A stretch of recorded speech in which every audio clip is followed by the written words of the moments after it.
欢迎来到小唐漫文屋，点赞关注本频道，出门就中500万。果然，所谓的证据是许七安找出来的。不知道为什么，李妙珍对这个结果并不算意外，只是冷冷地斜了眼身侧的女鬼苏苏。苏苏假装没看见，专心致志地玩着自己的一缕鬓发。女鬼同志也很困惑，她保证自己没偷懒，但事实摆在眼前，这个小铜锣在她眼皮子底下把证据拿到手了。李妙珍深吸一口气，巡抚大人，此案是有隐情的。张巡抚摆摆手，打断了他，不咸不淡的语气说道：李将军，你只是游骑将军，且不是朝廷中人，无权插手朝廷的事。本官念你剿匪有功，敬佩你的行为，才让你进驿站的。嗨嗨！许七安用力咳嗽一声，吸引了在场3人的注意。巡抚大人，不妨听他怎么说。他认为2号支持杨川南，可能有个人情感因素，但他不是盲目无知的人，所以想听听他的说法。张巡抚与江律中相视一眼，可李妙珍朝许七安颔首，沉吟了几秒，道：我与杨川南相识1年多，联手剿匪数次，交情极好，但我并非黑白不明之人，也懂得人心的险恶和善变。我相信杨川南不仅是源于彼此的相处，并肩作战。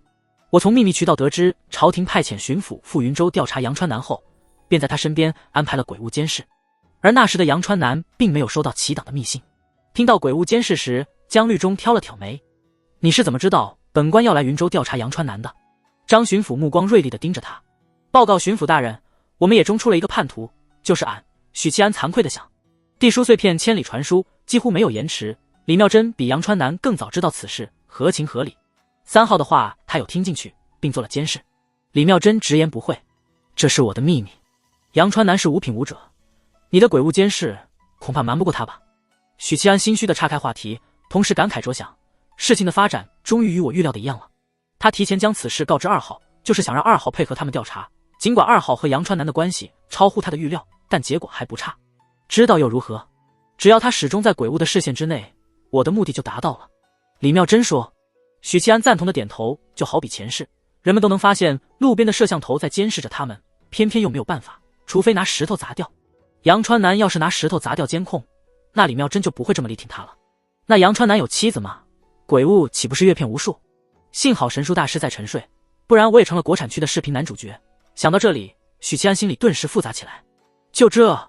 江律中追问。我是天宗门人。李妙珍一字一句道。我能看穿杨川南的本质。什么意思啊？许七安发现江律中陷入了沉思，并皱紧了眉头。天宗修的是天人合一，你不是已经知道了吗？李妙珍先看了眼卖主求荣的女鬼苏苏，再看向许七安。前者羞愧低头，后者问道然后。江律中接过话题，叹口气：欲达成天人合一，必先太上忘情。所谓天地不仁，以万物为刍狗。据说天宗倒是修为越高，越像个石头人，无喜无悲，无情无欲，即使亲儿子死了也不会有半点伤感。那以后生了孩子我来养。许七安下意识看了眼李妙珍，后者挑了挑眉，感觉小铜锣眼里有恶意。江律中继续说着：天人合一，须得感悟天地规矩的变化，将万千气象融于自身。天宗门人比任何读书人都要懂得什么叫格物致知，对善贪等品质有着非常强的直觉。这不就是人行测谎仪？不，人行测谎仪是司天监术士，天宗门人应该是人渣鉴定器。许七安恍然点头，终于知道李妙珍为何如此信任杨川南。但司天监的望气术上有弊端。你这个，许七安措辞道。身为天宗修行者，应该对自己的直觉无比自信。李妙珍淡淡道：这是道心问题，如果对自己的直觉产生怀疑，那便是对自身产生怀疑，迟早死于心魔。那你给我吧，看看我的品质。许七安说。李妙珍摇头：我们相处时间太短，那是一个漫长的过程。顿了顿，他撇嘴道：你的品质已经写在脸上。你妈害！知道自身卷入齐党与巫神教的漩涡后，杨川南就一直想着自救，一边排查都指挥使司内部的齐党人员，一边寻找周明遗留的证据。如果能自证清白最好，如果不行就毁掉所谓的证据，明哲保身。李妙珍坦然地说出杨川南的算盘。这很合理，换我遇到这种事肯定也是先自保，然后看能力去查案。许七安点点头。张巡抚眯着眼，回忆着杨川南一路上对他似有似无的敌意，在对方眼里，自己这个巡抚就是来找麻烦的。许七安端起茶杯喝了一口，摇头道：李将军口说无凭的，我们得到了证据，杨川南即使不是主谋，身为都指挥使，他都必须担这个责任。哪个衙门出了问题，一把手就得担责任，自古都是这个规矩。何况司天监的旺气数尚且不能当作证据，你的格物致知更无法说服朝廷。4品以上，司天监的旺气数就不能当作证据了，因为旺气数不会说谎，但术士会说谎。同样的道理，道门天宗的功法不会说谎，可李妙真会说谎。许七安起身走到女鬼苏苏身边，捏了捏她的脸，那张如花似玉的绝美面孔顿时凹陷下去。你干什么？苏苏花容失色，不，花容变形，果然还是纸做的。许七安拍了拍美人的肩膀，苏苏想不想要一具活着的肉身？不是附身那种，是无主的身体。死人嘛。苏苏斜睨他，冷笑道，故去的皮囊最多用一段时间就会腐烂，不是真正无主的身体，没有魂魄。许七安说。苏苏一脸不信，我与司天监的宋清是老相识，他在进行生命炼金术，终极目标就是炼制出与常人无异的肉身，而且近期取得了重大突破。许七安一本正经地说，真的吗？大概是司天监的金字招牌起到了作用，苏苏开始有了兴趣，并产生一定的向往。当然是真的，只要你选择跟着我，我肯定能给你弄一具干净的无主的肉身。至于不能离开你主人这个问题，我另外想办法，反正忽悠就好了，骗女孩子都是这么骗的。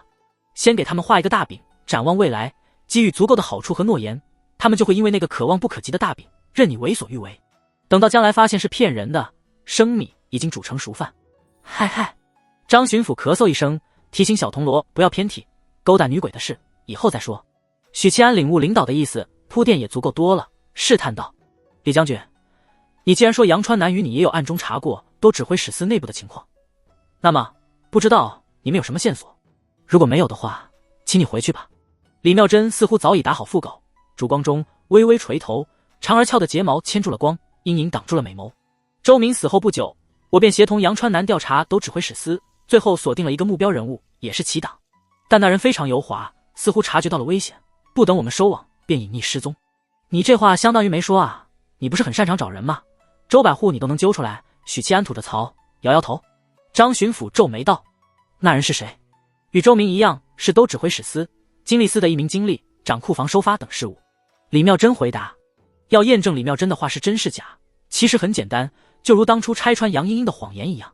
许七安当即问道，名字、年龄、相貌、家住地址以及他的亲人和好友，李将军能提供这些信息吗？自然可以，不过我没带在身上，明日我派人送到驿站。李妙真说。至于此人容貌，我可以画给你们。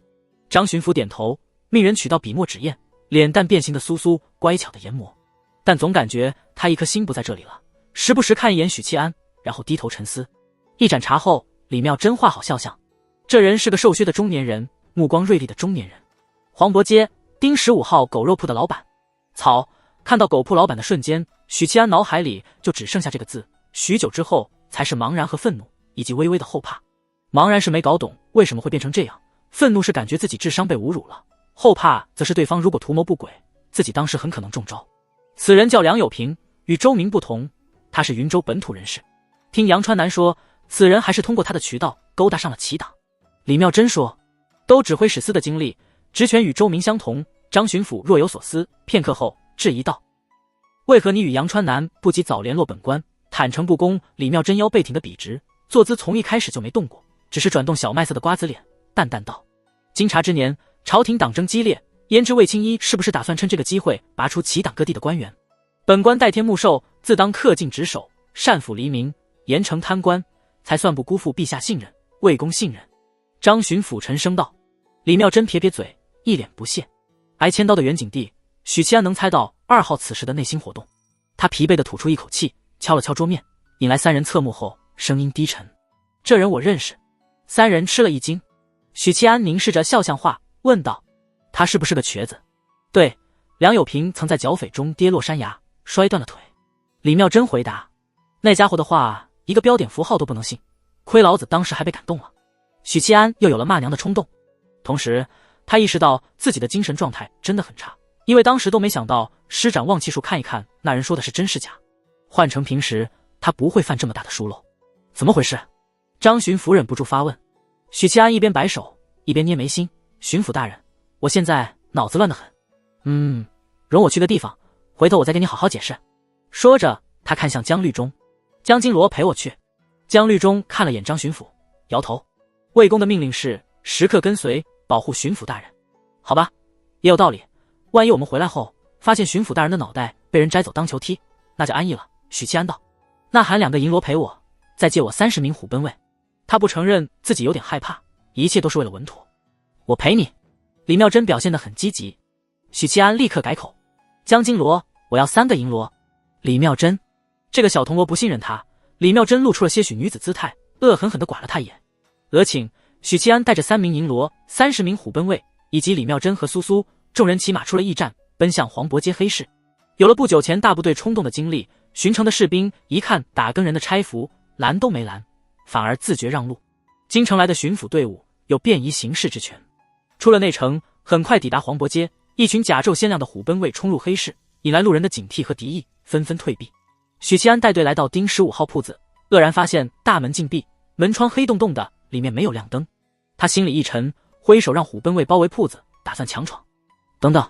李妙珍喊了一句。他从腰包里掏出锦囊，打开，一缕缕青烟浮出，从门窗缝隙里钻入铺子。完美的探子，许七安称赞道。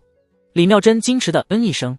道门可真有意思，一气化三清，天地人3宗修行的路子完全不同。地宗修功德，天宗修墨的感情，人宗反其道而行之，把好好一个绝色道姑修成了狐妹子。许七安心里腹诽的同时，忽然想到一个点：天人2宗势如水火，莫非正是因为相反的修炼路子，而地宗修的是功德，两边都不沾，所以跟2宗的关系都还可以，没仇没怨，见面还能礼尚往来几句。否则李妙珍这个天宗圣女也不可能加入天地会，骆玉衡那个道手也不会赠丹药给金莲道长。果然左右逢源才是王道，正如我家在临安和怀庆之间，两边都能讨好，两边都能撩，孬，完美。这时几缕青烟袅袅挪挪的返回，在李妙珍耳边低语片刻，钻回了锦囊。铺子里没人，也没埋伏。李妙珍道。许七安当即挥手，带着3位银罗破门而入，楼上楼下搜查，铺子里一切陈设都保持原样，没有被破坏。锁着的抽屉里甚至还有20两银子，许七安选择把它们充公，收到自己钱包里。没有打斗痕迹，没有搜刮痕迹，铺子的主人仿佛只是暂时离开。许七安搜查无果，带人出了铺子，走向临铺出来看热闹的老板。这家铺子也是卖狗肉生意的。你过来，本官有话问你。丁16号铺子的老板顺从地走过来，低眉顺眼。大人。丁15号铺子的老板去哪儿了？是有几天没开业了，他铺子里养的姑娘都跑我这里来谋生了。16号铺子的老板有问必答，但不说多余的话。什么时候关门的？许七安又问。3天前。3天前，特么就是我走之后。许七安目光微闪，继续问道。15号铺子的老板是不是瘸腿那个？是他，不过不是原先的老板。不是原先的老板。许七安心里的某个猜测得到证实，原先那个老板呢？瘸腿的新老板什么时候接手铺子的？15号铺子换主人大概是1旬前，原老板去哪儿我就不知道了。许七安又问了周边其他铺子的老板，得到的回复差不多。周边店铺的老板也对15号铺子突然换东家这件事很惊讶，不过黑市里人情冷淡，没人往心里去。返程的路上马匹缓行，许七安不知道第几次捏了捏眉心。李妙珍侧头看着他，声音透着成熟女子的磁性，你似乎精力衰竭了，也好叫你知道我不是色胚。许七安道。李将军似乎对我有误会，认为我是个好色之徒，不然何以派苏苏姑娘来迷惑我？难道不是？面对许七安一言不合就 A 上来的行为，李妙珍选择硬刚。我在冲击炼神境，已经很久没睡了。许七安解释，他没具体透露是几天。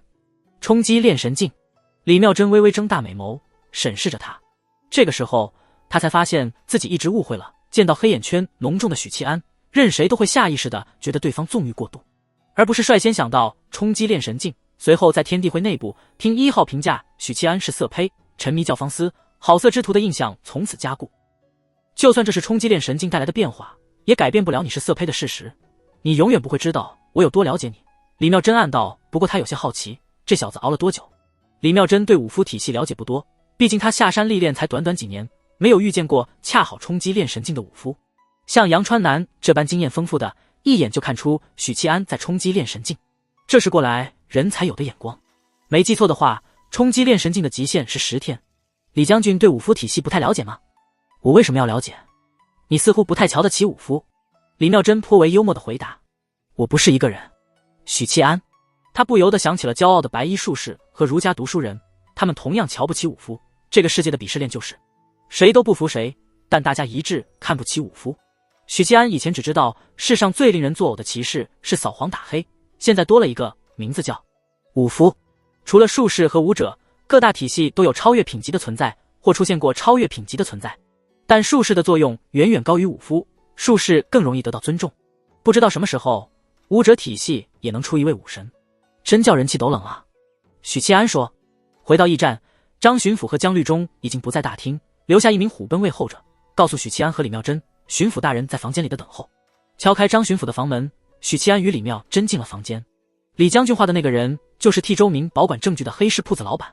我解开周明留下的暗号，摸索到那边才得到了账簿。许七安把事情经过告诉张巡抚和姜律中。听完，张巡抚脸色凝重，原先那个老板会不会就是真正的保管账簿的人？许七安点头道，十有八九是的，而且没猜错的话，估计已经被灭口了。后来我遇上的铺子老板是梁有平假扮。姜律中摸了摸下巴坚硬的胡渣子，语气不解，那他们是如何找到黑市去的？还记得我分析案子时说过的话吗？许七安捏着眉心，我们是通过杨茵茵这条线索查出黑市丁15号铺子的，但这条线索不是给我们的，而是给青州布政使杨大人的。也就是说，周明原本留给我们的线索提前被人破解了。世上聪明人比比皆是。李妙珍摇摇头，你们不觉得很奇怪吗？既然已经找到了账簿，直接毁掉便成了，为何要留下来等着你们去找，再把账簿交给你们？姜律中吃了一惊，账簿被调包了，我们拿到的是假的。不，张巡抚摇摇头，如果账簿是假的，明日本官去都指挥使司对账，很快就能看出破绽，那他们送假账簿的意义何在？姜律中眉头皱得更紧了。可是送真账簿就更离谱了呀，把真正接头的狗肉铺老板给杀了，然后账簿原封不动的还给我们。的确，账簿不管是真是假都不符合逻辑。许七安捏着眉心在房间里踱步。就让我们来好好回顾一下这个案子。周明查出阳川南案中支援山匪，写密信回报衙门。齐党得知后，当即向打更人衙门发难，制造了贪污案，试图逼迫魏公妥协。随后在我的机缘巧合之下，查出了齐党勾结巫神教，暗中扶持山匪的内幕。朝廷这才意识到事情的严重性，派我。张巡抚用力咳嗽一声。许七安改口道，派巡抚大人赴云州查案。适才我在黑市里询问过，丁15号的原主人是一旬前被害的，而这个时候我们还在青州边界。李将军，杨川南是什么时候收到京城那边传来的密信？信是大概6天前收到的，来自杨大人的一位好友。李妙珍道，这就对了，我们走的已经是最快的路线，齐党即使比我们快，也不可能超过1旬。许七安点点头，杀周明灭口也好，杀狗肉铺老板也好，应该和京城的齐党无关。我们真正的敌人在云州。这样的话，这案子无非2种情况：一，这一切都是杨川南使的苦肉计；二，幕后有一个黑手，准备把杨川南推出来当替罪羊，在密信传回京城时就开始布局谋划了，杀死周明，寻找被藏起来的证据，并试图让杨川南背锅。倘若账簿是真的，那么第一种情况的可能性不大，因为这相当于主动把屠刀递到我们手里。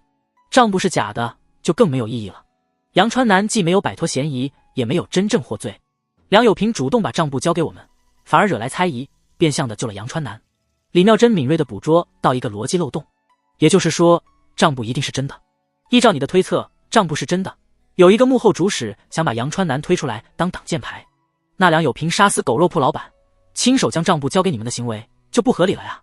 是的，账簿是真的，这个前提下，幕后黑手只要等待巡抚队伍找到他，杨川南就百口莫辩，梁有平的行为就多此一举了。张巡抚沉吟道，或许是账簿有问题。账簿是真的，但它存在某种问题，这个问题会让我们把矛头指向真正幕后黑手，因此他们不得不绞尽脑汁地找到他，毁掉其中的破绽，然后冒充狗肉铺子老板，等待我们找上门，好将账簿交给我们。姜律中先是点头，随后摇头，他们怎么知道账簿有问题？这账簿不是周明做出来的吗？张巡抚微笑道，周明之所以能找出证据，因为他是都指挥使司的经历，掌库房和收发军备器械都要过他的手，而那个梁有平，他也是一名经历。许七安突然说道，有件事我没想明白。李妙珍望过来，为什么负责把账簿交给我们的是梁有平？许七安扫过3人，你们不觉得很奇怪吗？梁有平已经暴露了呀，我们一旦抓住杨川南，一番拷问，他为了自证清白，肯定会辩解，会把知道的统统说出来。这样的情况下，只要我们对照梁有平的画像，就有现在这场会议了。李妙珍皱眉道，因为只有梁有平能找到账簿里的问题。江律中瞅他一眼，他们有充足的时间找到账簿里藏着的问题，届时换人伪装就行，根本没必要让梁有平一直待在那里。要不是宁燕看到你的画像，他根本意识不到狗肉铺老板是假的。也就是说，只要那人不是梁有平，我们就不会发现。看起来就像主动把破绽暴露了。至于易容，以许七安等人的眼力，近距离接触，很容易就能看破伪装。朱广孝在梦中惊醒，感觉到了膀胱的膨胀，于是起夜上茅厕。出了房间，行至走廊，忽然看见大厅里桌边坐着一个白裙女子。她有一头乌黑亮丽的秀发，这个角度朱广孝只能看到白裙女子的侧脸，仅是一张侧脸便美的不似凡尘俗物，让人怦然心动。苏姑娘，不是那女鬼。朱广孝双眼几乎要瞪出眼眶，看到这个女人，朱广孝气得浑身发抖，大冬天的全身冷汗，手脚冰凉。这个世界竟如此险恶，充斥着对男人的压迫。他玩弄了我的感情，伤害了我的尊严，现在又大摇大摆地出现在我面前，眼泪不争气地流了下来。朱广孝忍住打拳的冲动，憋着尿，扭头就敲开了宋霆锋的房门。宋霆锋披着袍子，似乎刚刚醒来，打开门抱怨道：什么事啊？大晚上的串什么门？你过来，小声点。朱广孝脸色难看，拽着宋霆锋蹑手蹑脚的出门，来到走廊，指着楼下大厅道：看。宋霆锋一看，气得浑身发抖，手脚冰凉，眼泪不争气的流下来。两个拳师双眼赤红，心态炸裂。宋霆锋咬牙切齿说：他竟还有脸来驿站，当我们打更人是吃素的。朱广孝沉声道：怎么办？这件事绝对不能泄露，否则他们会被钉在耻辱柱上，永世不得翻身。以后在衙门里怎么做人？干脆咱们来一个娘娘进冷宫，一不做二不休。宋霆锋做了一个向下切的手势。不行。朱广孝沉默寡言不假，但人不笨，分析道：他既来了此地，说明那位游骑将军也来了，咱们不能动手，一动手反而暴露了，也会被巡抚大人问责。那怎么办？我建议找宁燕商量一下。两人对视一眼，感觉也只能找那个贱人了。就在这时，楼下的苏苏心有所感，蓦地抬头看过来，见到两人后，脸上顿时洋溢起甜美的笑容。呀，是你们啊！宋霆锋和朱广孝脸色僵住。现在瞎猜没有用，我的提议是明日先去都指挥使司对账，确认账簿的真假，然后泉州通缉梁有平。张巡抚给出了意见。许七安看了眼瓜子脸的美君娘，心里颇为沉重，因为以李妙珍的人脉和关系，尚且不能揪出梁有平，这意味着对方背后有靠山。泉州通缉未必靠谱，这个案子的关键就在梁有平身上。好主意。江律中却不甚在意，非常赞同张巡抚的提议，摸着下巴说道：如果抓不住梁有平，咱们就用都指挥使杨川南交差。这回轮到李妙珍气都冷了。所以说，这要是杨川南的苦肉计，那根本就是找死。张巡抚也好，江律中也好，都是官场老混子，混朝堂的人抱负是有的，但要说他们眼里揉不得沙子，是正义的伙伴，那就太幼稚了。满脑子正义的人能在官场混得风生水起吗？答案是否定的。张巡抚会试着查出真凶，主持公道，但他也会毫不犹豫地把杨川南推出去交差，捞取功绩。杨川南可不无辜，首先一个失察之罪逃不掉，其次他本身就是齐党的人，现在齐党倒台了，官场规矩江金罗太鲁莽了。许七安努力睁大他的卡姿兰大眼睛，以抵抗睡意，义正言辞。周明为何会被灭口？背后是谁在诬陷杨川南？这一切到底是人性的扭曲，还是道德的沦丧？身负皇命的我们应该竭尽全力，还无辜者一个公道，还云州官场一个朗朗乾坤。江律中和张巡抚奇怪地看着他，这小子不是喜欢说冠冕堂皇的空话的人。说得真好。李妙珍拍案叫绝，扬起秀丽的瓜子脸，妙目盈盈，看着许七安的目光里充满了认同和肯定。听到李妙珍的称赞，两人若有所思，仿佛猜到了什么。那宁燕，这案子就继续劳烦你了。张巡抚语重心长地说：一定要查出真相。巡抚大人剖开一定是黑的，在他面前玩小聪明，我真是太傻了。许七安顿时有种搬起石头砸自己脚的感觉，侧目一看，见李妙珍美眸闪闪发亮，希冀地看着他，卑职也只能尽力而为。许七安已经不是满脑子热血的年轻人了，说话不会说得太满。想当年他18岁的时候，口号是我命由我不由天，等他35岁的时候，口号是求求老天爷不要再搞我了。这时众人听见房间外传来一阵骚动以及强盛的气机波动。江律中率先推门而出，一双鹰眼锐利的顾盼，然后他看见宋霆锋和朱广孝一手捂眼睛，一手握拳头，鼓荡气机，胡乱挥舞，口中喊着别过来，同样的错误我们不会再犯第二次。他们对面美绝人寰的苏苏姑娘皱着小眉头，一脸无辜的姿态。误会，误会！许七安冲了出来，展开双臂，揽住两个同僚的肩膀，半推半顶的把他们带到房间。你俩怎么回事？他皱眉道。那个女鬼是怎么回事？两人表现得很激动，沉声道。明知道我们，还让他来一展。那事儿传出去，我们还要不要做人？他是陪主人过来商议杨川南案子的。许七安没好气道。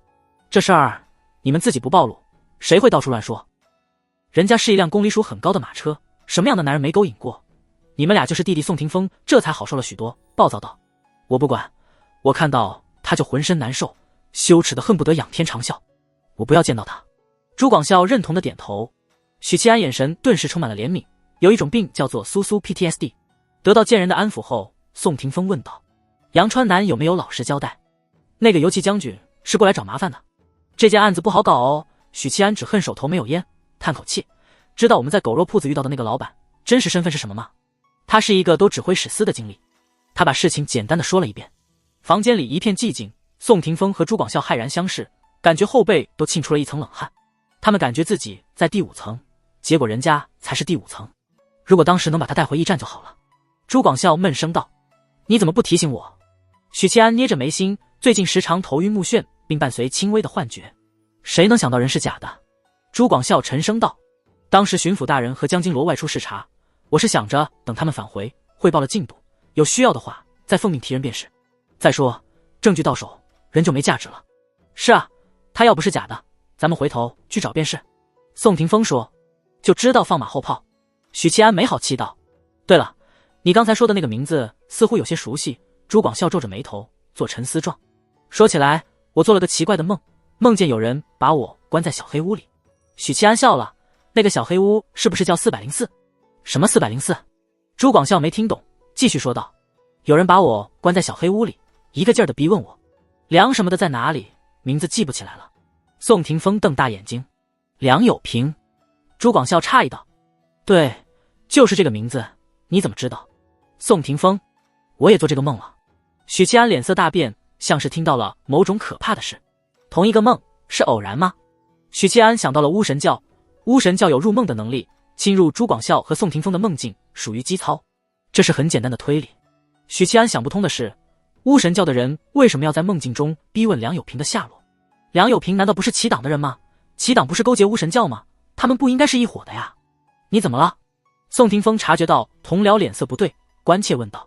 老千层饼了。许七安喃喃道。什么意思？你要吃饼吗？朱广孝等待他的回复，如果许宁燕回答是，他就去叫一族准备宵夜。许七安没有回答，而是离开房间，敲开了隔壁一位银罗的房门。赵银罗，夜里睡得可好？许七安问道。姓赵的银罗不高兴地审视他，回答说，你不吵我就很好。有做梦吗？你怎么知道？赵银罗吃了一惊。许七安顿时脸色严肃，迫切追问，你梦到了什么？梦到教坊司的小娘们了。哎，这来云州都这么久了，连女人的小手都没碰过男孩哦。打扰了，告辞。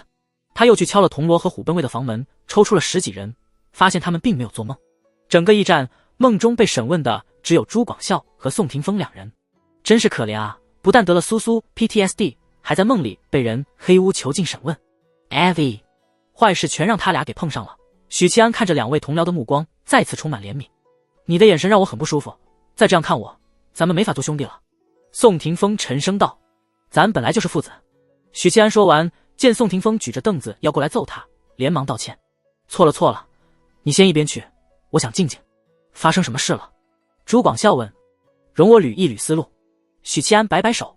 只有朱广孝和宋霆锋在梦中遭遇了审问，问的还是梁有平的下落，显而易见，原因是我们曾经到过黑市，从梁有平手中得到账簿。至于我为什么没有被审问，原因很简单，我报甘修仙啊。不行，脑子越来越困顿了，我不能一个人抗下所有，得拉着张巡抚和江律中一起伤脑筋。许七安立刻出门去找张巡抚。路过关押杨川南的房间时，李妙珍恰好与江律中一起出来，身后跟着美艳女鬼苏苏。他刚才探望过杨川南了。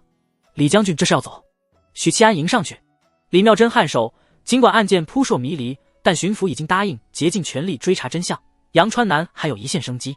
他这次来驿站就是为了求这一线生机，也不枉与杨川南相交一场。包括让飞燕军入城也是施压，作为谈判筹码，并非真的要玉石俱焚。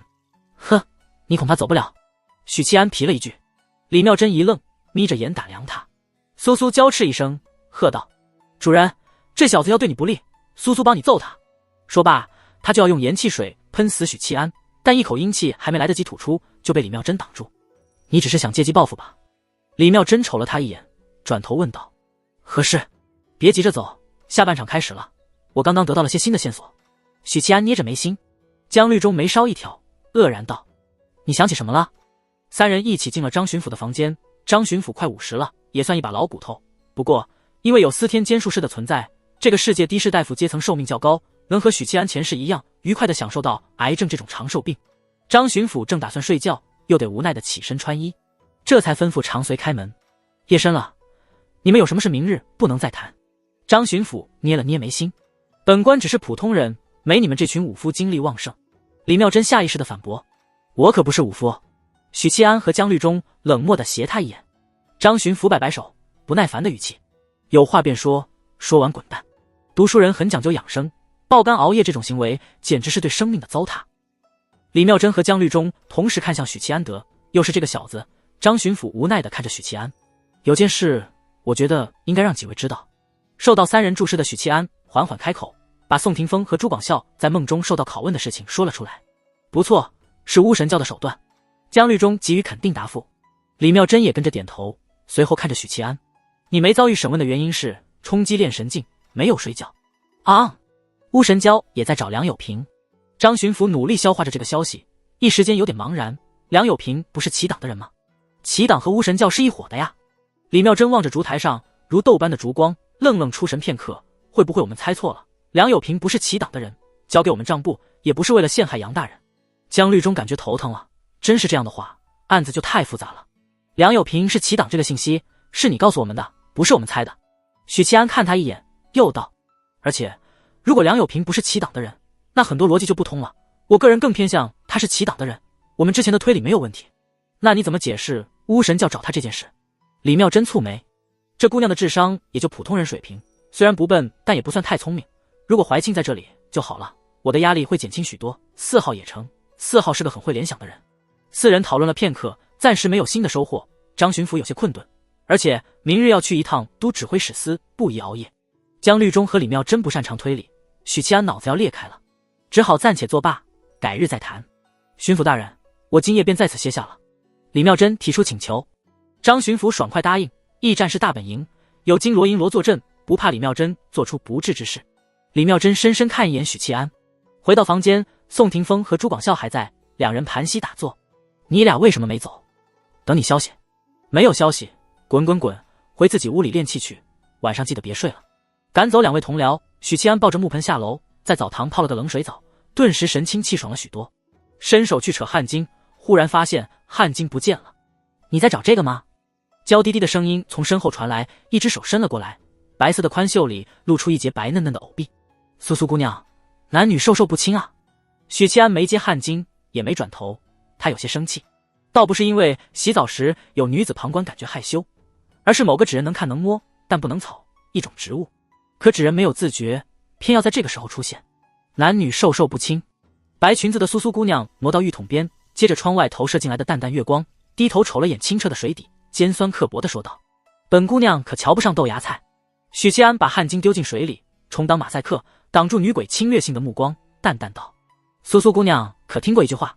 苏苏歪着头看他，高处不胜寒。苏苏没听懂他说这话想表达什么意思，在这个世界玩梗，何尝不是一种高处不胜寒？谐音梗是要抓去坐牢的。许七安没了调戏女鬼的兴致，不耐烦的语气：“有事说事，老子泡在冷水里半天了，要感染风寒的。练气劲武者也会感染风寒吗？”苏苏咯咯笑了几声，大大方方的坐在浴桶边缘，眼波明媚：“你之前说的话是真的吗？没有骗人家？”许七安知道他说的是什么，立刻画大饼：“当然，男子汉大丈夫，一个唾沫一个钉。你想好跟我私奔了？什么私奔呀？说的难听死了。”苏苏声音软如，白了他一眼，讨价还价道：“我可以帮你做3件事，换一具肉身，好不好？你一个弱鸡女鬼，能帮我做什么？还不是想白嫖我？呸！女人！”许七安一口拒绝：“不行，求求你了，好不好吗？就算你对我施展魅惑，我也不会上套的。”哼，你最好先看一看他，再说这话。也成，但我不要你做3件事，换一个要求。你有了新肉身，给我做几年小妾。这话就是瞎扯淡了，因为宋清根本没这技术，与他说肉身的事，纯粹是想骗他跟自己回京。我还是处子之身呢。苏苏害羞地说。是啊，你每换一个纸人，就是处子之身。许七安说。人家说的是还没死的时候了。坐在浴桶边缘的他，低头看着水中映出绝美的容颜，叹息一声。人家活着的时候，也是大户人家的千金。那一年18岁，爹爹给我讲了一门亲事，未来夫君是个读书人，模样俊俏，彬彬有礼。我在闺阁里满心欢喜的待嫁。可谁想第2年开春，爹爹卷入了一场大案中，被狗皇帝给砍了脑袋。家中女眷本该冲进教坊司，娘亲不愿意我们活着受辱，便熬了一锅掺入砒霜的鸡汤。我记得还有一个弟弟，当时恰好在外求学，逃过了一劫。我死之后，执念不散，在乱葬岗徘徊了数日，眼见就要消散，没想到遇到了天宗的一位高人。他说我是万中无一的妹，将我收了去。我在天宗待了20多年，看着主人嗷嗷待哺的被抱上山，一点点长大。许七安本来听得津津有味，突然发现了滑点，声音都变得尖锐了。啥？你都死了20多年？苏苏扭了扭腰肢，道：论年纪，人家都可以当你娘了。娘？你这人没脸没皮的。苏苏有些害羞，她死前还是黄花大闺女，虽然变了鬼之后，经常被无良主人指使着勾引男人，但顶多就是卖弄风骚，毕竟鬼是没有实体的，公理数都是虚的。你跟我说这些干啥子？我有2个夙愿，一是再见一次我的胞弟，希望于血肉之躯见他，宛如当年；二是查清楚当年爹爹被卷入的案子。浴桶里冷水荡漾，折射着月光，晃动在他脸上。许七安有种久违的心动，是男人看到绝色美人都会有的心动，更准确的说是荷尔蒙的躁动。咋地？你爹是被冤枉的，那你跟着我呀，跟了我，我就帮你查案子。世上还有人比我更懂怎么查案吗？许七安觉得这女鬼有眼无珠。我不记得了。苏苏摇摇头，当年的事情我一点都记不清了，我连家人为什么而死都不知道，毕竟20多年了吗？苏苏又摇头。主人的师傅请过一位巫师体系的高人为我算卦，但什么都没有算出来。那位卦师说这和司天剑有关。这句话的信息量太大了，许七安弄了半天。李妙真的师傅认识巫神教的人，修巫师体系未必是巫神教的人，也可能是散修。巫师体系第6品擅长算卦，所以6品巫师又叫卦师，区区一个女鬼怎么牵扯到司天监了？等等，卦师擅长算卦，那怎么没算出梁有平在哪里，反而入梦宋霆锋和朱广孝？喂，苏苏生气的鼓了鼓腮帮，我在和你说话呢。许七安皱眉头，我在听呢。苏苏撇撇嘴，反正就是这样呗，你要是能为我塑造一个鲜活的肉身，给你做小妾又何妨？心情好了，我还可以给你生个大胖小子，买1送1，谢谢哦。许七安翻白眼，终于赶走苏苏。许七安对于骗鬼这件事有些小小的愧疚，终究是让他空欢喜一场。不过他决定在查案方面弥补苏苏，回京之后尽他所能的去查一查。心太软的男人啊。许七安盘膝坐在床上，打算通过观想和吐纳来缓解疲劳，把自己从猝死的边缘拉回来。但就在这时，忽然心悸了一下，险些当场去世。草！许七安骂骂咧咧的从枕头底下摸出玉石小镜。抱歉，深夜打扰诸位，我在云州遇到了点困难，想求助大家。2号虽然不是聪明绝顶的姑娘，但她很懂得利用手头资源。地书聊天群里除了5号，其他人智商都不错，哪怕是苦大仇深的恒远大师，其实也是个聪明人。要不是我碍于身份，云麓书院的学子不该知道云州案件的详情，早就想通过地书碎片向天地会成员求助了。许七安只想说，2号干得漂亮。许七安垂着头凝视着镜面，等待片刻，最先回复的是南疆小蛮妞5号。云州离我们这边挺远的，我帮不到你。他觉得2号是3次元里进行求助，5号应该是睡迷糊了吧。不过这智商真心要不得。许七安嘴角一抽，接着是6号恒远。发生什么事了？许大人在云州可好？李妙真先是回复了一切安好，却没有急着把案情公布出来，像是在等待着什么。他在等我，还是等1号或4号？大概都有。群里的智商担当们没说话，他就不开口讨论案情。许七安理解了2号的想法，以纸代笔，渐入信息。说说看，云州的案子怎么样了？李妙真松了口气，振作精神。如果只有5号和6号回应，那他就不准备说了。当下将整个案件的脉络详细的传输在地书聊天群里，信息量太大，他一段段的发了1刻钟才把事情讲清楚。回应李妙真的是许久的沉默。就在他有些忐忑和焦虑时，向来喜欢窥屏的1号这次竟主动传输。无外乎2种可能：1，梁有平其实不是齐党的人，他把账簿交给许七安是另有所图。二，梁有平失踪了。梁有平失踪了，李妙珍咀嚼着1号的话，第二个可能是他没有想过的。保险起见，他传书道：有没有杨川南和梁有平是同伙，在盐苦肉计的可能？1号，可能性不大，官场规矩，杨川南这次无论如何都要被责任，区别只在轻重。如果你是杨川南，你会自己挖坑自己跳。梁有平杀死原本的接头人，销毁账簿里有问题的部分，我个人是赞同这个猜测的，因此他起党身份可能性很高。这时4号发言了，所以1号觉得巫神教入梦审问那2个铜锣梁有平的下落，很有可能是梁有平失踪了。1号的分析给许七安打开了思路，梁有平失踪了，所以巫神教的人迫切的想要找到他，因为他如果落入敌人之手，那么会透露出很多对己方不利的消息。云州的那位幕后主使认为梁有平是被我们抓住了，因此才派遣巫神教的人来梦中审问。我和老宋老朱接触过梁有平，所以是最可能逮捕梁有平的人。而因为我一直没有睡觉，于是只能入梦审问宋霆锋和朱广孝。可是时隔3天才来审问。李妙珍握着玉石小镜，等待片刻，始终等不到3号发表意见。他只在刚开始问了一嘴，接着就没声息了，这让李妙珍有些急。3号是极聪明的人，他的意见和看法不说是标准答案，但也能给人足够的启发。3号，你是又睡着了吗？你对这案子有什么看法？我坐着看。许七安心里吐槽，他知道天地会其他成员也在等待他的看法，传书道：我也有一个疑问，6品巫师拥有算卦的能力，为什么算不出梁有平的下落？另外，巫师还有咒杀的能力，倘若梁有平是对方的同谋，在得知对方失踪，可能泄露秘密后杀人灭口是最稳妥的选择。4，这个问题我来回答。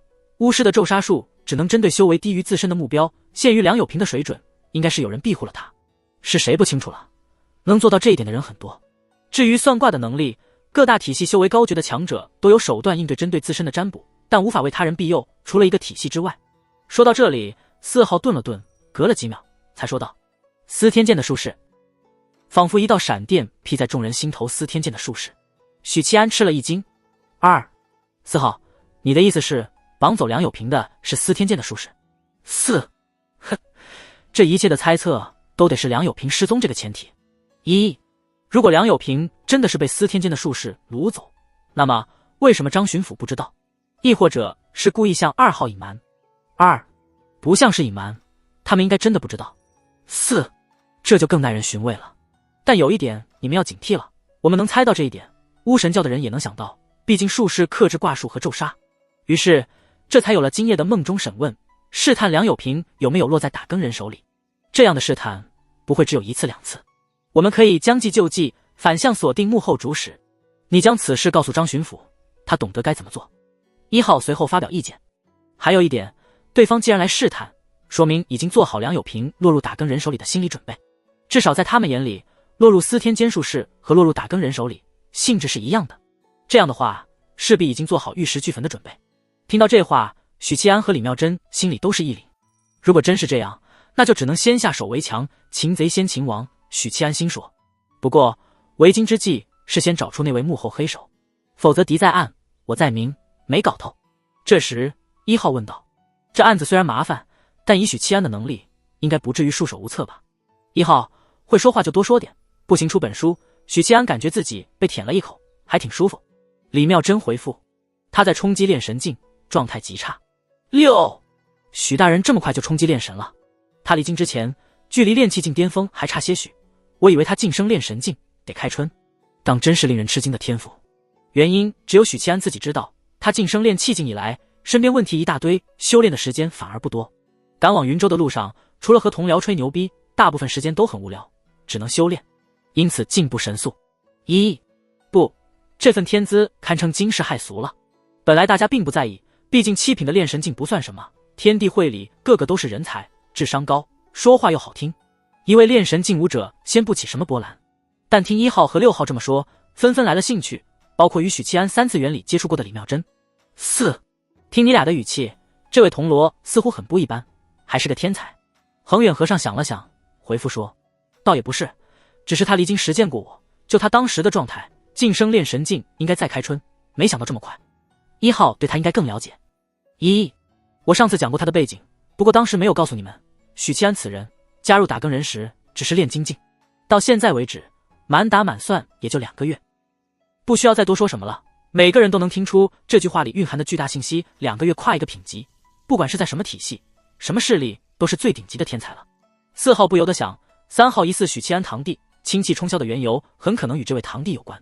现在又出了一个天资如此出色的许七安，这京城许家恐怕在不久的将来会成为京城冉冉升起的新星。金莲道长将地书碎片赠与那位堂弟，其实是打算兄弟通吃的意思。李妙真吃了一惊，那天1号告诉他的通篇都是许七安破案如何厉害，但在天赋方面却没有提及，不知道他熬了多少个日夜。李妙真忽然很好奇这个问题。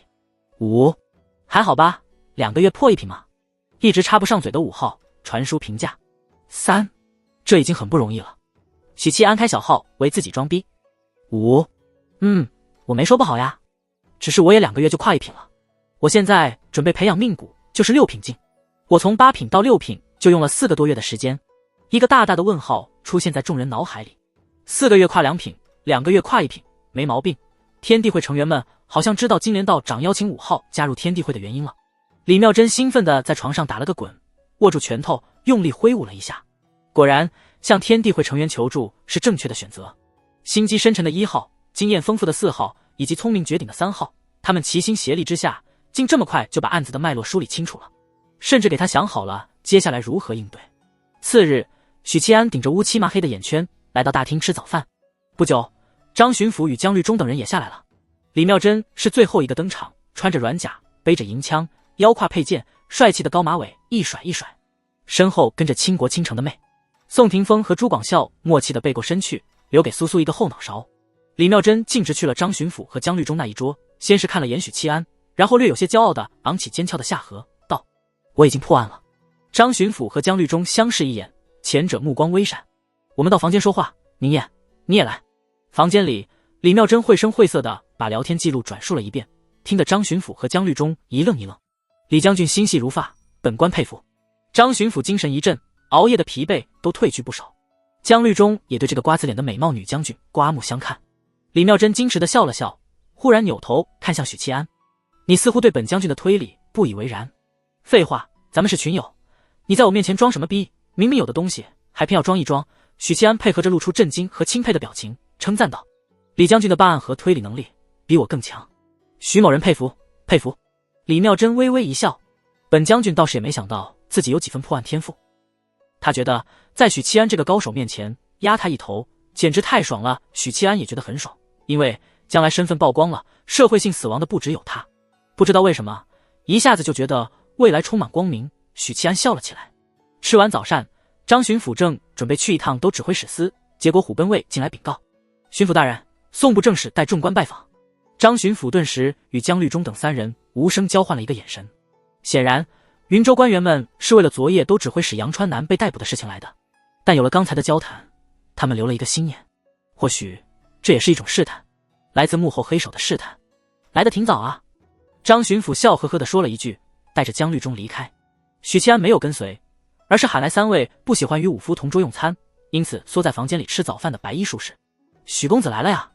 ”3位白衣术士慌起身，恭敬地请许七安入座。“有件事儿要问你们。”许七安斟酌了一下，道：“除了你们仨，咱们司天监还有谁一起来云州？”为了增加认同感，他特意说：“咱们司天监。”3位白衣面面相觑：“没有了，只有我们仨。”许七安脸一沉：“看不起我是吧？许公子哪里话，真的只有我们3人。”白衣术士解释：“不知道用望气术看术士会不会有效果，以彼之道还施彼身。”许七安点点头：“知道了。”他也就想想，3个小老弟不至于骗他，而且术士们肯定有屏蔽自身气数的办法，毕竟他们是专业的。眼下有官员拜访张巡抚，你们仨在楼上盯着，看看他们的气数变化，然后回复我。交代完毕，许七安带着3位白衣侧身藏在2楼的楼梯拐角。大厅里，张巡抚接见了白帝城各级官员，但凡是城中级别够的，基本都汇聚于此。昨夜闹出那么大的动静，只要不是瞎子和聋子，就不可能不知道。何况是这些紧盯着巡抚大人一举一动的城中官员。一番寒暄之后，穿着飞袍的宋部正使开门见山，直入主题。今早听士卒禀报，巡抚大人昨夜直入都指挥使司，将杨大人给抓了。颧骨略高，笑起来就眯眼睛的宋部正使，此时睁大了眼睛，一瞬不瞬地凝视着张巡抚。其他官员也是如此。张巡抚颔首，沉声道：“其党勾结巫神教，输送军需，本官将他缉拿回驿站，正在审讯。”这众官员脸色微变。宋部正使皱着眉头，压低声音，语重心长地说道：“巡抚大人，慎重，慎重啊！”顿了顿，他俯身让自己更靠近张巡抚一些，继续说道：“杨大人是都指挥使，大人莫非有确凿证据？不然恐难以服众。即使以巡抚的权威，想要动堂堂二品都指挥使，也得证据确凿才行。没有证据，抓人就犯忌讳了。首先，云州官场不会同意；其次，都指挥使私下辖的卫所不会同意。前者还好，最多动动嘴皮子；后者则是一群兵痞子，证据是肯定要拿出来的，没个交代会闹出乱子。”但张巡抚没有急着释出证据，笑道：“诸位，你们在云州为官多年，对都指挥使杨川南此人有何感想？”听到这个问题，众官员表情各异，发表自身看法。楼梯拐角，许七安低声道：“看，仔细的看。”片刻后，他又问：“哪个说谎了？”左边那个贼眉鼠眼的，我觉得他就不靠谱。后排第二个一看就不是好人。说完，发现3名白衣术士无声地盯着他，许七安郁闷道：“看我做啥？说话！”白衣术士嘴唇嗫嚅一下，没一个是讲真话的。许七安张了张嘴，一时间说不出话，太他妈人间真实了。这就是官场。所谓的没一句真话，指的是在场官员们嘴里说的和心里想的完全不同。但这并不能代表他们就是狼人，因为官场上的虚情假意不要太多，巴拉巴拉的说10句话，1句话是假的，在司天监的望气术里，那说的就是假话。望气术也有局限性，做不到像水漏一样把时间精确到秒。接下来，张巡抚与众官员说了账簿的事，不过他没有公开亮出来。众官员隐晦的交流视线，巡抚队伍才来云州多久？半旬不到，其中3天还在外面视察。可就算是这样，还是在短短几天内揪出了杨川南的罪证。一时间，众官员心里一寒，3年清知府10万雪花银，谁敢说自己没任何问题？张巡抚要是出手针对他们，在座的一个都跑不掉。一位官员咽了咽口水，问道：“巡抚大人手底下人才济济啊？不知是哪位大人立下了这汗马功劳？”说话的同时，他扫了一眼周围的打更人，其他官员不动声色地审视着打更人，都在猜测。宋部正使目光微闪，笑道：“本官记得那位精通农耕之事的铜锣，当日并未陪同巡抚视察。”这话给了众人提醒，级别不低的官员们顿时有目的性地搜索许七安的身影，有的则看向了张巡抚。不错，正是此人。张巡抚点头。其实以在座官员的智慧，即使没有张巡抚肯定，他们也多半能猜出来。留守驿站的打更人不多，偏就有那位铜锣，职务不高，却可以坐在巡抚大人身边。再回想起不同于其他打更人的佩刀，种种特殊，不难猜到那位叫许七安的铜锣，业务能力强悍，是这次巡抚队伍的重要人物之一。嗨嗨，许七安适时出现，咳嗽一声后，默默地站在张巡抚身后。当时就看出他的不同，没想到堂堂都指挥使，竟然栽在一个铜锣手里。不少官员眼神里既有警惕，又有敬畏。2楼走廊，李妙珍双手按住护栏，俯瞰着下方的众人，听见身边的苏苏撇了撇嘴，就会逞威风。他们这个角度正好可以看见许七安和白衣术士躲藏的身影。刚才破案的功劳被宋部正使隐晦点破，张巡抚承认之后，那个臭男人就连忙整理仪容，威风凛凛的出场了。苏苏也就不知道装逼这个词汇，否则他就能精准的抓住形容词。男人都好名声，人之常情。李妙珍现在对许七安逐渐改观，觉得除了好色，各方面都无可挑剔。为人正派，说话好听，又擅长破案，能力出众。你似乎对他颇为成见，但又不是真的厌恶。李妙珍侧目看一眼女鬼，皱眉道：“你以前对男人都是很不屑的，现在感觉跟他成了冤家。”苏苏不承认，急忙辩解：“我只是生气了，倒是主人，你对他好像挺有好感。”李妙珍大方承认：“许七安这个人确实还不错。”苏苏就说：“他昨晚许诺我帮我重塑肉身，但提了一个条件。”“什么条件？”“给他做几年小妾。”许七安这个人果然秉性恶劣，无可救药。商谈结束，众官员陪同张巡抚去都指挥使司，接下来要查账，确认账簿的真假。查账这种事，许七安是门外汉，便没有跟着去凑热闹，被安排在驿站与其他打更人一起看守杨川南。等人走光了，许七安站在大厅里，抬头望着2楼的2位美人，笑道：“你俩什么时候走？不是要趁江金罗不在劫走杨川南吧？”苏苏娇哼一声：“主人是天宗圣女，是飞燕女侠，最是信守诺言。”许七安耸耸肩：“人与人之间信任其实是很脆弱的，就像纸一样，一捅就破。苏苏抬杠，大声反驳：“不信你下来，我给你验证。”许七安招招手，苏苏一撑护栏，轻飘飘地飞到大厅，站在许七安面前。噗！许七安一指头戳在他胸口，就像戳破一张纸。你臭男人，姑奶奶要杀了你！苏苏气疯了，看我说的没错吧？苏苏狂吐阴气攻击许七安，但武夫一旦有了警惕，近距离战斗远胜其他体系，因此每一口阴气都被灵活地躲开，反而他自己身上不断多出一个个洞，胸口、后腰、小腹，这具身体很快就被玩坏了。李妙珍不得不重新取出一个纸人，作为苏苏附身之物，鬼物没有实体，白日里受到烈阳暴晒，轻则元气大伤，重则灰飞烟灭。纸人上画着道门符箓，可温养鬼物，封存阴气。咦，李将军还随身带着纸人，你藏哪里的？许七安故作疑惑。我自然有我的手段。李妙珍道。什么手段？传说中的须臾那戒子。许七安瞪大眼睛，就像没见过世面的土包子。须臾那戒子是什么东西？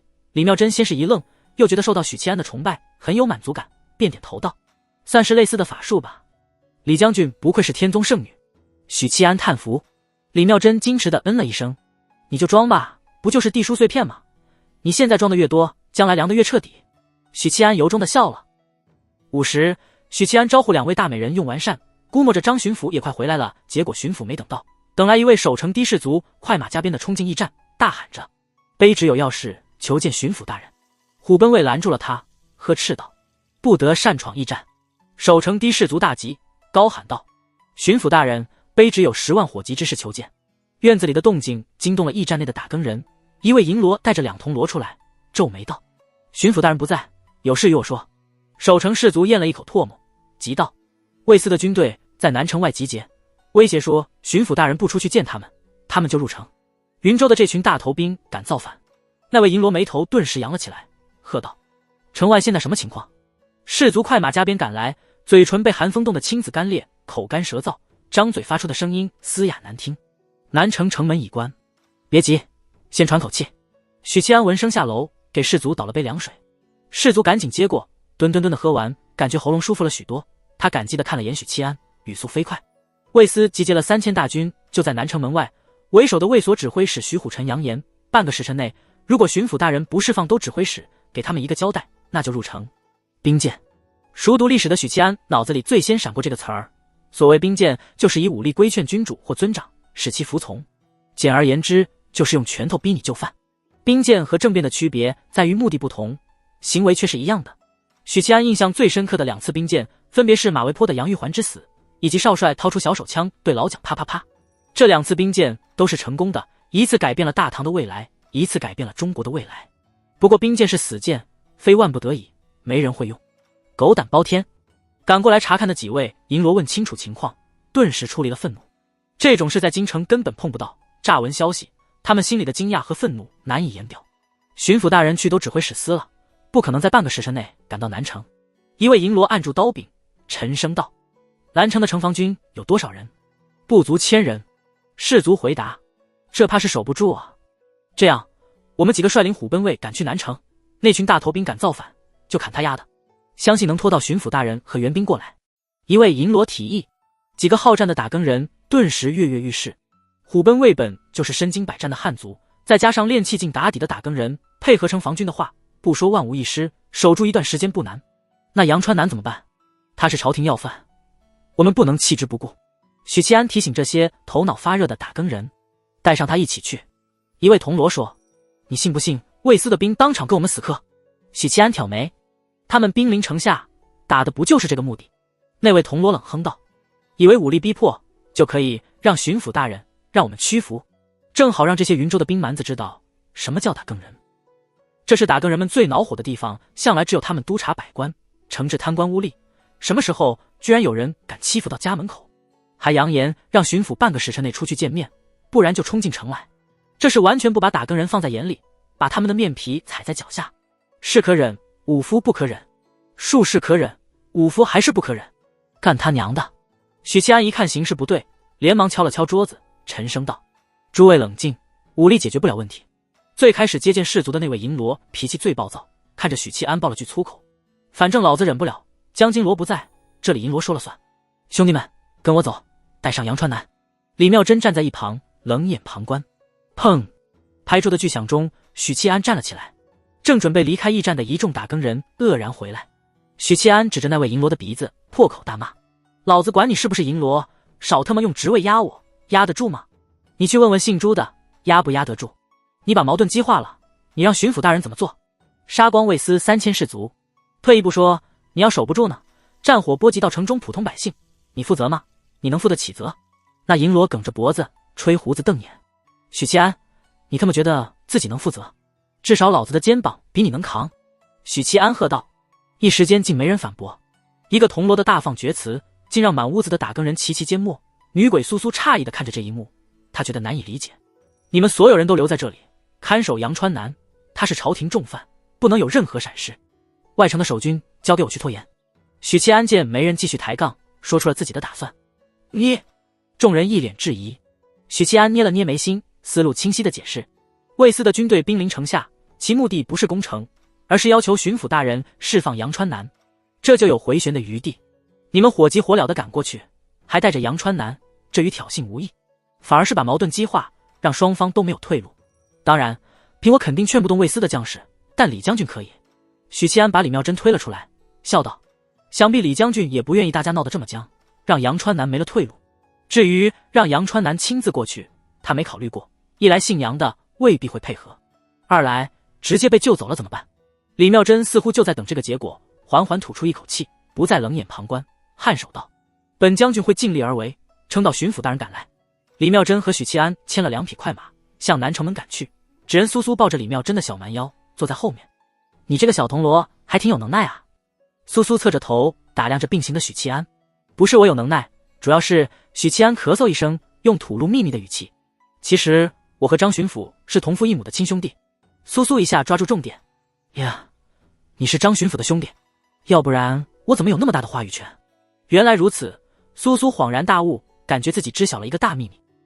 李妙贞嘴角一抽，很想提醒自己的女仆，告诉她许七安这个人说的话，一个标点符号都不能信他。之所以有那么大的话语权，是因为深得魏渊信任和赏识，在衙门中地位不同寻常。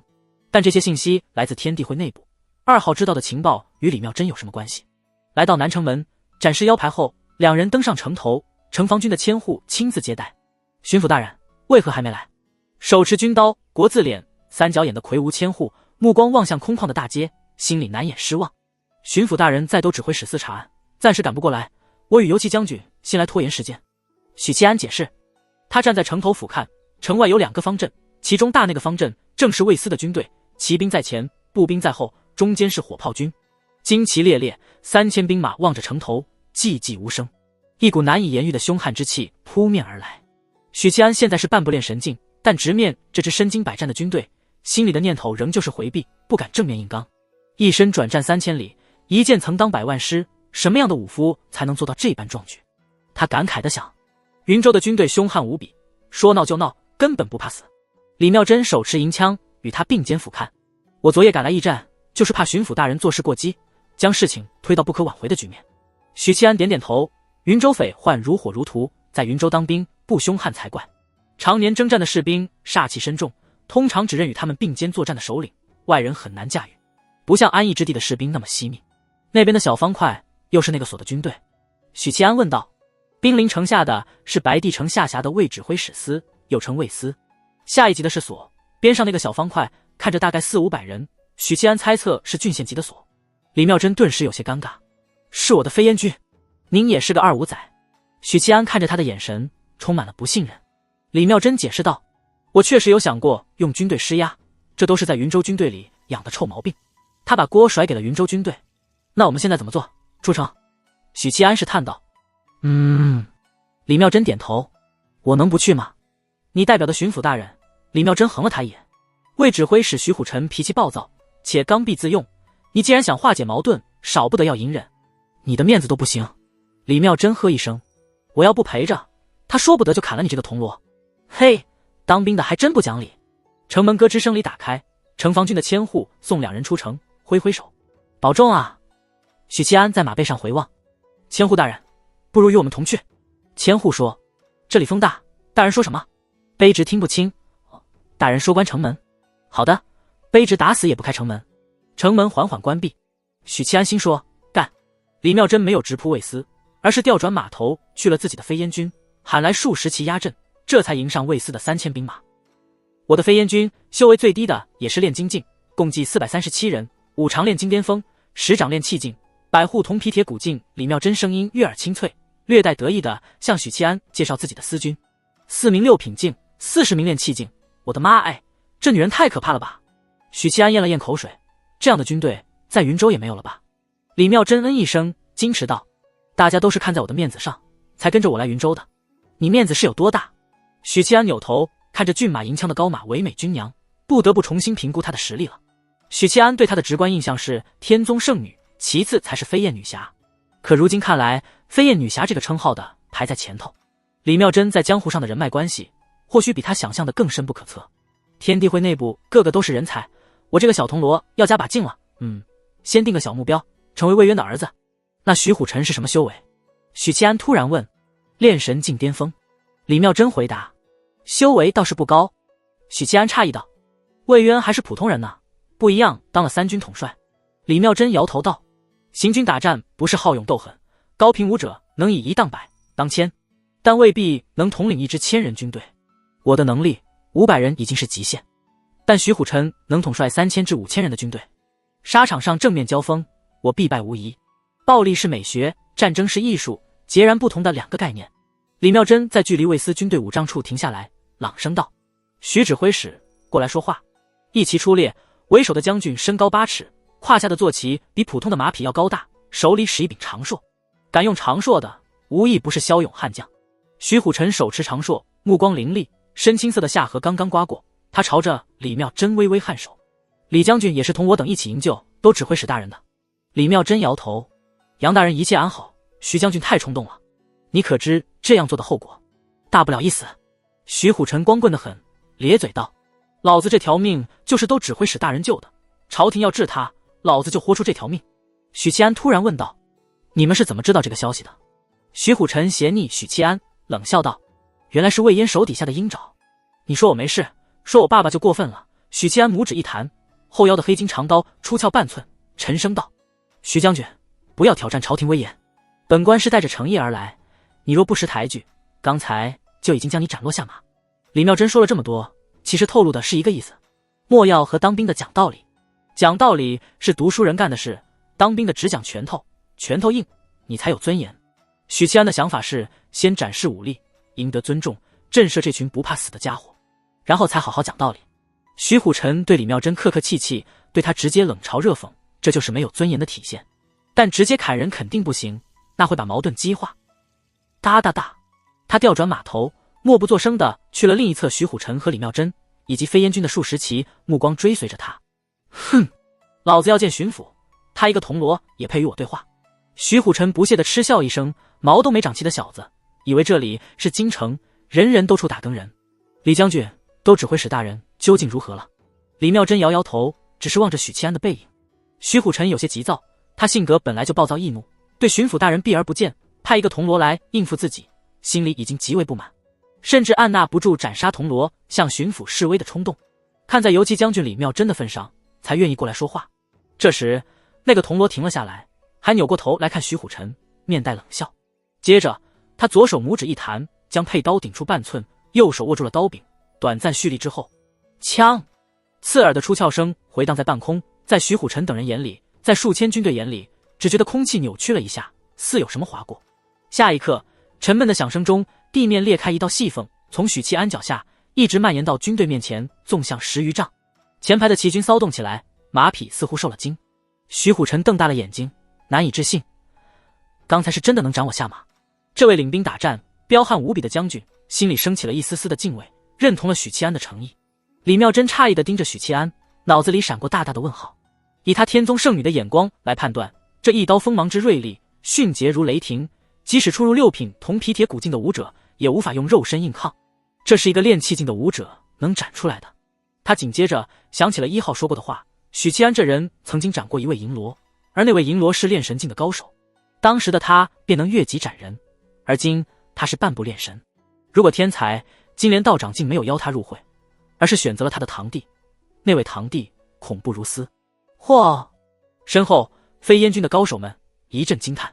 哒哒哒，小铜锣骑着马返回，强撑着疲惫的身体，淡淡道：“徐将军，本官许七安，代表巡抚大人来与你商谈。”徐虎臣沉声道：“大人请说。”我的妈哎，感觉真快猝死了。许七安现在的状态就像熬夜72小时，然后被逼着跑了1000米，心脏砰砰狂跳，在超负荷的边缘徘徊。幸而他在炼金境打下的基础很扎实，身体韧性和耐久性极强，换成前世的他，恐怕已经殡仪馆排队，不，应该是早在爆肝修仙的第4、5天里就已经含笑而去。至少换来了对方的重视，可以好好沟通。最讨厌的就是非暴力不合作，大家温和一点，坐下来喝喝茶，聊聊天不好吗？许七安心里想着，表面装作云淡风轻，朗声道：“徐将军都指挥使杨川南卷入了什么案子，你知道吗？”徐虎臣颔首，声音低沉：“这件事早就在云州官场传开了，但都指挥使是被冤枉的冤不冤枉，你说了不算，巡抚大人说了也不算，得查了才知道。”许七安耐心开解道：“巡抚大人就是为这件案子而来，目前我们确实掌握了对杨大人极为不利的证据，不过巡抚大人并未鲁莽裁断，已去都指挥使司核实证据。徐大人不管不顾，带着3000兵马君临城下，这是要把杨大人往死路上逼呀！”徐虎臣冷哼道：“你少给本将军戴帽子！昨夜都指挥使司传来密报，巡抚率队强攻都指挥使府邸，杨大人被一位金罗重创，奄奄一息。即使杨大人真的有罪，那也是3司会审，你们不走公堂，私闯府邸，不就是想屈打成招吗？你懂个屁！这叫兵贵神速，不给对方反应的机会。倘若杨川南真的是幕后黑手，那他现在已经造反了。巡抚大人做事自有他的章法，我知道你不怕死，不过还是得提醒徐将军，您想兵谏可以，但莫要冲动行事。3000兵马可先不翻白帝城，更先不翻云州。”许七安说完，见徐虎臣瞪着眼珠子，似乎被自己的话激怒了，他悠悠地补充道：“但你得为杨大人想想，他还好端端的在驿站里，8字还没一撇的罪，徐将军是要给他提前判了。”徐虎臣皱了皱眉，确实有了些犹豫，不像刚才那般冲动暴力。你看，案子都没查清楚，徐将军就这般了。巡抚大人上报朝廷的时候说杨川南拥兵自重，武力威胁，到时候来的就不是巡抚了。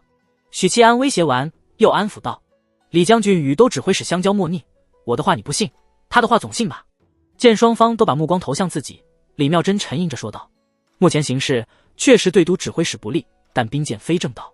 徐将军别冲动，给巡抚大人一点时间。杨川南与他是战友关系，李妙真的心自然是向着杨川南的，但解决问题要有章法。兵谏如果有用的话，李妙真早就尝试了。可问题是不行啊，都指挥使司只能调动白帝城下辖的卫指挥使司、云州其余府郡县的卫所，虽属都指挥使司管理，但都指挥使并没有指挥作战的权利。每逢战时，朝廷都是临时命将。正因为种种限制，李妙真的飞燕军才应运而生。仅凭卫都指挥使司这3、5千的兵马，根本撼动不了巡抚大人的权威，白白牺牲而已。哼，本将军可以等待，可如果张巡抚不能给我一个满意的答复，就算本将军答应，手底下几千号的兄弟也不答应。徐虎臣变相的服软了。呼，搞定！许七安松了口气。遇到这种矛盾，千万不能冲动，要懂得和稀泥。像其他打更人那样搞，这事儿就麻烦了。名侦探许白嫖本能的抵触战争，那样会死很多人。而这事并非一定要用战争来解决，至于后续怎么处理，就交给巡抚大人来头疼。另一边，都指挥使司刚刚对仗结束的张巡抚还处在愤怒状态中，朝着一众官员拍桌怒骂：“废物，通通都是废物！那杨川南该死，纵使他非幕后主使，这渎职的罪名也能让他充军流放。你们也是，都指挥使司向山匪输送军需，数额如此骇人听闻，整个云州官场竟毫无察觉，通通都该死！”经过对账，骇然发现工部每年向云州输送的军需中有近1/4不知所踪，其中包含弓弩、火药、火器、铁矿等等。一众官员低着头，默默承受张巡抚的唾沫飞溅，不敢顶嘴。口吐芬芳之后，张巡抚端起茶杯喝了一口，正准备开始下半场，急促的脚步声从外面传来。一位铜锣不经通报，气势汹汹地闯了进来，高声道：“巡抚大人，白帝城下辖卫司卫指挥使徐虎臣率3000兵马集结在南城外，扬言您不放人，他们就入城。入城是委婉的说法，其实就是攻城。”张巡抚惊地站了起来，在场10余名官员一阵骚动。什么时候的事？现在情形如何？张巡抚追问道。那徐虎臣口出狂言，让您半个时辰内去见他，时辰早已过了。铜锣说完，见一众官员勃然变色，忙补充道：“许七安携游骑将军李妙真出城谈判，情况目前不明。”张巡抚头皮发麻，他没想到云州的军队如此彪悍，不讲规矩。此刻的心情既惊且怒，同时还有焦虑和担忧。许宁燕虽然破案厉害，但张巡抚知道他是个初出茅庐的小子，连杀人经验都没多少，更何况是与不讲理的军队周旋。谁让他去的？谁让他去的？张巡抚拍桌怒吼。那位铜锣撇嘴，是许宁燕硬要出头。本来依照银罗们的意思，是带着杨川南一起守城，等待支援。许宁燕还说他会扛责任。平心而论，许宁燕采取的策略更稳妥，更正确。朝廷对于士兵哗变，通常都是采取安抚措施，然后斩杀领头者，以儆效尤。能不动刀兵就尽量不动。但是张巡抚看来，这显然已经超出许宁燕的业务能力范畴。宋大人，立刻通知5城兵马司集结兵力赶往南城，各衙门衙役全体出动，维护城中治安。张巡抚迅速做出部署，慌而不乱，体现出一位巡抚该有的素质。驾！张巡抚策马狂奔，一把老骨头差点被颠散架，他甚至都不敢开口埋怨姜律中，因为冷风会倒灌进来，只敢喊几声驾。原本在张巡抚的安排中，姜律中应该率先赶往南城，一位4品金罗最适合镇场子。但姜律中稳如来狗，不肯离开巡抚身边，害怕巡抚大人的狗命被可能存在的刺客夺走，光荣送出一血。姜律中心里也担忧，不过不是担忧魏斯军队攻城，而是担忧许宁燕那小子的狗命。作为上过战场的金罗，他深知军队的难缠和不讲道理。别看许七安在京城挺威风的，还曾在刑部衙门口杀人，其实恰恰因为那是在京城，才能让朝堂大佬们投鼠忌器。这里可是云州，匪患严重的云州，但凡是把脑袋拴在裤腰带上的，甭管土匪还是当兵的，没一个是软柿子，一言不合拔刀砍人的可能性极大。渐渐的，临近南城，姜律中耳廓微动，凝神细听片刻，如释重负道：“巡抚大人，不必这么赶，慢些。”张巡抚不想开口说话，把姜律中的话当耳边风，没有搭理。战没打起来。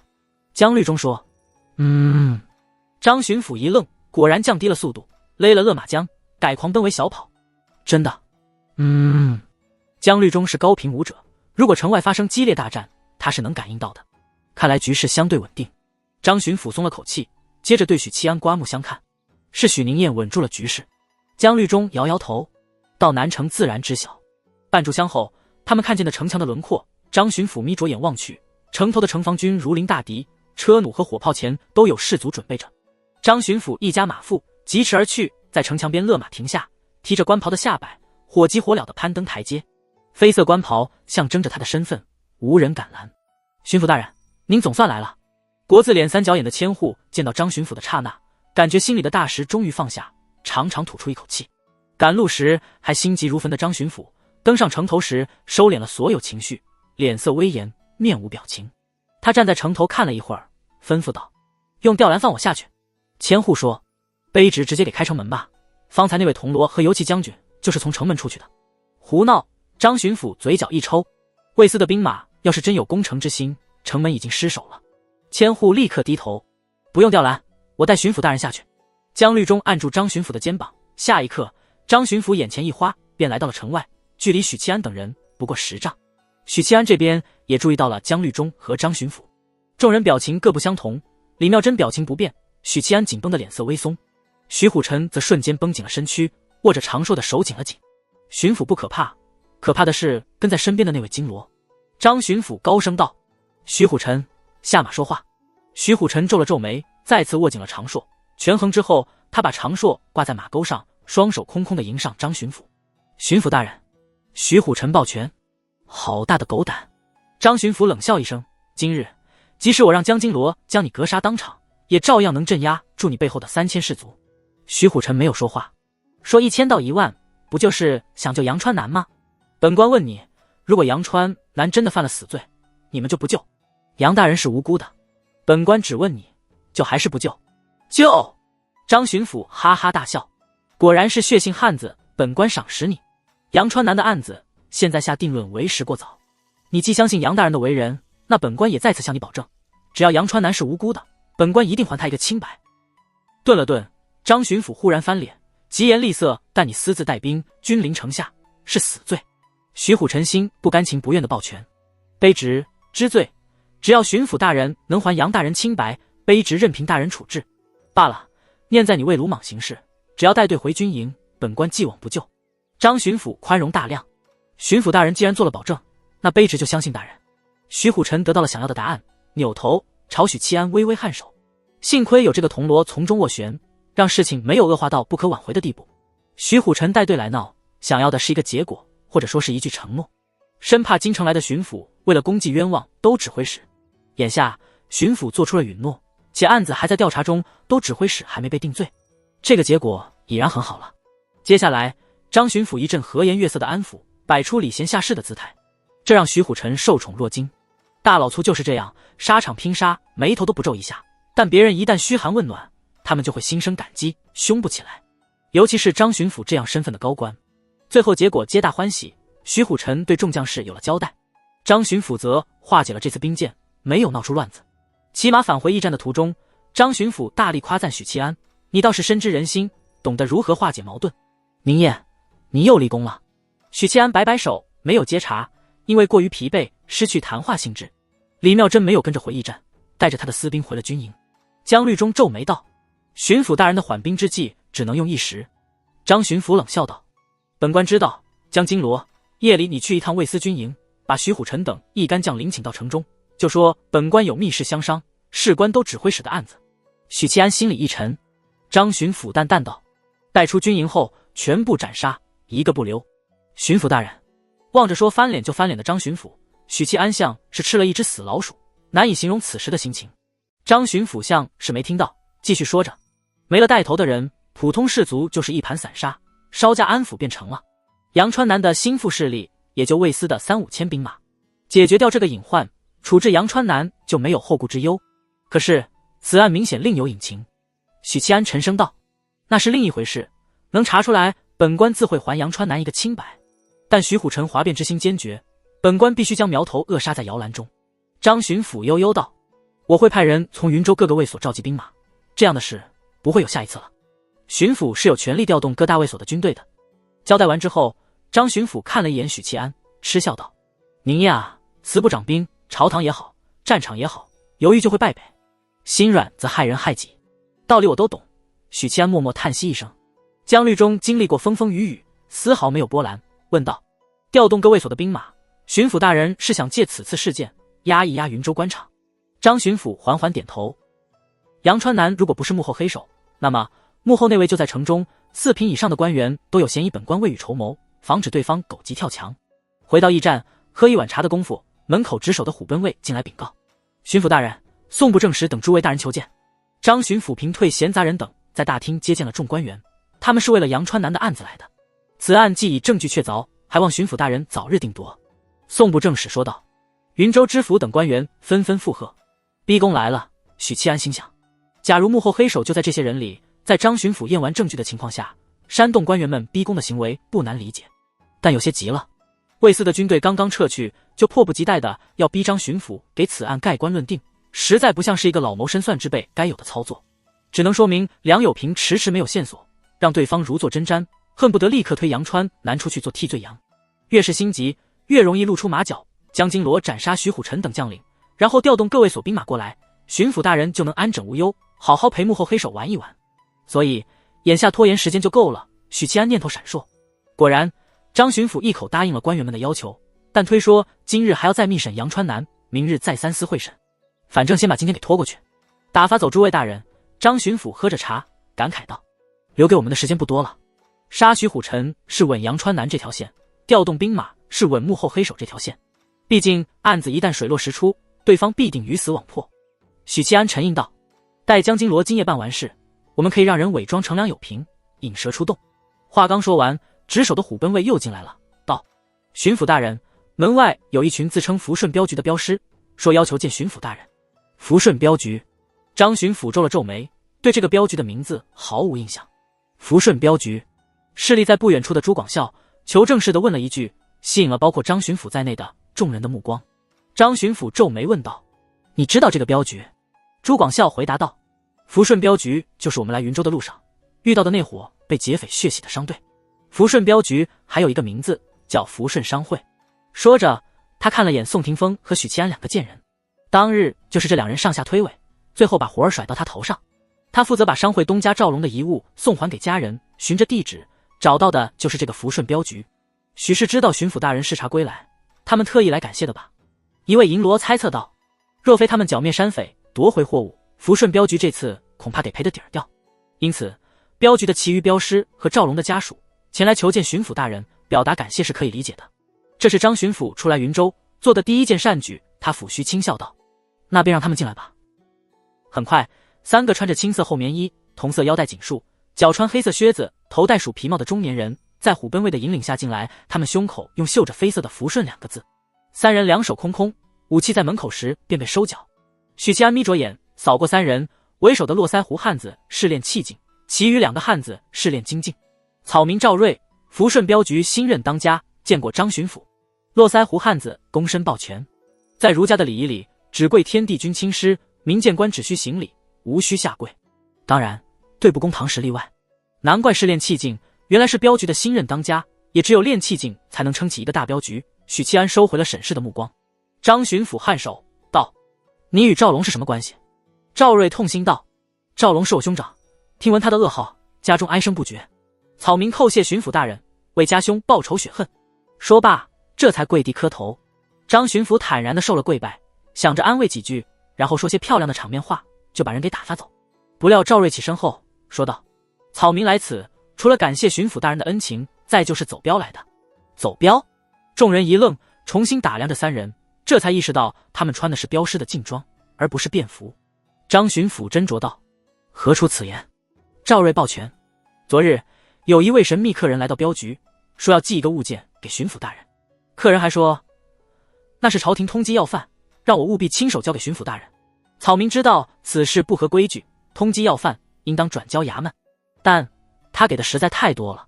朝廷通缉要犯。”张巡抚扭头看了眼江律中和许七安，江律中眼中既有愕然又有期待，想来是意识到什么。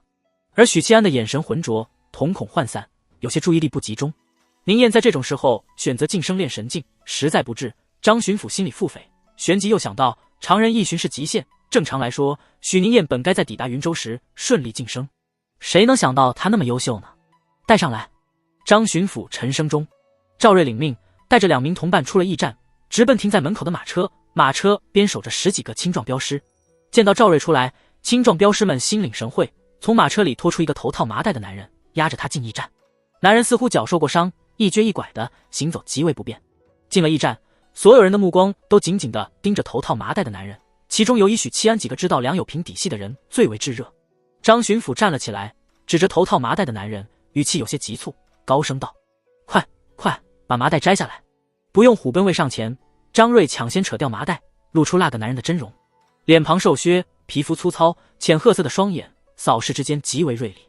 梁有平都指挥使司、经历司的经历，那个在逃的齐党将账簿交给许七安的家伙，踏破铁鞋无觅处，得来全不费功夫。张巡抚喃喃道，他深吸一口气，吩咐道：“验明正身。”一位铜锣上前捏着梁有平的脸，仔细查验，回禀道：“是本人。”寻常走江湖常用的易容术，无非就是人皮面具。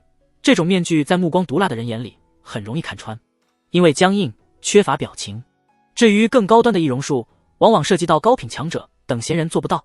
呼，张巡抚轻舒一口气，看向张瑞等人，面带微笑地说道：“此人确实是朝廷的通缉要犯。”他侧目看了一眼许七安，后者心领神会，噔噔噔地上楼，把3个宅男术士揪出来。你们看着楼下3个镖师，确认他们有没有说谎。好的，许公子。楼下，张巡抚问道：“那位神秘的客人是什么身份？”草民不知道。赵瑞摇头，那人穿着斗篷，戴着兜帽，看不清身份。没说谎。白衣术士们眼中青光流转，这个答案倒也在情理之中。不管对方出于何种目的，进镖局时肯定做了伪装。这年头也没有发快递要登记身份证的规定。镖师作为当代的快递小哥哥，没有五险一金，没有商业保险。要是还不懂规矩的话，说不得刚问出口。请你亮明身份，登记一下。可能迎接他们的就是一把铡刀。赵镖头。楼上的许七安忽然喊道。楼下大厅里，众人纷纷仰头看来。许七安斟酌道：“那位寄快递的神秘客人有没有说过什么话？”赵瑞抱拳说：“就是让我们把此人送来驿站，交给巡抚大人，并说他是朝廷通缉要犯。还有其他吗？”许七安提醒道：“比如说，手握明月摘星辰，世间无我这般人。”赵瑞一脸懵：“没有。那有没有背对着你们？”“没有。”赵瑞有些郁闷，这问的都是什么奇怪问题？许七安点点头，表示自己知道了。许七安怀疑这一切都是逼王干的，但他没有证据。尽管2个问题都被否决，但这不代表就不是逼王杨千奂。因为梁有平送达驿站后，我们肯定会旁敲侧击寄件人的身份。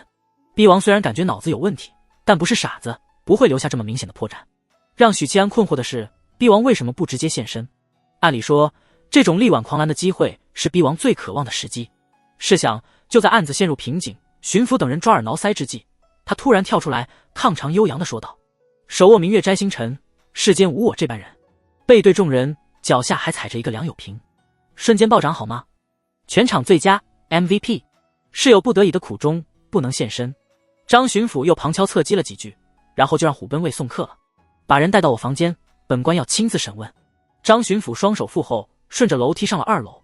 张巡抚上楼，路过许七安的时候，问道：“你是不是发现了什么？”“没有。”许七安摇摇头，又道：“他们没说谎。”张巡抚嗯一声，随我进屋。许七安带着3位白衣术士，跟着张巡抚进了房间。江律中拎着梁有平随后进来，把瘸子扔垃圾一样扔在地上，反身关门。梁有平双手被捆绑着，他也没起身，认命般的坐在地上。“你就是梁有平？”张巡抚坐在案后，威严地盯着瘸子经历。巡抚大人似乎对下官颇有了解。梁有平嘿了一声：“你杀害黄伯街丁15号狗肉铺老板，伪装成接头人，将账簿交给我们，是为了嫁祸给杨川南。你的背后还有谁？”一五一十的交代。张巡抚沉声道：“我要是交代了，巡抚大人能饶我一条性命？”梁有平冷笑道：“死罪难逃，但可以让你死得痛快点。”江律中坐在一边，手里捧着茶，笑容阴冷。“打更人折磨犯官的手段，你可以尝试一下。”在打更人衙门里，主掌刑讯的是南宫倩柔，这个死人妖非常歹毒，自创了数百种惨无人道的刑讯手段，命工匠打造的新型刑具多达100余件，为大凤的刑讯手段添砖加瓦。其中有一件叫做战刑，把大铁砣挂在犯人的脖子上，时间久了，犯人的脖子会一点点的酸胀、疼痛，无法支撑，但偏偏不让犯人休息，强迫犯人站着，可谓痛不欲生。不出2天，人就在无止休的痛苦中死去。像许七安这样爆肝修仙的刑法也有，据说就是在晋升炼神镜中得来的灵感。这种刑法多痛苦，许七安感同身受。他依靠打坐和冥想，已经痛苦不堪，寻常人就可想而知。在南宫倩柔所著的刑法大典中，这类钝刀割肉的刑法足足有上百条。江律中虽然不是南宫倩柔那种精通108种姿势的审讯狂魔，但耳濡目染之下，一些个折磨人的酷刑他还是了然于胸的。梁有平沉默地与江律中对视，两人的目光俱是锐利如鹰。不过没什么修为的梁有平很快败下阵来，他挪开目光，自嘲地笑道：“看来我是别无选择了。”张巡抚和江律中都没开口，面无表情地盯着他。这人既然落到手里，就算是石头也能让他开口说话。梁有平看了眼许七安，拍着自己瘸掉的腿，悠悠道：“我没骗你，这条腿的确是人打断的，只不过救我那个人不是周民。我出生在云州，从记事起就知道云州匪患严重，百姓深受其害。年少时的梦想是习武，成为一名仗剑江湖的豪侠，专杀山匪。但穷文富武，贫苦的家境根本供不起我习武，只好读书。考了2次举人没中，我便投笔从戎，参军去了。梦想还没开始，就被现实给打败了。幸好我有二叔每年上100两银子喂着，不然也只和二郎一样读书了。婶婶讨厌我是应该的。”许七安内心感慨，而以许大郎的资质，读书能有什么出息？大概不会比许灵英强到哪里去。有一年，我在白帝城见到一个衙内当接欺凌民女，怒而出手，但寡不敌众，被他的护从打断了腿。那衙内觉得扫兴，不愿放过我，命人将我带出城活埋。就是这个时候，那位大人出现了，他让随行的侍卫救下了我，并缉拿了衙内，给了我一个公道。许七安几人意识到，那位大人应该就是梁有平效忠之人，10有8九便是幕后黑手。梁有平昂起头，迎着张巡抚的目光，一字一句道：“云州布政使宋长甫。”房间里一片寂静。张巡抚的表情颇为奇怪，既惊讶但又不惊讶，毕竟白帝城内4品以上的官员都有可能是幕后黑手。巡抚大人心里早有准备，不会有大吃一惊的反应。是他。不过张巡抚内心依旧万分沉重，都指挥使杨川南已然涉案其中，现在又多了一位布政使，云州官场真是从头烂到根了。谁抓的你？许七安趁着空隙问了一句。我不知道。梁有平摇头，脸上浮现茫然。那天你们走了没多久，我驱散铺子里的私娼，锁门离开，刚走出黄伯街，我就被人敲晕了。醒来时发现自己被关在一间小黑屋里，头套着麻袋，叫天天不应，叫地地不灵，吃喝拉撒都在小黑屋里，有人给我定时送饭。再后来我就被带去镖局，给送到你们这里来了。没看清那人的长相。许七安追问。梁有平摇头。梁有平是在我们离开后失踪的，然后3天之后，巫神教的人入梦审讯，试探梁有平是否落入打更人手中。因为这3天里宋部正使陪着张巡抚外出视察，所以没有发现梁有平失踪，直到返回白帝城才知道小老弟失联了。对了上啊。许七安恍然大悟。张巡抚指头敲击桌面，继续说，自那以后我便跟了宋部正使，当时他还不是益州部正使。说起往事，梁有平眼中流露出追忆。随着宋长府的官越做大，我一个瘸子也跟着平步青云，成了如今的经历司经历，做到了正6品。也是宋长府引荐之下，我加入了齐党，但这个身份是不见光的。周明是打更人衙门的案子，我则是齐党的案子。齐党为山匪输送军需，必须得过经历司这一关。这些年我一直在替宋部正使做事，偷改账册，侵吞军需。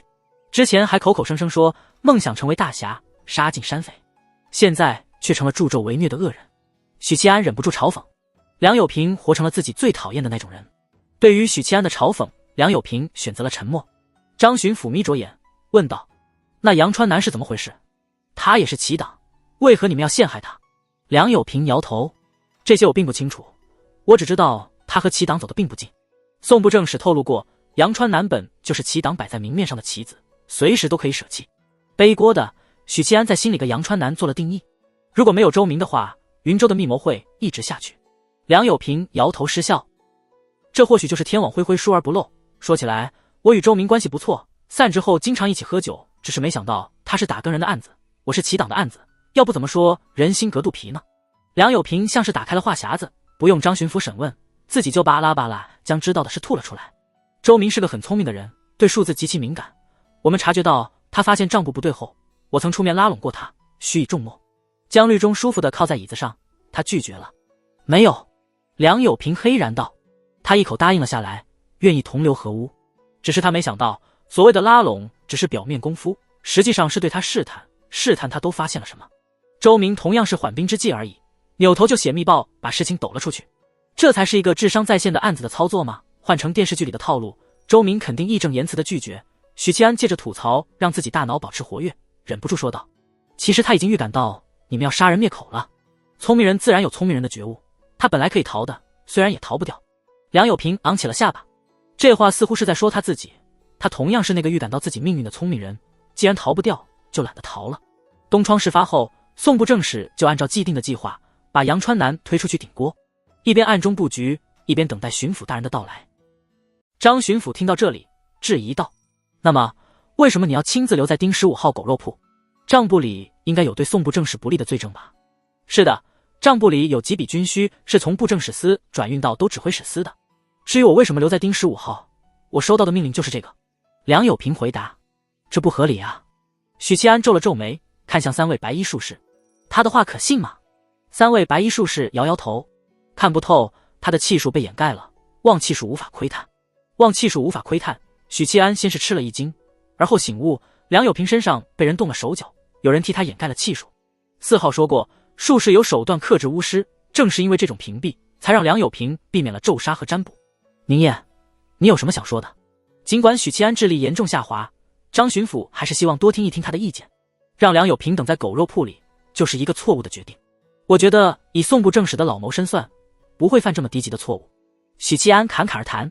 当然，不排除这是挑衅，毕竟如果没有那位神秘高手中途掳走了梁有平，我们即使知道问题不对，也查不出什么。最后只能拿着切实的证据，把杨川南带回京交差。是挑衅还是别有原因，暂时无法确定，除非当面对质宋长府。倒是那位神秘高手，许七安有怀疑人选，那就是逼王杨千焕。首先，他只认识这么一位高品术士。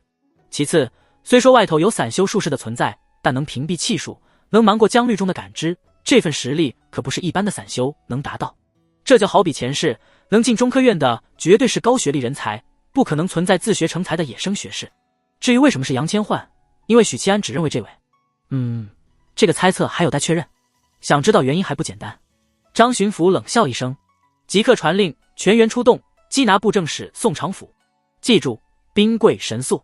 依然是对待杨川南的那一套，但很好用。突击行动能够让敌人猝不及防，来不及做出应对。没多久，虎贲卫全员出动，张巡抚只带了姜律中和寥寥几位打更人，其余银罗铜锣留守驿站，看管阳川南。许七安也留在了驿站，理由是休养生息。他刚在城外开了无双，这会儿身体虚弱，不宜行动。砰！布政使府邸的大门被破开，姜律中带着虎贲卫杀进府中，把反抗的府卫一一制服。出乎意料的是，宋布政使没有如阳川南一样现身，虎贲卫在卧室里找到了他，他已经死了。宋布政使倒在地上，胸口插着一把匕首，鲜血流淌一地，浸染了衣衫和半张脸。巡抚大人，他死了。虎贲卫检查过后，躬身汇报：畏罪自杀了吗？张巡抚走到尸体边，脸色严肃：宋长府竟然就这么死了。他沉吟片刻，吩咐道：派人去府衙传唤经验丰富的仵作过来验尸。仵作很快赶过来，随行的还有云州知府。知府大人满脸惶恐不安，在卧室见到宋布政使的尸体后，吓得一屁股坐在地上。巡抚大人，这知府脸色惨白，嘴皮子颤抖，说不出一句完整的话来。慌什么慌？张巡抚看了一眼宋长府的尸体，只好先把知府带出卧室，来到书房，给他讲述案子的反转。原来宋布政使才是勾结巫神教，为山匪输送军需的罪魁祸首。知府目光呆滞，半天都没消化这个惊天大消息。此事应该尽早告示下去，免得云州官场人心浮动。为着决定思路，张巡抚此刻想的是如何安抚官员，维持稳定。换成许七安在这里，首先做的是对尸体和案子吹毛求疵，直到没有疏漏。正说着，虎贲卫进来通报：大人，仵作已经验尸完毕，传他进来。张巡抚道。仵作脚步匆匆进来，低着头：报吧。是。仵作这才说话道：死者宋长府，年45岁，身高6尺1寸，尸体的头部、发肤、骨骼均无损伤，四肢、躯干除胸口刀伤外，无其他损伤，口腔、咽喉无异味异色，非中毒而死。经检验，死于胸口刀伤，是自杀。张巡抚颔首道：妥善保存尸体。又扭头对知府说道：召集白帝城6品以上官员至布政使司衙门，本官有话要说。作案安排，张巡抚皱着眉头，沉思许久，招来一名铜锣，吩咐道：你速回驿站，将这里的事原原本本告诉许七安，听取他的意见，回禀本官。对了，包括仵作的验尸报告。驿站？什么？宋布政使死了？听到消息的许七安惊得瞪大眼睛。巡抚大人想问问你的意见。那位传话的铜锣大大咧咧地坐在桌上，脚踏着长凳，手里捏着茶杯，喝了一口，唠嗑道：姓宋的倒是识趣，听到我们破门而入的动静，知道在劫难逃，畏罪自杀了。巡抚大人让我回来问问你，怎么看这件事？元芳，你怎么看？许七安脑海里下意识地浮现这句名台词。宋长府畏罪自杀是他没有想到的，还以为有机会让梁有平与宋长府对簿公堂。许七安精神异常疲惫，想事情要一件一件地想。是巡抚大人的兵贵神速策略起到了作用，让宋长府觉得大势已去，选择了自尽。但正常来说，不应该是不见棺材不掉泪吗？这又不是打游戏，感觉有点劣势就5分头，死得有点过于冲动。也有可能是那位始终不曾现身的孟乌杀人灭口。不对啊，孟乌杀人灭口的前提得是东窗事发吧？可他怎么知道事情已经败露？刹那间，宛如一道闪电劈入脑海。驿站附近肯定有宋长府的眼线，时刻监视着这边的动静，没准就是那位4品孟乌。福顺镖局的镖师押着梁有平进来时，虽然有套着麻袋，但瘸子走路的特征很明显。宋长府早就知道梁有平已经落网，许七安心里做出判断，他终于意识到哪里不对劲了。他们在驿站里审了梁有平半个多小时之后，巡抚带队冲入布政使府邸，即使以虎贲卫的奔行速度，从驿站到布政使府邸，少说也得40分钟。这么漫长的时间里，宋长府会坐在家里等死吗？可是宋长府的确死了，仵作已经验明正身。卧槽，不好，中计了！许七安脱口而出。死的不可能是宋布政使，因为他有足够的时间逃走，根本没理由坐在家中等死。孟乌杀人灭口的可能性不大，因为还没到需要灭口的地步，有足够的时间撤退，完全没必要走极端。那为什么要伪装出畏罪自杀假象？许七安有2个猜测：一，宋布政使也是个替罪羊，杀他灭口等于把线索掐断，同时捏造出畏罪自杀的假象来迷惑张巡抚；二，宋布政使在拖延时间。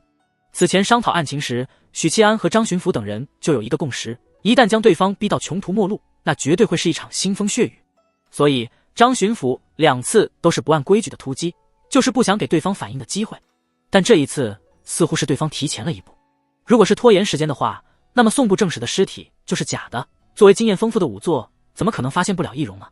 除非仵作是个狼人。基于这个推测，那么巡抚大人就危险了。此时张巡抚身边只有虎贲卫和姜绿忠，大部分打更人留守驿站。姜绿忠固然厉害，但不要忘了，对面也有一位四品孟乌。一旦姜绿忠被孟乌缠住，单凭虎贲卫如何守护巡抚大人的安全？战力彪悍的银罗铜锣才是本次卫队里的中流砥柱。宋部正史在白帝城经营多年，杨川南京成了阶下囚，他一家独大，再没有本土势力能遏制他。虽然他调动不了卫所军队，但城里的5城兵马司是听部正史司号令的。想到这里，许七安当即招来驿站内所有打更人，将自己的猜测告诉他们。打更人们一听，脸色无比严肃，尽管还有人将信将疑，但事关巡抚的安危，宁可信其有，不可信其无。留下4人在驿站留守，其余人跟我走。一位银罗喝道。他看了眼许七安，许宁燕，你就守在驿站吧。许七安的状态大伙都知道，不适合高强度作战，去了也发挥不出太出众的战力。牵来马匹，10余位打更人快马加鞭奔向宋长府的府邸。宁燕，事情为什么会变成这样？宋廷峰脸色难看，眼里充斥着不安和焦虑。他的铜锣身份是接触不到案件机密的，在宋廷峰以及其他打更人看来，案情的进度是断裂的，是跨越性的。出去视察回来，许七安解开谜题了。张巡抚把都指挥使杨川南逮捕了。李妙珍来驿站拜访之后，案件似乎发生了反转，但具体过程他们依旧不知道。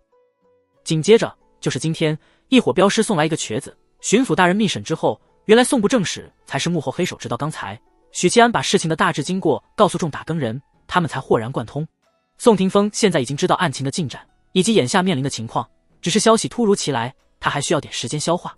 有句话说，战场瞬息万变，查案也是这样的，敌人不会等着你一步步搜集证据，准备妥当，然后束手就擒。许七安还算镇定，毕竟有姜绿忠这位高品武夫，以及一众修为强悍的打更人。廷峰，你现在立刻出城去找李妙珍，把城内发生的事告诉他。为了稳妥起见，许七安决定请求飞燕军的帮助。李妙珍的私军极其强大，汇聚了5湖4海的江湖高手，战力彪悍。好，宋廷峰起身就往外走，又快速折返回来，噔噔噔跑上楼。几分钟后，换了一身平平无奇的便服。聪明，许七安暗暗称赞，同时自省，我竟然没有提醒他换便服。San 直降的这么厉害。宋廷峰骑上一匹不会堵车的小母马，哒哒哒的走了。可是半小时后，他又策马狂奔着回来了，大步冲进驿站，脸色难看。宁燕，城门关闭了。许七安无声地望着他，一颗心倏地沉入谷底。我感觉要出事了。许七安坐不住了，起身在大厅里踱步。能出什么事？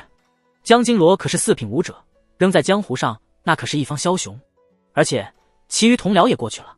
宋廷峰宽慰道，他同样也在宽慰自己，给自己增加信心。即使以大凤的国力，目前来说也只有一位镇北王是3品武者，4品境界确实可以在江湖上横着走。许七安在京城见惯了4品高手，但那是京城大凤的核心。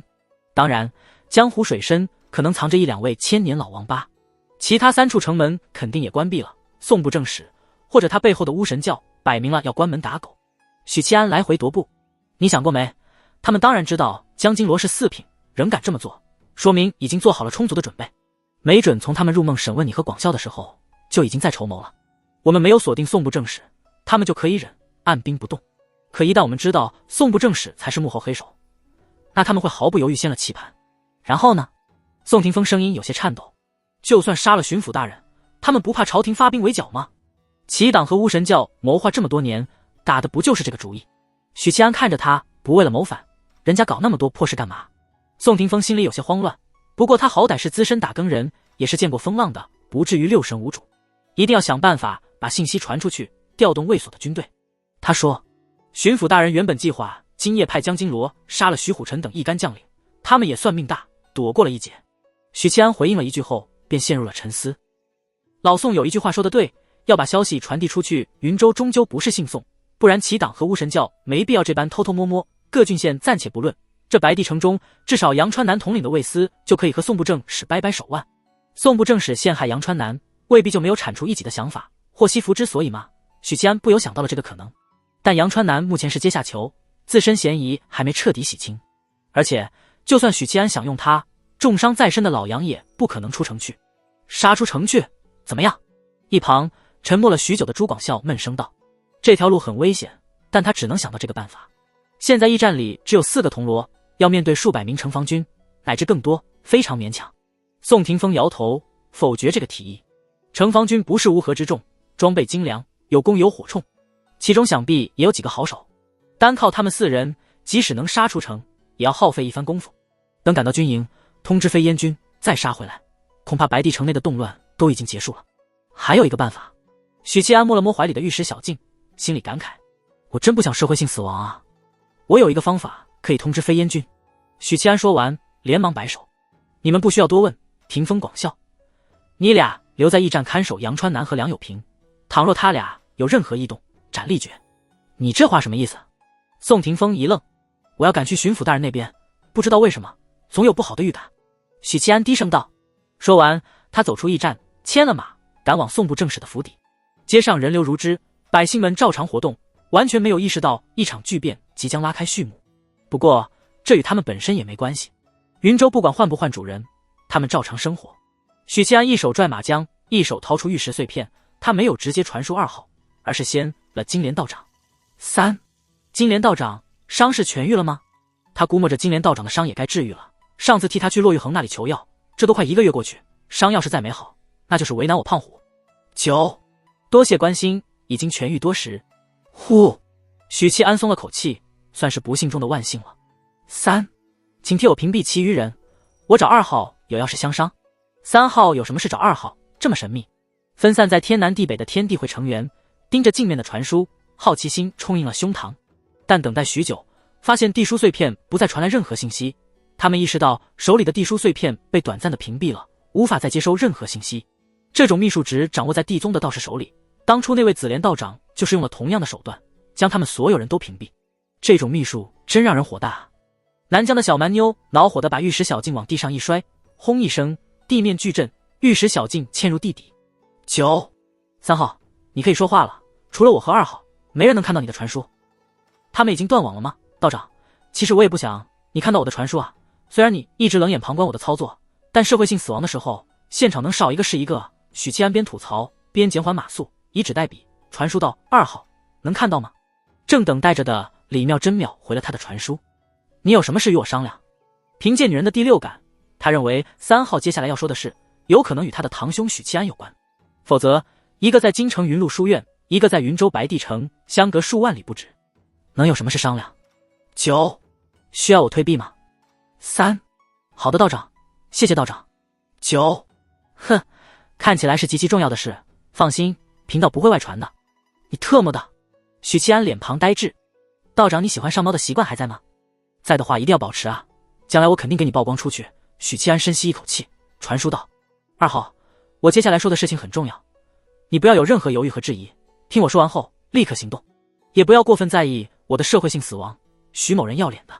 3号的话很奇怪，明明远在京城，却仿佛情况紧急到就发生在我身边似的。李妙真细长而精致的眉毛轻轻蹙起，他今晚其实有事，经过了白日冰剑的风波，出于天宗修行者的敏锐直觉，他隐约察觉到张巡抚笑容外表之下隐藏着的杀意，因此打算黄昏之前去一趟驿站，周旋1、2，看事情能否有回旋的余地。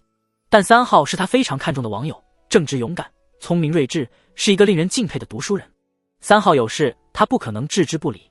刚想到这里，就看见玉石小镜的镜面缓缓浮现一行文字：云州案真正的幕后黑手是宋部正使张巡抚，破解了谜团，原本打算以雷霆之势缉拿宋长府，但宋长府提前察觉到了危险，设计迷惑张巡抚和打更人，并暗中封锁了城门。现在白帝城处处杀机，巡抚队伍恐遭不测。2号，你速派兵驰援。幕后主使是宋部正使。李妙真像是被一柄重锤砸在脑门，猛了一会儿，宋长府才是幕后黑手，也就是说勾结巫神教的齐党是宋长府，宋长府是齐党的人。没时间思考那么多了，如果正如3号所言，那么白帝城的动乱一触即发，甚至已经展开激战。张巡抚要是出了意外，整个云州都会滑向不可控的深渊，疆域中是四品武者，一旦开战，城中百姓难免会被波及。而这只是动乱的开端，明年开春，朝廷绝对会派大军进攻云州，战火之下，多少百姓会生灵涂炭。李妙真豁然起身，手已经抓起了靠在桌边的银枪，但就在这时，他忽然僵住，脑海里闪过一连串大大的问号，然后汇成一句话：3号怎么知道这些事？3号远在京城，又是怎么知道云州发生的事？他心里隐约有一个猜测，这个猜测在他心里掀起了轩然大波，震惊程度丝毫不比宋部正式兵变来的小。于是李妙真顿住，站在原地，手指略带颤抖的传书：“你怎么知道这件事？”传书发出去后，半天没有人搭理。李妙真眉梢一扬，扭头朝坐在床榻边低头看书的女鬼苏苏说道：“传我命令，集结飞燕军。”苏苏低头看书的风情像极了温婉知性、知书达理的大家闺秀，那种温雅是镌刻在骨子里的。如果看的书不是某某艳史，那就完美了。哦，苏苏恋恋不舍地放下手里的小刘备，扭着盈盈一握的小腰往帐篷外走。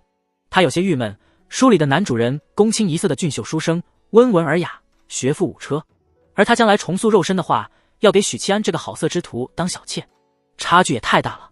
目送女鬼女仆出去调兵遣将，不耽误时间的李妙真沉着脸传书威胁：“你若不说，我绝不派一兵一卒。”这当然只是威胁，李妙真现在恨不得插上翅膀飞去白帝城。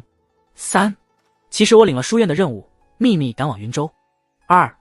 你当我是傻子？3号是云麓书院学子，众所周知，开春后就是春闱，是天下读书人鱼跃龙门的时机。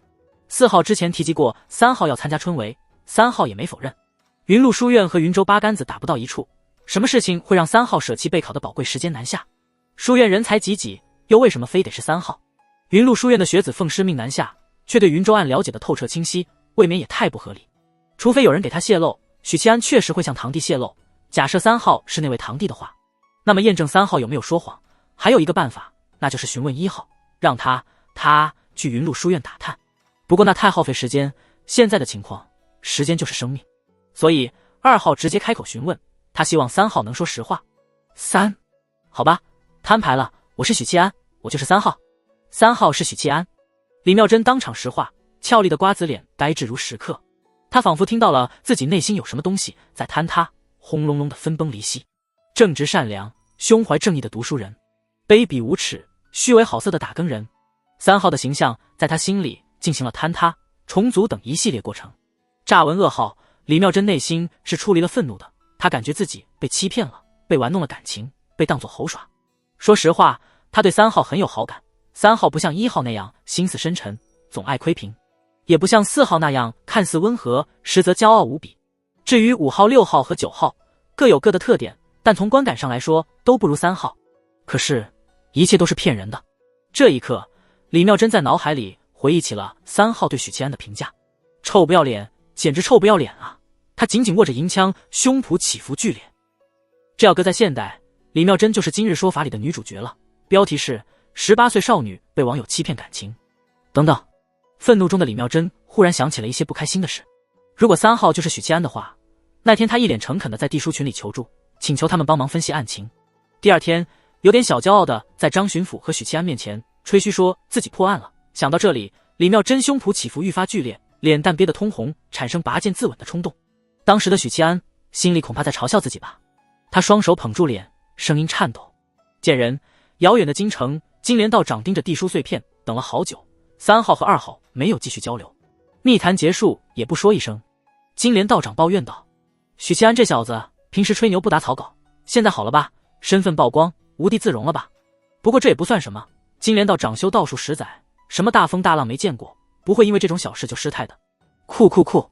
几分钟后，一声橘猫跳上院子里的围墙，警惕地往里张望，似乎打算潜入厨房偷吃。但这时橘猫忽然僵住，愣在墙头不动了。几秒后，琥珀色的瞳孔恢复灵动，翘着尾巴，开心地走了。屋子里，金莲道长躺在床上，眉目安详。许七安最后看了眼玉石小径，2号没有嘲讽、指责、谩骂，诡秘地保持了沉默。有些意外，但又有所预料。他应该也想起那天一时心态飘了说的话，这就是大家一起死的好处啊。许七安感慨。接着，他沉淀精神，抱元守一，在识海里呼唤神书和尚：“大师，大师，大师，在下遇到危机了，希望能得您的帮助。”靠了神书和尚半天，竟然没有回复。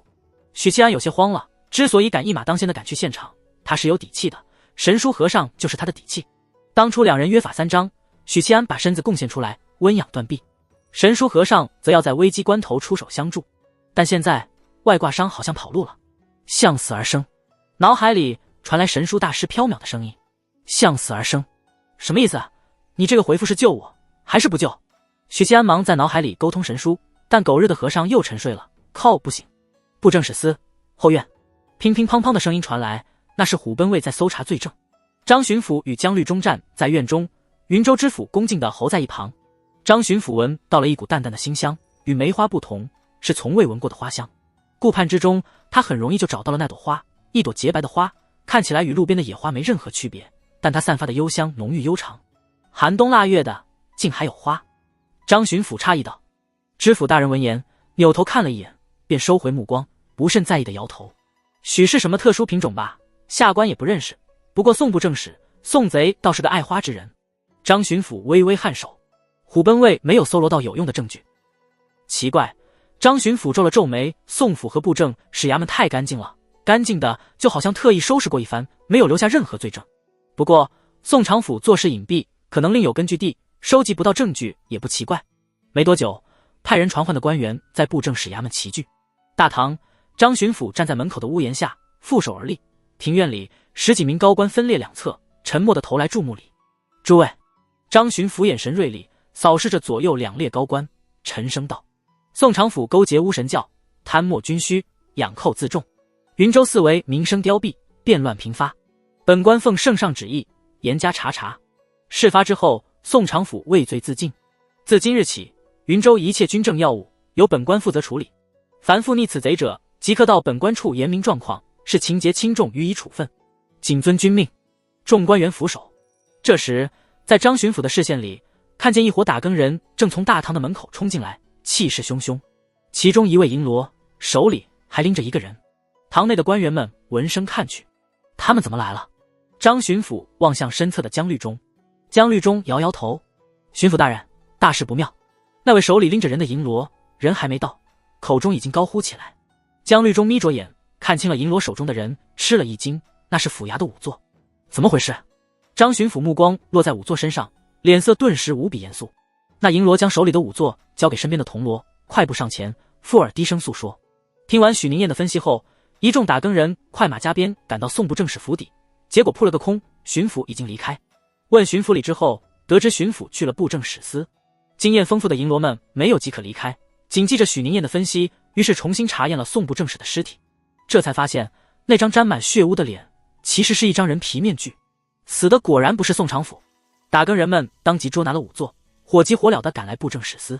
原来如此，张巡抚脸色几经变化，从震惊到凝重，再到现在沉淀情绪后的面无表情。他缓缓扫过众官员，望向仵作道：谁指使你的？仵作惊恐难安，目光频频望向侧后方，那是云州知府所立的位置。回禀巡抚大人，是下官。知府作揖拱手，竟坦然地承认了。张巡抚冷哼一声，也不废话，挥手道：拿下。他的手没挥出去，简单的一个挥手动作，却艰难的仿佛是抬起千斤之物。紧接着他软绵绵地摔在地上，身边的江律中下意识地想扶，没想到一个踉跄，堂堂4品武者竟然被张巡抚带着一起跌倒。中毒了。江律中心里一凛。江金罗，巡抚大人。打更人大惊失色，纷纷靠拢过来。庭院里一众官员惶恐不安，此刻的云州知府在他们眼里竟如此陌生。混账！一位铜锣抽出佩刀就要斩杀知府。知府面无表情，抬手结了个印。呵呵，那名被丢弃在地的仵作忽然变异，浑身肌肉膨胀，双眼化作红瞳，喉咙里迸发出野兽般的低吼，一头撞向抽刀的铜锣扑。刀锋斩在肩膀上，把仵作整条胳膊斩断。他恍然不觉，结结实实地撞入铜锣怀里。众人听见了骨骼碎裂的声音，铜锣倒飞出去，手里的佩刀哐当落地。打更人们眼疾手快，接住了他，但这无法改变结局。那位铜锣眼里的铜光迅速暗淡，生命之火熄灭。孟巫，江律中沉声道：原来你就是巫神教那位4品孟巫，周明是你杀的。知府笑道：正是。哗！众官员迅速后退，警惕地看着知府。那位神秘莫测的孟巫，原来一直就隐藏在身边。他用的什么手段克制4天间白衣的望气术？红瞳中只剩狰狞，失去人性的仵作默默捡起了断臂，按在断口处。猩红浓郁的血管闪烁，血色丝线缠住断臂，重新接续。血灵傀儡，这是9品的巫师就掌控的秘术，能够将活人炼化为傀儡，并以燃烧精血为代价，将傀儡催化成悍不畏死、战力无双的死士。因此9品巫师又叫血灵。当然9品的巫师对傀儡的战力增幅有限，更做不到接续断臂的程度。我中的是什么毒？姜绿中似乎不甘心。这种毒叫松花白虫，白虫尸体燃烧会产生无色无味的毒，这种毒不会对身体造成任何影响，但会潜伏在身体里长达10天。这10天里，中毒者一旦闻到一种叫做松花的花香，身体就会软绵无力，成为待宰的羔羊。这是南疆古族毒部的毒方。姜绿中，为了对付你，本座真是煞费苦心啊！你是高频武者，普通毒药对你无效，且很容易识破，唯有这种组合式的蛊毒，且药性温柔绵长的毒，才能让你中招。知府大人神色得意。张巡抚虚弱喘息，是后院那朵花。没错，所以你特意引着我们去后院。巡抚大人的聪明才智来得晚了些。知府讥讽道：那白虫的毒呢？你们天天烧的蜡烛便是了。你们千防万防，没想到毒会在蜡烛上吧？巡抚大人外出视察时，驿站里的蜡烛就在神不知鬼不觉中被偷换。驿站不可能时刻都有人守着，尤其外出视察期间偷换蜡烛防不胜防。张巡抚强撑着问：宋长府在哪儿？等你们死了，他自然会接手云州官场。知府冷笑道：接管白帝城后，囤积在各处的山匪便会进攻各府郡县，经查年尾，云州将从大凤割裂出去。这时众人听见了杂乱又响亮的脚步声，正有大队人马逼近。毒药会在2炷香之后缓解，可惜你们活不到那时候了。知府大笑道。喊杀声旋即响起，守在外头的虎贲卫与武成兵马司的叛徒展开交战，弓弦声、火铳发射声、兵器碰撞声清晰地传入众人耳中。原有叛军，竟有孟乌，这堪称绝境的情况让一众打更人脸色难看，一颗心沉入谷底。好在都是有着丰富经验的打更人，见惯了血腥和厮杀，心智坚定，保护江金罗和巡抚大人进内堂。姓赵的银罗大喝道，他随之抽出了刀。姜绿中一把拽住对方的衣袖，想要说些什么，但那位银罗在他开口前抢先说道：头儿，我懂，孟乌不擅长近身战，只要注意不被他得到发丝和血肉，他就无法发动咒杀之术。唐银罗咧嘴道：是啊，头儿，4品的武夫我们打不过，4品的孟乌难道还不行？那也太丢人了。铜锣们见顶头上司如此有底气，心里不禁一松。孟乌手段怪异离奇，不擅长正面战斗，这一点他们身为铜锣只是略知一二。出乎铜锣们意料，姜绿中竟然没放手。这位平日里宛如神明的金罗已经连站都站不稳了，但他依旧死死拽住那位银罗的衣袖。走，姜绿中说。赵银罗回过头来咧嘴道：头儿，你要我们带巡抚大人走，这可不行。姜绿中摇头：带着巡抚你们走不掉，我是让你们走。江金罗不打一场怎么知道会输？一位铜锣说，似乎是为了给自己鼓气，他说得很大声。赵银罗猛地拽回了袖子，拽得姜绿中一个踉跄。唐银罗扶住了他，叹口气：等回了京城，头儿你请我们喝酒吧。最后那位银罗没有说话，朝着姜绿中抱拳。赵银罗一手扬刀，一手摘下腰间的军弩，扣动扳机，弓弦嘣的一声，利箭怒射而去。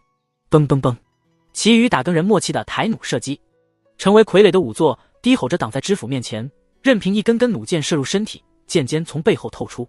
给老子死！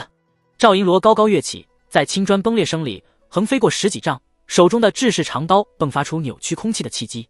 噗！仵作傀儡当场斩成2半，血线狂舞，努力的想把它再拼凑起来，但没有成功。孟乌知府灵活地避开了刀芒，那道锋锐的刀气撕裂大地，一直蔓延到大堂门口处的台阶，发出砰一声巨响。其余2位银罗的攻击尾随而至，他们俯身狂奔，拖曳出残影，彼此配合杀向孟乌。攻击的同时，2位银罗脑海里浮现巫师体系的资料。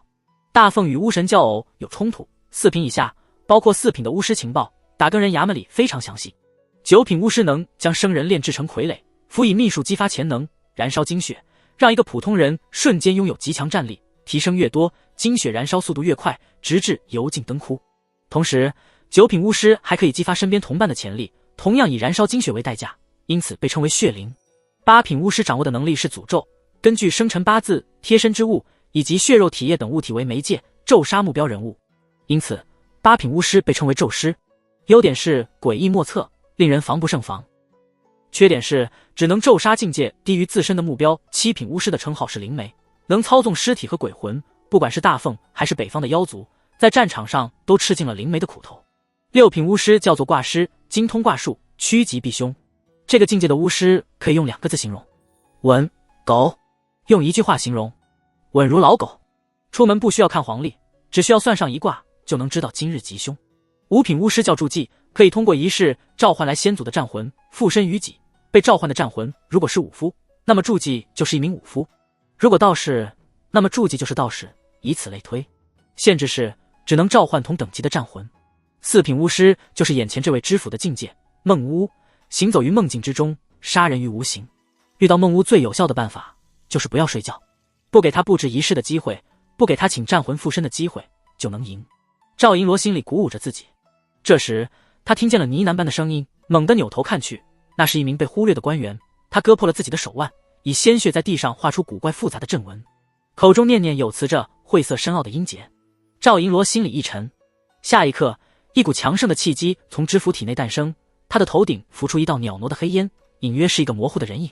与此同时，两位银罗的刀锋斩来，长刀割裂衣衫，斩在知府身上，爆发出刺耳的金属碰撞声。他头顶黑烟晃动了一下，铜皮铁骨，谁告诉你们仪式必须要巫师本人才能布置？其实傀儡也可以。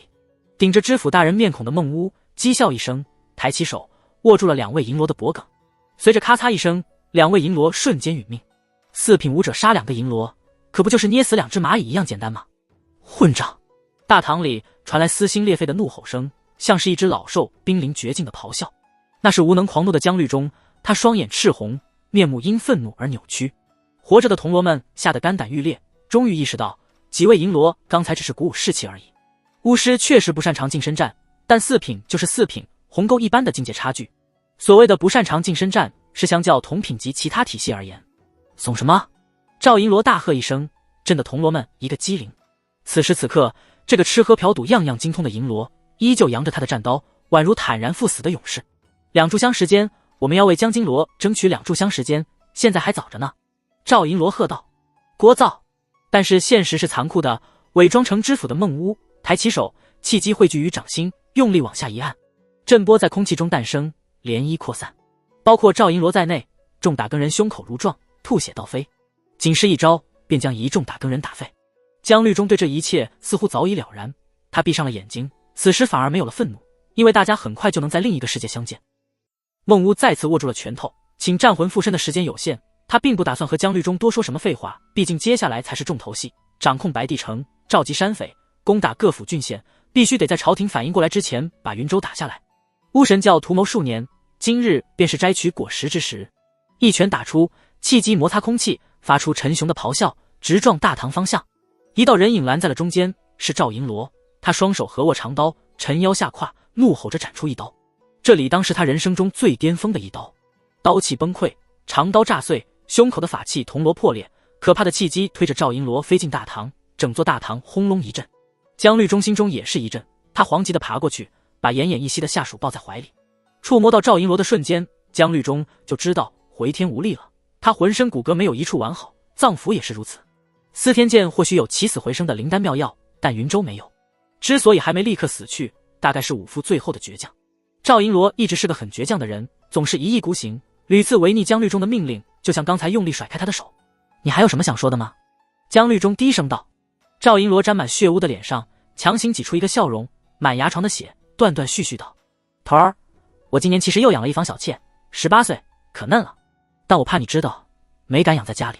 你经常找我们几个银罗密会，3令5申，每年摊的银子不能超过500两，贩夫走卒一次勒索不能超过10文，商铺酒家一次不能超过3000。你知道吗？我们几个私底下都笑话你，连贪污都要制定条例，全天下也只有你了。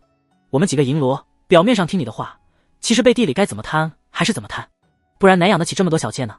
抱歉啊，头儿，让你失望了。所以不用为我们这种人伤心，按照魏公制定的规矩，我应该被拖到菜市口斩首。老唐喜欢喝酒，如果你能活下来，记得每年的清明要多给他倒2杯酒。最后一个要求，我不想死在异乡，带我回京。赵银罗瞳孔里的神采散去。唉，张巡抚长叹一声，自责道：是本官大意了，是本官大意了。眼下说这些还有什么用？这话江律中是笑着说的，但眼里的悲伤藏也藏不住，汹涌的流淌出来，化作滚滚热泪。孟巫缓缓走来，畅快地笑着。说实话，我们其实并不打算割裂云州，扶植山匪，囤积军队，只是一手有备无患的暗棋。他应该用在最需要的时候，而不是现在这样。虽然信州的经历查出了账簿问题，但按照我们的计划，不过就是把杨川南推出去顶罪。没想到齐党竟如此愚蠢，暴露了与我们合作的秘密，招来了你们。更让我意外的是，区区一个铜锣居然能做到这一步，完全打乱了我的计划。不得已，只能对你们下手，提前占领云州。要恨就恨那个姓许的铜锣吧，若非他坏事，你们原本不用死。现在你们先走一步，我会把那个铜锣揪出来杀掉。话音方落，忽然有2道劲风袭来，孟乌抬了抬手，便将2枚冷箭震碎。围墙上站着一个挺拔昂扬的铜锣，手里握着司天监宋清赠予的法器军弩，不过现在已经变成了凡物。他的一生只能射3次。我许其安就这么没牌面吗？一口一个那铜锣。他身上有血，但都是别人的血一路杀进来的。许其安说完，目光落在死去的2位银罗身上，落在重伤不能再战的铜锣身上。那玩世不恭的跳脱气质倏地沉淀，眸光暗沉，面无表情。西城门一道银光从天而降，轰隆定在城墙上，碎裂的砖块四射，尘埃扬起。穿着鱼鳞软甲，扎着高马尾，身后一件猩红披风猎猎鼓舞。李妙珍站在枪杆上，盯着弯弓搭箭的一众士卒，沉声道：为什么关城门？3号，许其安那贱人说的没错，城门确实关闭了，但李妙珍没有鲁莽的破城杀人，亲自降临城头质问。枪，一位将领拔出刀，急指李妙珍，杀无赦，竟然不解释，直接动手，那就没什么好说的了。李妙珍眸光瞬间凌厉，嘣嘣，弓弦震动的清乐声里，数十枚箭矢射向李妙珍。他不闪不避，一拍锦囊，一股古阴风钻出，缠绕住箭矢，改变他们的飞行规矩。箭矢擦着李妙珍掠过，弓箭手们变成了人体描边大师。吭！李妙珍腰间的飞剑出鞘，化作银色的闪电呼啸，游走过一位位守城士卒的脖颈，肆意收割着生命。哒哒哒，密集的马蹄声传来，飞燕军疾驰而来，尘烟滚滚。4名铜皮铁骨境的百夫长率领着炼神境的10长杀上城头，配合着李妙珍的飞剑收割守城士卒。主人，你好久没使用飞剑了。女鬼苏苏轻飘飘地落在枪杆上，从后面搂住李妙珍的腰。这把飞剑是道门天宗赐予李妙珍的法器，平时几乎不用，但每次出鞘都意味着李妙珍情绪很糟糕。我很生气。李妙珍说，是因为巡抚大人遇刺？不是，是因为一个贱人。苏苏皱起好看的眉头，欲言又止。她是不是忘记自己是天宗圣女这件事了？天宗宗旨太上忘情，不喜不悲。可下山这几年，李妙珍变得越来越冲动，越来越嫉恶如仇，硬生生把自己混成了急公好义的飞燕女侠。飞燕女侠的称号，很大一部分原因就是这把飞剑轻盈似燕，杀人无影。其次才是她急公好义，哪里有不平事，她就飞到哪里。飞燕军再次展现出了攻无不克的彪悍战力，迅速清除城头守卫。接着，一位铜皮铁骨的武夫一头撞开了城门。李妙珍轻轻跃起，身形下坠，然后握住了长枪，用力拔出，与他一起坠地。在他的带领下，飞燕军杀入城中，地狱无门自来投。孟乌短暂的错愕后大笑起来。啪嗒，许七安跃下墙头，握着监正送他的黑金长刀，咬牙切齿道：该下地狱的是你，你这婊子养的。许宁燕，你来干什么？江律中脸色大变，你特娘的送死吗？你救不了我们的，走，快走。我还走得掉吗？许七安心说。他确实走不掉，因为孟乌锁定了他，正缓缓握拳，头顶的黑烟微微鼓荡，像是在蓄力。宁燕，你……张巡抚闭上了眼睛，你这是何必呢？许七安一点都没慌，心里沟通神书和尚：大师，快助我杀了此人。大师，卧槽，大师你还在不在？你别玩我呀！大师我草你妈的！拳刚扑面来，耳边风雷怒吼。当时时，一声叹息传遍全场。手握明月摘星辰，世间无我这般人。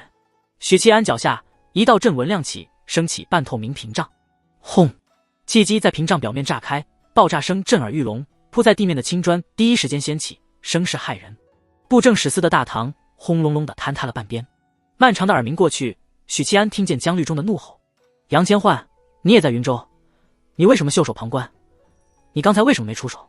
许七安豁然回首，看见一道白衣身影负手而立，背对着他们。对于杨千焕的出现，他心里没有任何惊讶，只想说：你这死鬼，你终于来了。许七安早就怀疑那个掳走梁有平的术士就是司天监的某位师兄，极有可能就是杨千焕。果不其然，我杨某人一生行事，何须向他人解释？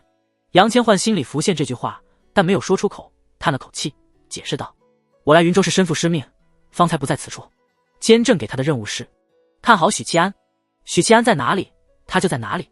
几位银罗遇害时，他并不在现场。我带你们走。杨千唤脚下阵纹扩散，笼罩向许七安，笼罩向张巡抚等人。哼！孟乌一脚踏裂阵纹，杨千唤想在本座手中救人，你还不够格。杨千唤的回复是：手握明月摘星辰，世间无我这般人。狂妄！孟乌山羊须颤动，似乎生气了。走不走？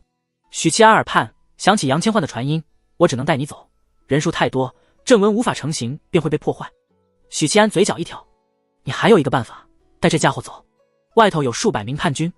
杨千唤警告道：我知道。许七安回答。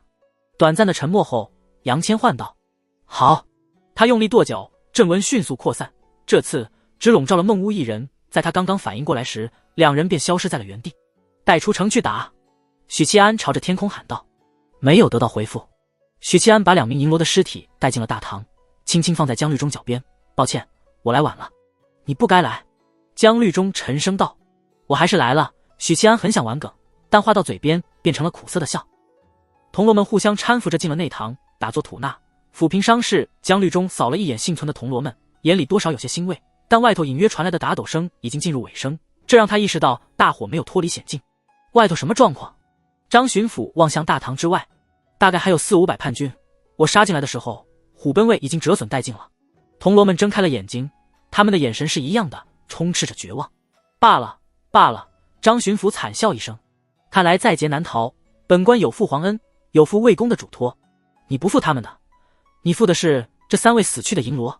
许七安看了他一眼，起身走到门槛处。宁烨，你走吧，以你的战力，从后堂离开，能脱身的。江律中红着眼眶，催促道：滚滚滚，赶紧的，老子今天就和部下一起死在这里了。你是魏公看中的人，你要死在这里，魏公会刨我坟的。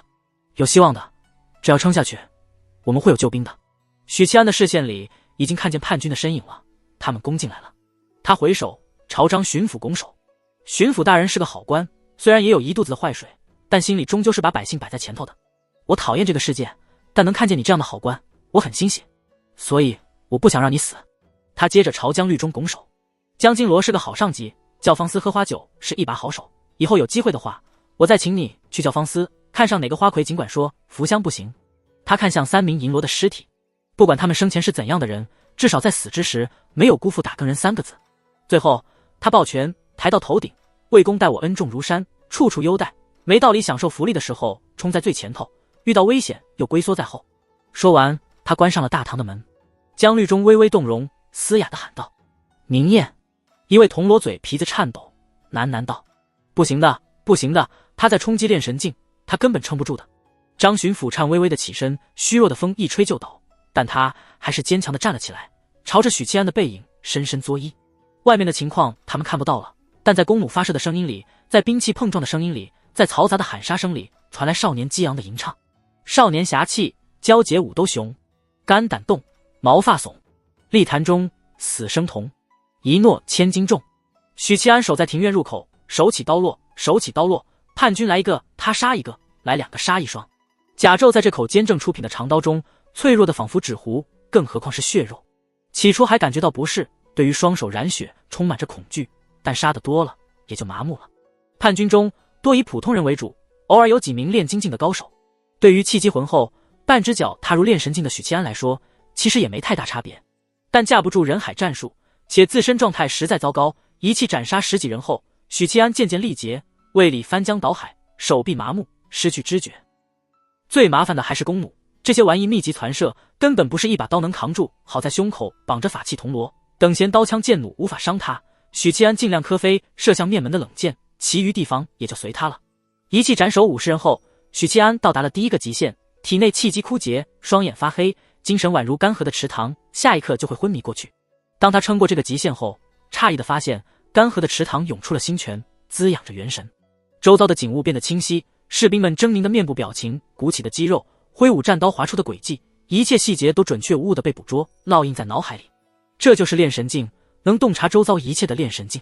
不，还没到极限，还可以继续突破。向死而生。许七安忽然明白了神书和尚的意思，不眠不休的压榨元神，本身就是一种向死而生。但还不够，如果把元神比喻成一块铁胚，普通武者晋升炼神境，相当于锤子只砸一次。许七安现在做的是反复捶打，淬炼元神，一次次在生死边缘突破极限。斩首100人，他再次面临极限，强撑过去后，心泉汩汩冒出，精神力再次突飞猛进。不行了，快撑不住了，臭和尚，老子这条命就交给你了，你可别耍我啊！老子京城里还有一大群想通的妹子呢。一气斩杀200人后，心泉没有继续涌出，因为许七安立即而亡了。元神的飞速成长与肉身并没有关系，他一次次压榨元神，其实也是一次次压榨肉身。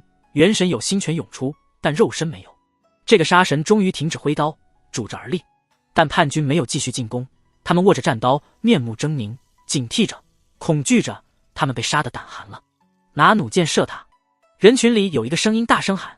嘣！弓弦震动，弩箭激射而出，不知道是体力耗尽还是情绪紧张，原本射向眉心的弩箭竟然偏了，擦着许七安的头皮飞过。但叛军们欢呼起来：他死了，他死了！哈哈哈哈！这狗日的终于死了！剁碎他，剁碎他，为兄弟们报仇！一拥而上。但就在这时，一口飞剑破空而来，绕着人群一划，将最前方的几名士卒斩杀。紧接着，4名宛如神魔般的武夫撞破围墙，率领一群甲士杀了进来。此时叛军还有300余人，但面对这支天降骑兵，不比韭菜好到哪里。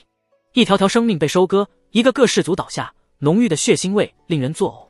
清理完叛军的飞燕军，看见了毕生难忘的一幕。庭院入口处，一个少年傲然而立，身上插满了箭矢，脚下是横陈的尸体。他站在尸山上，拄着刀，没有了生命的气息。披着猩红披风的李妙真站在他的面前，背影竟有些落寞。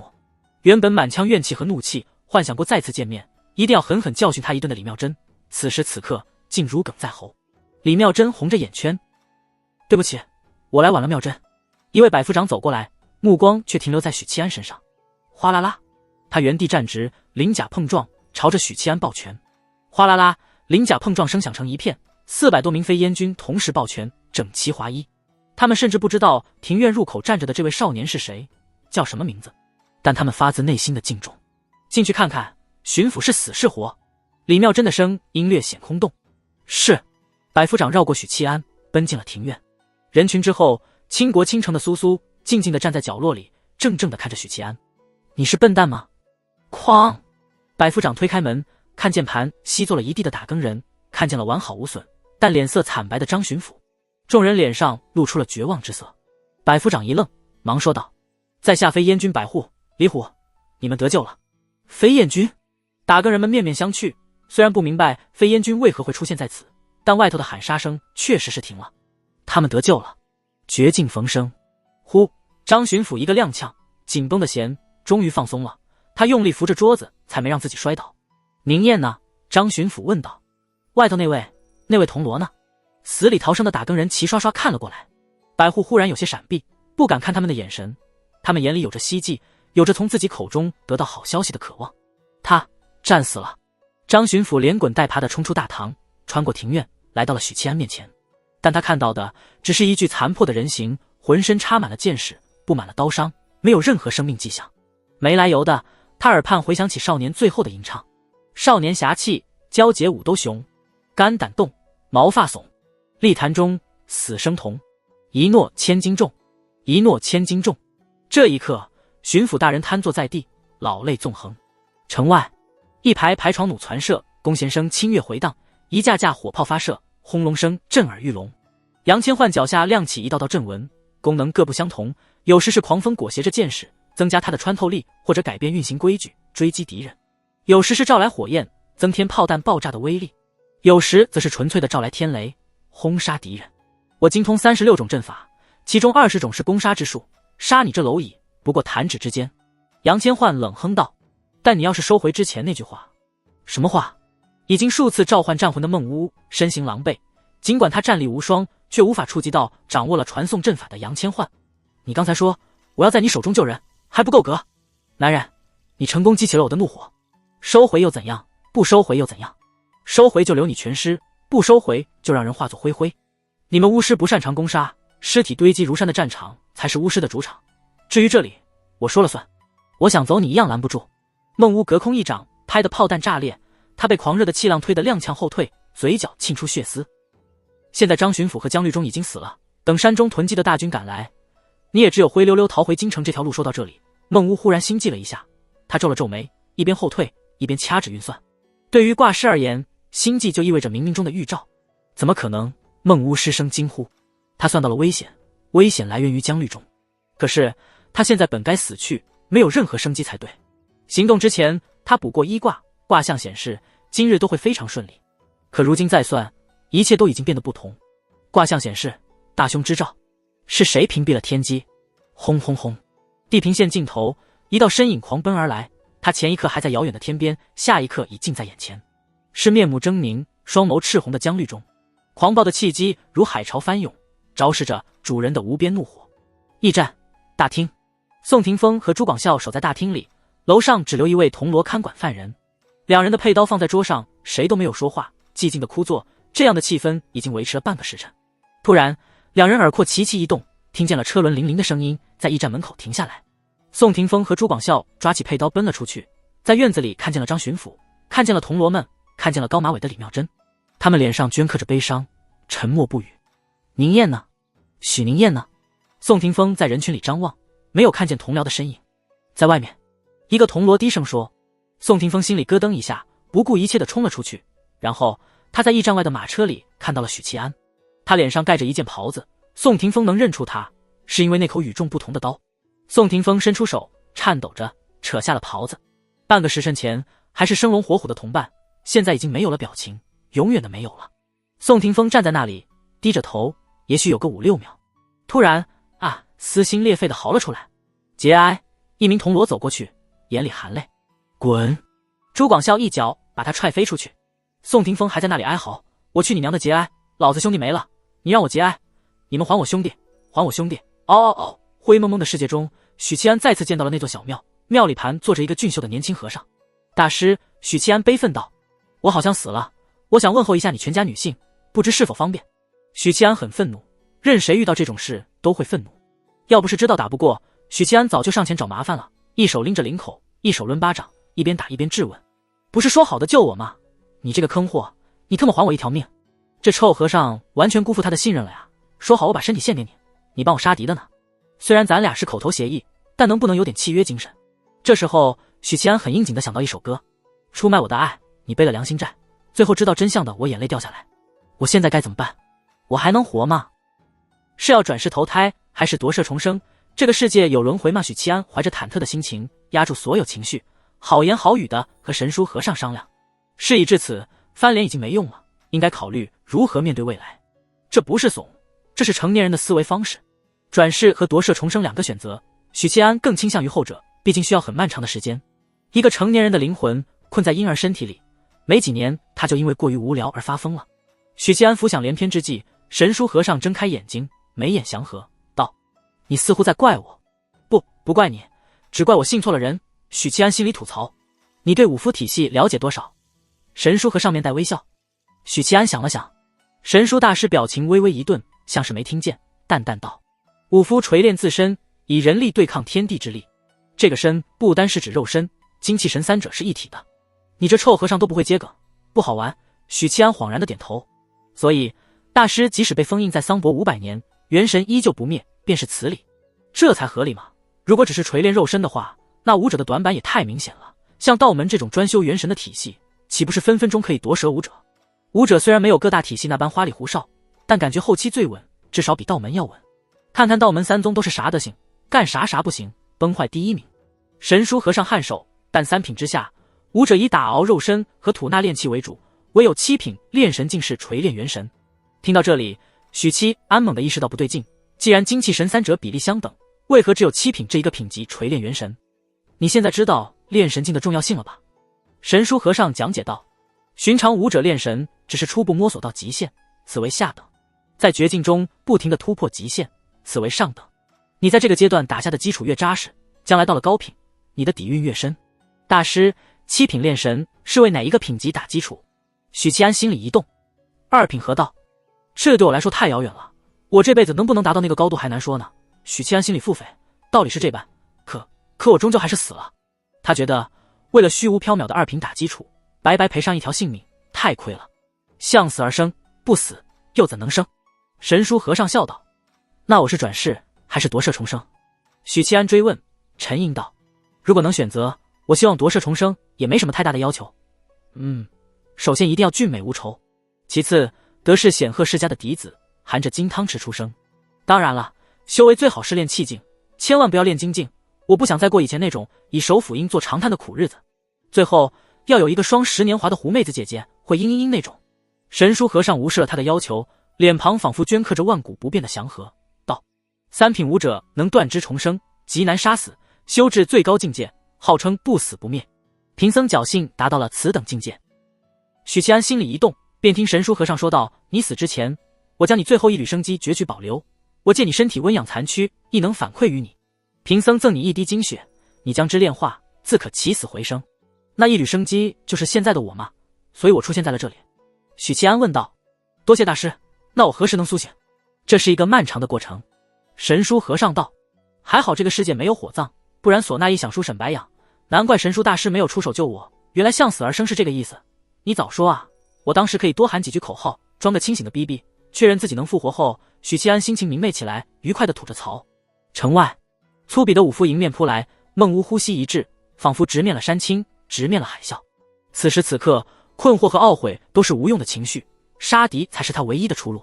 孟屋双手捏印，口中念念有词，他的身体爆发出刺目的血光，气息节节攀升。血灵术以燃烧精血为代价，短暂提升战力。姜律中无双拳意已至，孟屋以拳对攻，两只拳头撞在一起，最开始的那个瞬间是无声的，但在几秒后，轰隆隆的巨响宛如焦雷爆炸，两人脚下地面同时一沉，尘埃瞬间扬起，笼罩方圆数百米。杨千唤闪避不及，仓促间一脚跺地，一道道阵纹亮起，化作一道道屏障，但又在下一刻纷纷破碎。帝王感觉后脑被人用力敲了一闷棍，后背被马车狠狠撞中，疼得差点叫出声，但忍住了，因为不符合身份。砰砰之后又是两拳，孟屋体表血光溃散，头顶黑烟炸散，他宛如炮弹倒飞了出去。姜律中已经被愤怒冲垮了理智，现在的他反而无比契合武者心境，斗天斗地，无所畏惧。突然，姜律中大脑像是被钢锭扎入，心脏仿佛被刀刃剖成两半，他哇地喷出一口血，突如其来的异变让他无法继续追击。咒杀术，刚才那一瞬间，孟屋窃走了他的一片衣角，以贴身之物发动了咒杀术。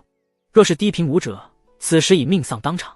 在高品强者的对战中，这类干扰几乎可以分胜负了，胜机就在刹那之间，但孟屋果断地放弃了这个机会，因为对方是武夫，铜皮铁骨。各大体系很讨厌武夫，觉得他们是粗坯，除了武夫手段单调，只会施展暴力。还有一个原因，武夫很难杀，他们可以失误10次20次甚至更多，你杀不掉他们，只能慢慢磨。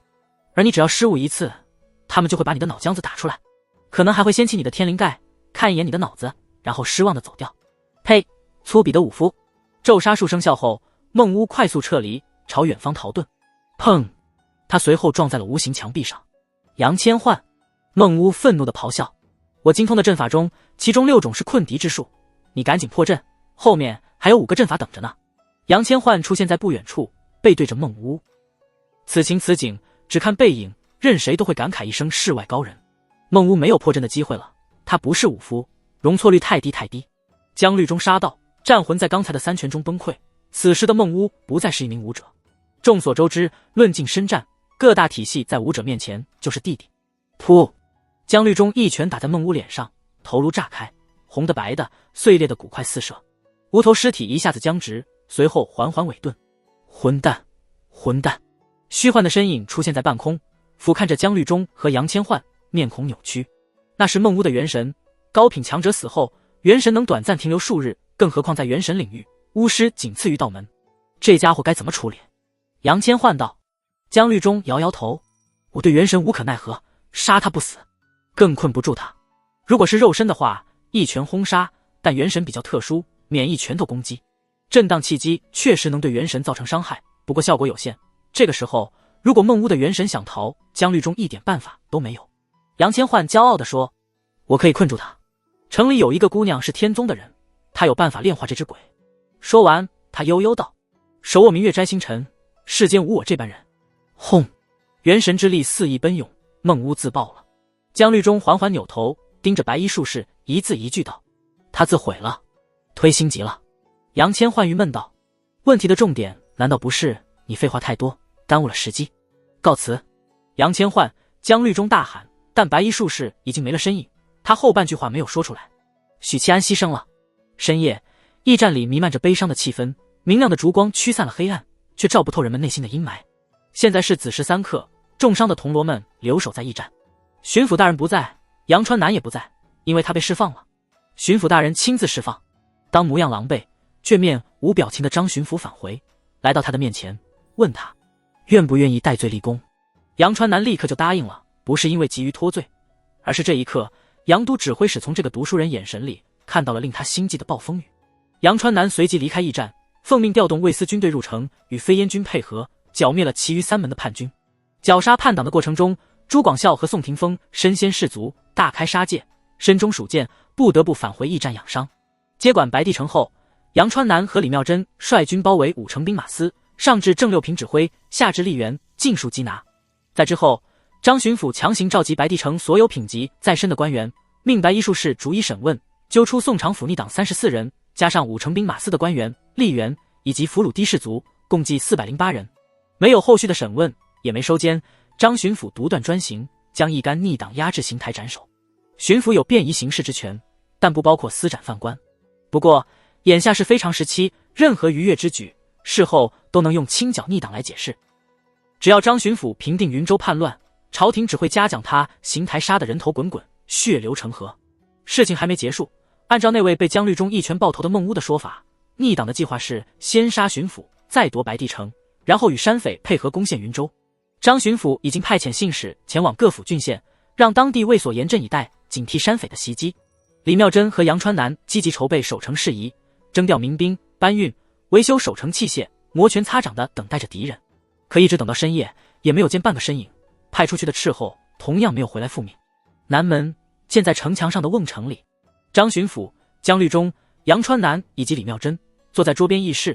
江律中眯着眼盯着城防图研究，李妙贞神色郁郁，沉默寡言。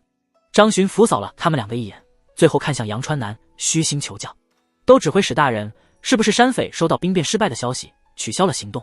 他是个读书人，虽也读过几年兵法，不过纸上谈兵不值一提。在座的2个武夫，1个道门弟子，都是经验丰富的悍将级人物。杨川南脸色依旧苍白，胸口隐隐作痛。好在他是个将才，修为暂时被废，但沙场上调兵遣将的能力比个人武力更重要。有用的时候喊我都指挥使大人，没用的时候一口一个逆党。杨川南心里难免腹诽，表面稳重凝肃道：多线作战的话，消息传递速度不会那么快，即使进攻白帝城的军队得到消息，但其余各路兵马不可能信息同步。按说如果真的如那位孟乌所言，眼下各府郡县应该已经爆发战争。再等1个时辰，如果没有叛军进攻白帝城，我们就出兵支援各郡县。杨川南看向交情甚笃的飞燕女侠妙贞，你怎么看？妙贞，李妙贞啊了一下，似乎才回神，反问道：什么事？杨川南把问题重复一遍，然后关怀道：你怎么了？没什么。李妙贞摇摇头，脑海里又浮现那个年轻铜锣半步不退守在庭院入口的画面，悲壮又凄凉。但真正让李妙贞念念不忘的，并非单纯的画面冲击，而是他无论如何都没想到，那个他以为好色无耻的男人竟然能够做到这一步。在大家濒临绝境的时候，在其余铜锣选择吐纳疗伤的时候，真正站出来的却是那个好色之徒。巨大的反差所产生的冲击感才是最强烈的。每次回忆他主刀而立的画面，李妙贞就有些难过。也许今年之后回想起今天的这一幕，依旧鲜明深刻。杨千焕呢？张巡抚问道。走了，我留不住他。江律中说。他有些迁怒杨千焕，只要想起3位下属的牺牲，江律中便会产生无能狂怒的情绪，憎恶自己也会迁怒杨千焕。尽管杨千焕有过简洁的解释，自责和悔恨会伴随他很长一段时间，直到岁月洗涤中解开心结，他才能与自己相逢一笑，把过去抛却。他为什么来云州？张巡抚皱眉。江律中摇头。突然江律中耳廓一动，扭头看向漆黑的夜幕。李妙贞慢了1秒，也随之扭头。来了。江律中沉声道。众人当即奔出瓮城，来到城墙上，极目远眺，看见连绵的火光出现在远处的黑暗里，缓缓浮动，宛如一条流淌的河。呜呜，咚咚咚，号角声和鼓声同时响起，回荡在寂静的寒夜里。靠着女墙打瞌睡的士卒纷纷惊醒，抓起身边的长矛、弓弩、盾牌等武器，进入作战状态。李妙贞站在墙头，眯着眼眺望远处，忽的一凛，喝道：小心！话音方落，一道银光破空而来，枪尖在空气中擦出尖锐的笑声。四平武者。而且是巅峰的四平武者。李妙真大惊失色，娇躯紧绷，云州竟然有这种品级的高手，山匪里有这种品级的强人。接下来的一幕让他大吃一惊，江律中竟主动迎了上去，不紧不慢地伸手去接银枪，完全没有应对强敌该有的严肃和警惕。更让他意外的是，那看似凶悍无匹的银枪，实则绵软无力，主动把自己送到江律中手中。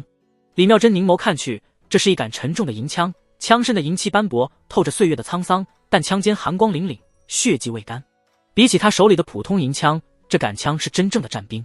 李妙真的本命武器是飞剑，之所以使枪，主要是因为参军后得有一件与身份匹配的武器。远处轰一声巨响，一道身影在数百米外跃起，于空中划过高高的弧线，砸在城墙的马道上。此人穿着玄色打更人差服，胸口绣着一面金罗，表情冷硬，宛如雕刻。你怎么来了？江律中既意外又惊喜，将银枪丢了过去。奉义父之命，赴云州剿山匪。杨艳接过长枪，回答得言简意赅。张巡抚一愣，似乎把握到了什么，追问道：魏公与你说了什么？义父说云州山匪会作乱，命我秘密前来。杨艳说道：我已在数日前秘密掌握云州各处卫所的兵力，原本打算过段时间清剿山匪，不料今日黄昏有10几股山匪四处作乱，我刚带队剿灭，猜测白帝城可能出事，就立刻赶过来了。在白帝城60里外遇到一股2000人的兵马，刚杀完。李妙真瞄了一眼枪尖，心说难怪上面还有血迹。张巡抚如释重负，原来我们只是摆在明面上的棋子，魏公案中还有部署。杨艳目光扫过众人，在人群里搜罗了一遍，皱眉道：许七安呢？张巡抚脸色骤然凝固，江律中眼中的惊喜渐渐消退。杨艳心里一沉，本就面瘫的脸愈发的冷硬。张巡抚眼睛里流露出悲伤，道：他战死了。李妙真微微垂头，叹息一声。咔嚓，杨艳脚下的石砖骤然崩裂，一股骨气机不受控制的溢出，昭示着这位金罗的情绪失控了。他眸子锐利如刀，常年面瘫的脸罕见的扭曲起来，牙缝里挤出一句话：怎么死的？张巡抚把今日发生的事原原本本的告诉杨艳，最后说到许七安为了保护大家，死守不退时，巡抚大人眼睛发红。他身中31箭，刀伤60余处，他至死都是站着的，说不退就不退，一诺千斤重，一诺千斤重啊！江律中缓缓吐出一口气，看着张巡抚悲痛的模样，有些不忍，沉声道：是我失职，对不起。杨艳手中的长枪毫无征兆的横扫，枪杆弯曲，重重地砸在江律中胸口。砰！天地间爆发出洪钟大吕般的震响，江律中撞碎女墙，抛射了出去。杨艳一脚跺他半个城头，冲天而起，怒吼声遥遥回荡：江律中，你这个废物，老子今天非杀了你不可！驿站里，大厅，许七安和3位银罗，一位铜锣的尸体停放在大厅正中央，身上盖着白布。许七安身上的箭矢已经扒掉，沾满血污的脸也清洗干净。深夜无眠的宋霆锋和朱广孝默契地下楼来，搬来2张椅子，一左一右坐在许七安身边，也不说话，就默默坐着陪着。男人的悲伤是沉默的。期间宋霆锋说了2句话：就当是给你守灵了，来生再做兄弟。朱广孝说了一句话：到最后还是我们2个人。蜡烛渐渐烧到尽头，烛泪一滴滴滑落凝固，在这个悲伤的气氛中，宋霆锋和朱广孝没有再说一句话。直到陈升的脚步声从驿站外传来，一队打更人来到驿站，为首的是杨艳。杨金罗似乎刚经历过一场大战，狼狈不堪。身后跟着他来云州的几位银罗，宋霆锋和朱广孝都认识，许七安也认识，比如曾经一起查过桑博案的闵山和杨峰，比如3人的顶头上司李玉春。李玉春此时像极了行尸走肉，他一小步一小步地走向许七安，走得很慢，短短10几步，竟仿佛布满了荆棘，踩一脚就会有钻心的痛。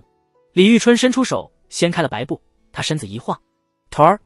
宋霆锋和朱广孝连忙去扶。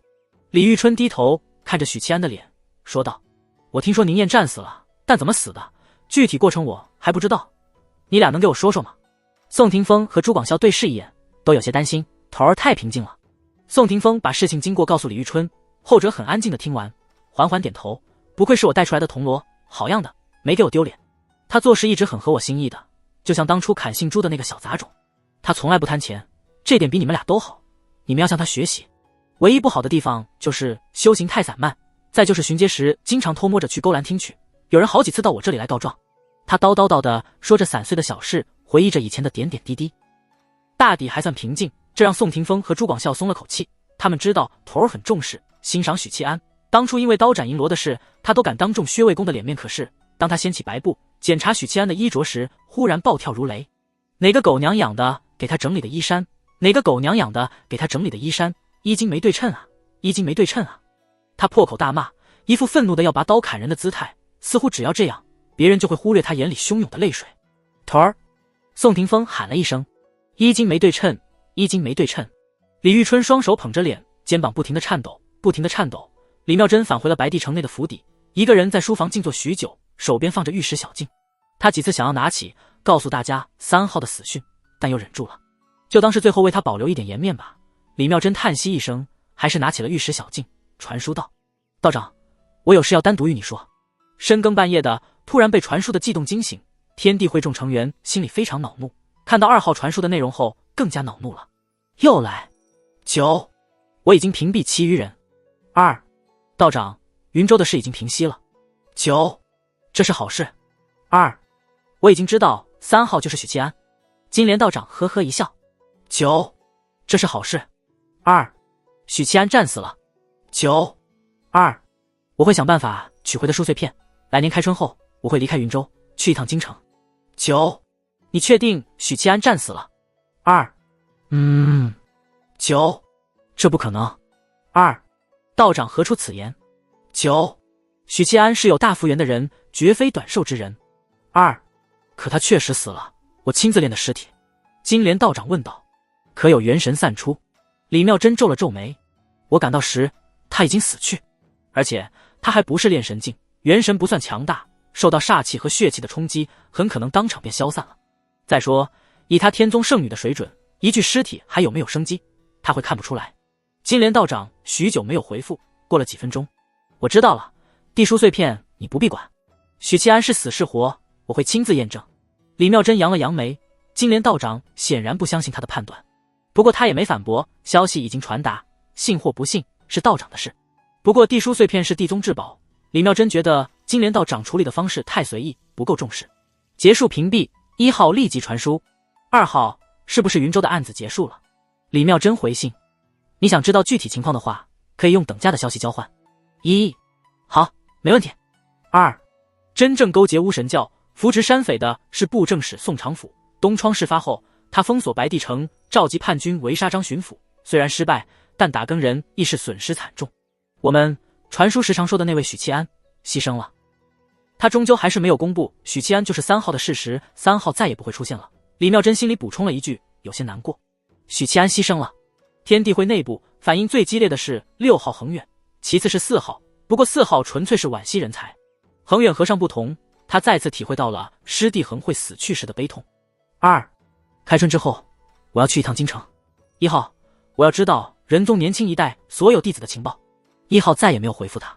云州现在是一堆烂摊子，白帝城官场大动荡，人心惶惶。作为朝廷委派的巡抚，张巡抚是走不了的。他把云州案的经过写成折子上报朝廷，然后留在云州主持大局，等待朝廷的指令，等待新的布政使抵达云州，他才能回京。江律中和杨燕留在云州剿匪，以及护卫张巡抚的安全。但许七安以及3名银罗，一位铜锣的尸首要运回京城，他们是英雄，不应该埋骨异乡。寒冬腊月，尸体短期内不会腐烂，但也不能长期留在云州。护送4人尸体回京的任务交给了闵山、闵银罗。李玉春3人决定留在云州参与剿匪，宣泄无处安放的悲郁。同时，内心深处，他们不敢带着许七安的尸体回京，害怕面对他的家人。张巡抚为5位牺牲的打更人准备了棺材，深深作揖，很长时间没有起身。封棺时，张巡抚把4封京城寄来的信放在了许七安的胸口。2月2日，春祭日。这个世界没有春节，但有一个与春节相似的节日，叫做春祭日。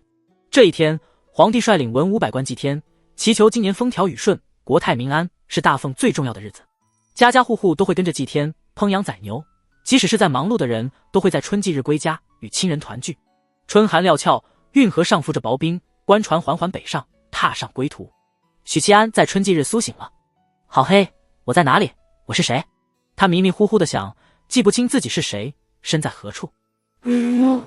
咚咚咚，许七安听见了号角声、擂鼓声，渐渐的，他听见了其他声音，排山倒海的喊杀声，陈雄又杂乱的马蹄声，以及爆炸声、刀刃碰撞的锐响声，各种各样的声音交织在一起，与许七安脑海构成一幅清晰的画面。是战场。他刚这么想，眼前的黑暗便劈开，光明穿透进来，视线里果然是一片战场。黑压压的大军冲杀，宛如密密麻麻的蚂蚁。高频武夫在战场中肆虐，就如同人类踩踏蚂蚁窝。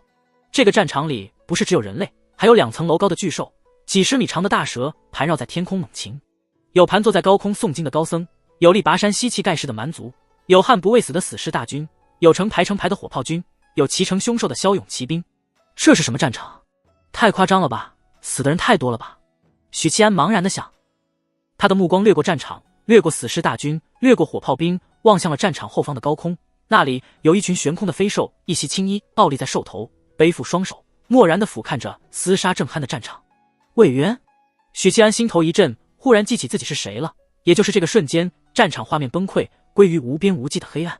许七安睁开眼，看见的还是黑暗。我去，好闷。他没有立刻起身，而是凝神细感应。接着他看见了黑暗的船舱，看见了整齐排列的5口棺材，看见了缓速航行的官船，看见了波光荡漾的运河。这是他踏入炼神境后获得的神意。不知道其他炼神境武者是怎么样的，反正许七安的精神力一定程度上可以充当眼睛。哪一天即使太和金狗眼瞎掉，他也丝毫不怵。我刚才看见的梦境，应该不是单纯的梦，梦哪有这般清晰？什么死士大军、佛门高僧，这些我都没接触过，怎么会梦到？梦里为什么会有魏渊？他看起来还很年轻，至少2鬓没有斑白。我爸爸年轻时可真帅，跟我一样帅。许七安躺在棺材里，回忆着梦境里看到的画面，漫山遍野都是黑压压的大军，参战人数规模庞大，多方势力混战。再结合魏渊的出现以及他的事迹，许七安心里当即有了猜测：山海关战役。魏渊的事迹里最出名的就是山海战役，诸国混战，规模庞大，完美契合史书记载的山海关战役。只是我为什么会梦到山海关战役？二叔这只弱鸡竟然能活下来，肯定趴在尸体堆里装死了吧？许七安心里想着，推开了棺材盖。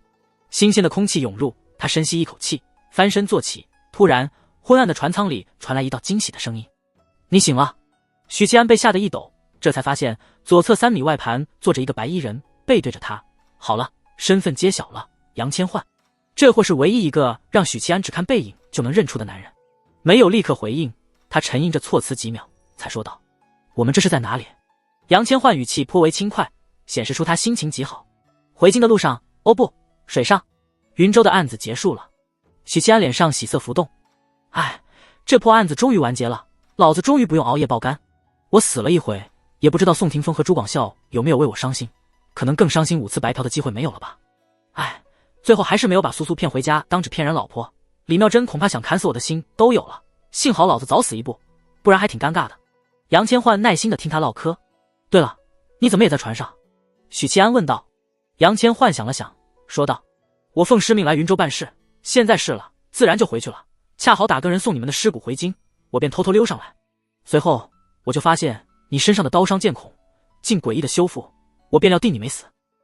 等了一旬，嘿，还真就活过来了。”杨千唤说得很平淡，但其实心里历程远比语气要跌宕起伏的多。得知许七安战死的消息后，他心说完了，回京后老是要把我镇压在摘星楼底，永世不见天日了。恐慌的差点脱离师门跑路，同时觉得很可惜，那么有趣的一个小子怎么就战死了呢？怎么就想不开呢？竟然用自己20岁的生命去换一个老头子的命。张巡抚都半只脚踏进棺材的糟老头子了。他一路尾随，潜入官船，打开了许七安的棺材板，没想到柳暗花明又一村，拨开云雾见青天。这小子身上的伤势竟离奇恢复，心跳渐渐复苏，居然是否极泰来的气象。于是杨千唤便开心地守在棺材边，屎都没时间拉。当然这些事是不能让许七安知道的。他是不是接我棺材了？不然怎么知道我身上的伤势修复？好端端的接我棺材干嘛？总觉得他有什么不可告人的目的。许七安心里腹诽，脸上却露出微笑。监正大人派你来云州做什么？恰好这时杨千唤问道：“你怎么做到死而复生的？”问完，两人望着彼此，陷入了沉默。几秒后，心虚的他们又默契的同时岔开话题：“今天天气不错，今天风儿甚是喧嚣。”许七安和杨千唤又沉默了下来，有些尴尬。就在许七安想着岔开话题，聊一聊别的时，他忽然发现自己怀里揣着4份信函。谁的信？棺材存放在舱底，只有微弱的光从甲板缝隙里穿透进来。甲板居然透光，这船应该好好修缮了。许七安吐了个槽，随手拆开信封，接着微光阅读起来。而今他的目力已经能做到黑夜中视物，毫无障碍。踏入炼神境后，身体各方面属性得到提升。大哥，寄回来的信，家里收到了。娘和爹都很开心，林英也很开心，尤其是娘，没想到大哥竟会给她写信，娘高兴的直拍桌呢。知道大哥在外一切安好，我便放心了。字迹娟秀，是林月妹子的寄来的信。婶婶怕不是拍桌骂我已故的娘吧？那你有没有开心啊，小妹子？许七安心里浮现许林月清丽脱俗的瓜子脸，想着她微微低头，含羞带怯的姿态，不由得翘起嘴角，继续阅读。你离京没多久，林英就被迫去书堂读书了，一切都是二哥操办的。现在林英已经会背诵三字经的前9个字了，爹和娘刚得知时险些喜极而泣。林英竟然能背9个字了，许七安险些喜极而泣。不过他好像被人欺负了，娘给他买的玉镯子，价值10两的玉镯子，前几天不见了踪影。他的手腕有浅浅的淤青，显然是被人硬拽下来的。林英傻乎乎的问他是谁干的，他也不说，完全不当一回事。大概在他心里，除了吃的，什么都不重要了。春季将近，爹每日都归家都很晚，要么就宿在外营，没时间管理家里的事。娘没敢告诉他，自己去找熟堂先生质问，但先生推说不知道，兴许是林英自己弄丢了。娘气得浑身发抖，但又无可奈何。如果大哥在家里，肯定不会发生这种事吧？如果二哥在家，肯定骂得先生无地自容。不过二哥最近很生气，听爹说他在寒风里冻了半宿，第二天回家拿钱粮时就不跟我们说话了。二哥真小气，忘记给他写信，又不是大哥的错，大哥也是很忙的呀。妹子，二郎好歹是你亲哥，你这不是胳膊肘往外拐了，你这是连胸都拐到我这里了，请继续保持。许七安看到这里，险些伸手捂住嘴，才没让自己笑出声。好可惜没能目睹二郎狼狈模样，酷。对了，娘说开春后就要给我找夫婿，娘真讨厌，她怎么不自己嫁？林英很想你，天天嚷嚷着要找大哥。我也很想你。说什么傻话，婶婶怎么能改嫁？婶婶生是我许家的人，死是我许家的鬼。大哥也很想你们。看完了，许七安心满意足的折叠好信纸，装回信封里。他看了眼杨千唤，这货依旧背对着他，安静的像个木头人。你看我做什么，我还能在哪？杨千唤没好气道。许七安不搭理他，低头拆开了第2封信。许郎，与君一别已是2旬，思君之情如烈火烹油，愈发炽烈。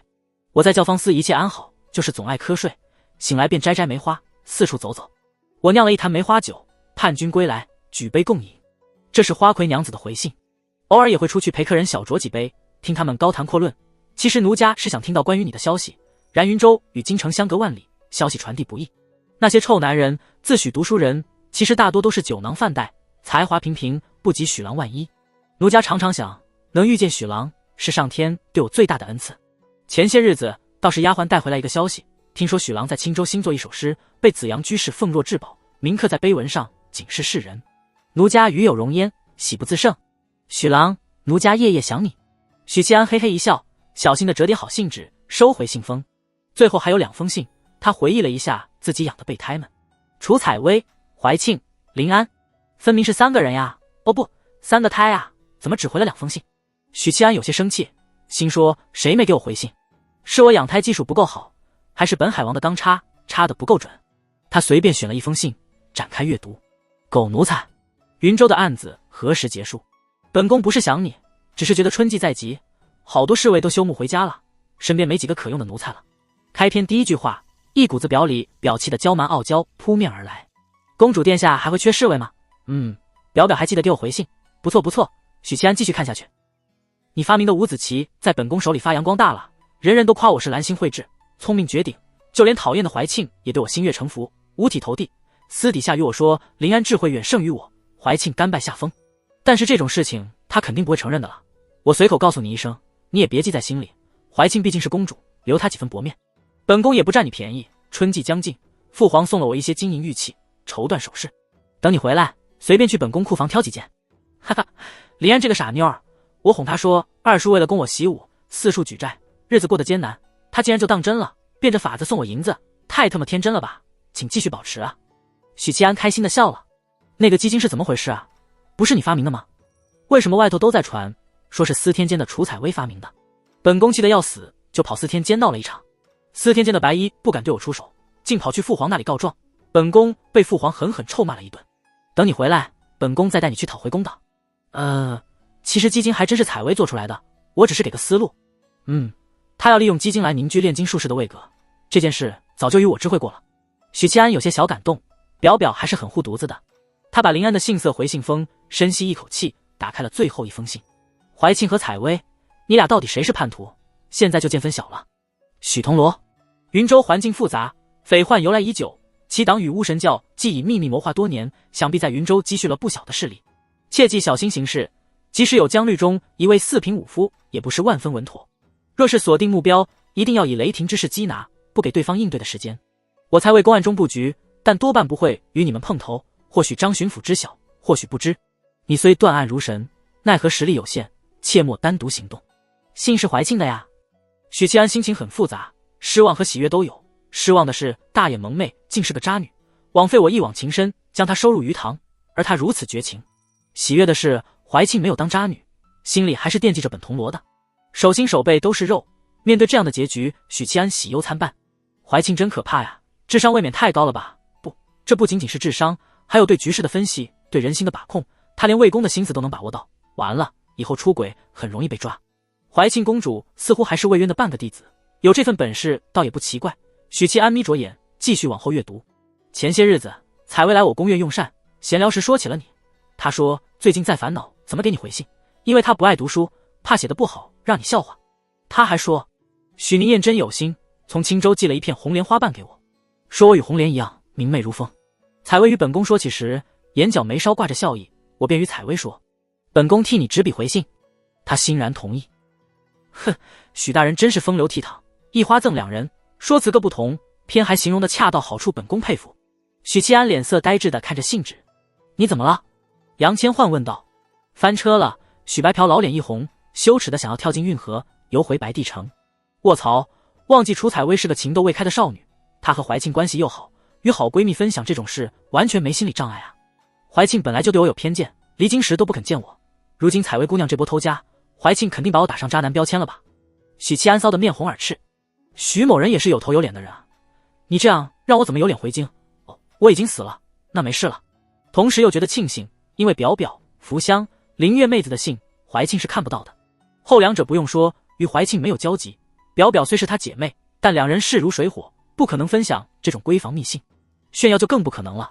表表在天真无邪，表里表气，她也是皇家出生的公主，不会傻到把这种信拿出来到处说。还好我知道楚采薇是个榆木脑袋，没有与她调情，说的都是些沿途的美食，恐怕正是如此。怀庆公主心里不悦，但还是写信提点我，毕竟我写给她的是请帖，写给采薇的是正常书信。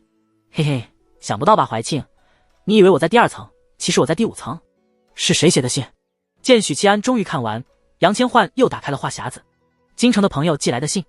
许七安面不改色。是相好的吧？杨千唤道。许七安一下警惕起来。你偷看我的信？杨千唤冷笑道。我杨千唤不屑做这等龌龊之事，毕竟是4品术士。许七安颔首道，话说回来，你家的采薇师妹真是个榆木脑袋，到她那年纪也该少女怀春了吧？我愣是撩不动，给她写信，她还。许七安长叹一声。杨千唤赞同道，采薇师妹的确开窍的晚，她只是当成了寻常朋友的书信往来，才告诉怀庆公主的，也不是完全对你无意，至少你在她心里是很有重要的朋友。许七安目光骤然犀利，你特娘的怎么知道她告诉怀庆了？杨千唤帝王好半天没说话，知道自己被套路了，顿时他也体会到了许七安刚才的羞耻感。你不但偷看我的信，你特么还给粘回去了。算了，看在你帮我抓住梁有平的份上，我也懒得计较。许七安告诫道，但你千万不要把信的事外传。事已至此，杨千唤看都看了，他还能让时光倒流不成？不如假装大方。杨千唤一愣，我没帮你们抓梁有平啊。甲板缝隙里一阵寒流扑进来，吹在许七安脖颈，他缓缓打了个冷战，汗毛一根根竖起，连声音也带着一丝颤抖。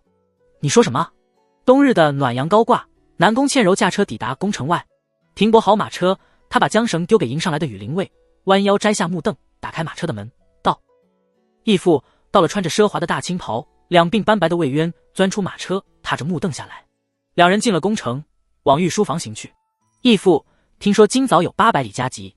南宫倩柔问道。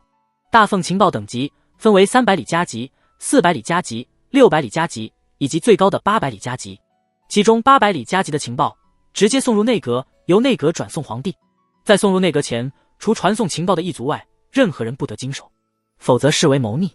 魏渊脸色凝重的点头。800里加急文书送进宫后，没多久，陛下就在御书房召开了小朝会。800里加急的必然是大事，只是不知来自哪一个州，真是多事之秋。魏渊轻叹一声，顿了顿，又道：“让你准备的西甲进展如何？”材料已经收集完毕，就等拿去司天监炼制了。南宫倩柔酸溜溜的语气。西甲是魏渊要送给许七安的礼物，西甲刀枪不入，水火不侵。若再请司天监的炼金术师和阵师出手炼制成法器，那就是一件防御无双的至宝，哪怕是5品境的武者也休想轻易攻破。南宫倩柔知道魏渊的想法，他要为许七安补足最后的短板，为这株尚未长成的树苗保驾护航。临近御书房，南宫倩柔被禁军拦下，魏渊独自一人前行。魏渊跨过门槛进去御书房，他随意扫了眼两侧的群臣，眉头顿时一皱。众大臣都在看他，以一种晦涩莫名的眼神。元景帝也在看着魏渊，不过老皇帝心思深沉，不露喜怒。陛下，魏渊作揖行礼，自然而然地入列，站在自己的位置。魏渊在官场屹立不倒几十年，气氛稍稍变味，他就能敏锐地分辨出来。尽管元景帝只是在他进来时瞥他一眼，尽管群臣此时已经收回了目光，但魏渊知道本次小朝会多半与自身有关。春季刚刚结束，再过几天京察就要出结果了。这段时间各州的吏部纷纷传来考察名单，就等着元景帝大笔一挥。而京城内的考察结果已经在吏部尚书的主持下渐渐成型。这份考察名单的成型过程中伴随着怎样的腥风血雨，堂内的诸公元景帝心知肚明，断然不会在此时此刻推倒重来。既然不是京察之事，还会有什么重大要事涉及自身？魏渊心思电转，脑海里浮现2个字：云州。800里加急情报来自云州，看来云州真的叛变了。以江律中和杨艳能力，有张行英此前做的努力和铺垫，云州乱不起来。魏渊沉吟着，又等了1刻钟，有资格参加小朝会的大臣们陆续到齐。元景帝俯视堂下众臣，道：“今早有一份云州来的800里加急文书，云州案已经有了结果。勾结巫神教，扶植山匪，输送军需者，为云州布政使宋长府。”仿佛一颗炸弹砸下来，群臣们炸开了锅，骇然失色。接着就是难以自控的议论声、怒斥声。不过其中有部分人并不惊讶，比如王党加急文书要先经内阁之手，由内阁转交通政司，通政司长出纳帝命，通达下情，是专门为皇帝勘核官房公文，奏报四方臣民时封谏言、陈情申诉及军情、灾异等事的衙门。内阁是王首辅的地盘，内阁当然是没权力私拆加急文件，但皇帝阅读后首先要做的就是把文件内容告知内阁，然后开会。所以王党拿到的是第一手消息。肃静！元景帝身边的大半连喝数声，才让群臣们安静下来。众卿听一听吧。元景帝道。头发花白穿蟒袍的大太监看了眼角落里的宦官，微微颔首。那宦官抬步上前，展开手里的文书，朗声念道：“陈张行英扣上。云州案结于1月24日，逆贼宋长府、杨佑、陈明34人皆已伏诛。”一连串的名字全是有品级的官员。今云州归治，大案结陈，此乃朝廷教化有功，乃陛下厚德神明之功。今罗江律中一路护陈周全，兢兢业业。今罗杨艳身冒白死，率军痛击叛军，平叛有功，使叛军未能烧杀掠夺，荼毒云州百姓，居功至伟。银罗赵斌、唐山湖、李运3人为保护微臣，死于巫神教孟巫之手，死亦无悔，其心之忠烈，气概之沛然，微臣痛惜之至。铜锣宋廷锋、朱广孝在查案过程中屡作贡献，助许七安找到证据，为保护证据，不惜以身饲鬼，以致气血大亏，绞杀叛党过程中身先士卒，不惧生死，报国之心令人感动。从金锣到铜锣，张巡抚逐一表功，写得极为详细，非常用心。魏渊沉默地听着，即使听到3位银罗殉职，这位喜怒不形于色的大权臣始终面无表情，不露情绪。铜锣许七安在南下过程中勘破铁矿走私案，此事前表已具，不再详陈。但在云州案中，许七安即以一人之力破解种种线索，找出罪证，亦是他察觉出宋长府的阴谋，令案情反转，使臣没有错怪忠良。东窗事发后，宋长府狗急跳墙，召集叛军关闭城门，围杀微臣于布政使衙门。臣身处绝境之际，许七安一人一刀与数百叛军死战，斩敌200余人，终力竭而亡。微臣斗胆，求是爵位。臣身在云州，既能早日面圣。张行英在拜顿首。念完，宦官收拢长长的折子，退了下去。元景帝扫了一眼止不住哗然，交头接耳的群臣，目光最后落在魏渊身上。这位身负传奇，被誉为大凤500年来最强大国手的宦官，这位打赢山海关战役，压服周边各国的武军左都督，这位统帅打更人，监察百官，名声狼藉的魏延，此时此刻竟在朝会上走神了。张行英所奏之事，诸位爱卿觉得如何呀？袁景帝问道。魏渊，魏渊，魏渊，连喊了3声，一次比一次大声。魏渊浑身一震，似乎吓了一跳，这才反应过来，轻轻的呀了一声。袁景帝嘴角一挑，魏爱卿似乎精神不佳，张行英扼杀云州，叛乱于摇篮之中，这也是你的功劳，莫非魏爱卿不高兴？魏渊不答。礼部给事中，左都给事跳出来呵斥。魏渊，陛下问你话。魏渊依旧不答。罢了。袁景帝心情好着呢，摆摆手，与群臣商议折子的事，对一干打更人论功行赏。到了许七安的时候，对于世爵位有了分歧，小部分大臣赞同授予爵位，更多人则表示不妥。其实并无不妥，爵位不是官职，是对有功之人的奖励，是朝廷拉拢人心的手段。许七安这种情况属于死后封爵，仅是身后荣誉。但许七安是魏渊的心腹，和魏渊抬杠是文臣们的本能。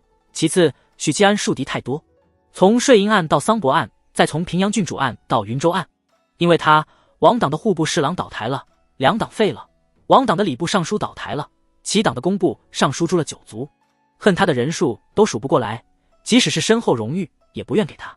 其中以同为齐党的大理寺卿和礼部侍郎最激动，慷慨陈词，点名弊端，总之就是一句话：许七安不配。大理寺卿虽是齐党，但勾结巫神教的工部尚书，没有证据指明大理寺卿也勾结了巫神教，他得以置身事外。所谓党派只是政治盟友，而非亲属家眷。礼部侍郎是王党的人，顶头上司在桑博案中被许七安搞垮了，最可恨的是新任礼部尚书是魏渊的人。群臣的态度让袁景帝有些犹豫，从他的角度来说，那个总是看不顺眼的铜锣殉职，当然不足以让堂堂天子兴奋狂喜，但说实话还挺舒坦，就像赶走了嗡嗡的苍蝇。不过对于给予爵位，袁景帝是赞同，因为许七安确实立了大功，封爵能彰显他的赏罚分明。袁景帝对死人最是宽容，但是如果大部分臣子都不同意，那袁景帝也不会坚持己见。袁景帝正要宣布结束话题，驳回张行英的建议，忽然看见魏渊出列了。大宦官径直走向礼部侍郎，抬手，啪一声，响亮的耳光响彻御书房，瞬间压过了群臣的争执声，一道道诧异的目光望来。啪！大理寺卿也挨了一巴掌，踉踉跄跄的跌倒，发冠脱落，披头散发。哗！诧异的目光变成了喧哗，御书房炸开了锅。大凤历史上脾气暴躁的大臣们在朝堂之上动手斗殴的例子倒是不少，更何况这里是御书房，但打人者是魏渊，这就显得荒诞离奇了。在群臣心里，魏渊以宦官之身执掌打更人衙门、督察院，窃居高位，身上的标签有阴险狡诈、腹黑歹毒、狡诈深沉、善谋等等，但绝对没有冲动鲁莽，这么容易落人把柄，早给人玩死了。魏渊又有什么阴谋？故意的。朝堂诸公念头浮动间，职业喷子给事中就不用想这么多，6部的几位左都给事仓皇奔出，高呼道：陛下，魏渊当堂打人，目无陛下，目无王法，请陛下降旨斩了此僚。给事中不用想这么多，带着把柄死磕就行。当即不少大臣纷纷附议。对于众臣的控诉，魏渊丝毫不理，作揖沉声道：陛下，齐党之事尚未完结，工部尚书虽已处置，但同党依旧蛰伏朝堂。桑博案中，礼部尚书勾结妖族，同党意识尚存。恰逢经查，微臣提议延缓考察，待一切水落石出之后再做定夺。几个意思？众臣悚然一惊，难以置信地看着魏渊，话里话外的意思分明是想延缓经查，他还想搞事情。自年初以来，京城官场经历了风声鹤唳蛰伏、小心翼翼的观望，以及年中至年尾的勾心斗角和人人自危，早已疲惫不堪。即使是最好斗的阴谋家，也想着早点结束经查，休养生息。魏渊这厮竟要把斗争延续下去，他疯了。就连首辅王贞文都忍不住侧头，愕然地审视着魏渊。魏青衣面无表情，与平时没有太大的区别。身为老对手，王首辅发现自己此刻居然无法揣测出魏渊的用意，一时之气。不，魏渊怎么可能会被情绪左右？再说，气从哪里来？袁景帝盯着魏渊看了片刻之后，恍然意识到，那个叫许七安的铜锣在魏渊心里有非同一般的地位。他压了压手，待众臣安静下去，缓缓道：如此错综复杂的悬疑奇案，许七安巡阅辨破，真是神乎其能啊！此等人才殉职，乃我朝廷的损失。就按张行英所奏吧。魏渊当堂殴打朝廷命官，目无法纪，罚俸1年。至于经察之事，依照祖制，不必更改。众臣对于元景帝轻描淡写的处罚倒是没什么意外，尽管心里失望，但也知道这种事不可能扳倒大宦官。以魏渊的重要性，陛下对他的容错率极高，殴打朝廷命官1-2次，受些处罚已是极限。令他们惊讶的是，魏渊竟不再纠结经察之事，闭口不谈，这让群臣意识到，所谓延缓经察，只是魏渊泄愤的借口。相比起不轻不重的处罚，魏渊失态的原因让群臣们极为在意。原来无懈可击的魏渊，也有令他在意、让他失态的存在。随后，就许七安追封爵位之事，多方展开激烈讨论。一番扯皮后，许七安的爵位定下来了，长乐献子，子爵，无法世袭罔替。小朝会结束，诸臣散去，魏渊一言不发的前行，不知是不是刻意的，他步伐极快，走在群臣面前，不让人看到自己的神色。义父，南宫倩柔迎上来，正要询问小朝会内容，询问800里加急的文书，可他忽然愣住了。魏渊的明明没有表情，却让人轻易读出了伤感。那双沉淀着岁月洗涤出沧桑的眼眸里，竟有着深深的萧索。没有打招呼，连颔首都没有，魏渊沉默地走来，沉默地与南宫倩柔擦身而过，沉默地继续前行。青袍下摆，轻轻摇晃，背影萧索孤寂。出了什么事？南宫倩柔一愣，他看了眼后方走来的诸臣，忍住了试探的想法，大步跟上魏渊。车轮辚辚，返回打更人衙门的路上，南宫倩柔忍了一路，临近衙门时，终于出口问道：“义父，发生了什么事？”车厢里，魏渊低沉嘶哑的声音传来：“许七安殉职了。”这南宫倩柔神色凝固，他扭头悄悄地打量了车厢一眼，尽管车门挡着，但他还是不自觉地放缓动作，害怕被魏渊发现。整个打更人衙门都知道魏公重视许七安，但只有南宫倩柔和杨艳知道，何止是重视，义父对许七安抱着极大的期望，就像匠人发现了一块完美的璞玉，爱不释手，心心念念要把它雕琢成举世无双的美玉，玉成之日震惊天下。虽然没有明说，但南宫倩柔心里清楚，这份期待和重视已经胜过他这个义子很多很多。现在许七安殉职了，义父的心情可想而知。南宫倩柔心里叹息一声，他原以为自己会暗暗高兴，许七安的出现让他嫉妒，让他心里不平衡，无数次想过，如果那家伙从没出现就好了。义父最关注的还是我。如今听说了许七安的死讯，南宫倩柔却没有半点开心的情绪，反而怅然若失，心里空落落的。这时手里的缰绳忽然脱落，南宫倩柔吃了一惊，才发现掌心的缰绳不知何时被他捏成了齑粉。回到衙门，南宫倩柔随着魏渊进了好气楼，登上7层。魏渊在茶室口顿住，低声道：“你先出去，我想一个人待一会儿。”南宫倩柔欲言又止，躬身退走，但没有离开，而是候在茶室外。茶室安静，午后的阳光洒在瞭望台，宽敞明亮。魏渊照常翻阅公文，好像什么都没发生，他还是那个喜怒不形于色的大宦官。日头渐渐西移，黄昏的阳光是橙红色的，照得西边云朵如烧。魏渊手里的公文一页都没翻过，他枯坐了2个半时辰，合上公文，捏了捏眉心。魏渊喊道：“倩柔。”义父。南宫倩柔闻声进来，精致的俏脸布满担忧，召集在衙门内的所有金罗。魏渊道。南宫倩柔退走，不多时，带着6名金罗返回。此时，魏渊负手站在茶室中央，无声的目光审视着金罗。魏公。金罗们抱拳。魏渊微微颔首，缓缓道：“传令散布在外的所有暗子，渗透东北方各国。下出之前，本座要得到巫神礁的西南方的边防布局图，不惜一切代价。”金罗张开太吃了一惊。魏公。其他金罗同样吃惊。魏渊淡淡道：“秋收之后，本座要打巫神教。”果然，几位金罗小心翼翼地观察魏渊，终于察觉到了这位大宦关系微的不对劲。以前的魏公始终是置诸在握的超然姿态，有着与身份地位相匹配的静气，但今日的魏公与往日不同，那双饱含沧桑的眼睛里燃烧着锐利的锋芒和斗志。这种斗志和决心，只有在当年山海关战役时才有。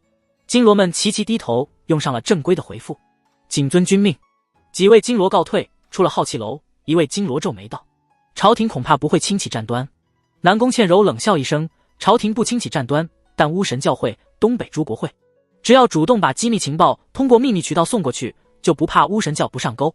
等边境受到侵扰，陛下和朝堂诸公就不会视而不见。以义父的手段想打巫神教，只取决于他愿不愿意打，而不是陛下想不想打。”张开泰看向南宫倩柔，皱眉问道：“今日朝堂是不是出事了？”魏公有些反常。南宫倩柔颔首：“今早有一封800里加急，云州张行英递回来的。如义父所料，云州果然叛变了。顿了顿，他扫过众金罗，不自觉地沉声道：“许七安殉职了。”众金罗猛地抬头看向浩气楼，此时许七安还在水上飘着。掳走梁有平的不是逼王。许七安心里升起难以言喻的惊悚，就如同在废弃的宅子里自拍，照片拿回家洗出来后，发现身后站着一个披头散发的白衣女鬼，那种惊悚感叫人脊背冰凉，头皮发麻。梁有平真不是你掳走的？许七安求证道。我杨千焕何曾说过谎话？逼王淡淡道。老师给他的任务是暗中看护许七安，尽管逼王不知道老师为什么会下这样的命令，但他向来是个守规矩的弟子，做事很靠谱，答应看护许七安就绝对不做多余的事。云州案跟他也没啥关系，破案与否是巡抚的事。后来许七安自投罗网，他才不得不出面救助，暴露了自身。滚！你刚才还骗我说没偷看信件，要不是实在没心情，许七安当场就把逼王的脸给打肿。梁有平不是杨千焕掳走的。如果是这样的话，整个案子都要推倒重来了。会不会幕后黑手并非宋长甫，而是另有他人？比如杨川南云州的案子，原本只是暗子周明查出杨川南侵吞军需，扶植山匪，直到我误打误撞发现其党与巫神教勾结，这才引出了后续的巡抚入云州查案。这个案子的真相会不会是这样的？杨川南发现自己的图谋被打更人案子曝光，于是让孟乌杀周明灭口，并破解暗号，找出罪证，然后设下了这个苦肉计。翻盘的点就是梁有平，他先故意让梁有平在狗肉铺里等我，然后又借李妙真道破梁有平身份，引来我的注意，随后让人把梁有平送到张巡抚手中，利用这个反转，让我们彻底相信幕后主使是宋长甫，自己从容脱身。梁有平当时确实被屏蔽了气数，司天监的望气术无法看出他有没有说谎。许七安品了许久，否定了这个推测，理由有如下3点：一，没必要这么麻烦，费尽心机把案子搞得这么复杂，只会暴露更多破绽，越简单的案子越难破。正所谓武器越怪，死得越快，案子也是此理。杨川南只要毁掉证据，即使大家都觉得是他做的，但张巡抚没有证据，就动不了一个2品的都指挥使，这是最稳妥的办法。2，张巡抚等人，包括许七安，之所以对梁有平说的话深信不疑，主要是因为他们都认为出手相助的人是杨千焕。回顾一下案情，梁有平被送到驿站时，对于梁有平的供词，张巡抚等人将信将疑。当时张巡抚的应对措施是先缉拿宋长甫与梁有平对峙，结果宋长甫畏罪自杀，紧接着云州各军就叛变了。事件衔接得太紧密，根本没时间去核实案件的真相。直到杨千焕的出现，众人才恍然大悟，原来那个术士是杨千焕，合情合理。于是梁有平的自投罗网便有了合理的解释。奈何杨千焕帮助江律中击杀孟乌后就立刻离开了，后续的核实无法进行。许七安把这一点列为理由，是因为杨川南不可能知道杨千焕来到云州。那么这个诡异出现的术士在张巡抚等人心里是无法解释的疑点。尽管他可以用随后而来的叛变抹杀张巡抚，可是既然都能抹杀张巡抚等人了，还至于搞得这么花里胡哨？反而是孟乌的说法才合理，之所以隐忍是想推杨川南顶罪，直到事情败露才不得不实施最后计划，杀人灭口。3，如果杨川南是幕后黑手，那群跟着他叛变的逆党早就把他给供出来了。云州官场里的那些逆党会不知道自己是跟着哪个老大的？这是造反，又不是古惑仔混社会。幕后黑手应该就是宋长甫无疑，但是那个凭空出现的术士是怎么回事？野生术士能修到这种境界？要知道术士体系才出现600年左右，不像武夫和其他体系存在时间已久，有大量的野生修行者，而就算是渊源流传的儒家等体系，对修行之法的管控依然很严格，只有没跌的超越品级武夫才遍地开花，这也是各大体系看不起武夫的又一个原因吧。还有那个不知根脚的术士为什么要帮助我？他有什么目的？许七安忽然想到一件事，那就是税银案中的术士炼制出假银的术士与云州案中的术士会不会是同一个人呢？或者同一个势力？倘若如此，帮助我这个选项就可以排除了。这帮龟孙差点害得老子流放千里，害二叔问斩。许七安头疼的捏了捏眉心，司天监没那么简单啊。嗨嗨，许七安咳嗽一声，有件事要告诉杨师兄。说。许七安便把无名术士的存在原原本本告诉杨千焕，然后问道：咱们司天监是不是藏着什么秘密？咱们司天监？背对着他的杨千焕反问。反正采薇姑娘迟早是要嫁给我的吗？呵。杨千焕嘲讽了一下，接着语气严肃地说道：司天监确实有些秘密，比如老师从来不说师祖的事，但我心里清楚，老师曾经是师。是师。许七安回顾了一下前文，想起桑博案的调查中那位初代监正的相关信息。初代监正是支持500年前旧皇室的，原本的平海王，后来的武宗皇帝篡位后，监正就变成了如今的监正。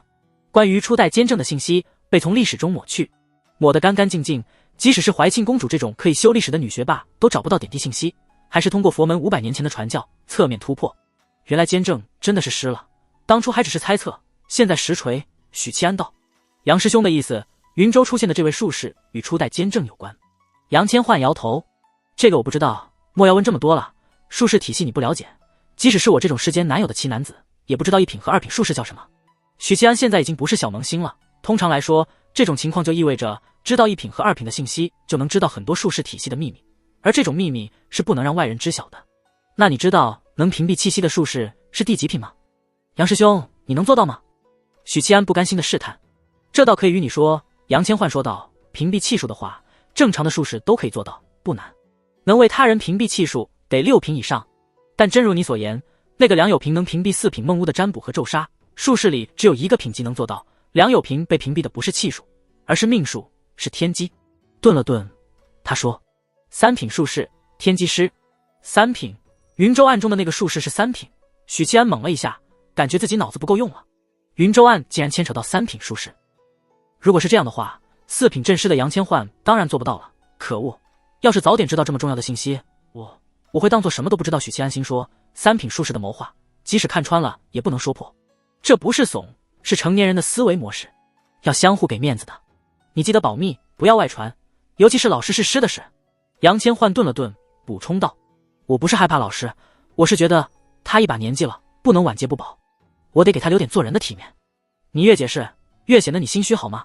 我哪敢乱说啊，监正一指头就能捏死我。许七安点点头，赞同道：我也觉得应该给监正几分体面。杨千嬅微笑道：你果然是个有趣的男人，与我一般。司天监的历史不久，很多事情其实很好查，不像道尊和儒圣那样，后者是几千年前的人物，前者干脆是脱离了历史记载。许七安打算回京后密查司天监，顺便查一查苏苏的家世，绝不是缠人家身子，人家没有身子。咕噜咕噜，许七安的肚子有些饿了，他旋即从棺材里出来。我去找点吃的。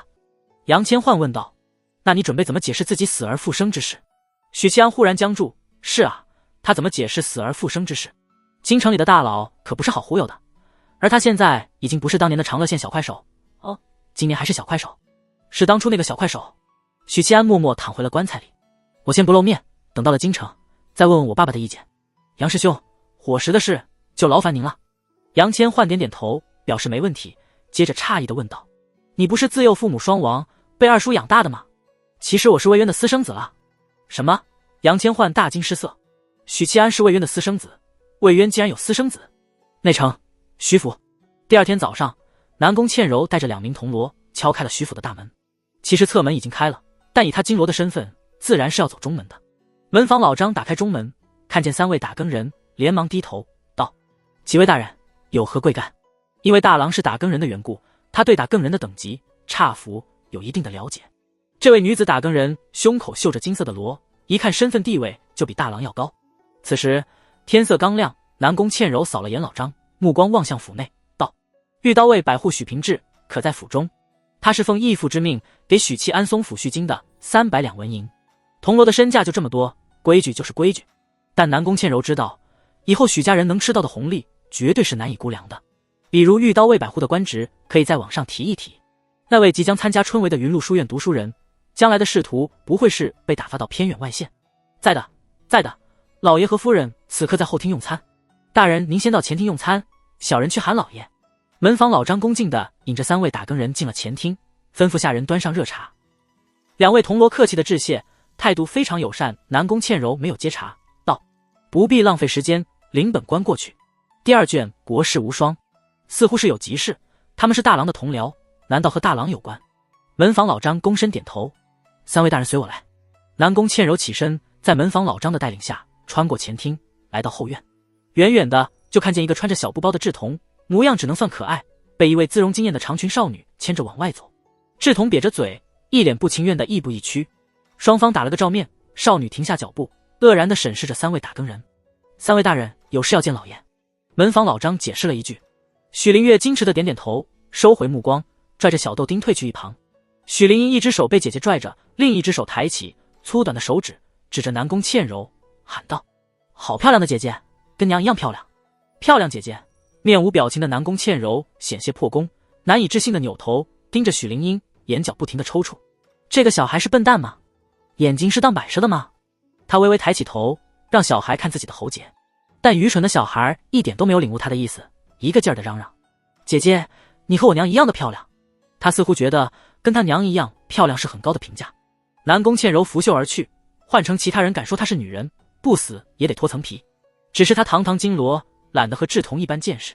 许灵月目送着南宫倩柔三人的背影进入大厅。姐姐怎么不走了？许灵英扬起巴掌大的小脸。是大哥的同僚，咱们晚些再去梳烫。许灵月柔声道，牵着妹妹折返回去。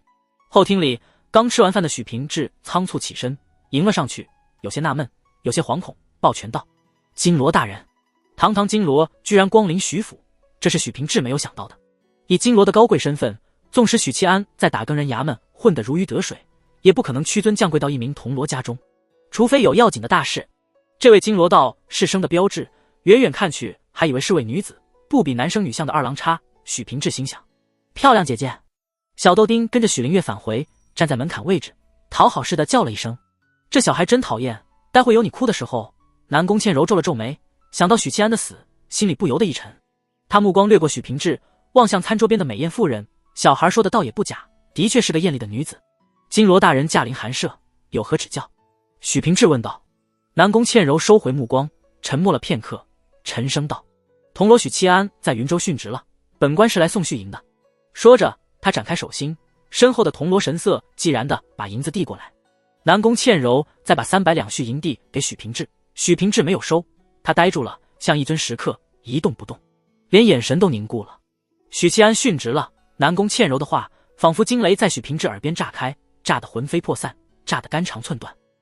一瞬间，感觉整个世界都失去色彩，脑海里被噩耗填满，万念俱灰。许七安是他侄儿，是兄长遗孤，他养在身边20年，与亲儿子何异？不，甚至比亲儿子更疼爱。许二叔对许七安一直有强烈的责任感，因为他是兄长一脉的遗孤，是唯一的存续。抚养他长大，看着娶妻生子，为长房开枝散叶，便是许平志此生最美好的愿望。现在这个侄儿没了，说没就没了。浑浑噩噩间，许平志忽然听见一声跌倒的声音，他回头看去，竟是妻子昏厥了过去。姐姐，什么是殉职啊？许灵英没听懂，她抬起头看着身边的许灵月。许灵月没有回答，她木然而立，像一朵没有生气的纸花，美丽却苍白。门房老张大哭起来：“殉职就是死了。”南宫倩柔心里叹口气，把银子放在桌上，道：“再过3-5天，尸骨就会送回京城，你们提前准备一下丧事。800里加急的文书，自然是比尸骨提前抵达京城的。”说完，南宫倩柔转身就要走。“你骗人！”小狮子般的咆哮声传来，许灵英拦在3名打更人面前，气势汹汹地瞪着南宫倩柔。6岁的孩子已经知道什么是死亡。南宫倩柔没有搭理，绕过许灵英继续往外走，但许灵英不肯放过他，追着他死打，一边嚷嚷着：“你骗人，你骗人！”小孩子的思维很简单，只要打服骗子，让他收回刚才的话，大哥就能回来，只要打服骗子，大哥就能回来。南宫倩柔只好加快脚步，带着2名铜锣离开徐府，走出很远。他不放心的回头，那孩子竟坚持不懈地追了出来，孤零零地站在门口，嗷嗷嗷地哭着，小身板不停地颤抖，像一只被人抛弃的小兽。南宫倩柔忽然有些后悔，她应该再等待片刻，等着孩子上了学堂再转告许七安的死讯，把他带回去，让他家人好好看管。南宫倩柔侧头吩咐左边的铜锣：“是。”徐府把昏厥的妻子抱回房间，许平志来到前厅寻找女儿的身影，打算宽慰几句，但许灵月既然地坐在桌边，双眸空洞，纹丝不动。许二叔缓缓吐出一口气，唤来门房老张，沉声道：“派人去一趟书院，把消息告诉二郎，让他尽快回府。”老张抹着眼泪点头，退下了。其实府里下人没几个会骑马的，不管是事情的重要程度还是时间角度，许平志自己去一趟云路书院才是正理。门房老张知道老爷现在骑不了马了，京城到青云山一来一回的2个时辰，如果马术不够精湛，时间还会更长。许新年是50回的府，独自一人回来的，传话的下人被他抛在了身后。策马狂奔到大门口，许新年猛地一拉马缰，马匹骤停，高高昂起前蹄。还没等马匹前蹄落下，许新年已经翻身下马，脸色惨白地冲进家门，过门槛时竟被绊了一跤，狠狠摔在地上，摔破了额头。他恍然不觉，踉跄起身，跌跌撞撞地进了府，在后厅看见了家人，看见了垂泪的母亲，看见了目光空洞没有生气的妹妹，当然也有孤零零坐在前厅外的台阶上，用一根枯枝在地上乱写乱画的许灵英。噩耗传来，大人们沉浸在悲伤里，都忽略了孩子的感受。许灵英不敢问，不敢说话，只能孤独地坐在台阶上，一声不吭。许平志眼眶发红，看着他低声道：“二郎，你大哥没了。”许新年身子一晃，眼前阵阵发黑。正午过来，天空就阴沉了下来，寒风肆虐，紧接着就下起了鹅毛大雪。这是春季后的第一场雪，纷纷扬扬。不多时，积雪便覆盖了屋脊，覆盖了树梢，覆盖了路径，整个世界披上一件薄薄的银装。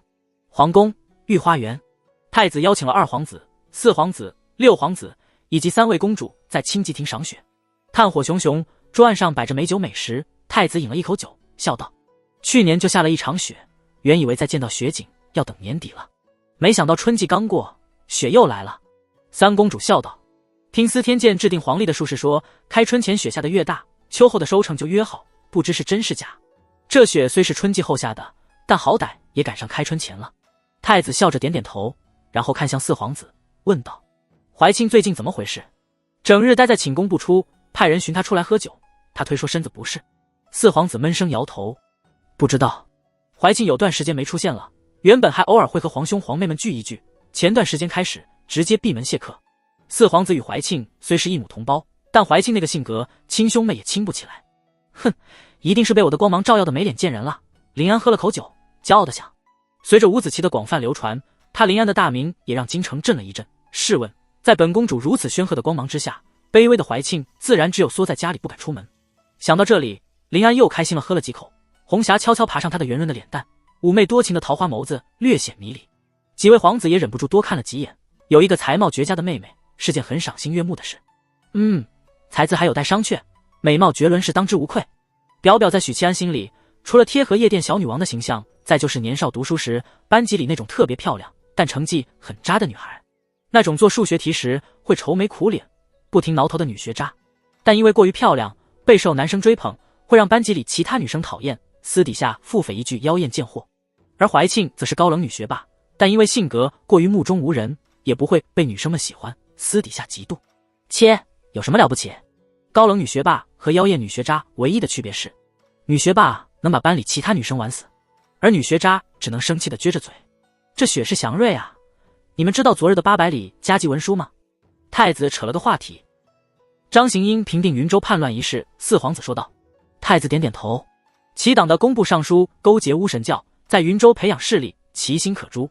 幸而张巡抚能力出众，识破阴谋，剿灭了逆党。顿了顿，太子看向胞妹林安。此案许七安居功至伟，被视为长乐县子，倒也名副其实。那当然，许七安是我。原本林安听太子哥哥夸赞许七安，心里是高兴的，本能的就要炫耀一下，可听到后半句，他忽然愣住了。太子哥哥，你说什么？那张妩媚多情的脸庞，甜美的笑容一点点凝固，桃花眸微微睁大，但神采却空洞了，直愣愣地盯着太子。哦，你还不知道吗？4皇子叹息道。那铜锣许七安殉职了，可惜，可惜。砰！酒杯碎在地上，众人纷纷看向林安。林安浑然不觉自己的失态，秀气白皙的手紧紧拽住太子的衣袖，带着颤抖的哭腔。太子哥哥，莫要与我说笑。他眼里有着晶莹的光，以及可怜巴巴的哀求。太子愣了一下，脸色突然阴沉了几分，拂去林安的手，沉声道：“此事是真的，父皇已经拟旨了，等那铜锣的尸骨运回京城，便降旨追封。林安，注意你自己的身份。堂堂大凤公主，竟为了一个下属的殉职如此失态，太子全当林安是多愁善感。他不想往深了揣度。”林安默默缩回了手，一言不发地起身，走入了茫茫大雪中。林安，林安！太子追到亭边，冲着他的背影高呼。那袭红衣蓦然前行，雪花纷纷扬扬落在他的发丝上。太子扭头朝林安的贴身宫女咆哮：“还不去给公主撑伞！”宫女恰好拿起伞，准备追上去，闻言顿住，朝太子扶了扶身子，撑开油纸伞，疾步追了上去。亭内众皇子皇女还没回过味来，神色茫然。另一边，那位被许七安拍过腿的宫女撑着伞，小心翼翼地打量林安的侧颜，不敢说话。真可惜啊，那个铜锣殉职了。宫女心里叹息一声。忽然她听见了轻轻的哽咽，愕然扭头，看见林安公主竟已泪流满面。公主！宫女颤抖着叫了一声，慌乱的四下张望，幸而大雪纷飞，周遭无人，压低声音：“您怎么哭了？是因为他吗？”本宫不知道。泪水一滴滴的滑落，林安抬起手按住了胸口。这里空落落的，下雪了呢。我喜欢雪天，应该等雪停了，我便可以跟师兄们打雪仗，还可以堆雪人，堆雪马。怀庆公主住处温暖的茶室里，楚采薇捧着一杯喝茶，吃着糕点，望着窗外的大雪。她梨涡浅浅，很享受惬意的午后，有热茶，有好吃的糕点，还可以看雪。怀庆公主穿着白色的宫裙，早已寒暑不侵的她穿的是凸显身段的夏装。对于闺中密友的唠嗑，她不加理会，手里握着书卷，眼睛却望着大雪发呆。怀庆公主，你怎么回事啊？这些天魂不守舍的楚采薇感觉到自己被漠视，心里很气。黑亮的眸子里映着一片片洁白的雪花。怀庆悠悠道：“采薇，本宫带你写的信，恐怕交不到你手中了。”楚采薇没心没肺地吃着糕点，问道：“为什么？”她殉职了。楚采薇手一抖，糕点跌落在地。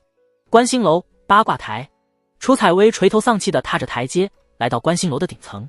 鹅毛大雪飘荡，八卦台积了薄薄一层雪，监正盘坐在案前，方圆3尺，片雪不落。楚采薇在监正身后停下来，委屈地哽咽道：“老师，从小到大，每次有师兄欺负你，你就哭着跑为师这里来的告状。”监正没有回头，笑着饮了一杯酒：“没有师兄欺负我。”楚采薇瘪了瘪嘴，哇一声哭出来：“许七安死了，许七安死了，我好难过。”监正沉默了片刻，扭头望着南方，似乎在专注地看着什么，突然轻笑一声：“好事。”楚采薇哭得更凶了，用力跺脚，边哭边骂：“糟老头子，臭老头子，我朋友死了，你还说好事，你怎么不去死啊？怎么跟老师说的呢？老师活了500年，还没活够呢，要向天再借500年的。”监正生气道：“那你刚才说的话是当老师该说的吗？”楚采薇哭哭啼啼：“为师说好事，自然是好事。”监正道：“前年为师赐你的脱胎丸，你吃了没？”“什么脱胎丸啊？”楚采薇抹着眼泪：“脱胎丸，一甲子只炼出3颗的脱胎丸。元景帝那小子求为师都不给他脱胎挖丸。”监正更加生气了：“哦，在我包包里。”楚采薇抽抽噎噎地说：“你不说我都忘了，我又用不到那东西。”监正点点头，笑道：“记住，你把脱胎丸送给许七安了。”“我没有。”“你送了。”“我没有呀，在我包包里。”“闭嘴，你送了。以后有人问你，你就这么说。”“哦。”楚采薇又哭道：“老师，许七安死了。”他有个习惯，就是遇到伤心事便会来监正这里哭诉，就像孩子受了委屈就会找父母哭诉。你刚踏入6品不久，这些日子就不要出门了。等楚采薇离开后，监正摊开手掌心，一枚橙黄剔透的丹药静静躺在手心。接着监正拔下一缕白须，轻轻吐出一口气，那缕胡须随风飘扬，越飘越高，忽然膨胀，化作一只白色大鸟。大鸟叫声苍凉，在空中盘旋片刻，一个俯冲叼走了监正手里的脱胎丸。楚采薇回到房间，低头在腰间的鹿皮小包里翻找。老师怎么突然跟我说起脱胎丸，还说送给了许七安？他一边抽抽噎噎，一边找啊找，却怎么也找不到脱胎丸。你就那么信任魏渊，愿意把身上的秘密都告诉他？昏暗的船舱里，杨千换盘腿而坐，背对着棺材。许七安是魏渊私生子这件事，他稍稍一想就知道不可信。许七安20岁，而魏渊20多年前就已经在宫中当宦官了。爸爸什么的开玩笑的啦，玩梗你懂不懂？许七安躺在棺材里，叹了口气。信任当然是信任的，魏公对我不错，很愿意栽培我，说对我恩重如山也不为过。但其实我有点抗拒把秘密告诉他。为什么？怎么说呢？魏公心思太深沉，叫人看不透。你永远不知道他心里在想什么，也就不知道把秘密告诉他后，他会做出什么反应。这倒是，魏渊和我老师一样，都是心思深沉到可怕的人。即使是我这样的手握明月摘星辰的男人，也看不透他们。杨千唤不解道：“那你怎么愿意跟我聊这些心里话？”许七安笑道：“因为杨师兄是有一颗赤子之心的男人，除了爱好装逼，其他一切都不在乎。”杨千唤点了点头，又觉得这话怪怪的，总觉得这不是什么好话。那有没有想过离开京城？反正你已经死了，天大地大的，哪都可以去。可我的家人都在京城啊，能回去当然还是要回去。许七安叹口气：“青山仗剑走江湖的日子，我也向往过。可是不管你走到哪里，天底下有一个可以随时回去的家，你就不会慌。而我一旦离开京城，可能这辈子都回不去了。”经过一段时间的相处，也许是太无聊了，两人先是随口扯皮，渐渐的开始说一些心里话。这倒也是，我出门在外的时候，只要想起还有司天剑的师兄师弟，还有老师，心里就觉得踏实，并不是真的无家可归，只是在外游历。杨千唤微微颔首，许七安嘴上说要回去请教魏渊的意见，其实是敷衍杨千唤的，心里在权衡坦白的利弊。魏渊对他好，他知道，但坦白之后，魏渊是选择重新封印神书，还是选择睁只眼闭只眼？缺乏参照物的情况下，许七安不敢冒险尝试，毕竟又不是魏渊的亲儿子，可他又不舍得离开京城，一时间左右为难。另外，神书和尚曾经要求他保守秘密，不能透露他的存在。许七安摸不准把秘密告诉魏渊，神书和尚会做出怎样的反应。你不能因为一位神魔般的高手始终和颜悦色，就真的相信他是大慈大悲的菩萨。哎，杨师兄，你成家了吗？许七安问道。没有。杨千唤摇头。女人是累赘，我并不需要。这样啊，我还想你和妻子行房事的时候，是不是也不准他看你的脸？如果是这样，那你只有2条路可以走：一，和云露书院的亚圣一样，成为一个永远站在妻子身后的男人；二，当一个古道热肠的男人。想着想着，许七安忍不住笑出声。这时，船外传来了不知名的飞鸟啼叫声，苍凉孤寂，宛如夜宵的哀鸣。杨千唤先是一愣，然后大吃一惊，脱口而出：“是老师的气息，坚正的气息。”许七安愣了一下，来不及发问，眼前失去了杨千唤的身影。紧接着，外头苍凉的鸟叫声消失，再然后，白衣术士的背影重返船舱，他依旧背对着许七安，但低着头，似乎在打量手心里的某种东西。老师给我送来了脱胎丸。杨千唤的声音里透着茫然和不解。脱胎丸？许七安反问了一句。哦，你知道破茧成蝶的典故吗？杨千唤说。破茧成蝶不是典故，都他妈是老掉牙的套路小故事了，跟雨后小故事一样耳熟能详。杨师兄，您直接说正事。许七安摆摆手，打断杨千唤的装逼。杨千唤的装逼又尬又无趣。哦，杨千唤也不在意，他其实是个率性且温和的人，没有那些高品强者的傲气和架子，就是喜欢装逼了点。脱胎丸的主要就是9翅金丝蝶的蛹，辅以秘方炼制成丹药，服用它可延年益寿，脱胎换骨。脱胎换骨不是虚言，服食此药，半个时辰内会进入沉眠，如同蚕蛹节俭，体内所有生机收敛，人处于假死状态，连元神都会寂灭。在这个过程中，就身体宛如茧，孕育着新的身体，所以名为脱胎丸。不过此药是保命灵丹，身体遭受重创，濒临死境时才能服用。不知道吃了这种丹药，是不是意味着又是处男之身？许七安惊奇道。这么厉害？神奇归神奇，只是实用性不高。杨千唤摇摇头。能杀我的人就不会给我服用脱胎丸的机会，高频武者战斗向来是挫骨扬灰的。那就正常服用呢？许七安问。也就延年益寿而已，顶多是让身体状态变得更好，虽说也不错，但相较他高昂的炼制代价，就显得很鸡肋。老师一甲子来，也就炼出1炉3粒而已。许七安恍然的点头，这丹药使用价值不高，纳闷道：监正给你送这东西干嘛？说完，许七安愣住了，杨千唤也愣住了，两人沉默半晌，齐声道：不会是给我的吧？难道是给你的？又是一阵沉默。老师让我去云州看护许七安，现在又送来脱胎丸，但我根本用不到这东西，采薇师妹那种低品术士，等闲都用不到，不是给许七安的，还能给谁？恰逢许七安死而复生，正愁如何解释缘由，偏就这时候送来脱胎丸。杨千唤心里念头闪烁，这脱胎丸明显是为我量身定制的，正好解决眼下的烦恼，而杨师兄根本用不到这种丹药。可是监正怎么知道我需要脱胎丸？他知道我目前的处境，知道我死而复生，那么监正多半也就知道神书和尚的断臂在我体内。这一刹那，许七安脑子高速运转，桑不案的诸多细节飞速闪过。教坊司里潜藏着妖族，监正视而不见。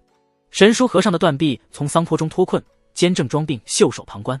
恒慧在京城大开杀戒，灭了平远伯府，虽说身上有屏蔽气息的法器，但能屏蔽术士一品的监正。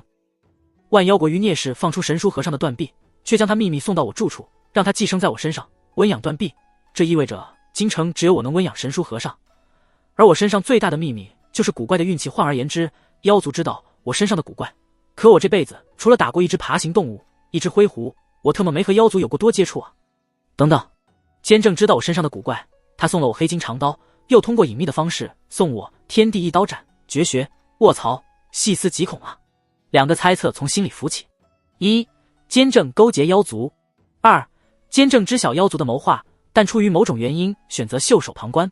许七安更偏向第一种猜测，因为如果不是监正把他体内的秘密透露给妖族，那妖族是怎么知道他的特殊？自己又没和妖族有过亲密接触。如果说魏渊的馈赠许七安会感激，会安心收纳，那么监正的馈赠，套用某句现在很流行的话，所有命运馈赠的礼物都早已在暗中标好了价格。杨千唤屈指一弹，脱胎丸落在许七安怀里，吃了它，你就能安心回京了。到时候有人问起，就说这是司天监赠予的丹药，你自知生死难料，便提前服用了脱胎丸。随后药效发作，进入了脱胎换骨的状态，形同死亡。张巡抚等人以为你战死，其实你只是进入了沉眠。这是目前最好的办法，替我谢过监正。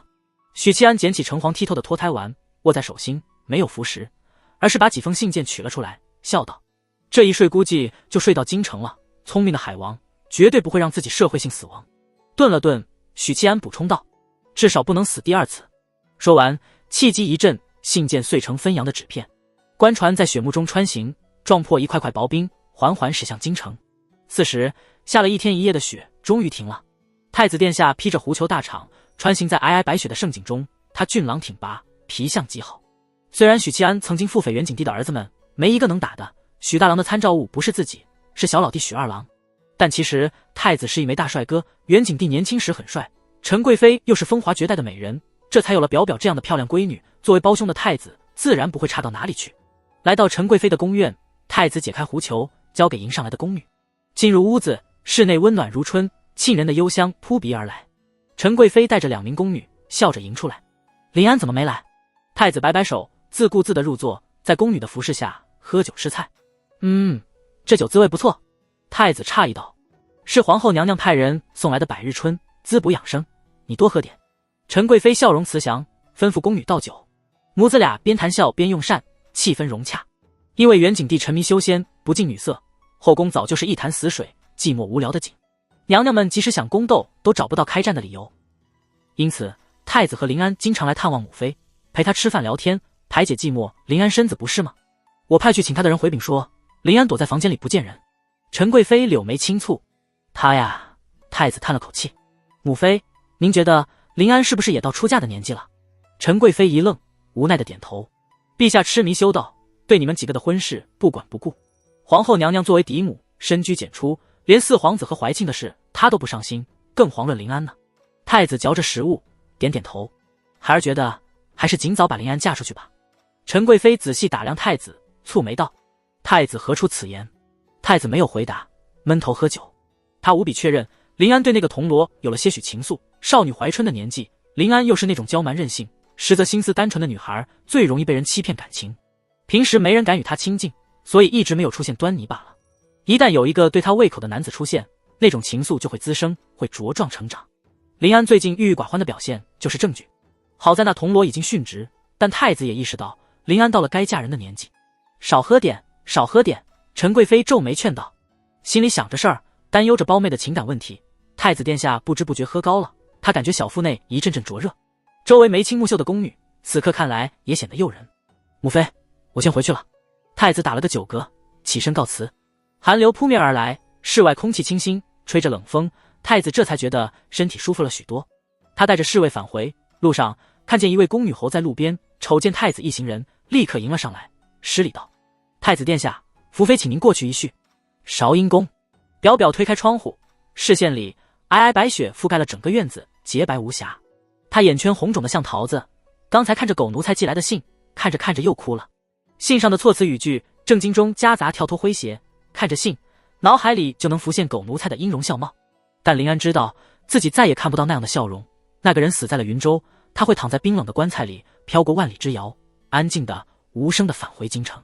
更让他难过的是，以自己公主的身份，想参加他的丧礼都做不到。寒风吹在脸上，冰冷彻骨，他伸手一摸，发现眼泪又来了。哭什么哭，只是死了个狗奴才啊，明明只是死了一个狗奴才。表表生气的抹去眼泪，但越抹越多，越抹越多。殿下，殿下！黄吉的喊声从外面传来，林安的贴身宫女哐一声撞开了房门。她的脸被寒风冻得发青，厚厚的棉鞋沾满了肮脏的水渍和血沫。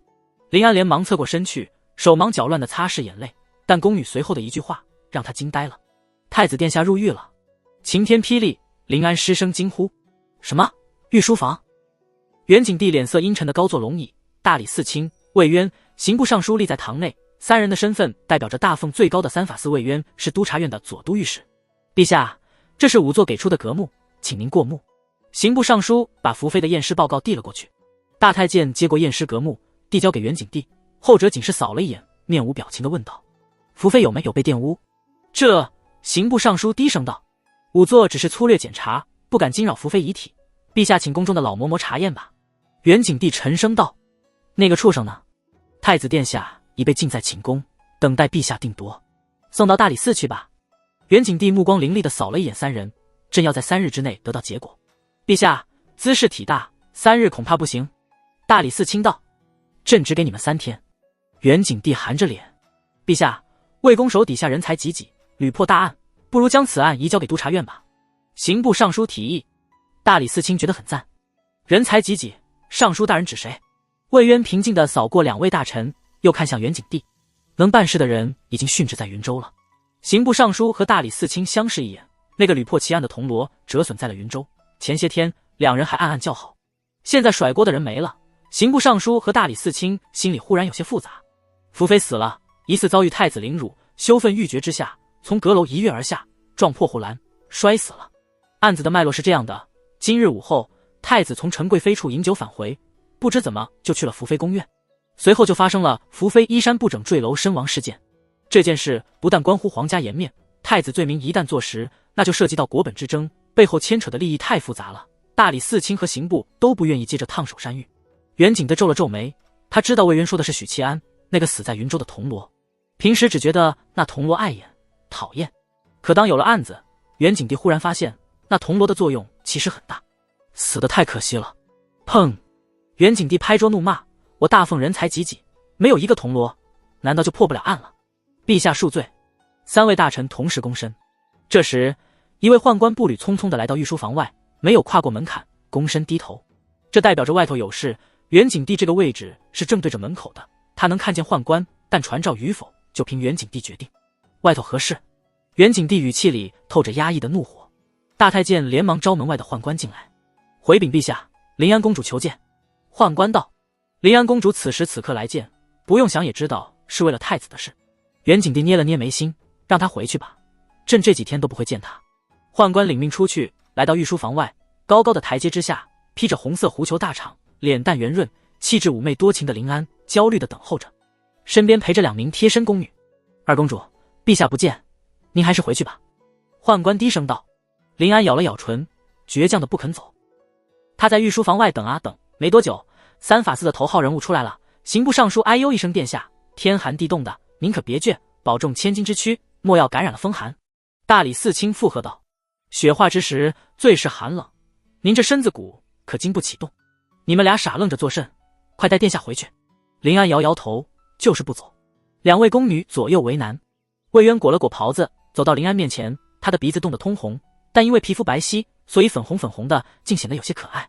大青衣温和道：“我有几个问题要问殿下。”魏渊是极少数的，在皇家贵胄面前敢自称我的权臣。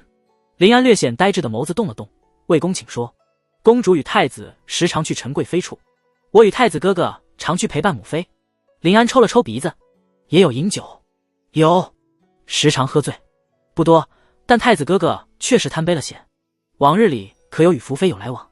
太子是否常去后宫别处转悠？”“自然是没的。”临安大声说：“太子哥哥自知非嫡子，向来小心行事，怎么可能会做出如此大逆不道之事？”魏渊作揖，转身离去。刑部尚书和大理寺卿跟着走了。寒风呼啸，临安打了个哆嗦，咬着唇，他肩头瘦削，红衣似火，趁着皑皑白雪，画面唯美又凄凉。这一等就是2个时辰，身躯渐渐冰冻，双腿失去知觉，嘴唇发青，临安的心仿佛也被冻住了。“你怎么还在这里？”身后传来熟悉的声音。他僵硬地扭着脖子，回头看去，是讨人厌的怀庆。怀庆穿着漂亮的白色宫装，绣着一朵朵艳丽的梅花，如挺腰细，清冷的气质与皑皑白雪完美交融，仿佛是不食人间烟火的出尘仙子。虽然没有铜镜，但表表自己知道，就像一只在寒风中瑟瑟发抖的可怜鹌鹑。高下立判：“你来看我笑话吗？”表表委屈地扭回头，不让眼泪流下来。怀庆神色清冷，看向2个宫女，道：“你们是怎么伺候二殿下的？来人，拖下去杖毙。”诺。怀庆身后的侍卫当即出列：“住手！”林安猛地回过头来，打算阻止，但他高估了自己，双腿冻得僵硬，一个踉跄，跌坐在地。林安大急，哭叫道：“怀庆，你敢杀我的人！”怀庆走过来，居高临下的俯视他，淡淡道：“失职的宫女，本宫就是现在杀了，父皇也不会说我一句。给你2个选择，要么继续在这里站着，我懒得管你，但人我要砍了；要么滚回去，别在这里丢人现眼。”表表在宫女的搀扶下站起身，许是在怀庆面前不服输的心态，他抹去眼泪，推开2个宫女，盯着怀庆：“我不相信太子哥哥会做出这种事，与我何干？”怀庆冷着脸，表表噎了一下，咬着唇，踉跄的往前走，走出几步，顿住，没有回身，不甘心地说：“如果他还在，一定能还我太子哥哥清白。”红衣跌跌撞撞地走了。目送林安背影渐行渐远，怀庆公主吐出一口气：“殿下，二公主不领情，何必呢？”侍卫长无奈道：“我需要她领情吗？”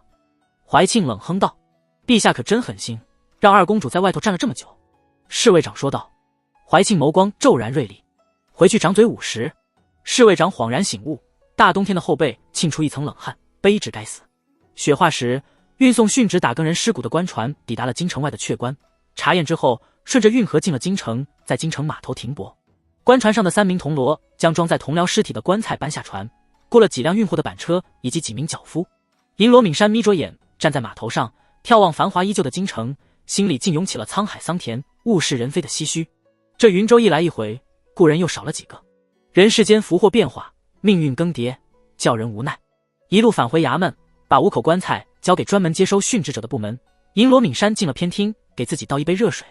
停放棺材的内堂，几名吏员推开棺材，一股淡淡的腐朽气味散出。天寒地冻的，尸体得以较好的保存，但依旧开始腐烂了。几位吏员见惯了尸体，服用了驱邪辟毒的药丸，戴好遮掩口鼻的汗巾，一边验明正身，一边闲聊。一下死了3位银罗，损失可真惨重啊！云州都叛乱了，这已经是很小的损失。不过可惜了许铜锣。是啊，他虽然入职短短数月，可已经是衙门的风云人物，谁不知道魏公赏识他，就这么走了。哎，你们说教坊司的花魁们知道许铜锣殉职的消息，会作何反应？风月场所的女子有何情谊可言？可福香是许铜锣的相好啊，为什么福香是许铜锣相好这种事，连你都知道了？京城谁不知道啊？咦，许铜锣的尸体保存最完整，腐臭但不可闻。我看看，哎呀，这皮一擦就破了，盖回去盖回去。一炷香后，清洗过手和脸的吏员找到闵山，道：“闵银罗，遗物数目与单子一致，验明正身完毕，您可以离开了。”闵山微微颔首，转身走了。好气楼，噔噔噔的脚步声传来，一名黑衣吏员登楼，与守在外头的同僚语几句，转身下楼。外头值守的吏员进来，躬声汇报：“魏公，云州来的官船已经到了，3位银罗，2位铜锣的尸骨已经送回衙门，验明正身，无误。”魏渊抬头望来，沉默片刻，颔首道：“各自送到亲属手里。”他没有提遗物的事，尽管知道的书碎片在许七安身上。观星楼八卦台，一道白衣身影出现在台上，伴随着清朗悠长的吟诵：“手握明月摘星辰，世间。”声音忽然卡住，怎么都吐不出来。几秒后，杨千焕有气无力地说道：“老师，我回来了。”监正没有回头，师徒俩背对背，没有拥抱。许七安已经顺利回京，这趟云州之行有惊无险。杨千焕说完，见监正没有开口，问道：“那许七安到底怎么回事？他竟能死而复生，你有为何这般重视他？还有，云州竟然有一位3品术士，至少是3品，可世上除了我们司天监，哪里还有此等境界的术士？”监正笑呵呵道：“许七安的事你不必管，为师自有定夺。采薇师妹说的对，你就是个糟老头子，坏得很。”杨千焕暗暗腹诽。至于云州那家伙，你就不用管了，即使为师告诉你，你也听不到。监正说。杨千焕正要离开，身后传来监正无奈的声音：“替为师把宋清放出来吧。”宋清又做了什么事？他做了个人。杨千焕啧啧称奇，能将炼金术开发到这等境界，宋清也算古往今来第一人了。接着抨击道：“不过他的性格缺陷太大了，倔脾气，不肯晋升。你又好到哪里去？”监正嘴角一抽：“你替为师看紧他，别让他再做蠢事。过几日，你五师妹就出关了。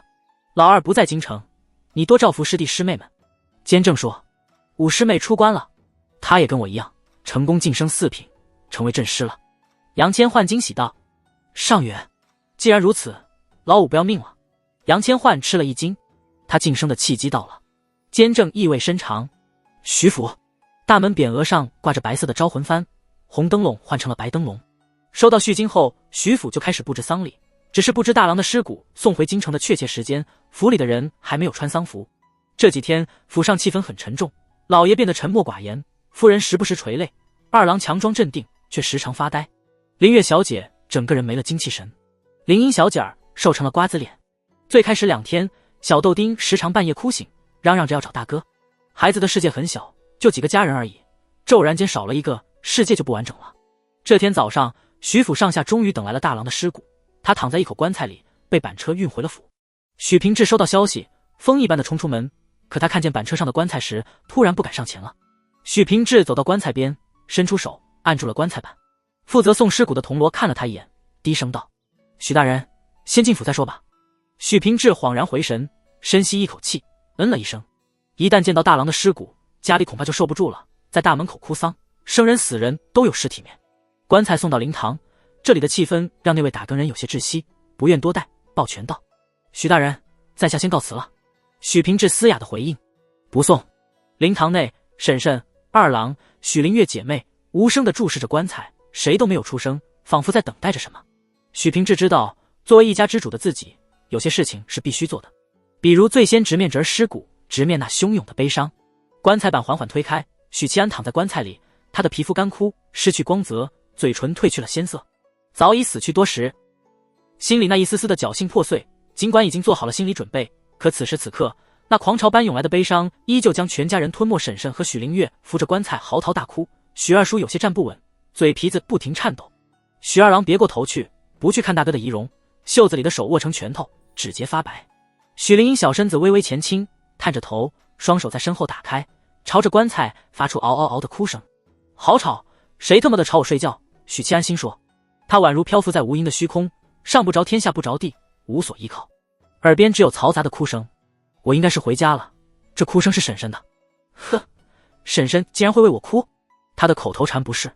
许宁燕，你这个兔崽子，你就是老娘前世的冤家，这辈子要讨债的。许七安迷迷糊糊的想，他从哭声里分辨出婶婶和2个妹妹的哭声。哭声持续了很久，然后变成了哽咽，变成了抽抽噎噎。时间流逝，天黑了。这是许七安通过二叔和二郎的对话得知的。许家的亲朋好友要明日才能来瞻仰许大郎的仪容，今晚是家人给他守灵。这应该是我第2次死了，第1次是酒精中毒，马德120居的老婆梅山，想想就尴尬。还好这个世界没有电脑和手机，哦，这个世界有青楼和教坊司，硬盘老婆没用武之地。明天全村人就来我家吃饭了，怀庆和临安是公主，身份不方便，估计来不了。采薇肯定是要来的，她要是不来，那等我醒来就离婚。福香会来吗？哦，她应该还不知道我的死讯。娘，你先回房休息吧，我和二哥留在这里给大哥守灵。许灵月哭哭啼啼的声音，然后是婶婶说话了：“你大哥在河上漂了这么久，回了家不能再让他孤零零的。娘没事，娘就守在这里。当初你爹把他交给我的时候就巴掌那么大，我那会儿哪有照顾孩子的经验？你爹一个大头兵，又没什么钱，请不起奶妈，我就煮羊奶给他喝，一天天手忙脚乱的照顾他。”说到这里，婶婶悲从中来。许七安忽然意识到，婶婶其实是爱他的，虽然后来婶侄俩闹得很僵硬，很不愉快。许七安有些感动，越长大越讨人厌。你们3个里，他长得最丑，最会作妖。但凡我对你和二郎嘘寒问暖，他就吃醋，觉得老娘对他不好，自己是个没娘的孩子。你别说了，许二叔怒道。凭什么不能说？婶婶尖叫着，老娘一把屎一把尿拉扯他长大，说没就没了，早知道当初我不如养纸耗子。嚎啕大哭起来。老爷，夫人。门房老张匆匆跑来，站在灵堂外道：外面来了个姑娘，说要给大郎守灵。谁？这个疑惑在许七安心里闪过，同时也在二叔婶婶几人心里闪过。他说他叫福香。门房老张说。许二叔和许大郎脸色同时一黑。不去勾拦许七安，正人君子许二郎，顾家爱妻许平志。许七安心里苦笑。许二叔看了眼妻子，微微颔首。我去外头见见他。婶婶望着丈夫的背影，擦了擦眼泪，问身边的儿子：二郎，那福香是谁？仅听名字就不是什么正经人家的姑娘。许二郎鼻音浓重道：福香是教坊司花魁，据说非常仰慕大哥的诗才。兰心绘制的许灵月皱了皱眉，更深夜重的上门，还要给大哥守灵，关系恐怕非同一般。许二叔在前厅见到了福香，她穿着白色长裙，头戴白色小花，朴素至极的打扮。见到福香的刹那，许二叔心里的恼火忽然消散了，因为这个女人神色哀婉，眼圈桃红，眉宇间那种悲伤是做不得假的。福香姑娘，大晚上的何故拜访？许二叔沉声道。许大人，我想给许郎守灵。福香起身施礼。这不合适。许二叔当场拒绝。许家虽然不是书香门第，但也是有规矩的体面人家，福香没名没分，凭什么给大郎守灵？奴家进府时把教坊司的护从打发走了，眼下内城回不去，外城不安全。许大人若是非赶我走，那我便走吧。福香细声细气道。许平志叹口气，这女子对大郎确实情深意重。来到灵堂，见到许七安仪容的刹那，强作镇定的福香终于崩溃。他今日刚从教坊司的老鸨那里得到消息，知道了许七安殉职的噩耗，当场昏厥过去，醒来后哭了很久，打算来送许七安最后一程。许灵月听着福香凄厉的哭声，忽然就意识到这个女人跟大哥的关系了。福香没有留在徐府守灵，很懂事的离开。许平志本想留他在府上过夜，没想到福香刚才的话是骗他的，教坊司怎么可能会让一位花魁脱离视线？福香之所以那么说，是怕许家不同意他看许七安最后一眼。第二天，许家的亲朋好友前来吊唁。许七安祖父这一脉只有2个儿子，许家老大战死沙场20年了，现在儿子也殉职了，这一脉的香火就此断绝。许家族人们扼腕叹息。除了许家族人外，许七安以前的顶头上司长乐县朱县令和王捕头等一干快手也来了。朱县令瞻仰了仪容后叹息道：您也英年早逝，可惜了，可惜了呀。王捕头等人满脸悲伤唏嘘，不知道宁燕有没有留下遗言？朱县令问道。许平志摇头，可以的话，我想体验一次黑人抬棺。许七安颇为幽默地吐了个槽，他的意识已经渐渐恢复，但身体还处在假死状态。采薇姑娘，你在做什么？突然，许二郎带着愠怒的声音传来，接着是楚采薇的声音。我只是想确认一下。他的声音听起来有些难过。金罗南宫倩柔和张开泰也开吊唁了。瞻仰仪容时，老张叹息说：如此天纵之才中途夭折，魏公近日情绪不佳，在所难免。张开泰是少数几个知道许七安资质的金罗坏人。许灵英朝着南宫倩柔咆哮，很快就被绿娥带下去了。这时，许七安忽然听到一声惊呼：卑职参见怀庆公主。灵堂内外先是一静，接着高呼拜见公主的声音此起彼伏。许氏族人都惊呆了，什么情况？许大郎的丧礼竟然来了当朝公主。这一刻，许氏族人的痛惜之情前所未有的强烈。原来大郎连公主都认识，要是没有遭遇意外，将来必定平步青云。许氏会成为京城一个大族也说不定，届时光宗耀祖，全族人都能鸡犬升天。表表没来啊？他是被养在笼子里的金丝雀，没有怀庆那么自由。我的莲花姑娘一下子聚齐了3位。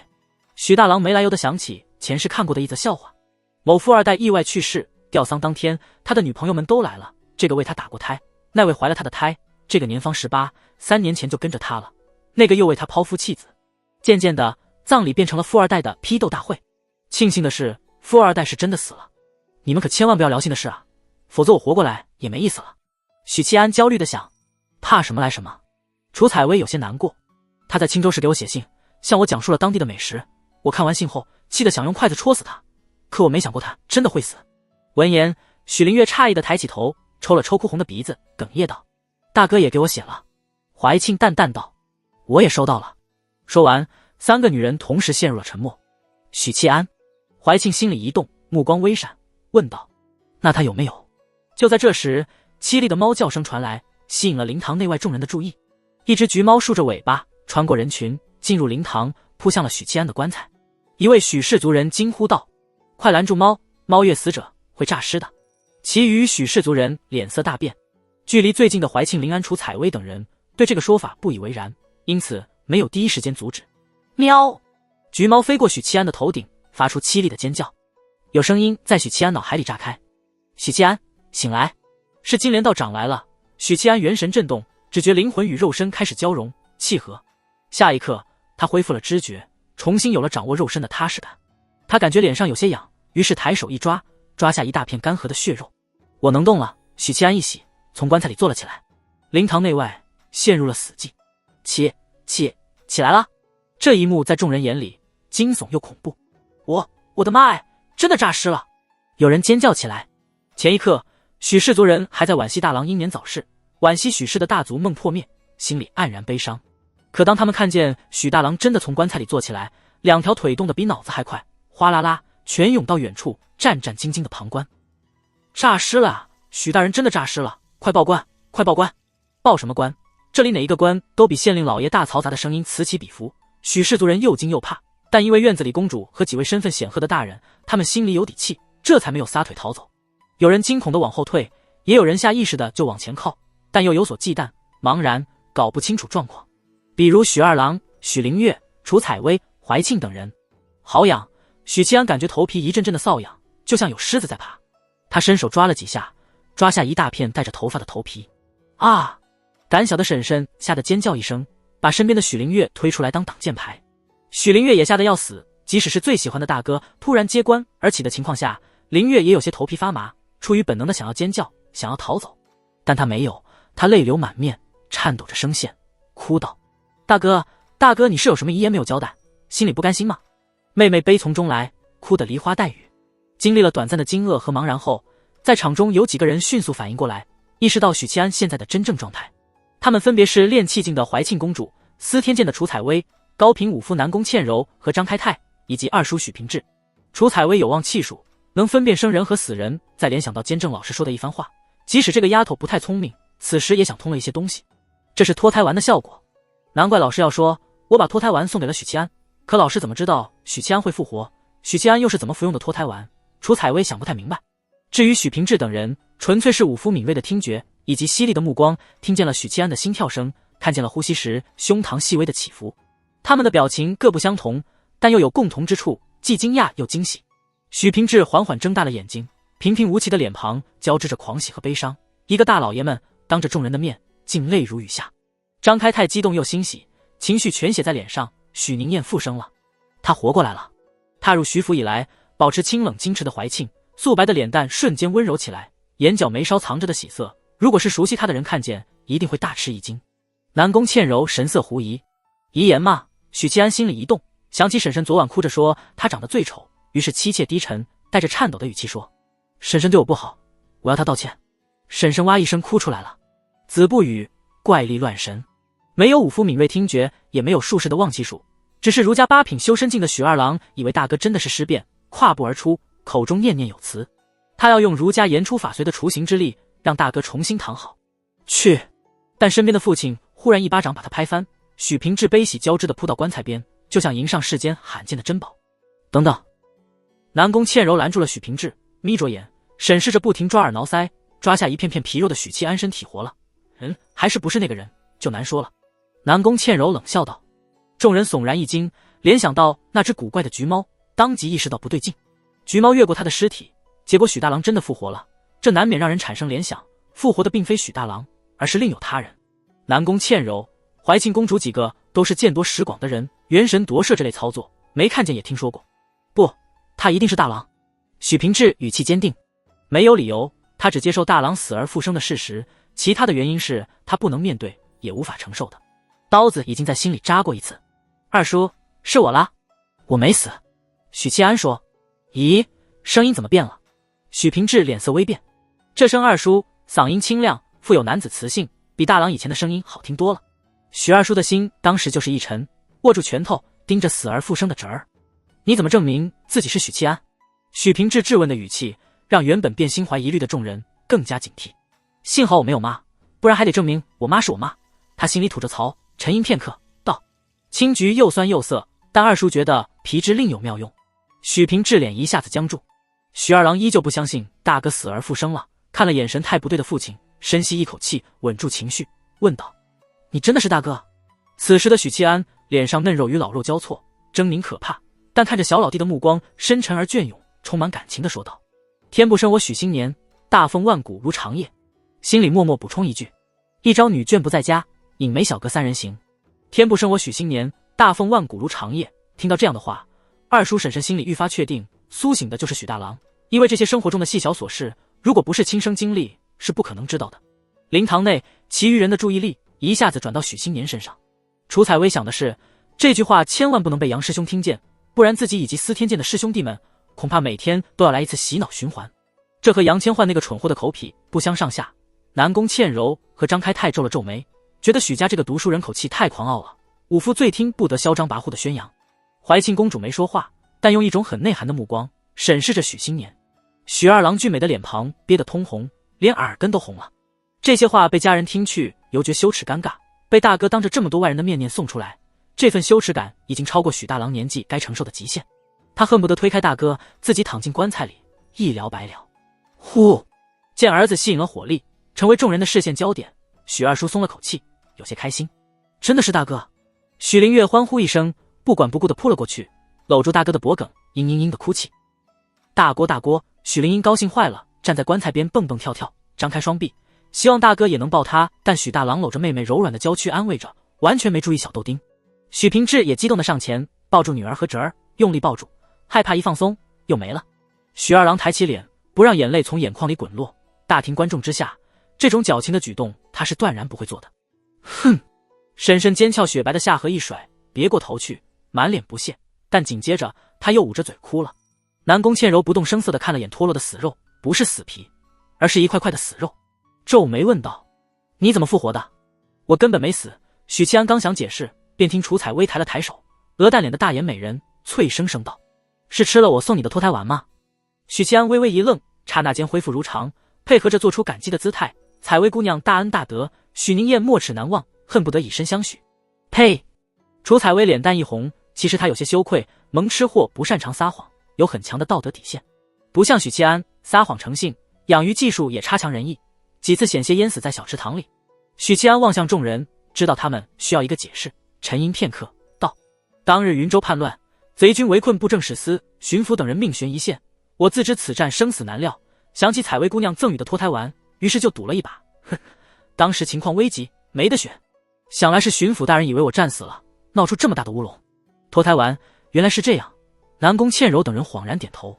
怀庆望向依旧茫然不解的许平志等人，淡淡道：脱胎丸是司天监正炼制的灵丹妙药，服用此药宛如蚕蛹结茧，褪去旧躯壳，诞生新身体，即使是受了致命伤，也能破茧成蝶，收获一具全新的身体。脱胎丸的药力便是以旧身躯为养料，孕育新身体，就像蚕蛹化作蝶。缺陷也很大，比如造价昂贵，比如使用条件苛刻，药效在半个时辰后发作，服用丹药的人必须在半时辰后死亡，你不死亡，他便会强制你死亡，很容易造成千里送人头的惨剧。如果脑袋被人砍掉了，或者当场去世了，脱胎丸是救不回来的。总而言之，就是命悬一线之际，恰好药效发作。深知脱胎丸药效的南宫倩柔等人，也只能感慨许七安命大了。在许家人听来，大郎能死而复生，完全是司天监的采薇姑娘赠予了起死回生的仙药。采薇姑娘大恩不言谢。许平志抱拳道：大郎欠你一条命，以后上刀山下油锅，你只管吩咐，他要不愿意，我这个二叔的绑也把他绑去，什么都没做就赚了我一条命。妈蛋，楚采薇才是主角模板吧？许七安配合着抱拳，千恩万谢。好了，林月，快扶你大哥出来了，活人别一直躺棺材里，晦气。许平志心情大好。许灵月应了一声，但没有立刻搀扶大哥，而是帮他揭脸上一块块干枯的血肉，揭掉脸上和头上的皮肉后，许七安感觉脑门一阵清凉，顿时内心咯噔一下，完犊子了，老子蓄了20年的秀发毁于一旦。旋即他发现许灵月痴痴地看着他。我的脸怎么了？许七安心里一沉，连忙抚摸自己的脸。许灵月漂亮的小脸浮起2抹晕红，垂头不语。许七安只好自己跨出棺材，面向怀庆、南宫倩柔等人，然后清晰地看见他们都是一愣。眼前这个许七安，脸庞线条堪称完美，有着男子的阳刚之气，浓眉高鼻，双眸湛湛有神，嘴唇的弧度和形状恰到好处，五官没变，但更精致更完美了。这是我养大的小子。深深红润的小嘴微张，难以置信地盯着许七安看。南宫倩柔切了一声，情窦未开的楚采薇也忍不住多看了几眼，觉得脱胎换骨之后的许宁燕变得更好看的。怀庆公主的视线在她脸上停顿了几秒，微微扭头，掩耳盗铃似的移开目光。大哥真好看。许灵英开心地说，虽然大哥不抱她，但她对大哥的拳爱心是不变的。我年轻时也这般的。许二叔欣喜地说。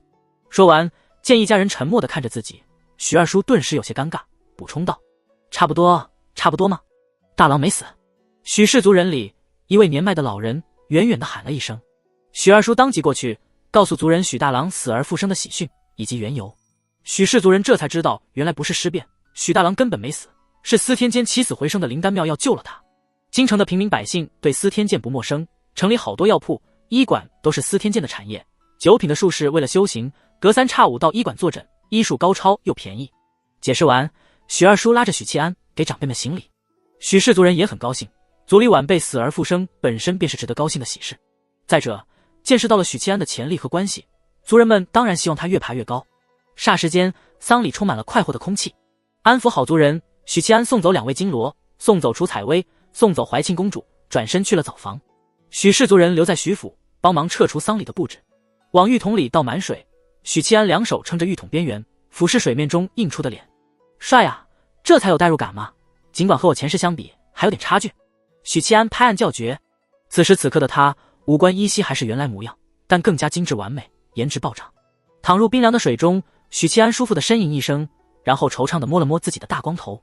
这时，一只橘猫顶开了门缝，迈着优雅的猫步，翘着尾巴走进澡房。早闻脱胎丸效力不凡，今日见了，果然名不虚传，竟让平平无奇的你变得英武不凡。原来在道长你心里，我也只是个平平无奇的铜锣吗？许七安有些伤心，于是说道：道长竟养成了上猫的恶习，不要在意这种小事。金莲道长抬起爪子拍了一下地面，橘猫跳上浴桶边用来放置干净衣物的凳子，蹲坐着口吐人言。贫道一开始就不信你会殉职，今日得知你发丧，便过来看看。果不其然，身体虽无半点生机，但分明有细微的元神波动。这细微的元神波动，武夫感应不到，唯有修阴神的道门弟子才能察觉。贫道救助你一把，让你早日元神归复。多谢道长。许七安诚恳致谢，要不是道长迈着六亲不认的步伐飞起来嗷唠一嗓子，他就算死而复生也没什么意思了。果然，吉人自有天相，于堂主得天庇佑。可妙真说你身上无半点元神波动，死得很是通透。金莲道长说道：通透是这么用的吗？许七安沉吟道：从云州回京这一路上，我没有半点知觉，也是昨夜才恍恍惚惚地恢复意识。他的意思是，细微的元神波动是近期才出现的，是复苏的征兆。金莲道长颔首，低头，爪子按在地书碎片上，啧了一声。魏渊竟没有收回的书碎片。魏渊在钓鱼。许七安一愣，便听金莲道长继续说道：不过让你加入天地会，对他来说只是随手落的一步棋，善谋者布局深远。你死了之后，他许是有些灰心了，不愿意再掺和天地会的事情。地书碎片随你陪葬也好，被我取走也罢，都无所谓了。道长你和魏渊果然是心照不宣啊，但当着我的面子揭露我双面二五仔的身份，我还是会有点尴尬的。许七安干笑一声。对了，我复活的事能不能先不要告诉李妙珍？许七安拨弄着水花。金莲道长用琥珀色的猫眼直勾勾地望着他。要诚实啊，年轻人。妈蛋，谁还没在网上吹过牛皮呢？我以前逛逼乎的时候就喜欢伪装成高学历人才，口头禅是谢邀，人在米国，刚下飞机。许七安又干笑几声，想起了云州发生的事，问道：道长，云州案背后有术士参与的痕迹，而且至少是3品术士，您对司天监了解多少？他把云州案中那位神秘术士的事迹告诉金莲道长。金莲道长很快就意会了许七安的意思，沉吟道：司天监只有一位3品术士，叫孙玄机，但我觉得云州出手的术士不是他，另有其人。谁？许七安连忙追问。金莲道长看了他一眼：你觉得我会知道吗？要你何用？许七安笑道：道长在我心里一直是睿智的长者，上知天文，下知地理，还是个老银币。金莲道长摇摇头，纠正道：上知天文的是术士，下知地理的是儒生。不过监正肯定是知道那位术士跟脚的，只是这老东西的心思谁都猜不透。说完，金莲道长审视着许七安，啧啧道：气血气机旺盛了数倍，神丸气足。如今的你与离京时相比，进步很大，脱胎丸效果不凡啊。就是太贵了。金莲道长惋惜的想侥幸侥幸，3个月就踏入炼神境，资质愚钝了，资质愚钝了呀。许七安谦虚道。橘猫扭头就走，留下一句话：去找魏渊吧，铜皮铁骨境的资源，你倾家荡产也买不到，但他能给你。洗完澡，换上干爽的衣物，许七安骑马出府，直奔打更人衙门。浩气楼。回到衙门的南宫倩柔和张太太第一时间进了浩气楼，有南宫倩柔这个义子带领，不需要通传，可以径直登楼见到魏渊。魏渊站在一张横挂的地图前，背负双手，眯着眼，一言不发。他维持这个姿势已经半个时辰了。这是整个东北方的俯瞰图，图中标志着巫神教的总部以及东北各国的位置。这种地图缺乏精度，只能宏观上看个大概，因此不算珍贵。再精确些的地图，就是各国打破狗脑子也要抢夺保护的机密物件了。脚步声从身后传来，接着是南宫倩柔和张开泰的声音：“义父，魏公。”魏渊没有转头，沉声道：“许七安的尸骨在运河漂了1旬多，不宜久放，让他亲属早日下葬吧。”仔细听的话，低沉的声音里夹杂着一丝沉痛。南宫倩柔很清楚义父为何不堪言许七安的尸体，义父是掌权者，是谋略者，他的心肠应该是硬的，是冷酷的，只有冷酷无情的人才能无敌。魏渊就应该是一个无敌的人，不会被情感左右。衙门里的打更人，甚至外界都希望魏渊是这样一个人。义父，南宫倩柔清了清嗓子道：“许七安还没死。”魏渊豁然转身，动作幅度之大，青袍随之鼓荡。这一刻，大宦官的脸色是复杂的，眼神也是复杂的，错愕、不解、欣喜、希冀。南宫倩柔从未在义父脸上看到过这么复杂的情感，但只是刹那间，大宦官就恢复了从容镇定，缓缓踱步到岸边坐下，有些严厉的语气问道：“怎么回事？”南宫倩柔便将许七安的说辞转述了一遍。魏渊静静听完，立刻说道：“让他速来见我。”南宫倩柔点了点头，看向那张巨大的东北方的俯瞰图，那碟子的是许七安死而复生，巫神教还要不要打？秋收后打巫神教，计划不变。魏渊的表情冷冽，语气充斥着强大的自信。南宫倩柔和张开泰告退，前者打算再去一趟徐府，结果刚出衙门就碰到了策马而来的许七安。“你倒是挺识趣。”南宫倩柔啧啧道，不知道的还以为义父又收了一个明灵。许七安反唇相讥，啧啧道：“老阴阳人了。”南宫倩柔勃然大怒，误以为许七安在嘲讽他男生女相，柳眉倒竖：“你怎么没死在云州？”话音方落，许七安脑海里旋即捕捉到一个画面，南宫倩柔抬起右手，抡着手臂挥舞巴掌。许七安福至心灵，腰一沉，头一低，毫厘之间躲过南宫倩柔的巴掌，一溜烟的逃进了衙门。懒得和你一般见识，我去见魏公了。在4品金罗面前秀一波操作已经是极限，再不溜就要被按在地上锤了。南宫倩柔略显呆滞地望着他的背影，接着低头看了眼自己的手，躲开了。炼神镜对危险的感知极为敏锐，能轻易察觉到周遭的敌意埋伏，即使蒙上眼睛也能在乱军中厮杀。武者到了炼神境，个人战力将达到一个小巅峰，但以南宫倩柔4品的修为，尽管出手有所保留，但敢在一位炼神境武者察觉到危机做出规避前，让巴掌命中目标，本该是轻而易举的事。怎么可能？南宫倩柔柳眉轻蹙。许七安一路上收到无数诧异的目光，打更人也好，吏员也罢，一个个目瞪口呆地看着他。铜锣许七安殉职的消息早就传遍整个衙门，这几日大家茶余饭后的谈资，如果用前世的标题来写，震惊。铜锣许七安返回，魏公都惊呆了。前途无量的铜锣在云州做了什么事，竟毁了他的一生？可是现在看见死去半月的许七安生龙活虎地出现在衙门，还热情地挥手和大家打招呼，打更人们满脑子问号。大白天的，鬼魂也能进咱们衙门？话说人死了之后竟变得如此英俊，怎么办？这是许宁燕的鬼魂，咱们不好出手吧？魂飞魄散了就不好了。你是瞎子吗？鬼魂会有影子，那可能是许宁燕的胞弟，许宁燕哪有这么一表人才？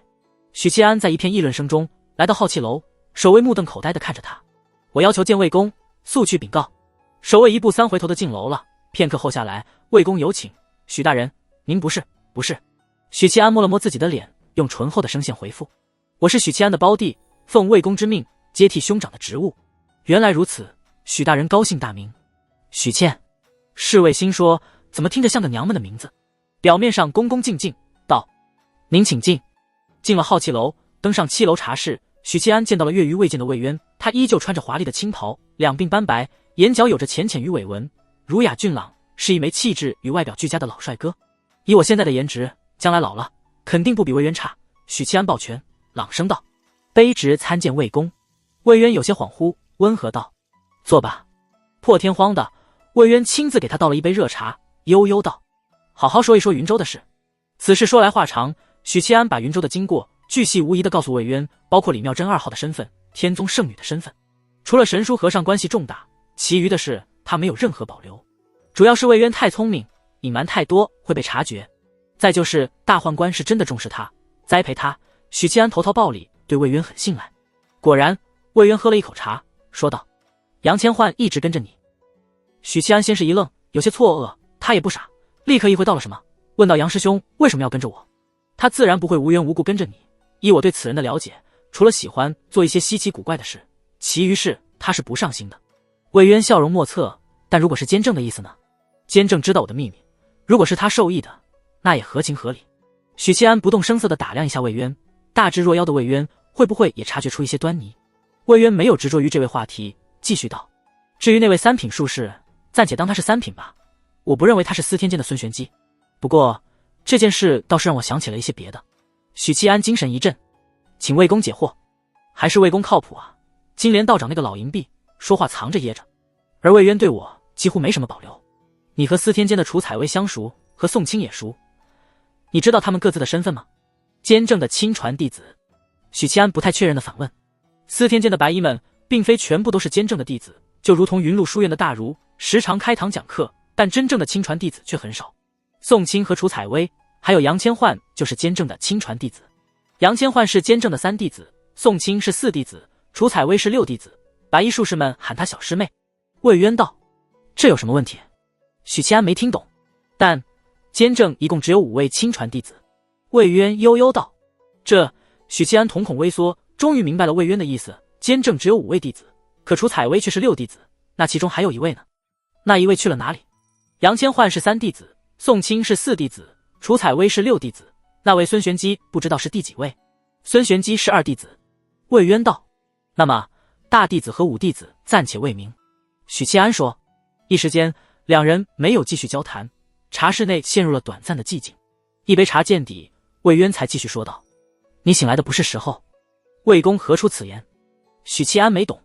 张行英上书请奏，希望朝廷为你追封，陛下和诸公商议之后，封你为长乐县子。再过几日圣旨就会下来。魏渊无奈道：你既已活了，内阁多半会驳回圣旨，陛下多半也会欣然接受。这有什么的？只要该赏的银子不少，我就成。许七安无所谓的耸肩。长乐县子应该是子爵，听起来就是个弟弟爵位，不，儿子爵位。以后遇到长乐县户籍的官员，大家相互介绍，对方说：您好，我是长乐县 Triple X。 许七安说：我是长乐县子。不懂藏的还以为我是人家儿子。魏渊看他一眼，银子只是身外之物，爵位象征的意义岂是银子可比？你即使成了银罗，手里有权有势，但你的地位依旧上不得台面，唯有爵位才是你彻底脱离民籍，成为王朝权贵的凭证。你若被封爵，许家便不是寻常人家，而是权贵，将来娶妻，平民女子就没资格嫁你。必是豪门千金才能与你般配能娶公主吗？许七安小声问道。魏渊颔首：理论上可以，公主是不可能嫁给平民的，未来的夫婿必定是权贵。子爵虽然不高，好歹也是爵位。不知为何，陛下对你不喜，他若不愿，谁都没办法。魏渊说完笑了起来。幸而你非一无是处之辈，还有回旋的余地。魏公叫我。前些时日宫中发生了一件大事，福妃意外身亡，衣衫不整的从阁楼坠落下来。当时屋内只有太子一人，且是醉酒。此案甚是棘手，既关乎皇室颜面，又牵扯废立太子一事，3法司都不愿意卷入其中，必定消极办案。我的妈哎，太子凌辱皇帝的后妃。许七安连忙摇头：魏公，你这不是害我吗？皇家丑事岂是我能插手？无妨。魏渊摆摆手：这事文武百官都知道了，多你一个不多。你能查出来最好，查不出来推掉便是。能力未及，顶多受点惩罚。纵使陛下不喜欢你，没犯大错的情况下，子爵也不是他说斩就斩的，勋贵集团不会同意。了解了。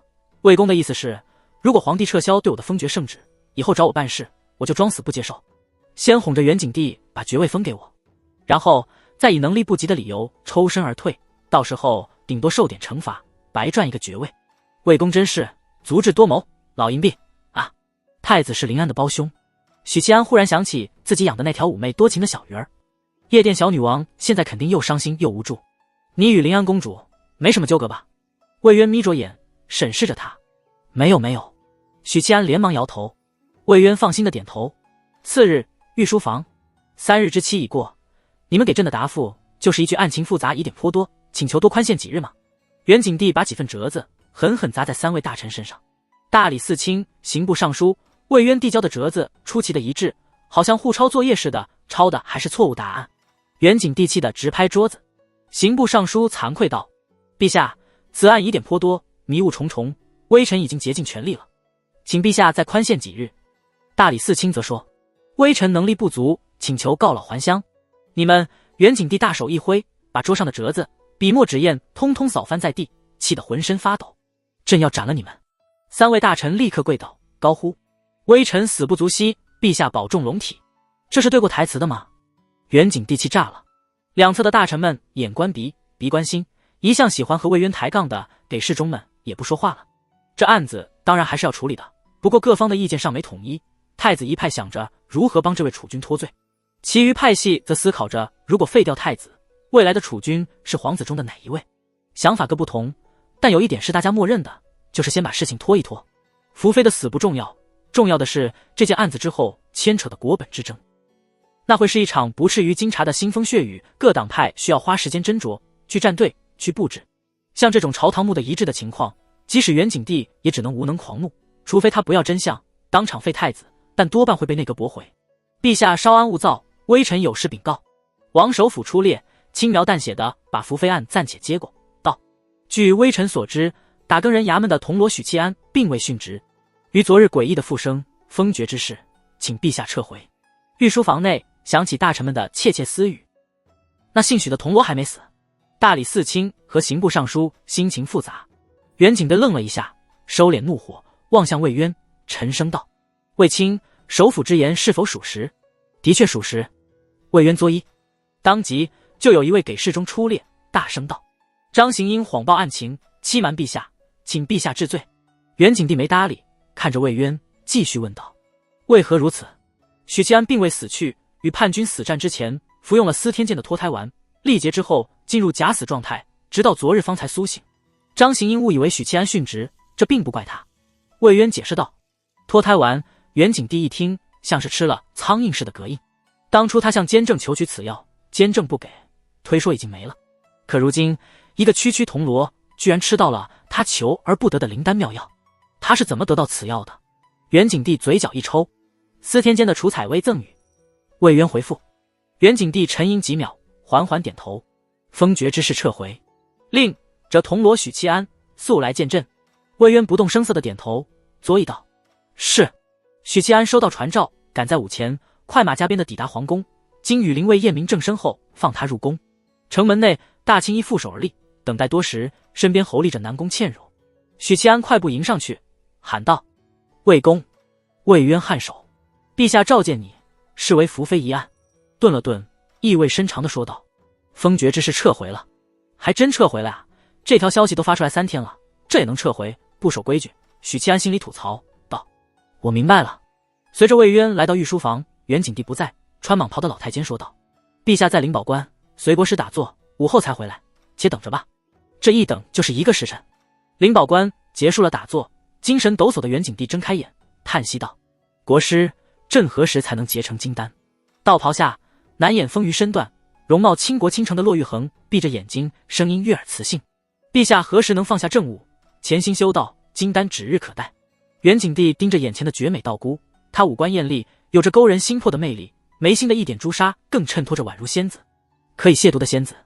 袁景帝又叹了口气，其实只需要双修，他便可更进一步。只是即使是一国之君，他也无法强迫仁宗到手。且不说对方是2品高手，纵使武力可以压制，但双修之事需2人心法配合，无法强求。国师何时能入1品？袁景帝问道。骆玉衡微微摇头：唉，监正的心思，朕是越来越看不透了。当日朕向他索要脱胎丸，他不给，谁料今日朕得知，一个小小铜锣都能享用此灵丹妙药。骆玉衡睁开眼，好奇地问道：铜锣？袁景帝摆摆手：此人不值一提，朕先回宫了，明日再来与国师打坐悟道。他摆驾回宫，收到许契安已在御书房等待的消息，仍没有即刻过去，一番精细的沐浴后，终于姗姗来迟。御书房内，许契安朗声道：卑职拜见陛下。袁景帝目光锐利地盯着他，没提脱胎丸之事，也没夸赞这个铜锣在云州立下的功劳，直截了当地说道：前些日子福妃坠阁身亡，此案背后另有隐情，朕给你3天时间查清此案，否则严惩不贷。许契安立刻作揖，90度弯腰不起，高呼道：请陛下赐死。袁景帝噎了一下，他没料到许契安竟是这样的答复，每次被他刁难就高呼着晨起骸骨，是官场老油条的风格。谁料这小铜锣更干脆利索，竟求死。袁景帝脸色刷得阴沉下去，上位者喜欢说重话来彰显威严，上至皇帝，下至县令，都喜欢说给朕本官如何如何，否则叫你怎样怎样。这本没什么，毕竟尊卑有别，臣子和下人只能受着，乖乖领命。没想到这个铜锣竟然给顶回来了，顶得袁景帝一阵难受。尤其看着变化巨大的许铜锣，袁景帝心里更不高兴了，同时感慨脱胎丸不愧是百年罕见的灵丹妙药，坚正一甲子也才练出3粒。袁景帝厉声道：许契安，你以为朕不会杀你？袁景帝在位36年，帝王威严极盛，御书房内的空气仿佛降低了些许，几名宦官立刻低头，不敢仰视龙颜。能在皇帝面前泰然自若的只有魏渊。许契安当然不会继续顶撞，心里不慌，一改刚才冲拳出击的风采，变得唯唯诺诺，道：陛下恕罪，卑职在云州保护巡抚大人，与叛军陆战，斩敌200人。卑职在云州呕心沥血，破了布政使宋长府勾结巫神教一案，还都指挥使杨川南清白。以上种种据微不足道，卑职绝对不会拿出来邀功。至于桑博案和平阳郡主案，卑职早就忘了，绝不会旧事重提。只是卑职元气大伤，神思衰竭，醒来之后便时常头疼，实在无力为陛下分忧啊。袁景帝盯着他，一时间竟说不出狠话。这小铜锣故意扯一大堆的案子来凸显自己的功劳，先把自己功臣的位置巩固，再以身体不适来搪塞推脱，已经深谙朝堂官话的技巧了。魏渊当即道：陛下，许契安不过一个铜锣，即使能力再强，但精气神耗损严重，他的生死自然不足为惜，但耽误了案情，让福妃无法沉冤的血，那才是大事。顿了顿，他看向许契安道：你且回去安心养伤，陛下不会差遣恶兵的。皇帝不差恶兵。袁景帝看了魏渊一眼，略作沉吟道：许契安，4天间养神的方子要多少有多少，灵宝关同样不缺灵丹妙药，你身体不适，朕可以赏你几枚丹药。你在云州的功劳，朕记在心里，有意封你为子爵，皇恩浩荡，莫要辜负。说到底，许契安只是一个小人物，还不值得袁景帝刻意刁难。内阁提议撤销封爵，袁景帝便顺水推舟，但眼下要用许契安，袁景帝不介意给点好处，不过心里很不爽，他知道自己被摆了一道。谢陛下隆恩，陛下英明神武，千古一帝。许契安大声说。袁景帝微微颔首，朕要尽快得到案情真相，卑职鞠躬尽瘁，死而后已。见小铜锣如此识趣，袁景帝心里舒服了些，淡淡道：退下吧。与魏渊并肩离开御书房，走在空旷的广场上，魏渊眯着眼，目视前方，笑容淡淡。学到没？学到了。许契安道。他是真的学到了，而不是以前读书时老师站在讲台敲击黑板问你们都学会了吗？他睁眼说瞎话的大声回复会了。魏渊要教他的道理很简单，皇帝也是人，皇帝也有弱点，也有受规矩束缚，不是随心所欲肆意妄为。同时皇帝不是万能的，皇帝也有需求，只要你拥有他需要的东西，就有很大的操作空间。就比如这次3法司上下推诿拖延案情，袁景帝能怎么办？顶多就是惩罚，但不可能真的罢官或者斩首。在这样的背景下，连破数起大案得罪许多官员的许契安正是绝佳的查案人选。既然皇帝想用你，那么合理的为自己争取利益是必要的操作。而一旦成为子爵，许契安象征性的做一些努力，但因为能力不足没能破案，也合情合理，毕竟他又不是仙人。那时袁景帝的愤怒是可以预见的，但彼时已是子爵的许契安顶多就是受些惩罚，杖责呀、罚俸啊，甚至降职。但爵位不是说剥夺就剥夺的，爵位是朝廷笼络人心的手段，必是立下汗马功劳的人才能被授予。相应的，剥夺爵位的条件也很严格，绝不是皇帝说剥夺就剥夺，否则爵位就太廉价了，如何服众？至于袁景帝会不会赖账，许契安和魏渊没想过，堂堂一国之君还不至于这般无赖。即使袁景帝想赖账，许契安一样可以拖着案情。上有计策，下有对策。许大人请留步。身后传来尖细的叫声。许契安和魏渊驻足回望，是袁景帝身边的老太监，小跑着追上来，手里握着一块金牌。这是陛下御赐的金牌，许大人可以随时入宫查案，不过必须有宫里的当差陪伴。老太监奉上金牌，许契安接过，掂量一下，分量很足吗？这块金牌和他以前收到的金牌不同，金牌正面多了一个内字，是可以在皇宫内行走的金牌，级别更高。劳烦公公了。许契安拱手，老太监点点头，没多说什么，转身返回。公公稍等。许契安又喊住他。老太监回身看来，陛下隆恩浩荡，本官今日就要开始查案，请公公派个当差与我。许契安道，当差是级别最低的太监，用太监这2个词不准确，太监是一种身份、职位，当差是级别最低的，斩草除根之人。老太监很欣赏许七安积极的工作态度，脸上笑容顿时浓郁了几分，问道：“咱家多嘴问一句，许大人准备从何查起？”许七安咧嘴笑道：“从临安公主身上查起。”老太监返回御书房，额请。一位年轻的小宦官奔出来，对着魏渊和许七安行礼。许七安点点头，送魏渊到宫城门口，然后在当差的陪伴下，转到去了临安公主的韶音院。韶音院，萧条的后花园，临安坐在亭子里，望着沉凝的池水发呆。池子里的水昨夜结了冰，此时在暖阳的照射下渐渐融化，只有几块浮冰残留。半旬时间，临安清减了许多，圆润的鹅蛋脸都显得有些瘦削，桃花眸原本是水灵灵的，略带迷蒙，看谁都是媚眼如丝的，现在缺了些神采。从小到大，除了被怀庆揍过，他一直无忧无虑，顺风顺水。因为元景帝修道的早，子女虽不少，但也算不上多，皇子皇女之间的勾心斗角没那么厉害。再加上胞兄是太子，自身又会撒娇，表里表气，懂得讨人喜欢，所以一直顺风顺水。但这几天接连不断的噩耗，让他心里积郁，大受打击。今天刚在母妃那里哭过一场，母女俩忧心太子的前途，回来后临安就坐在亭子里想事情。如果是怀庆的话，肯定无比坚强，她是那种不会被任何事情打倒的女人，太子哥哥肯定不会做这种事，但谁会陷害他呢？四皇子，怀庆的胞兄。临安心里忽然闪过这个念头，他是没怀庆聪明，读书差，背经书还要太傅用竹条打着板子威胁，才肯委委屈屈的噙着泪背几篇。但他不蠢，在笃定太子哥哥是冤枉的前提下，只要动动脑筋，想一想太子哥哥被废的话，谁得利最大，可疑人物就立刻浮出水面。一念及此，临安眸子稍稍灵动起来，积极开动脑筋，想到了很多问题，比如四皇子是怎么暗中杀害福妃，嫁祸太子哥哥，比如他的同党是谁，皇后、怀庆等等。然后越想越困惑，越想越混乱，泄气的一拍脑袋，如果他还在就好了，肯定缩一下就能破案。临安跺了跺脚丫子，怒道，但下一刻他脸色突然垮下来，眉毛耸拉，失去了精气神。可是他已经不在了呀！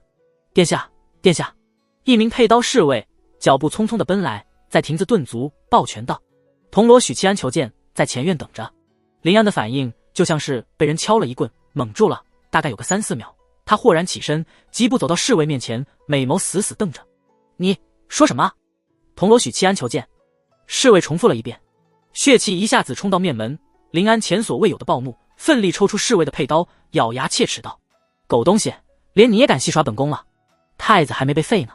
他暴怒的真正原因是侍卫拿许七安开刷，侍卫连忙后退，这要是被砍了，那也太冤枉了，边退边解释：“真的是许公子，许公子来了，就在前院，殿下一看便知。”临安手里的刀都没丢，急匆匆地奔向前院。远远的，许七安先发现了红衣似火的表表，一看他提刀上阵，气势汹汹的架势，吓了一跳，心说：“我好不容易从鬼门关里闯出来，姑奶奶您打算把我送回去？”他立刻收起取悦临安的小玩意，躲到假山后面。许七安在哪里？许七安在哪里？临安提着刀在前院左顾右盼，根本没有看见那个熟悉的身影，他明亮的眼睛逐渐暗淡。“殿下，许大人在假山后面呢。”当差的宦官低声道。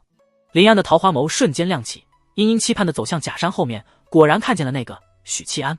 他愣了一下，眼前这个人阳刚俊朗，眉毛飞扬，眸子灿灿有神，鼻子高挺，嘴唇线条如刻。紧接着临安就被许七安手里的2个提线人偶吸引了。那是一男一女，女子是大家闺秀的穿衣打扮，男子是一位穿甲的英武大将军。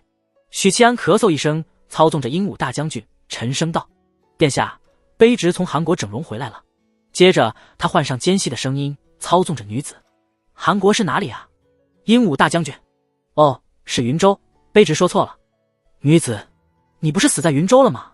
英武大将军：“本来是死了，但卑职心心念念着公主殿下，感动了阎王爷，便回来了。”女子：“哎呀，你讨厌死了！”临安觉得有趣，扑哧一笑，忽然感觉脸上冰凉，不知不觉间泪水无声漫过脸颊。他觉得丢脸，急忙转过身去，羞怒解释：“今日的风有些大，卷着沙子迷了眼睛。”作为一个性格活泼、娇气、爱撒娇的姑娘，她其实很吃这一套。又因为缺乏感情经历，辨识渣男的水平差劲，所以浑身上下都透着招渣气息。当然，许七安绝对不是渣男。许七安笑道：“奇怪了，沙子怎么只迷公主的眼睛？莫非是因为公主生得漂亮？”被揭穿的临安怒道：“狗奴才，卑职不是狗奴才，你就是狗奴才，狗奴才许七安，狗日的临安，狗什么？临安公主不知道日是一个动词，没什么。许七安欺负她听不懂家乡话，你刚才是骂本宫吧？临安板着脸，不，那是我对公主最深切的期盼。许七安一本正经的回答。从假山后出来，表表把刀还给侍卫，带着许七安进了大厅。那名当差的跟在身后，用奇怪的眼神打量着二公主。二公主漂亮灵动的眸子红肿，明显是刚哭过。入座，宫女奉上茶水点心。许七安挥了挥手道：小公公，你先退下，本官与公主有密事相商。这小宦官有些犹豫。滚滚滚！表表柳眉倒竖，娇斥道：本宫与许大人有话要说，轮得到你旁听？信不信将你拖出去，杖责100？小宦官无奈告退。他怎么跟在你身边？你怎么活着回来的？怀庆不是说你死了吗？表表看着小宦官的背影跨出门槛，消失不见，把目光转移到许七安身上，漂亮的小脸露出笑容。他是来监视卑职的。许七安喝了口热茶，吃着糕点，在御书房等了1个多时辰，错过了午膳。至于怎么活着的，这个就说来话长。他把云州案的经过讲给临安公主听，稍稍做了改编。当然，改编不是乱编，所以许七安只是美化和凸显了自己的作用，降低了其他人的存在感。临安最喜欢听书了，开始津津有味，渐渐身临其境。听到许七安彻夜不眠地解开了案子周明留下的谜题，他小手猛拍桌面，大声叫好。他身子前倾，托着腮，专注地听着。许七安不动声色地瞄了一眼公主殿下的胸脯，难免有些失望。临安和她长姐比起来，还是有些差距的。不能让桌子承受压力的女人，都不是好女人。听到有女鬼来迷惑许七安等人，2位同僚惨遭迷惑，而许七安凭借自身的坚定意志，不为所动。表表示很欣赏，夸赞说：不愧是本宫看中的人呐，本宫当初见到你就知道你不是池中之物。许七安表示谢过公主殿下的慧眼识珠，心里吐槽：你不是为了和怀庆争风吃醋才强行招揽我的吗？最后许七安开始讲述自己一人直面千军万马，被数千人围困，面临箭矢如雨、枪戈如林的困境，半步不退，斩敌200，最终撑到援军到来。表表听得潸然泪下，鼻子都哭红了。殿下，你是没看见当时的场面，卑职一声吼，那千余叛军吓得肝胆欲裂，是硬着头皮与我缠斗的。要不是我当时状态不对，他们一个都别活。表表用力点头，很相信。毕竟许七安的事迹，他之前听皇兄说过，大家都说许七安是壮烈殉职，拯救了巡抚和打更人衙门的金罗。吹完牛逼，许七安想起了正事，道：对了，我这次进宫是奉了陛下的旨意来彻查伏妃案的。表表眼睛骤放光明，喜滋滋道：本宫就知道你回来就好了，你回来就能为太子哥哥洗刷冤屈，我永远为公主效力，做牛做马。许七安诚恳道，刷了一波临安的好感度。有几个问题想问公主，福妃长得如何？自然是极美的。元景帝真是暴殄天物啊！许七安心里感慨，又问道：太子好色吗？当然不好色。临安一口否决道：除了太子妃之外，太子哥哥的侧妃、庶妃、姬妾等等，加起来也就16人。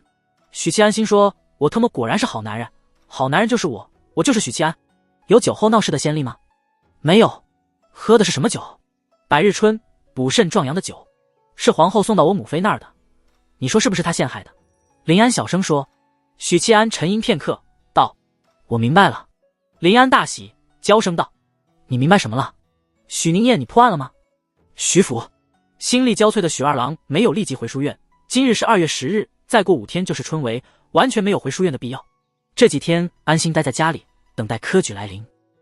午膳过后，帮父亲许平志送走许氏族人，心力交瘁的许二郎一点都不想读书，只想回房间大睡一觉。但门房老张匆忙忙地跑进来，说道：二郎，门外来了一个和尚，自称恒远，想要见您。恒远。许二郎皱了皱眉，觉得有些耳熟，但又想不起来了。他一个儒家弟子，不信佛，与佛门也没任何交集。他还说和您是熟人。门房老张补充。许二郎呵了一声，看向许平志：爹，许是见咱们家有白事来做法事的，您准备些铜钱打发了吧，我要回房歇息了。门房老张取了1钱银子，走出府门，把银子递给魁梧的中年和尚，道：大师，府上不需要做法事，您请回吧。恒远大师一边摆手，贫僧不是来化缘的，一边诚实的接过银子，道：府上二公子真的不见贫僧吗？3号怎么回事？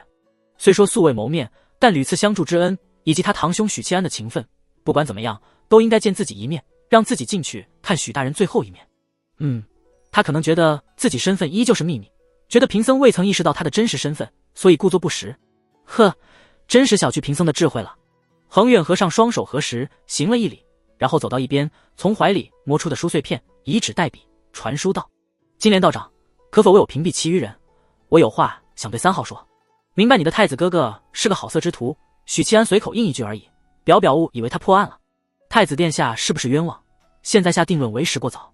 许七安摇头，所谓酒后乱性，男人喝多了酒就是容易飘，会做出平时不敢做的事。如果真像林安描述的那样，太子一直兢兢业业，如履薄冰，越是压抑，醉酒后爆发越凶猛，为什么殿下会觉得是四皇子和皇后陷害太子？许七安问这话，既有吃瓜，也是为查案。四皇子是怀庆的胞兄，都是皇后所出，而且四皇子是嫡长子，按理说怎么也比林安的胞兄更名正言顺。不过因为200年前征国本的事，至今还写在历史里，成为大凤读书人心中浓墨重彩的一笔，对于国本之争有心理阴影，所以元景帝立庶长子为太子也没什么毛病。皇后当然是想让四皇子当太子呗。我与你说啊，众皇子哥哥里，就四皇子和太子哥哥最关心国事。四皇子若不是想当太子，会这般热忱。有嫡子的情况下，陛下立庶出的长子确实不太合规矩。在表面前，许七安也就不必嫌了。这些话即使有奉命查案的光环罩着，他也不好问的。但在表面前可以肆无忌惮的开口，都是自己人。因为我母妃当年最得宠，也最漂亮。表骄傲地昂起下颌，脸蛋漂亮如画。就依照我在祭祖大典时看见的，明显是皇后比陈贵妃更胜一筹。那气质，那容貌，即使早过了女子最风华绝代的年纪，眉眼间的韵味依旧远胜寻常的美人。皇后要是年轻20岁，姿容恐怕还要胜过林安和怀庆。不过受宠这种事也不是单靠颜值的，还有很多方面的因素，比如性格，比如手腕，比如吞吞吐吐之类的技巧。总之因素很复杂。元景帝那么不喜欢皇后吗？立一个庶出的长子为太子。见许七安沉吟不语，表忽然有些警惕。你说这件事背后会不会有怀庆暗中操纵？许七安望着二公主桃花般明媚的容颜，反问道：如果是呢？表先是扬起秀眉，像一只雄赳赳气昂昂的小母鸡，下一刻又泄气了，耸拉着眉眼。本宫还是得承认的，怀庆心机深沉，卑鄙无耻。他委屈道：我斗不过他。能在我面前坦然地承认斗不过宿敌怀庆，说明公主殿下越来越信赖我了。许七安微微颔首，有些满意。这时他忽然心悸了一下，知道帝叔聊天群有人冒泡了。殿下，我去一趟茅厕，您稍等。许七安起身离开大厅，径直离开。候在外面的小宦官见他出来，立刻抬脚跟上，但看许七安往茅厕方向行去，顿住脚步，放弃跟随。进了茅厕，掏出玉石小镜，查看传书内容。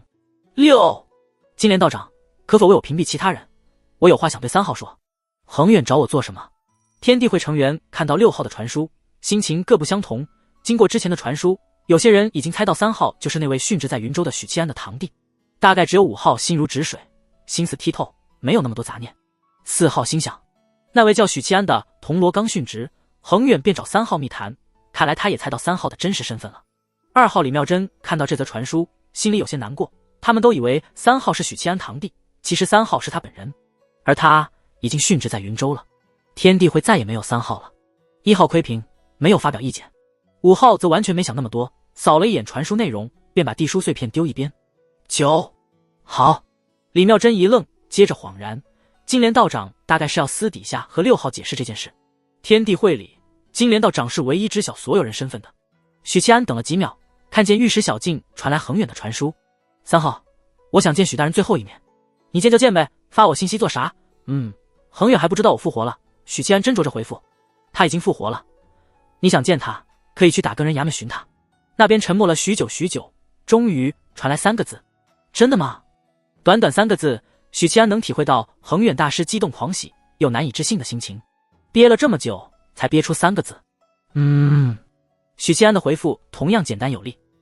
难怪你不肯见我，贫僧方才甚至心怀怨愤，罪过许大人是好人，好人就会有好报。阿弥陀佛，贫僧欣喜至极，欣喜至极。当下许七安把堂兄复活的经过简洁地告知恒远大师。大师，我不想身份被公开，希望将来我们偶遇的话能相逢一笑。贫僧知晓。你对着二郎笑去吧。抱歉啊大师，以前我没得选，现在我不想再社会性死亡了。收好的书碎片返回大厅，表抱怨道：那么久，刚才在想案子，想着就入神了。许七安随口解释道：“殿下，我接下来要去看一看福妃的遗体，您去吗？”表表立刻起身：“福妃的遗体存放在皇宫的冰窖里，看元景帝的架势，案子不查清，福妃是难以入土为安了。”许七安手持金牌，在表表和小宦官的带领下来到冰窖，当值的宦官引着几人进去。寒冷的冰窖里，福妃盖着白布，安静地躺在木板上。表表缓缓打了个冷战，紧了紧狐裘大氅：“公主，不如到外面等着吧。”许七安既怕她感染风寒，也考虑表表可能没见过尸体。表表倔强地摇头：“我也想参与其中，为太子哥哥做点事。”许七安吩咐小宦官去接白布，然后趁着没人注意，一下握住了公主的柔仪，气机绵绵灌输。表表娇躯一僵，下意识地做出甩手动作，像是被蝎子蛰了一口，但那只粗糙温暖的大手就像铁箍一样紧紧握住。娇羞的情绪从心里涌起，她堂堂二公主，冰清玉洁的千金之躯，何时被一个男人给亵渎过？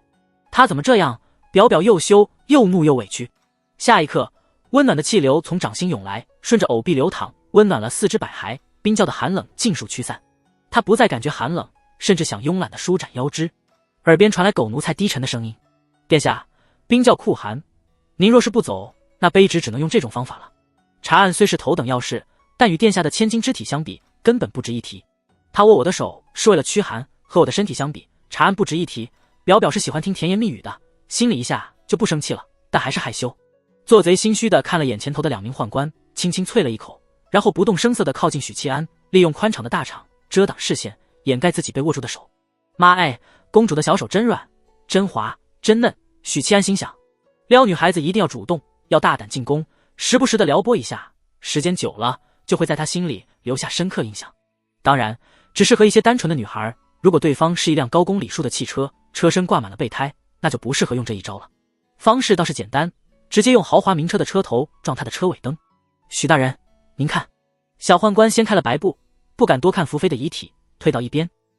许七安松开林安的柔仪，走到尸体边，审视着遭遇不测的妃子。这是一个漂亮的妇人，尽管惨白的脸折损了她的容颜，但五官颇为艳丽，穿着白色的单衣，身段浮凸。许七安伸手去解福妃的衣衫，但被小宦官拦住，表情惊恐的摇头：“许大人，不可！果然还是不行，我还想解剖她的呢。”许七安心里有数了，看向守护冰窖的宦官道：“把验尸格目和卷宗拿给我看看。”宦官当即离开，额请取了格目过来，递给许七安。没有被奸污的痕迹，手腕和胳膊有掐出来的青紫淤痕，死时衣衫不整，有被暴力撕扯的现象，死时秀发凌乱，符合抵抗暴力的特征。强奸未遂，坠楼死亡。许七安初步做出判断，继续往下看，一条不显眼的记录吸引了他的注意：死时面朝天。死时面朝天。通常来说，人跳楼自杀是面对着地面，纵身一跃。电视剧里那些面朝群众、花里胡哨的后仰跳楼其实不常见，因此坠楼的人死后是背朝天，面朝地。当然，如果是高楼大厦，人体下坠过程中受到空气阻力、风力的影响是会翻转的。但福妃坠落的阁楼，根据卷宗记载，2层半的高度，那么跳楼时是什么姿势，坠地多半也是什么姿势，是被太子推下去的。这与福妃不愿受辱、跳楼身亡的判断不符，那没道理推人家下楼。不排除恼羞成怒，醉酒后有暴力倾向。想到这里，许七安再次把手伸向了福妃的尸体。许大人，小宦官拦住，告诫一声，不可惊扰福妃的遗体。这是陛下的女人，即使死了，遗体也不是臣子能亵渎的。滚你妈的！许七安一脚踹开他，老子奉旨查案，这不让碰，那不让碰，你跟我说个鸡？说鸡不说吧，是许七安最基本的素养。小宦官挨了一脚，不敢吭声了。许七安托起福妃的后颈，摸了摸她的后脑勺，双手一路往下，从肩膀到背脊，再到臀部。因为臀肉丰满，他为了摸骨，不得不按捏了几下。按照人体的结构，仰面坠楼，最先与地面接触的是头部和肩胛，再就是最外凸的臀部。毕竟是皇帝的女人，不能脱衣服，许七安无法检查臀部的血肉是否受损，只能通过触摸来确认。确实是仰面坠楼的，他确认完毕，这就排除有人在福妃事后摆弄身体、伪装现场的可能了。你有什么发现？表表立刻问道。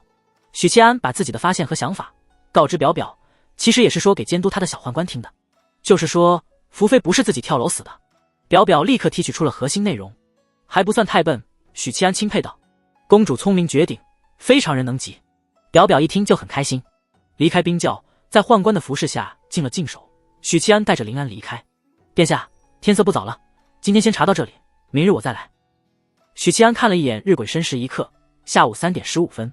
按照大奉制度，春分后散值下班时间是申时正，秋分后散值时间是申时初。虽然春季已过，但春分未至，所以散值还是申初。而现在下班时候已经过了1刻钟，袁景帝又不给老子加班工资，下班了。他挥挥手告别了临安。此时此刻，袁景帝正坐在寝宫里钻研道经，看得津津有味。相比起枯燥无味的奏折以及永远处理不完的政务，手里这本蕴含着长生之理的道经更让袁景帝向往沉迷。世界上最让人着迷的东西是什么？是权力。但凡人的寿命有限，不过数十个寒暑，即使手握权力，俯瞰四海，又能如何？最后还是要败给时间，化作一捧黄土。唯有长生久视，才最让人向往，因为这代表着可以永远手握权力。袁景帝放下书本，闭眼咀嚼，思索书中奥秘，然后端起餐茶喝了一口，悠悠吐息。趁着这个空隙，大太监禀告道：“陛下，许七安离宫了。”袁景帝思索片刻，道：“他今日在皇宫都做了什么？”毕竟刚刚委任了许七安做主办官，袁景帝对这个小铜锣会怎么查案还是很关注的。老太监立刻去传唤小宦官，带着他进了寝宫。小宦官低着头，弓着身。袁景帝坐姿慵懒，轻飘飘扫了小宦官一眼，道：“许七安都做了些什么？案情可有进展？”老太监当即道：“你与陛下一五一十交代。”小宦官低着头道：“许公子先去了一趟临安公主的韶音院，两人在假山后面说了许久的话，出来时临安公主眼眶通红，似乎刚哭过。”听到这里，袁景帝皱眉打断：“他们去假山后面作甚？”老太监看了一眼袁景帝的表情，知道陛下不悦了。公主和许铜锣到了僻静的假山背后，然后公主红着眼圈出来，这着实引人遐想。从实说来，老太监瞪眼：“是因为临安公主当时提着刀出来的。许铜锣一见就躲到假山背后了，还是奴才告诉公主殿下，许铜锣藏身假山。”小宦官连忙解释，战战兢兢，不敢隐瞒。老太监立刻看向袁景帝，见陛下眼中的厉光已然收敛，顿时松了口气，道：“你继续说。”而后许大人便与公主进了厅，奴才被赶了出来。殿下与许大人在厅里谈了2刻钟，谈话内容奴才并不知晓。小宦官说到这里，终于表达了一下自己的委屈：“奴才不是渎职，只是许大人态度太过强硬。”说完，他用眼角余光小心地瞄了眼袁景帝，让他失望了。袁景帝没有任何表情，小宦官只好继续说道：“而后许大人带着奴才和临安公主去看了福妃娘娘的遗体，过程中许大人欲触碰福妃娘娘的遗体，奴才竭力阻拦，未能成功，还挨了他一脚。要不怎么说小鬼难缠，那一脚小宦官牢牢记住心里，就等着这时候给许七安上点眼药。”果然，袁景帝皱了皱眉。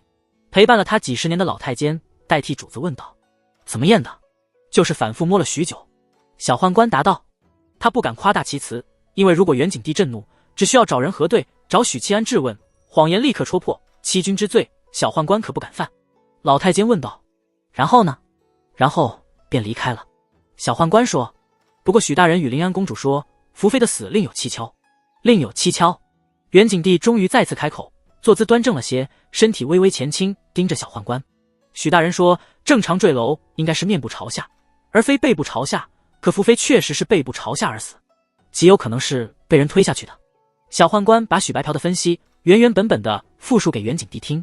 被人推下去摔死的，袁景帝眯着眼，视线仰望天花板，沉吟了许久，道：“退下吧。”小宦官告退离开。老太监谄媚笑道：“这许七安果然名不虚传呐，三法司连查多天，束手无策。他一来，立刻便发现端倪，破案之期指日可待。”袁景帝冷哼一声：“三法司不是不会办案，只是不想办。不过许七安确实有些本事，他还是满意的。”顿了顿，袁景帝道：“传朕口谕，让内阁起草诏书，重启许七安封爵之事。”老太监领命退出寝宫，没有即刻去内阁，而是找来监督许七安办案的小宦官，甩手啪一巴掌：“干爹！”小宦官委屈地捂着脸：“什么时候了，你还跟我耍心眼？你以为陛下听不出来吗？知不知道自己刚才在鬼门关走了一遭？”老太监疾言厉色：“福妃的事，陛下心里正烦躁，你在这个时候在陛下面前耍小眼睛，你今天没出事，纯粹是命大。让你监督许七安，你就好好监督，不要夹带私货。他在后宫中接触的人，做的事都是涉及妃子、公主和皇子们的，你不能有一点一滴的偏见和看法，否则就是智慧天皇贵胄。许七安做过什么事，陛下会自己判断。小宦官灌输自己的私货，那就是智慧皇帝的家眷。小宦官低头战战兢兢道：“儿子知道了。”老太监哼了一声：“许大人把你赶出去是为了你好，真听了不该听的话，结案之日就是你人头落地之时。”小宦官先是一愣，几秒后他想通了，脸色倏地惨白，背后沁出一层冷汗，对许七安那一脚的记恨烟消云散。黄昏，许七安坐在马背，心爱的小母马哒哒哒的小跑着，他眯着眼，迎着橘色的阳光，嘴里轻快地哼着。走的是人间的道，扛的是顶峰的旗，不嫖不贪做好官，百姓心中有了你。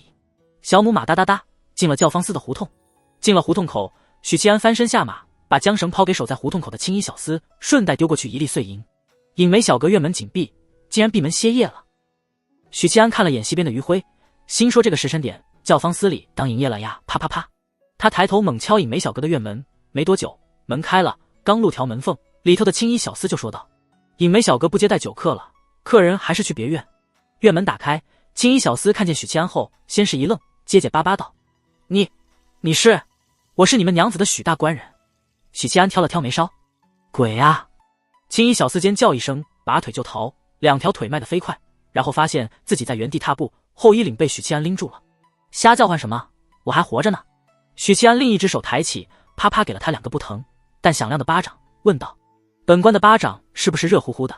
火辣滚烫的触感，青衣小厮相信眼前的许七安是活人了，只是奇怪他怎么模样大变，还戴着貂皮帽。“您可算回来了，福香娘子日日以泪洗面，郁郁寡欢，人都清减了许多。”青衣小厮连忙为自家主子刷好感度，尽管很好奇许七安死而复生的原因，但不敢开口问。“我立刻去通知他，说您回来了，你就跟他说来客人了，问他出不出来陪酒。”许七安道。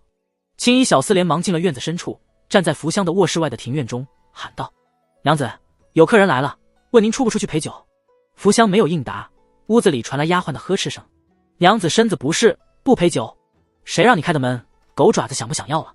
许七安咳嗽一声：“福香娘子不陪客呀，那我走了。”屋里猛地一静，接着传来福香颤抖的声音：“许郎。”他声音变化极大，福香一时不敢确认。许七安笑道：“是我。”屋里传来乒乓的声音，似乎是撞翻了什么东西，接着是丫鬟的惊呼声：“娘子，慢些！”下一刻，房门打开，穿着白色长裙，赤着雪白玉足，乌黑秀发随意披散的福香，粗暴地推开门冲了出来。一人站在檐下，一人站在院内，画面仿佛凝固。许七安无奈道：“外头冷，回屋里。”福香这才哀鸣一声，奋力扑到他怀里，凄厉地痛哭起来。事情的经过就是这样，我不但没死，反而因祸得福，获益颇多。许七安坐在桌边，喝着教坊司里的美酒，向福香解释自己复生的来龙去脉。福香坐在床榻边，裙摆分叉，露出一条白蟒般的大长腿，小腿处白皙的肌肤有一块淤青，丫鬟帮忙涂抹药膏。这是刚才跑得太急，给撞了。福香现在的心情很复杂，既有失而复得的喜悦，又有难以掩饰的悲伤和心悸，心里始终空落落的。只要一想起许郎殉职，奴家心里就还是空落落的。没事没事，待会你就会觉得好胀。太阳彻底落山时，一列丫鬟送进来满桌的美食，天上飞的，水里游的，地上爬的。两人坐在桌边饮酒，话题随性，没有主题。其实京城如林，许多读书人是很敬佩许郎的。昨日丫鬟从教坊司客人口中打听到您殉职的消息，那些读书人扼腕叹息，说天绝许宁燕，便是绝了大凤诗坛的未来。说起来，我当日面对数千叛军，孤身力战，力竭之际，确实写过一首词。许七安捏着酒杯，福香妙目闪闪发亮，脸庞绽放明媚笑容，无比期待。奴家想听许郎的新作。总感觉当文超公有些羞耻啊。我果然是个正直的男人，许七安心里这么说，但该装逼的时候绝不含糊。他沉默了几秒，让自己气质变得沉静，徐徐道：“少年侠气，交结舞都雄，肝胆动，毛发耸，立坛中，死生同，一诺千斤重。”福香痴痴地看着他，美眸中荡漾的水光，妩媚又迷离，心里品味着这首词。虽然是残缺的词，但脑海里闪过他面对数千叛军视死如归的画面。他对这个男人越发痴迷，不可自拔。别光顾着发呆，我跟你说，他是有目的的。许七安指头敲击桌面。目的？福香回神，报以茫然的目光。帮我宣扬出去，教坊司最适合宣扬这些光辉事迹。张巡抚竟然没有在上禀的奏折里添上他的词，简直糊涂，搞得京城官场如林到现在都没有拜读他的佳作，他们得有多心急啊！哦，晚膳结束，丫鬟烧好热水，准备服侍许大官人沐浴。你退下吧。许七安把丫鬟打发走，留福香一个人在屋内。等福香披着薄纱迈进浴桶后，许七安扯掉了自己头上的貂帽，光秃秃的一颗大卤蛋。噗！福香没忍住，笑出了声，趴在浴桶边缘，笑得花枝乱颤。有什么好笑的？我虽然变秃了，可我也变强了。许七安瞪了他一眼，他这头发估计要小半年才能长回来。福香的胸不是胸，当许七安脑袋枕上去时，他就变成了脑电波。如果许七安再翻个身，他就叫洗面奶。洗完澡的两人躺在床上说着话，福香有些气闷，呼吸不畅，娇嗔着推开胸口的大光头。噗！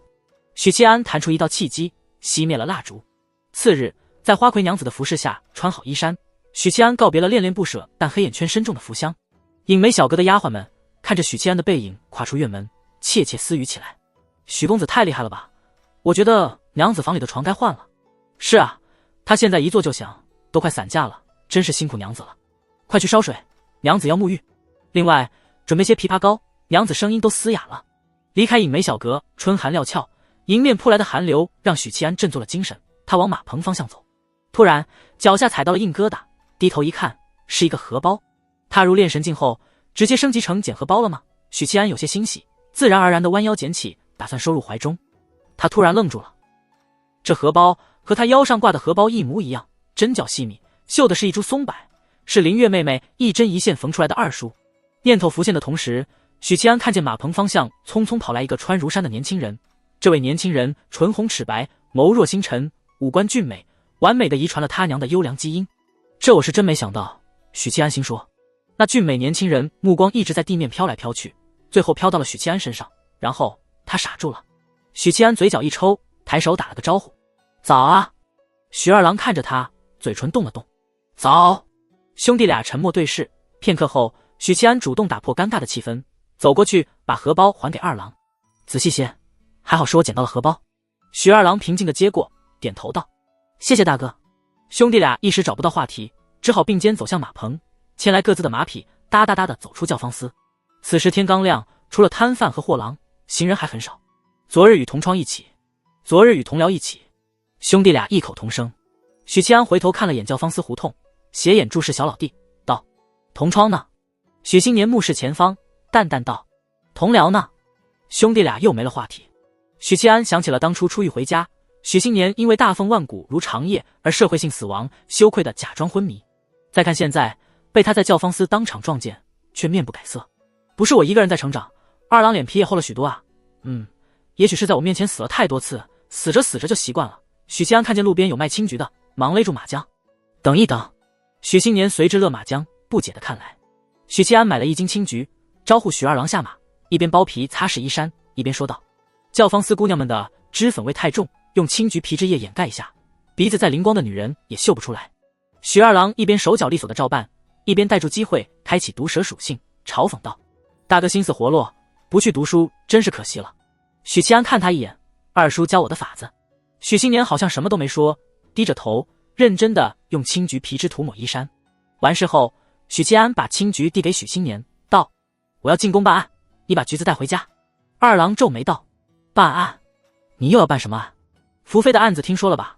皇帝老儿把他丢给我了。许七安解释：这狗屁案子你掺和什么？云麓书院有专门的消息渠道，京城发生的事瞒不过书院的耳目，我又推脱不掉。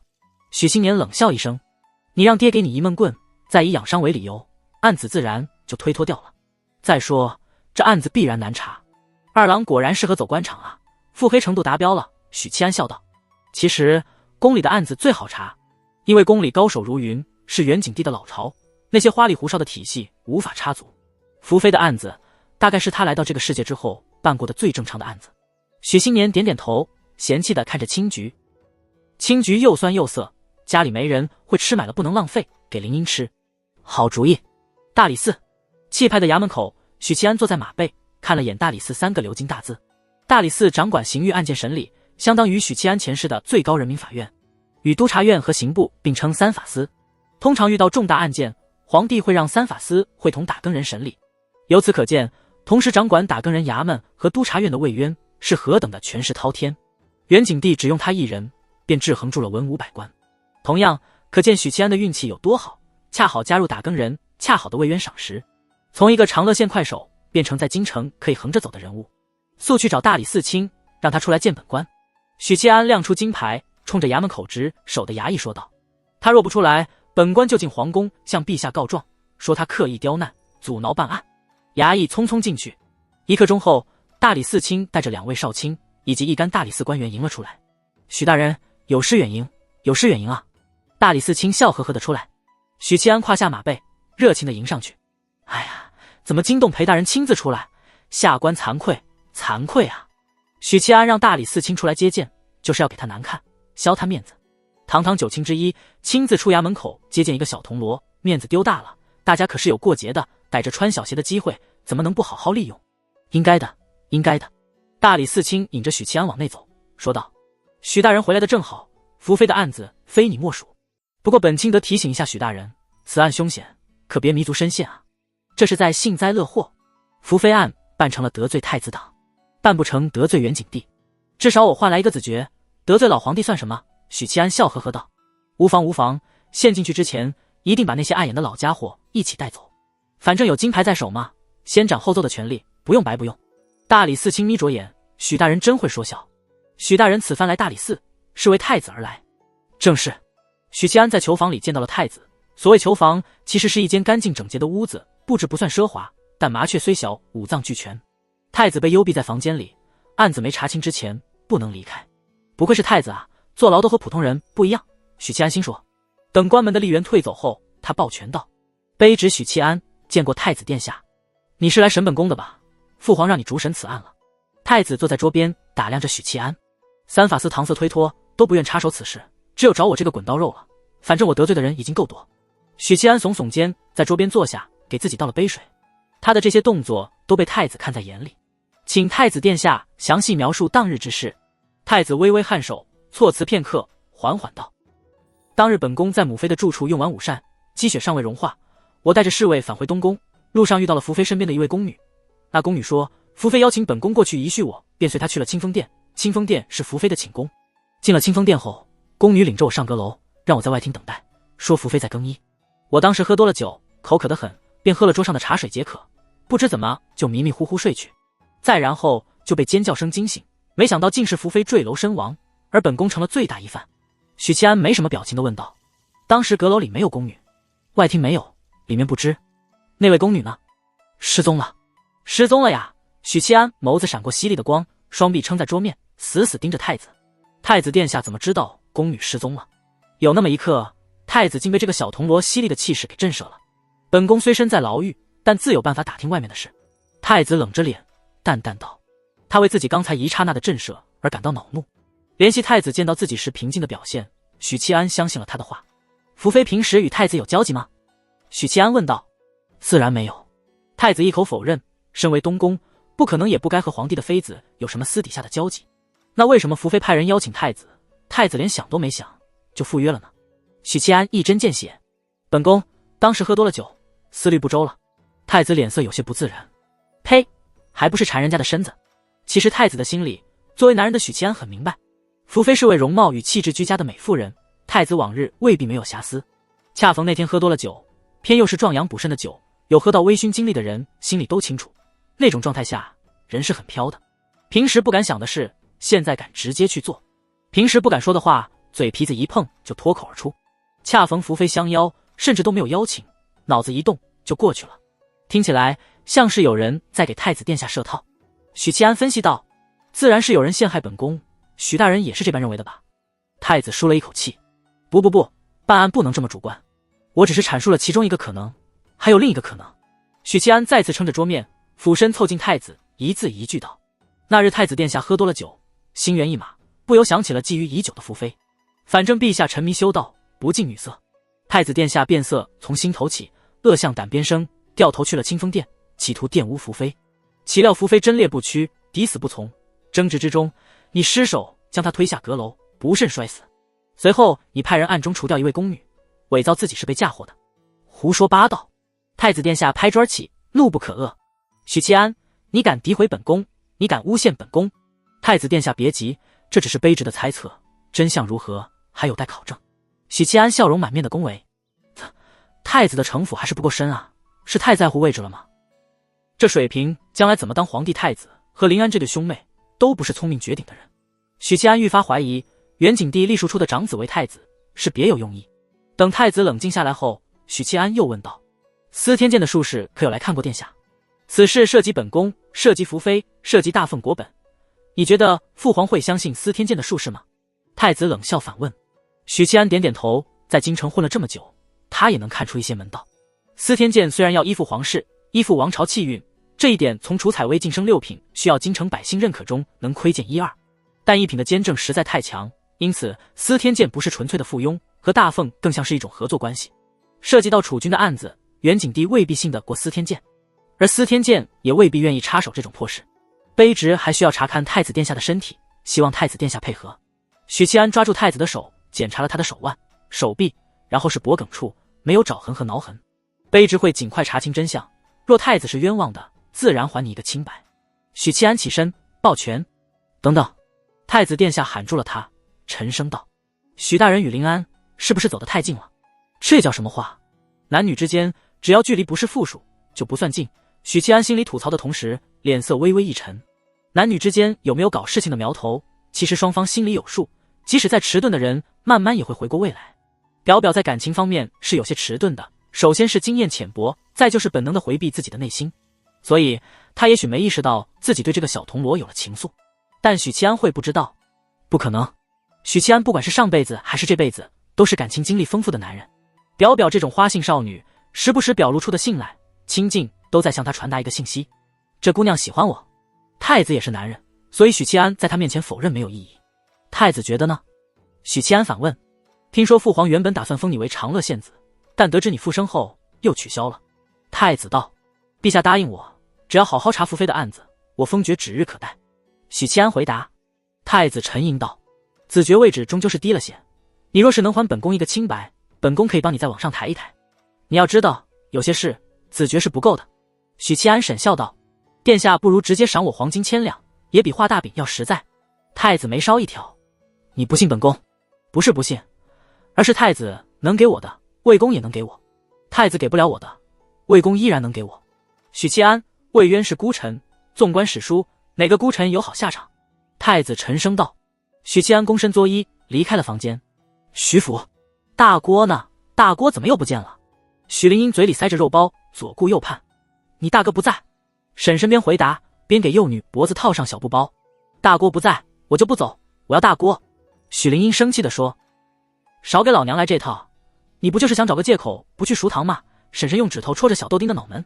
小豆丁吃了一惊，自己想了好久才想出来的办法，竟然被娘一眼就看穿了。娘这么聪明，为什么还经常被大哥气得嗷嗷叫？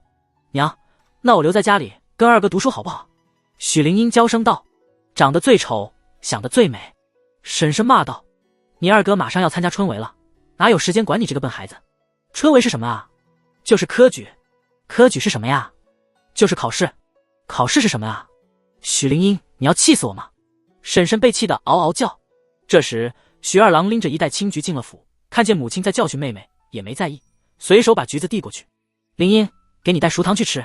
许灵英开心的接过，一看是青色的橘子，小脸拧巴成一团，竖着小眉头。二哥，这个橘子不好吃的。许二郎一愣。你吃过？婶婶解释道。上次你爹买过这种青橘。许新年深深的看了眼婶婶，道：娘。婶婶疑惑的看着他，有事说事，吞吞吐吐的，也不是什么大事。许二郎随口道：我昨天看到大哥给了爹50两银子，您早点给收过来，免得他出去花天酒地。婶婶一听，柳眉倒竖，这个许宁燕可恨。其实许二郎是骗婶婶的，之所以这么说，是为了让娘榨干爹的私房钱。为了安抚娘，爹咬紧牙关也会交出私房钱，这样就没法出去花天酒地了。然后讨厌的大哥会很长一段时间被娘记恨。一箭双雕，完美。许二郎满意的回书房读书去了。皇宫，手持令牌，一路畅通无阻的进了皇宫，来到韶音院，接表表一起去破案。临安公主今天穿着火红色的宫装，颜色如昨天一致，但款式不同。她开心的蹦跳过来，鹅蛋脸扬起甜美的笑容，桃花眸里洋溢着明媚的风情。认识临安之后，许七安才知道，胡妹子不是只有尖翘的瓜子脸，有一种鹅蛋脸女人也可以很妩媚和勾人。可惜时代限制了林安的发挥，不然烫一头大波浪，穿着牛仔短裤和吊带衫，妥妥的妩媚女神啊！在夜店很混得开那种。表表蹦跳过来，轻盈旋身，裙裾飞扬。这是刻意在许七安面前展示美貌，可能她自己没意识到。许七安纳闷道：“你怎么老穿红色的裙子？”话音方落，表表脸色瞬间垮下来。哼，狗奴才，你不是说本宫穿裙子特别漂亮吗？许七安忽然捂住眼睛，惨叫起来。表表关切道：“怎么啦？殿下实在太美，光辉万丈，闪下卑职的眼了。”许七安大声说。表表一听，转嗔为喜：“许宁燕说话真好听，真有意思。殿下，我今天准备去清风殿看一看。”许七安道。林安点了点头，娇声道：“本宫要等一个人。”他眉眼间有得意的神采，昂起下颌，露出雪白修长的脖颈。许七安心里突然一沉，心说：“不会吧，不会吧，不会跟我想的一样吧？”也就一刻钟，穿着白色宫裙，清冷绝丽，行走间风情妙不可言的怀庆来了。许七安，林安公主掐着腰，小母鸡似的气昂昂，娇声道：“怀庆妃要跟着我们主仆长长见识，本宫就做主满足她的需求。狗，许宁燕，你觉得如何？”他特意把主仆两字咬得极重，似乎在宣示某人的所有权。许七安在心里怒吼道：“我觉得很干，我什么时候成你仆人了？”他表面微笑道：“卑职都无所谓。”怀庆公主清亮的眼波扫来，淡淡道：“那本宫就成许大人的情了。”长公主，不是你想的那样，我和林安清清白白的，我还是你的牛马。许七安嘴角抽了抽，他没想到怀庆会参与福妃案，但转念一想，又觉得这是在所难免之事。首先，怀庆对查案破案很有兴趣，只是身为千金之躯的公主，她以前没理由也没环境去接触。桑博案时，怀庆就常常召许七安入宫询问案件详情，还陪着他一起埋首史书，寻找线索。现在宫里发生了这么大的案子，怀庆有所关注，并产生浓厚兴趣，这是可以理解的。先前主办机构是三司，怀庆插不上手，而金主审官变成了许七安，怀庆自然就来了。当然，许七安怀疑其中还有表表作妖的成分，比如屁颠颠的跑到怀庆面前说：“本宫的狗奴才回来了，狗奴才最听本宫的话，等等，反正怎么炫耀怎么来。”三家姓奴的许七安很尴尬，于是前往清风殿的路上，他沉默地坠在两位公主身后，一言不发，降低存在感。马德，表表老是这么搞，我总有一天会因为脚踏两只船而劈叉，扯到蛋。途中，让当值的侍卫去寻来了昨日的小宦官。小宦官态度转变极大，与怀庆临安恭敬行礼后，他又朝着许七安行礼：“许大人，昨日奴才有冲撞之处，请许大人莫要见怪。”许大人的好意，奴才都记在心里的。许七安一愣，心说：“我哪有的好意？你在说什么？”但他没有表露情绪，不动声色的嗯一声。一行人朝着清风殿走去，两位公主行在最前头，白衣对红衣都是极为出彩拔尖的美人。她们的美可不仅仅在容貌和气质，身段也是美人不可或缺的硬件基础。林安的屁股没有怀庆大，腿也没有怀庆那么修长，怀庆比林安还要高半个头。哎呀，表表你怎么什么都比不过姐姐？没用的东西！怀庆不愧是我心目中的职场高冷女神，很让人有征服欲，想弄哭她。许七安第一次可以这样静静欣赏姐妹花，赏着赏着，发现论臀型的丰满，似乎怀庆公主更胜一筹。但行走间小腰扭动，裙摆晃动的幅度却是林安更夸张一些。这说明表表比怀庆更会扭屁股。怀庆有修为在身，宽松的宫装之下应该有一个小蛮腰，性感小腹肌那种，但表表的水蛇腰像没有骨头似的，扭啊扭，扭啊扭。她是一个内媚的女人，不会刻意的搔首弄姿，但她有时不经意的举动，身体某处春光一泻的风韵，比那些精通媚术的女人要诱人无数倍。比如那双含着春情的妩媚的桃花眸，看人时总是带着迷离。再比如她现在柔弱无骨的水蛇腰，摇曳风情的屁股蛋。许七安初见时，觉得她无比契合夜店小女王的形象，不是武断的判断，而是开过的车子太多，积累下来的丰厚阅历。很快，一行人抵达清风殿。清风殿已经被宫中侍卫封锁，宫女宦官被禁足在大院内。林安和怀庆两位公主的面子不管用，还是许七安亮出金牌，自报身份，侍卫才放行，恭敬地引着他们进去。所谓清风殿，其实是一座两进的宫院，前院住着低等宫女和宦官，后院住着福妃娘娘的心腹。主殿是一座2层高的阁楼，飞檐斗角，气派恢宏。2楼的眺望台护栏断了一截，福妃想必就是从这里坠楼身亡的。许七安目测了一下高度，大概有个6-7米，这种高度摔下来，基本看阎王爷收不收你。像福妃这样后脑勺着地的，可以解释成阎王爷觊觎她美色，召她下去陪伴，谁都救不了。主殿也被封闭了，4名侍卫守在门口保护现场。当时福妃是死在哪个位置？许七安问侍卫小头目。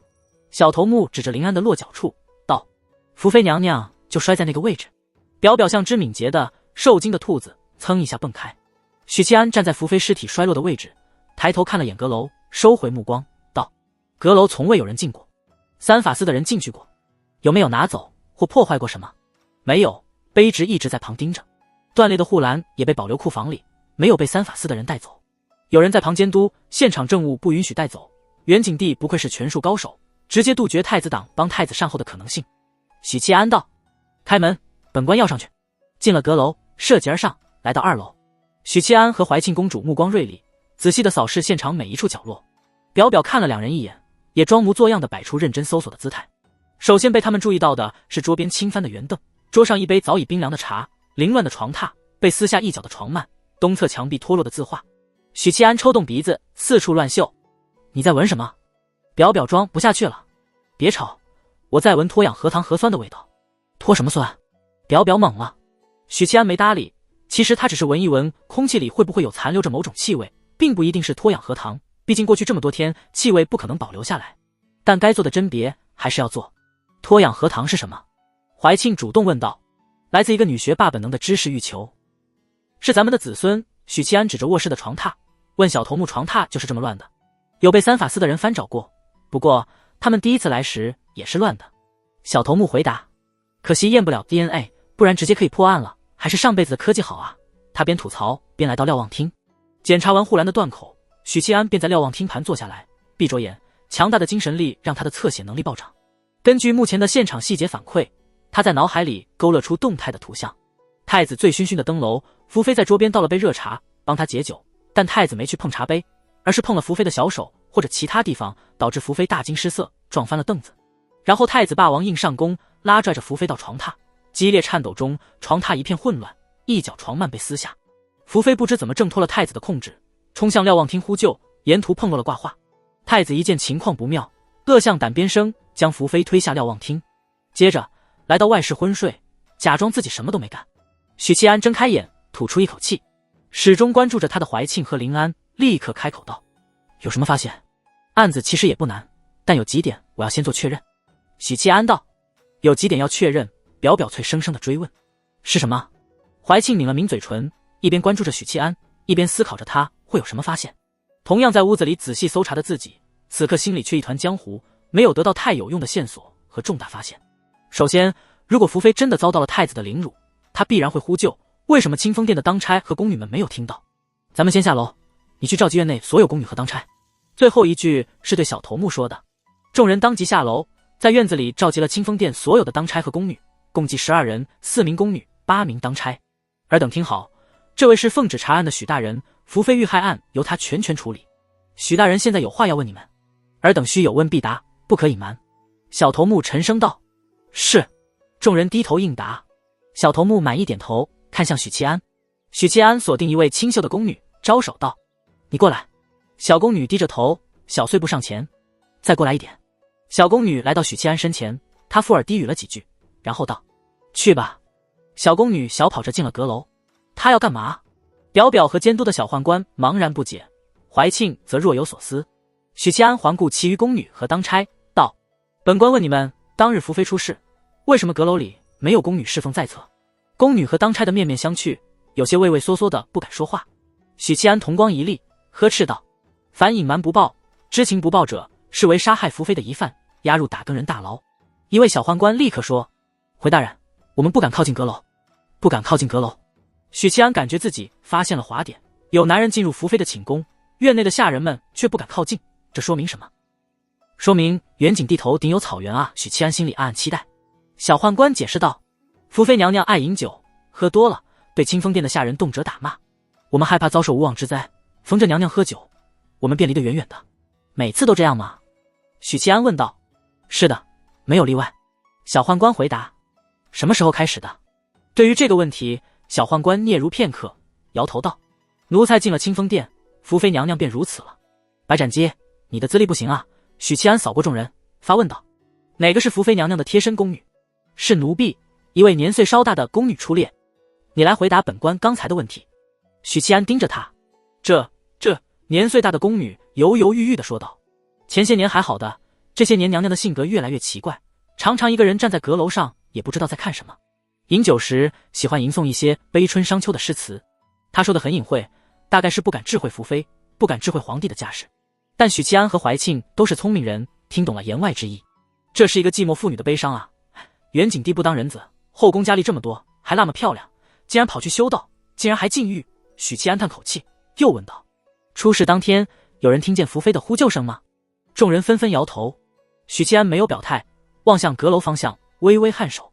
众人随他目光看去，眺望台上站着刚才进阁楼的小宫女，得到许七安授意，小宫女当即关闭瞭望台处的格子门，额请里面传来微弱的呼救声。到这一步，脑瓜子不算太聪明的表表也明白了许七安的意思。混账！你们敢说谎！呼救声明明这般清晰。表表怒道。院子里的下人们吓了一跳，连忙辩解。许七安压了压手，示意他们稍安勿躁，然后转头吩咐小头目把断裂的那截护栏抬出来。接着他看向年岁大的宫女道：“你留下，其他人退下。”那位年岁大的宫女有些慌张，双手不安地搅动。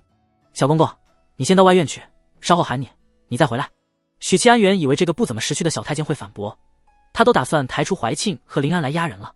结果小宦官什么都没说，心甘情愿地转身离去。你有什么发现？待人走后，怀庆率先开口。清冷高傲的公主殿下心中有自己的推理，刚才宫女在阁楼内呼救，外头是能听见的，尽管很微弱。那么就有两种可能：一，福妃根本没呼救；二，福妃被人控制住了。太子修为如何？许七安问道。练过几年武艺，弓马骑射都很娴熟。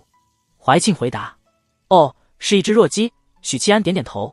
太子修为在炼精境，甚至都不到，这其实可以理解。对于一位皇子来说，传宗接代、延绵子嗣是头等大事，个人武艺算什么？皇帝又不需要冲锋陷阵。其次，自身能不能面对美色坐怀不乱，也是一个重大考验。尤其是太子身为皇子，身边美婢如云，恐怕很难在年少冲动的时期守身如玉。许七安觉得，也就自己这样拥有大毅力的人，才能保持母胎单身19年。太子虽然修为浅薄，但要对一个弱女子用强，想来还是很容易的。所以福妃也许根本没机会发出求救声。许七安道：“我太子哥哥不会做这种事的。”表表立刻反驳，这是他作为胞妹最后的倔强。许七安没有回应，把圆润脸蛋鼓成包子的表表冷笑地看着年长的宫女道：“刚才没有说真话吧？”宫女眼里闪过一丝惊慌，摆手道：“奴婢所言句句属实，绝对没有说谎，请大人明鉴。”没说谎，但也没说全，对吧？许七安用刀鞘拍了他大腿一下。本官没什么耐心，你要不说，就去打更人衙门的大牢里交代，我不保证里面的狱卒会怎么对你。这些小宫女小太监心思多，胆子小，恐吓是最好的方法。宫女咬了咬唇，心一横，道：“两位殿下，许大人，请随我来。”他转身进阁楼，许七安和怀庆、林安跟在身后。返回阁楼上，宫女径直去了床底，吃力地拉开一只大木箱，从一件件旧衣衫底下取出一只小木盒。宫女低着头，畏畏缩缩地把木盒奉上。许七安接过，打开木盒，看清里面的东西后，脑海里就2个字：芜湖。要不是身边还有林安和怀庆，他还会吹一声浮夸的口哨。木盒里躺着一根用玉雕琢而成的物件。许七安顿时理解为什么宫女吞吞吐吐，不敢说。这东西在宫廷属于禁品，道德层面是一方面，再就是这里是宫廷，妃子是皇帝的女人，肯定是不行的。皇帝不要面子的吗？一旦被人发现，重则打入冷宫，轻则降位分。这就可以解释福妃为什么要把下人驱散出阁楼。酒后心情不佳是方面，眼前这东西是另一方面。幸好我把小宦官赶出去了，不然元景帝得杀我灭口。许七安神色复杂，这是什么东西？临安公主蹙眉道。许七安看了他一眼，再看一眼怀庆。高冷公主面无表情，专注了审视着玉雕物件，眼里有着困惑。不是吧，不是吧？临安目不识丁就算了，饱读诗书的怀庆公主，您也不认识吗？许七安咳嗽一声，用很轻的声音解释给公主们听。临安呀一声，惊恐的后退几步，圆润的脸蛋涨得通红，脖子和耳根都红透了。怀庆公主触电似的缩回目光，扭过头去，白皙的脸蛋浮出2抹浅浅的晕红。福妃她竟然私藏这种东西，不知羞耻，快收起来！临安结结巴巴地骂道。你别激动，说不定你娘床底下也有。许七安盖上盒子，交还给宫女，道：收回去，不要脏了2位殿下的眼。宫女顺从地照做。许七安问道：当日福妃坠楼时，这东西是在床上，还是在箱子里？应当是在箱子里。宫女说道：“如果床上有这玩意，卷宗里不会不写。”许七安点点头，又问那位失踪的宫女：“与你一样，都是贴身伺候福妃的？”宫女点点头：“好了，下去吧。”等他出去后，许七安坐在桌边，一边惋惜不能拿玉如意做花宴，一边给两位目不识丁的公主分析。福妃坠楼当日，院内的下人没有听到呼救声，有两种可能：要么太子控制了他，要么福妃心甘情愿与太子私通。怀庆摇摇头，倘若是心甘情愿的私通，房间里为何会有抵抗、挣扎的痕迹？一看你就没有经验。许七安笑道：“还是两种情况：一，福妃开始是不愿意的，所以抵抗，但太子用某种办法胁迫了他；二，有时候也不一定要在他上。”两个公主同时脸红，啐了一口。那福妃为什么会坠楼呢？你说过她是被人推下去的。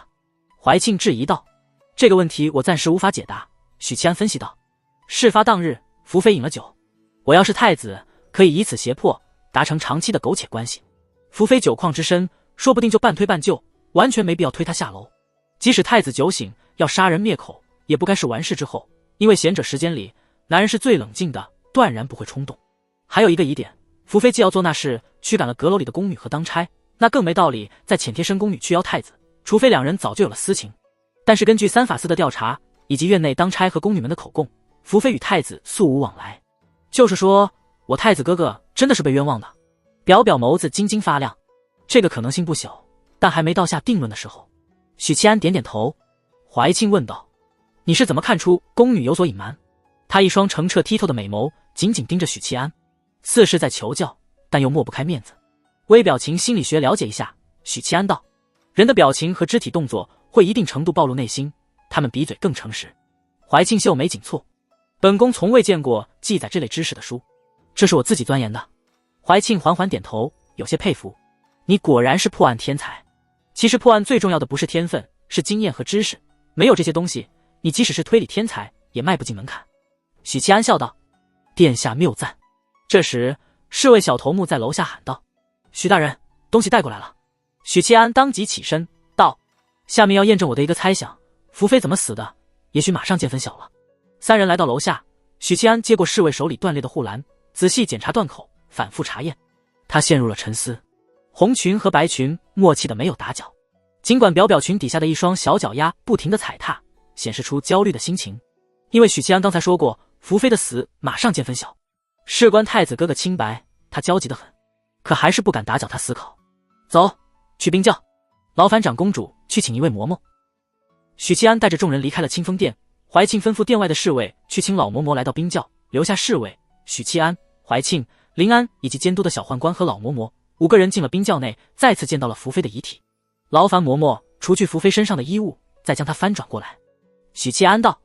老嬷嬷有些犹豫，但看许七安直觉的背过身，她这才用询问的目光看向怀庆公主，没有看林安。怀庆点头道：“按许大人说的办。”几分钟后，嬷嬷道：“老奴做完了。”许七安回过身来，福妃赤着身趴在木板上，惨白的背部布满尸斑，但没有许七安想要看见的东西。可以了，他点点头。离开冰窖，来到偏厅，林安迫不及待地问道：“怎么样？福妃是怎么死的？我太子哥哥是清白的吧？”许七安看了眼监督的小宦官，再扫过2位公主，沉声道：“福妃应该是自己跌落阁楼的。何以见得？”怀庆眉梢一挑，这个结果让所有人都感觉意外。清风殿阁楼的护栏没有朽烂，坚固得很。如果福妃是被人推下去的，身体撞断护栏的同时，后背必定留下淤青。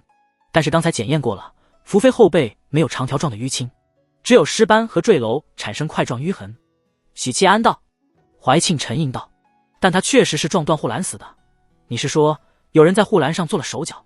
许七安颔首。除此之外，福妃坠楼前喝了酒，清风殿的宫女说她常常在瞭望台看风景，我猜她是在看陛下会不会来。当然这些不重要，重要的是人喝了酒会本能的趴或靠在护栏。福妃是仰面坠楼，因此她当时应该是靠在护栏上，但护栏被人做了手脚，因此坠楼而亡。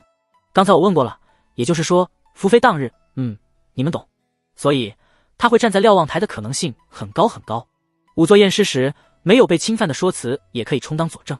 清风殿的宫女们没有听见呼救声，因为福妃根本没有遭遇强暴，自然不用呼救。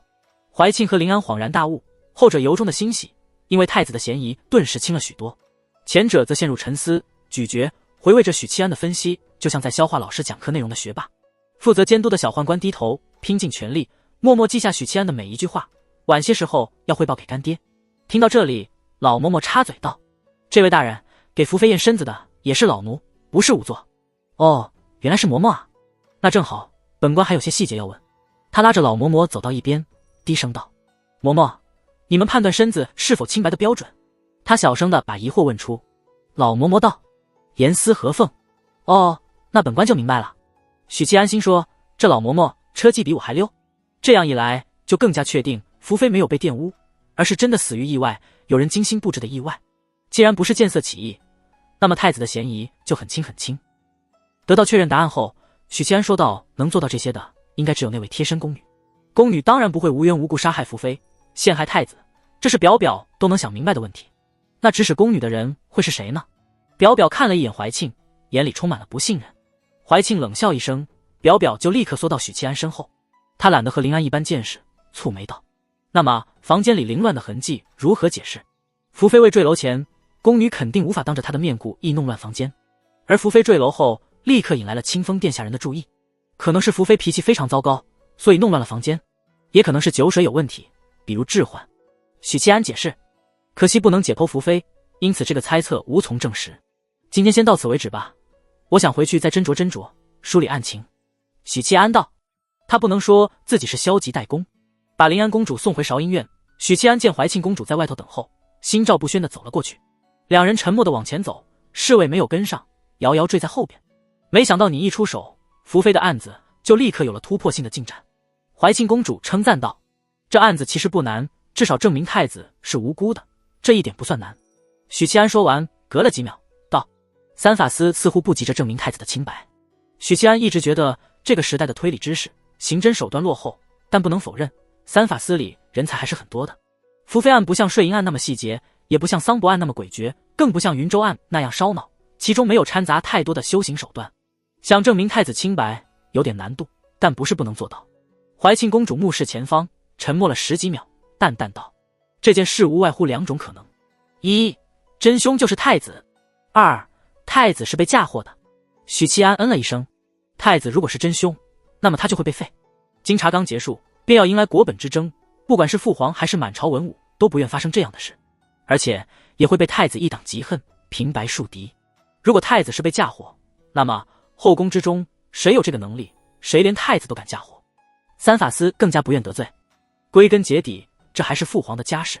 许七安直截了当的回答：“所有能继承东宫之位的皇子，皆有可能。”怀庆道：“但嫌疑最大的是我胞兄以及我母后，因为四皇子是嫡长子，第一顺位继承人。嫌疑归嫌疑，只要没有证据，即使是陛下也不能如何。”许七安道：“有嫌疑是在所难免的，宫中有皇子夭折，那些个得宠的妃子都有嫌疑，但只要毁掉证据，即使嫌疑再大，又能如何？宫斗其实很简单粗暴，不可能后宫里每一位妃嫔都是布局深远、老谋深算的诸葛亮。”怀庆缓缓点头：“有件事不明白，四皇子是嫡长子，为何陛下却立了临安的胞兄为太子？”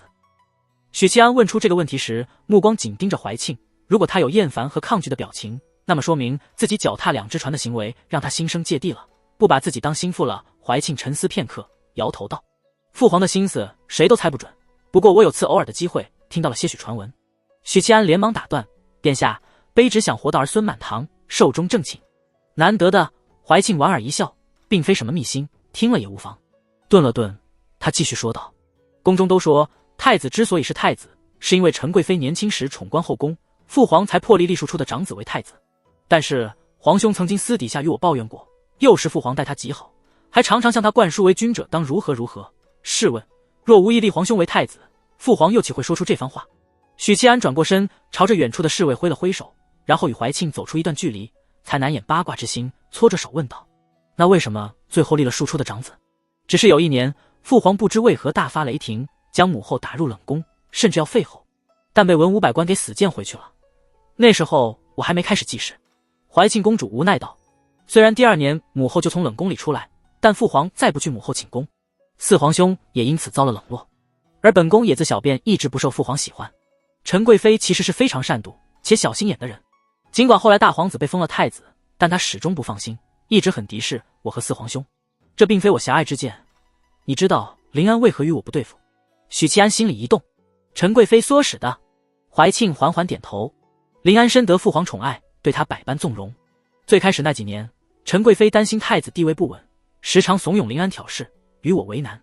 可怜的林安一定被你欺负得很惨。尽管是林安挑事，但许七安还是心疼林安，倒不是偏爱表表，大老婆小老婆的手心手背都是肉，只是觉得以表表的段位会被怀庆欺负死。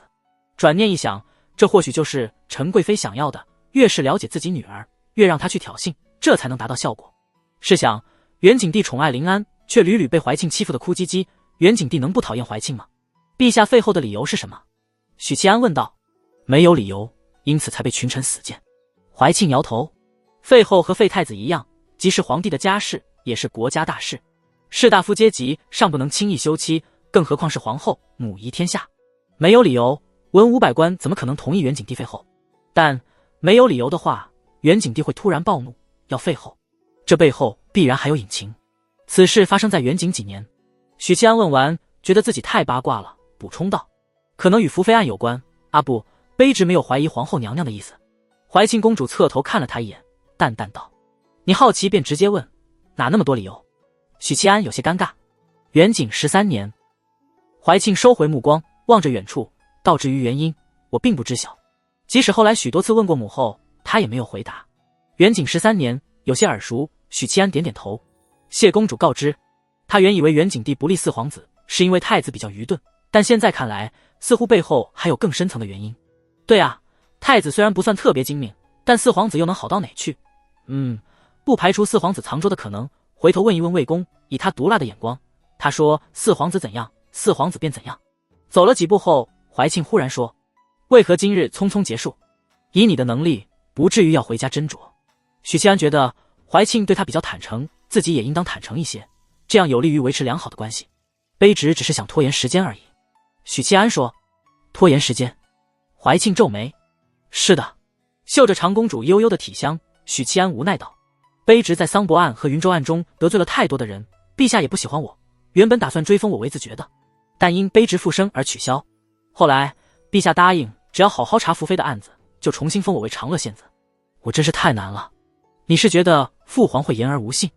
怀庆公主赞同道：此计不错，1日不封爵，你便拖延1日。许七安意外地看他一眼，不愧是魏渊的弟子，这思路很同步啊。所谓君无戏言，不是说皇帝不会说谎，形容的是皇帝下达的国策圣旨。所以元景帝1日不封爵，许七安就拖1日，免得狗皇帝说话不算话。时候不早了，卑职先回府了。许七安看了眼天色，现在回府还能赶上午餐。怀庆颔首。另一边，元景帝寝宫，午膳前半个时辰，结束打坐的元景帝返回寝宫，大半喜滋滋地跑进来，笑容满面道：陛下，福妃案有重大进展，有重大进展了。元景帝愕然，立刻摆出严肃表情，沉声道：说。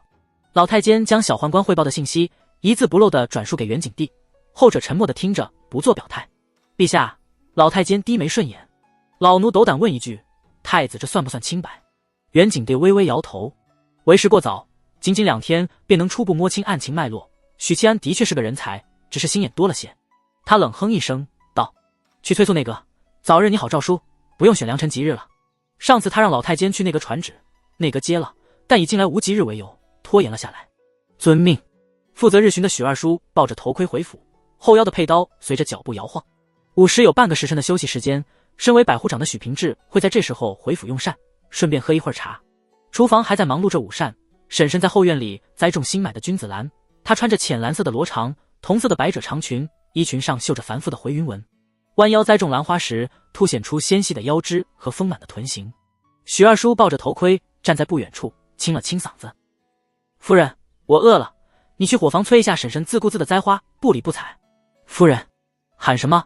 婶婶冷冰冰的表情。许大人今夜是否要与同僚应酬，不回来了？许二叔一愣。夫人这是什么话？婶婶栽好最后一株君子兰，拍了拍手，掐着腰，冷冷的笑一下。有句话怎么说来着？对，血浓于水。你那亲侄儿发达了都不忘你，知道给你这个二叔偷偷塞银子。许二叔闻言愕然，心说大郎给我塞银子都多久以前的事了？是他去云州之前，怎么这笔旧账还给你翻出来了？哪有啊，大郎昨日刚从棺材里蹦出来，当天外出，夜不归宿，哪有时间给我塞银子？许二叔肯定是不承认的，有也不承认，更何况是子虚乌有的事。婶婶一听，炸锅了，柳眉倒竖，大声说：许平志，你果然是想拿着50两私房钱偷偷去青楼。二郎今早与我说许宁燕偷色，给你50两，我想着你要是承认了，那就一笔接过，没想到你真的想私藏啊。你不承认是吧？二郎会骗我吗？许平志，你这个没良心，老娘操持这个家，呕心沥血，还把你的倒霉侄儿都拉扯长大，你就是这般回报我的。二郎呢？让他出来。许二叔生气了。呸！二郎再不叫，你别吵他，莫要扯开话题。50两你交不交？我交。夫人你别生气。许二叔垂头丧气地进了卧室，为了不让婶婶发现藏银票的地方，他脚步迈得飞快。进了卧室，他直奔许灵英的小厢房，掀起闺女的铺盖，底下是他所有的私房钱，一共80两。许二叔牙一咬心一横，抽出2张20两、2张5两的银票。这时他忽然看见床边的小桌放着一袋青桔。青桔在许平志眼里不是单纯的橘子，因此他对青桔特别敏感，当即就心里起疑了。青桔又酸又涩，通常只做药用，平白无故的买它做甚？还放在灵英的房间里。心里闪着疑惑，许二叔离开厢房，回到院子，乖乖的把银票奉上。婶婶面色稍霁，哼了一声，往怀里摸出秀气的小荷包，收好银票。许平志顺势问道：灵英桌上怎么有青桔？是大郎买的？是二郎买的。50两到账，婶婶颇为满意的说道：二郎买的？二郎买这东西干嘛？他买青桔的目的应该与我不同，不对。许二叔心里一动，二郎昨夜与大郎一般，彻夜未归，对吧？二郎是与同窗应酬去了，至于你侄儿，谁知道他哪里鬼混去了？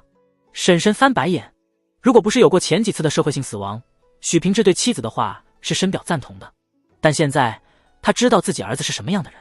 大郎彻夜未归，二郎也彻夜未归，依照我对大郎的了解，他多半是去了教坊司，但青桔偏偏是二郎买回来的。二郎一身橘子味，对吧？许平志语气随意地问。婶婶不甚在意的点头，欣赏着自己栽种的君子兰。答案很明显了，是大郎教二郎的，不出意外的话，大郎把我给出卖了。于是二郎编造了子虚乌有的私房钱敲打我，混账东西，连老子也敢算计。许平志沉声道：看来二郎最近闹头疼。婶婶茫然地看过来，他对儿子还是很上心的。青桔可以舒缓精神，治疗头痛，还有很多好处呢，要不然这东西又酸又涩，还有人摆出来卖。许平志说道：青桔确实有药用价值，但治头痛是许二叔编的，反正五指不沾阳春水，读书也不多的妻子不可能识破，一定是春闱的压力太大了。婶婶顿时很心疼。夫人，二郎还没成家，你这个当娘的要悉心照料，不要整天摆弄花草。二叔教训道：这是二郎买回来自己吃的，你怎么给放到灵英房间里了？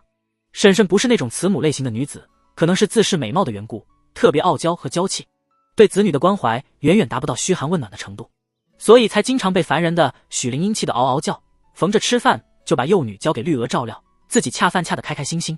是二郎自己给灵英的，我寻思着丢了也可惜，就放他房里，等放糖回来再吃。婶婶解释。好了，别说了，赶紧把青桔拿去厨房，让厨娘们炖汤，二郎醒来还要喝呢。对了，给大郎也炖一碗。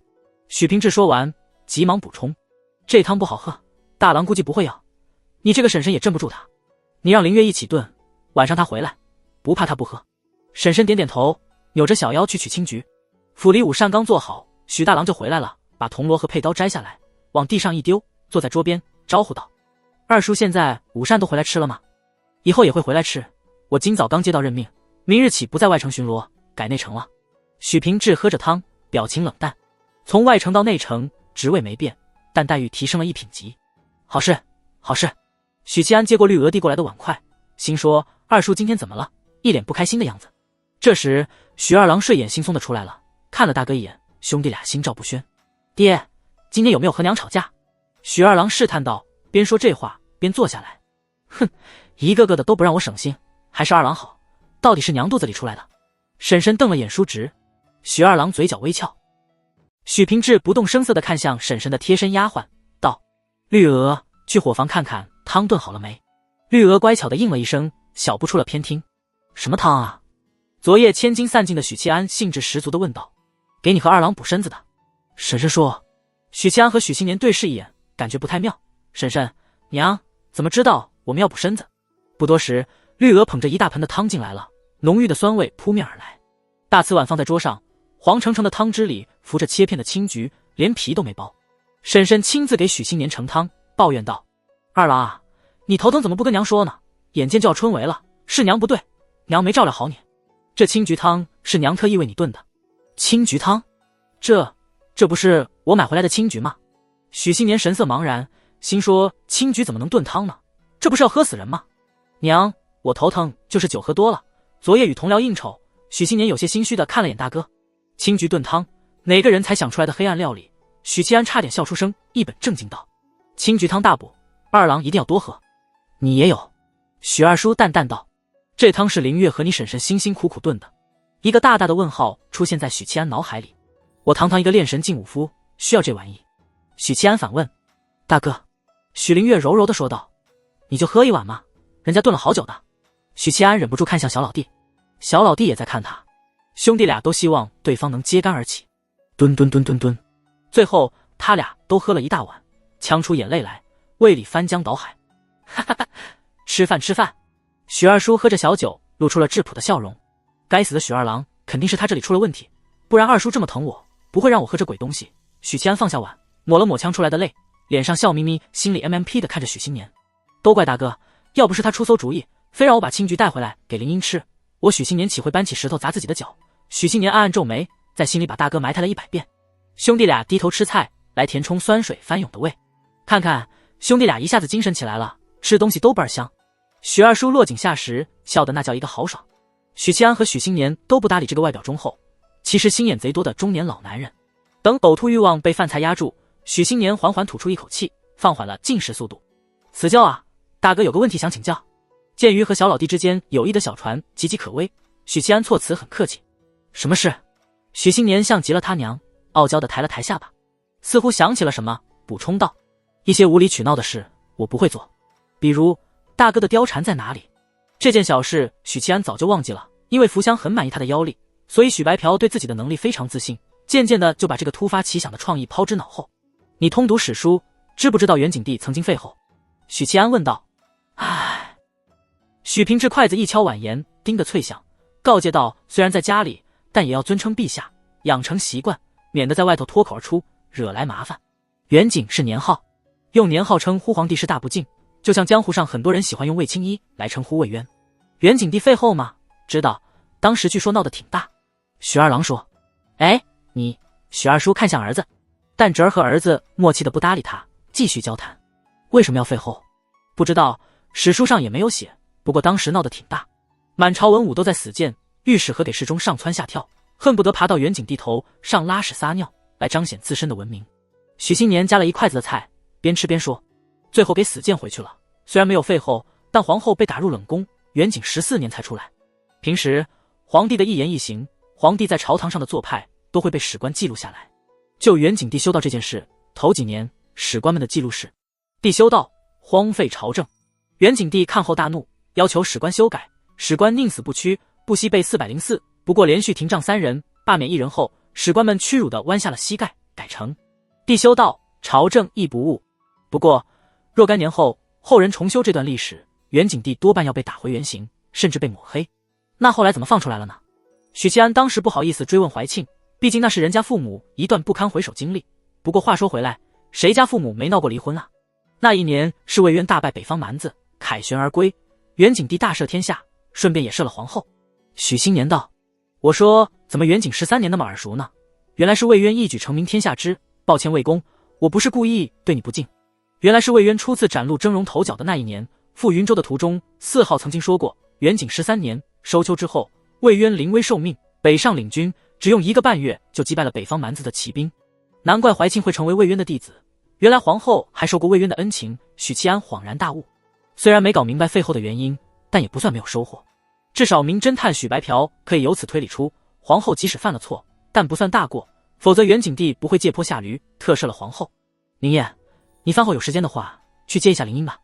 婶婶一副和倒霉侄儿八字不合的姿态，但使唤人起来毫不客气。稚嫩启蒙的书籍也就寥寥2、3本，学不了1天。再加上还同天性顽劣，禁锢在课堂一整天未必有益处，所以通常午时下一课就结束了，中午12点15分。辞旧怎么不去？许七安推脱。辞旧下午要在书房读书。婶婶不悦道：“叫你做点事，推三阻四。”许七安斜了他一眼：“婶婶，你把绸缎都还给我。”婶婶挤出一个美美的笑容：“哎，宁燕，一家人不说两家话。哎，吃菜吃菜，婶婶给你加块鸡肉。”自从许七安升官发财，还买了新宅，婶婶在他面前就直不起腰来了，说话都理不直气不壮。许七安问了地址后，又道：“林月妹妹跟我一起去吧，正好带你们姐妹俩在内城逛逛，买点首饰什么的。”婶婶一听道：“宁燕啊，要不婶婶也一起去吧？你他妈就是想坑我钱吧？”许七安用质疑的目光审视着婶婶美艳的脸：“可以，不过首饰不买了。”这臭小子抠抠索索的，婶婶板着脸不去了。二叔你看，婶婶就是为了占我便宜，可怜我媳妇都没娶，我得存钱娶媳妇的。许七安立刻告状。许二叔无奈道：“我刚不是给你50两了，你还有脸提那50两？”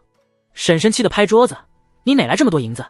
还不是某人给的。”许七安明白了，难怪二叔今天心情不好，原来是私房钱被婶婶收缴了。可你也不能把脾气冲我身上撒呀。他心里抱怨。青云堂，青云堂的名字有2重意思，一是取意平步青云，二是蹭一蹭京城外那座青云山的热度。开设私塾的是一位老秀才，叫李秉义，50岁高龄，两眼已经开始昏花，正因如此，才屈尊降贵，教导志同启蒙。束修非常高昂，每3月教一次。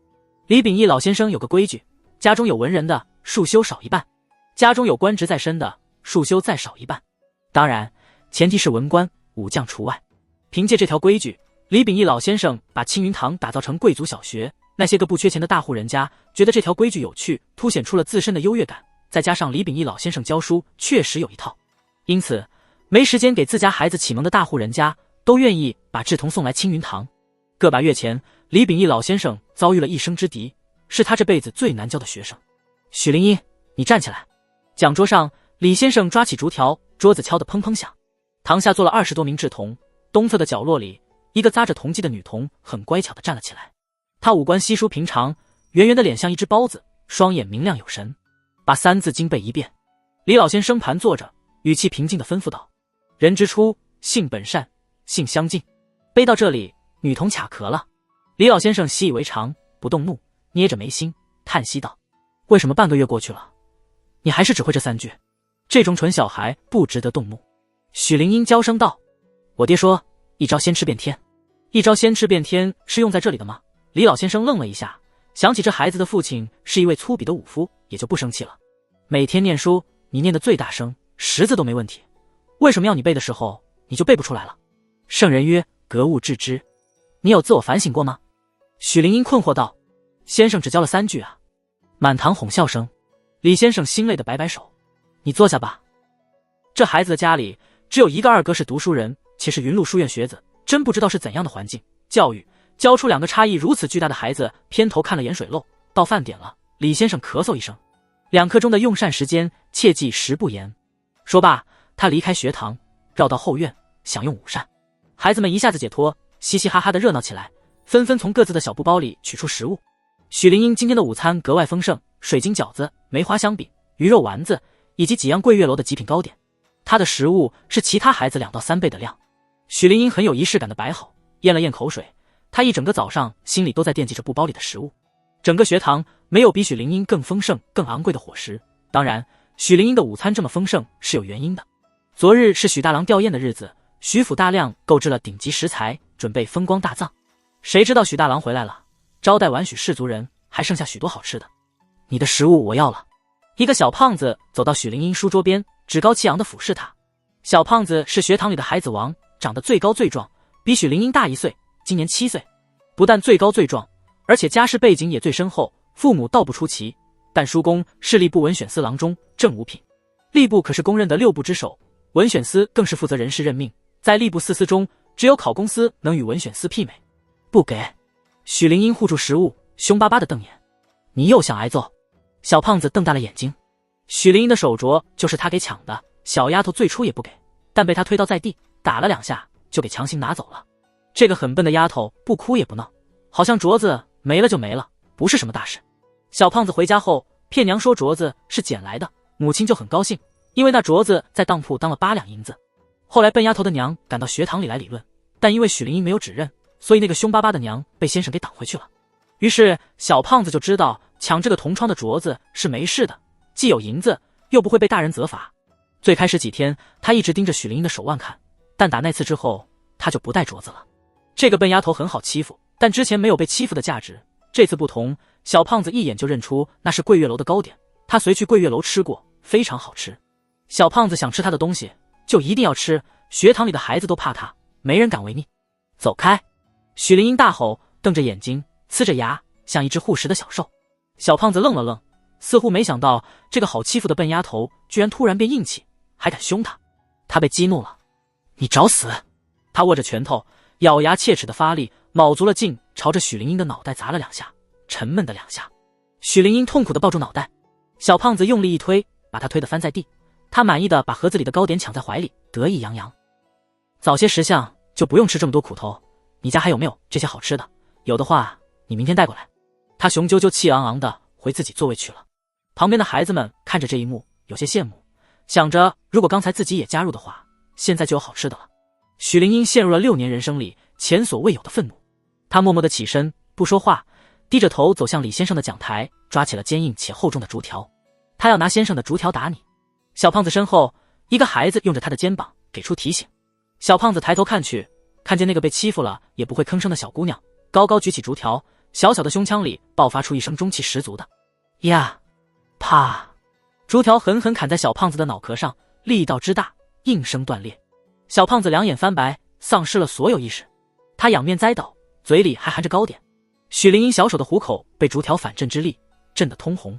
学堂里的小朋友们惊呆了，有些害怕，有些不知所措，但也有机智的小朋友迈着小短腿跑去后院找李先生。李先生正和夫人吃饭，2名婢女侯立在侧。先生，先生，那个笨丫头杀人了！一个男童跑进来，喘着气息，卯足了劲的喊。李秉义是读书人，胸里养着劲气，皱着眉头道：怎么回事？笨丫头把胖小子给打死了，用您的竹条。男童炸呼呼地指着外头。我去看看。李先生放下碗筷，起身领着男童返回学堂。穿过内院，进入大堂，李先生便看到一群小孩围着小胖子，小胖子四仰八叉的倒地，不知死活，当即吓了一跳，到内院喊来夫人帮忙照看小胖子，顾不得收拾许灵英，他有遣下人去就近的医馆请大夫。好在学堂地段很好，医馆离得不远，很快大夫就来了。大夫过来看完后，脸色凝重，倒无生命危险，只是少不得要卧榻休养数日。李先生如释重负。这孩子怎么受伤的？大夫问道。志同之间的玩闹，志同玩闹，竟下手这般重。李先生再也按捺不住怒火，拎着许灵英的后领，把她拖过来，怒喝道：许灵英，为什么恶意伤害同窗？许灵英大声道：他抢我吃的。李先生更怒了：就为了这个，你差点把人打死。许灵英倔强道：他抢我吃的。这个又笨又倔的女童让李先生出离了愤怒，刚要训斥，外头传来喊声：我家少爷呢？谁欺负我家少爷的？2个身体强壮的仆从冲了进来。那2个仆人李先生认识，是小胖子府上的家丁，负责接送他放堂。2人显然是在外面得到了某些小探子的告密，知道自家少爷给人打伤了，而且情况还蛮严重，因为私塾把大夫给请来了。目标明确地闯进内院，进了屋子，一眼便看见了躺在床上昏迷不醒的小胖子。少爷！其中一个家丁惊呼一声，扑到床边，探了探鼻息，没死。紧绷的身体这才放松，随之而来的是满腔怒火。虽然少爷是在学堂里被打的，但老爷夫人可不是审案的官老爷，他们只会觉得少爷是在读书时受伤的，那负责保护少爷的他们就要挨罚。2个家丁目视众人，盯着李先生嚷嚷道：那个小兔崽子打得我家少爷！李先生咳嗽一声，温和道：这件事是一场误会，你们先把他带回去，过后我会亲自登门。他打算先等许灵英的家人到来，然后商议着上门赔罪，由他从中调解，把这件事和平解决。毕竟是在他私塾里发生的志同恶性斗殴事件，闹大了对他名声影响很不好。家丁是比武夫还粗鄙的存在，少给爷来这套！我只知道我们家少爷被打了，你不教人，老子就去报官！家丁大声嚷嚷着。另一个堵住了院门口，不让人离开。李先生冷笑一声：奉律书议明例规定，15以下及废及犯留罪以下收赎，10岁以下犯反逆杀人应死者上请，盗及伤人者亦收赎。出了私塾，往右走半时辰就是衙门，2位快去快回。简单概括就是志同犯罪，可交赎金代替刑罚。2个家丁讲法律肯定是讲不过李先生的，又气又怒，撸袖子想打人。这时一个男童指着许灵英，大声说：“是他打的人，是他用竹条把人打死的。原来是你。”这时候，家丁才看到李先生有意无意地挡着一个小姑娘，其实也不是才看到，只是两人都把注意力集中在几个虎头虎脑的男童身上。那个小丫头其貌不扬，一副不太聪明的样子，谁能想到打人者会是她？不过观念转变过来后，家丁突然发现这丫头身体壮实得很，圆圆的脸，圆圆的肚子，圆圆的手和脚，一膀子力气。带走！其中一个家丁抱起了小胖子，另一个家丁过去揪许灵英的脖颈。你们要干什么？李先生吹胡子瞪眼。去！家丁一把推开他，怒道：老子管你什么律法，打人就要负责，老子现在要把他带回府，交给老爷夫人发落。识相的赶紧通知这死丫头的家人来赵府赎人。他冷笑一声：晚了，缺胳膊断腿的可不怪我们，反正打一顿是最少的，打伤他们家少爷哪有只给银子那么简单。等回了府，这丫头少不得一顿毒打。我不走，我不走，我要等我娘。小豆丁被人拎起来，两条乱蹬，愤怒的抗议。2A，小豆丁朝他吐口水。老实点。家丁心里正憋火，反手就是一巴掌，巴掌没落下来，被眼疾手快的李先生挡住了。他须发几张，怒吼道：老夫是秀才，有功名在身的秀才，你敢动他一下，就等着吃官司吧。家丁一脸不屑：秀才怎么了？逢年过节来府上走关系的，别说秀才，官老爷也一大堆，你个糟老头子算什么？滚！一把推开李先生，与同伴往外走。许七安骑着马，哒哒哒的小跑着，迎着温暖的阳光，他抱怨到一个破镯子，婶婶心心念念这么久，怎么不找二叔去处理？婶婶还是跟着来了，因为想起自己给许灵英买的镯子，至今下落不明。趁着许七安回来，有了依靠，打算找私塾的先生理论一番。前阵子陛下春季，你二叔哪有时间处理这些小事？窗帘掀开，露出婶婶的脸，尖翘的下颌，嘴上涂抹唇脂，红艳艳的。不管哪个时代，自是美貌的女人，出门都要化个妆。二郎不是回来了吗？许七安随口扯着，他给了侄儿一个白眼，道：二郎要参加春闱，心思不在这里。再说，二郎现在没有功名，也不是你们五夫这般能打，他就一张嘴。许七安心说，二郎那张嘴能把五夫气到当场爆炸，杀伤力很惊人的好吗？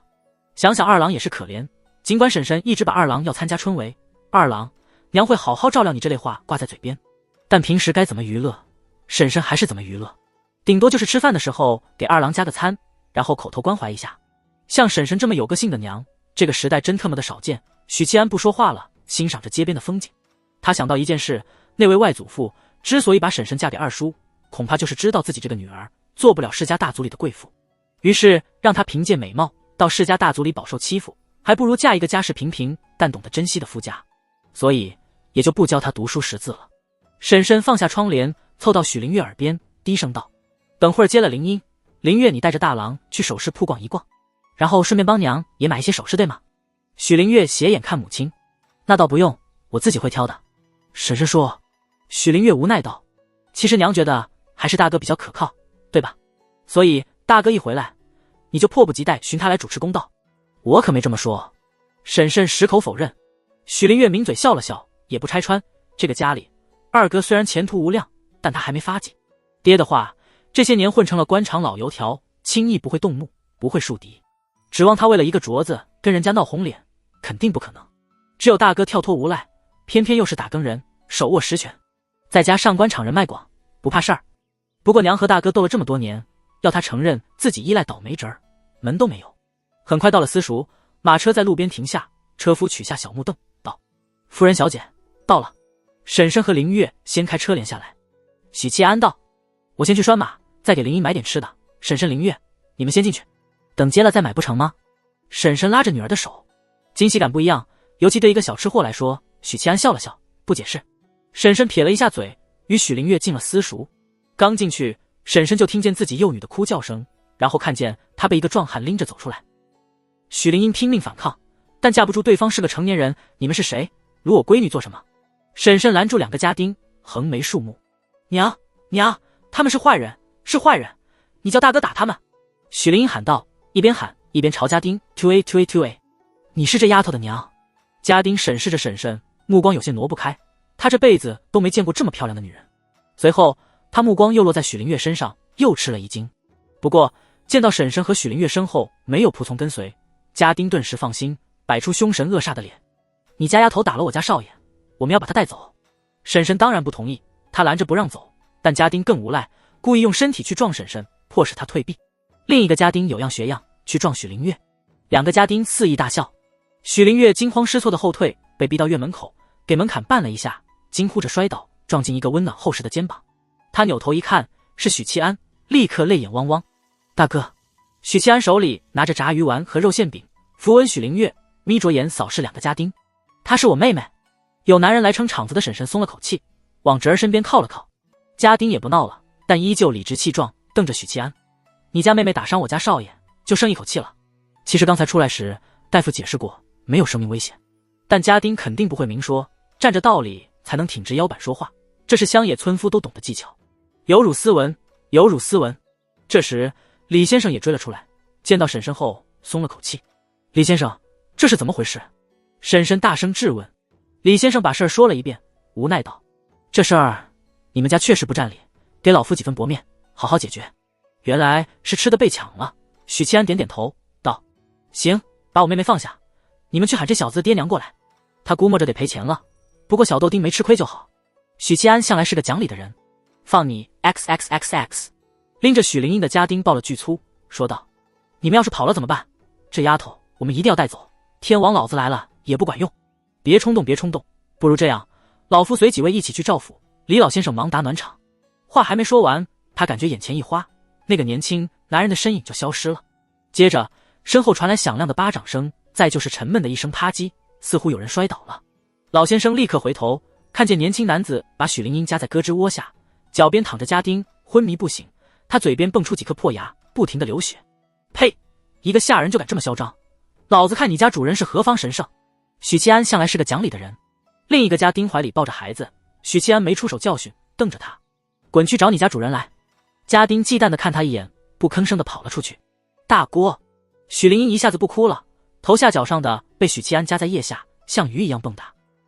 婶婶不满意他粗鲁地对待女儿，把许灵英抢了过去，仔细检查有没有哪里疼。许灵英不甚在意地摸了摸头，脑瓜疼，他打了我2拳。婶婶脸突然一沉。许七安眯了眯眼道：谁打的你？那个小胖子还是大人？小胖子。许七安哦一声，走到李秉义身前道：先生觉得这件事怎么处理？他想先征询一下学校老师的意见。李秉义沉吟道：赵川那孩子受了些伤，估摸着要在床上躺几天了，你们态度好一些，赔些钱了事吧。那孩子的叔公是户部的文选司郎中，言外之意，比背景你们比不过。闹大了，怎么都是个叔？我们不赔钱。婶婶掐着腰，仗着有辙撑场面，凶得很。管他什么郎中不郎中，市政五品。李秉义说：宁燕，我们赶紧回家。婶婶转头说道：要不要怂得这么快？许七安没好气道：回什么家？给人家闹到府上，不是更丢人？不如就在这里解决。等了1个小时，陆陆续续有家长来接孩子回家。许七安耳廓一动，听见了嘈杂的脚步声。那个家丁去而复返，身后跟着一个富家翁打扮的中年人，一个穿金戴银、贵妇打扮的女人，年岁不大，30出头，以及10几个手持棍棒的家丁。老爷，就是那丫头打了少爷，还有那小子不但包庇死丫头，还动手伤人。家丁告状道。女人一见许七安等人，就破口大骂。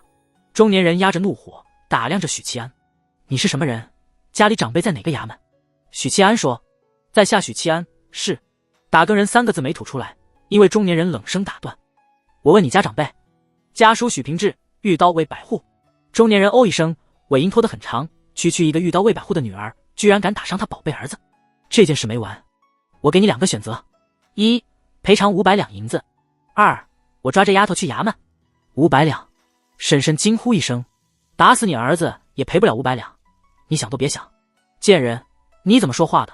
贵妇打扮的女人刚停止骂声，闻言大怒，指着婶婶唾沫横飞的骂道：看看这一家子，没一个正经人，难怪女儿那么野，原来有一个妖艳的娘，都不是好东西。婶婶叉着腰，冷嘲热讽：长成这副歪瓜裂枣，也好意思出来丢人现眼？我呸！女人大怒，急步上前，挥舞巴掌就要给婶婶一下。婶婶尖叫一声，啪！许七安一巴掌把女人打了个踉跄，脸上鲜红。你！女人怒目相视，啪！许七安又一巴掌，女人没站稳，跌坐在地，哭叫道：老爷，你还在等什么？我都要被人打死了！中年男人心里本就窝火，见事情谈不成了，沉着脸，大手一挥：“给我打！”家丁一拥而上，女人指着婶婶尖叫道：“打死这个贱人！”许七安把婶婶和林月拉到身后，抬脚踹中最前头的家丁，棍棒脱手，100多斤的家丁直接飞了出去，飞到外头的街上。他这一脚用的是巧力，10几个家丁齐齐刹住脚步，握着棍棒不敢上前。刚才那一脚的力量不是普通人能做到，这家伙是个练家子。原来是个练家子。中年男人低声朝身侧一个家丁耳边说了几句，家丁立刻跑开。这里是京城，武力解决不了问题。这位少侠，你妹妹打了人，怎么也得给个解释吧？中年男人脸色阴沉：“你儿子还抢我妹妹的食物呢。”许七安斜着眼冷笑道。婶婶一边安抚幼女，一边安抚被吓到林月，抬头看一眼许七安，心里顿时很有安全感。不枉费老娘把他养大，他还是个孩子，哪个孩子不嘴馋？这算什么事？你跟一个孩子斤斤计较，要不要脸？女人大声说。她有些忌惮，说话不敢那么泼横。许七安懒得搭理她。那你想怎么样？中年男人问道。你儿子先抢了我妹妹的食物，又打了她，所以我只愿意赔10两银子。许七安给出自己的态度。道理和物理他都可以讲，不过许灵英打伤人是事实，尽管事出有因。按照许七安上辈子当警察的经验，处理这类事要根据伤情来判断，不过也就赔点小钱了事，多了不可能。中年男人冷笑一声。双方对峙片刻，一对府衙的捕手赶过来了，为首的是个中年男人，双目凌厉，面如重枣，身后跟着3个捕手。他目光快速扫过院内众人，沉声道：“怎么回事？”报官的家丁说有人闹事伤人，但府衙的这位捕头没有听信一面之词。在下赵申，家书势力不闻选司郎中。中年人拱手，捕头连忙拱手回礼：“赵老爷。”中年男人习惯性的点点头，指着许七安道：“此人以力犯禁，纵容妹妹将我儿打成重伤，后有出手打伤我府上下人，请差爷主持公道。”捕头凝视着许七安看了片刻，觉得这个俊朗非凡的男子有些眼熟，但没想起哪里见过。索走。2位捕手摘下绳索，迎向许七安。这位捕头，你确信要听信一面之词？许七安皱了皱眉。捕头抬了抬手，阻止2名捕手：“你说，还有什么可说的？我儿子不过吃了点他家妹妹的食物，那死丫头就把我儿子打成重伤，他不但不认错，还动手打伤我府上家丁，还有没有天理了？还有没有王法了？”女人大哭大叫。捕头顿时看向李先生以及还未离去的大夫，确有其事，不过赵府的气焰也甚是嚣张。李先生给了一个中肯的答复，大夫则说：“那孩子要卧床数日才能康复。”捕头缓缓点头，气焰嚣张很正常，任谁家的孩子被打伤都会愤怒。索走。捕头沉声道。小豆丁一看差人要索自己大哥，气得嗷嗷叫：“是他先抢我吃的。”他朝捕手吐口水，不让他们索大哥，他还抢我镯子。许灵英叫道：“什么？”婶婶又惊又怒，原来那个抢镯子的罪魁祸首就是这家的小子。想起今天又抢灵英的吃食，又用拳头打他，婶婶眼圈一红，咬牙切齿：“欺人太甚，欺人太甚！”许七安一愣，扭头问道：“镯子也是那个小胖子抢的？”许灵英用力点头：“是的，大锅。如果说这次冲突是孩子间的矛盾，许七安自然不会和一个孩子计较，赔点汤药费就算了，这也是他一直没亮出身份，仗势欺人的原因。但情况显然不是这样，那个小胖子不是第一次欺负许灵英了，明显是看小豆丁好欺负，肆意的在他身上发泄暴力。只是这次碰了钉子，触及了小豆丁的逆鳞，遭了反噬，这是霸凌，不能忍。原来是你们家的孩子干的呀！上次欺负我妹妹，抢走她价值连城的镯子，这次见她的吃食昂贵，又动手抢夺，还打了我妹妹。许七安咧嘴，现在你们又仗势欺人，堵在学堂里敲诈我500两银子。什么镯子？中年人冷哼道：“莫须有的事。”身边的妻子则目光闪烁，想到了什么。许七安看向捕头道：“差爷，事情是这样的，赵府的小子屡次欺负我妹妹，抢走了她的玉镯子，这次又抢了她吃食，家妹忍无可忍，这才出手。那镯子价值不低，你要抓的不是我，而是他们，请差爷帮我追回失物。”女人大声道：“什么镯子？没有的事，我儿子知书达理，怎么可能会干这种事？老爷，他们不但打伤咱们儿子，还污蔑人。”中年人脸色阴沉，拱手道：“差爷，请拿下这厮，我这就去请叔父来主持公道。”最后与一句话起到至关重要的作用。捕头一听，不再犹豫，喝道：“锁了，带回衙门。”话音方落，他看见前面的年轻人从怀里摸出一个黄澄澄的物件，随手抛了过来。捕头下意识的想躲，但金牌翻飞间，他看清了模样，脸色大变，伸手接过的同时，双膝砰一声跪倒，双手捧着金牌，颤声道：“大人。”身为府衙的捕头，经常协助总捕头处理一些大案，宫里的金牌他见过几次。怎么回事？赵家夫妇脸色一变，他俩不认识金牌，但捕头的反应是最好的参照物。不是说家里的长辈是御刀卫百户吗？这是怎么回事？这小子身份很高，那刚才为什么不直说？一个个疑问在脑海里闪过，旋即想到了自家叔父是吏部文选司的郎中正五品，但手里的权力能让4品大员也客客气气，不敢得罪，心里便安定了些。许七安盯着捕头问道：“你叫什么？”捕头低着头想着自己刚才的选择，额头冒冷汗了，卑职朱英。许七安颔首：“本官奉旨查案，这是陛下亲赐的金牌。”朱英是吧？你是个人才，本官很欣赏你，决定邀你一同办案，替本官保管金牌。顿了顿，悠悠道：“丢了金牌，满门抄斩。”啪嗒，一粒豆大的汗滚落，砸在地面。朱英颤声道：“卑职领命。”许七安满意点头：“跪着吧。”接着他指着赵申夫妻俩道：“把这2人给我带走。”这话是对3名捕手说的。3个年轻的捕手看向朱英，朱英头都不敢抬，又气又急，声音发抖：“愣着做什么？还不照办？”3名捕手急忙锁住赵申夫妇：“我叔父是吏部文选司郎中正五品。”赵申惊怒交集，捕手拿刀鞘一顿狠抽，他挨了打，这才老实下来，扭头朝自家的家丁喊：“快去请我叔父！”许七安带着婶婶和妹妹们离开学堂，无奈道：“今天完不成了，我得回打更人衙门处理这件事。婶婶，你们随我一同过去，还是先回府？”婶婶看了眼小豆丁，毕竟是女儿的事，她咬牙说：“去衙门。刚才那2人太可恨了，现在回府只会越想越气。”人走后，李老先生仔细回忆自己刚才的应对，确认没有失误，心里稍稍安定，走到兀自跪在那里的捕头道：“差爷，方才那位大人在什么衙门？官居几品？”不知道。朱捕头懊悔的想拔刀自刎，骂咧咧道：“官居几品还有甚意义？这是金牌，金牌你懂吗？”金牌。李老先生身子一晃，手都抖起来了。那蠢丫头家里还有这等人物，他无比庆幸自己处事还算公允，没有偏向赵家，不然晚节不保，老命也不保。想到这里，他看向朱捕头的目光充满了怜悯。前往打更人衙门的路上，许七安骑在马背，怀里坐着许灵英，他左手一只肉馅饼，右手一袋油炸鱼丸，吃得可开心了。刚才的事，灵英觉得解气吗？许七安试探道：“大哥帮你揍他们，不死也脱层皮。”这种霸凌最气人的不是挨揍，而是孩子幼小心灵产生的心理阴影。灵英，许七安推了妹妹一下。许灵英从食物里抬起头，黑白分明的大眼睛：“大锅说什么啊？你解气吗？”“你知道什么是解气吗？”“大哥帮你教训那个小胖子的父母。”“你二哥死了。”“完全是在敷衍，我真傻，真的，竟然关心愚蠢小孩的心理健康。”行了一路，许灵英吃完食物，皱着小眉头，昂着脸说：“大哥，我……”许七安低着头，关切道：“怎么了？”许灵英哇一声，往他怀里呕吐，然后边惋惜地看着，边说：“我想吐，你不会早点说吗？”许七安嘴角一抽：“吐完再说也一样吗？完全不一样好吗？”“我觉得一样。”“不要你觉得，我要我觉得。马颠的难受，你早说啊！算了，回家再削你。”许七安抓狂了：“那我吃回去吧。”许灵英眨巴着眸子，征求大哥的意见。“你……”许七安痛心疾首：“我许家怎么会出现你这样的蠢小孩，还贪吃？”他扭头朝马车吼道：“婶婶，你女儿吐了我一身，快把你手帕拿出来。”婶婶掀开帘子看了一眼，嫌弃地递过来手帕。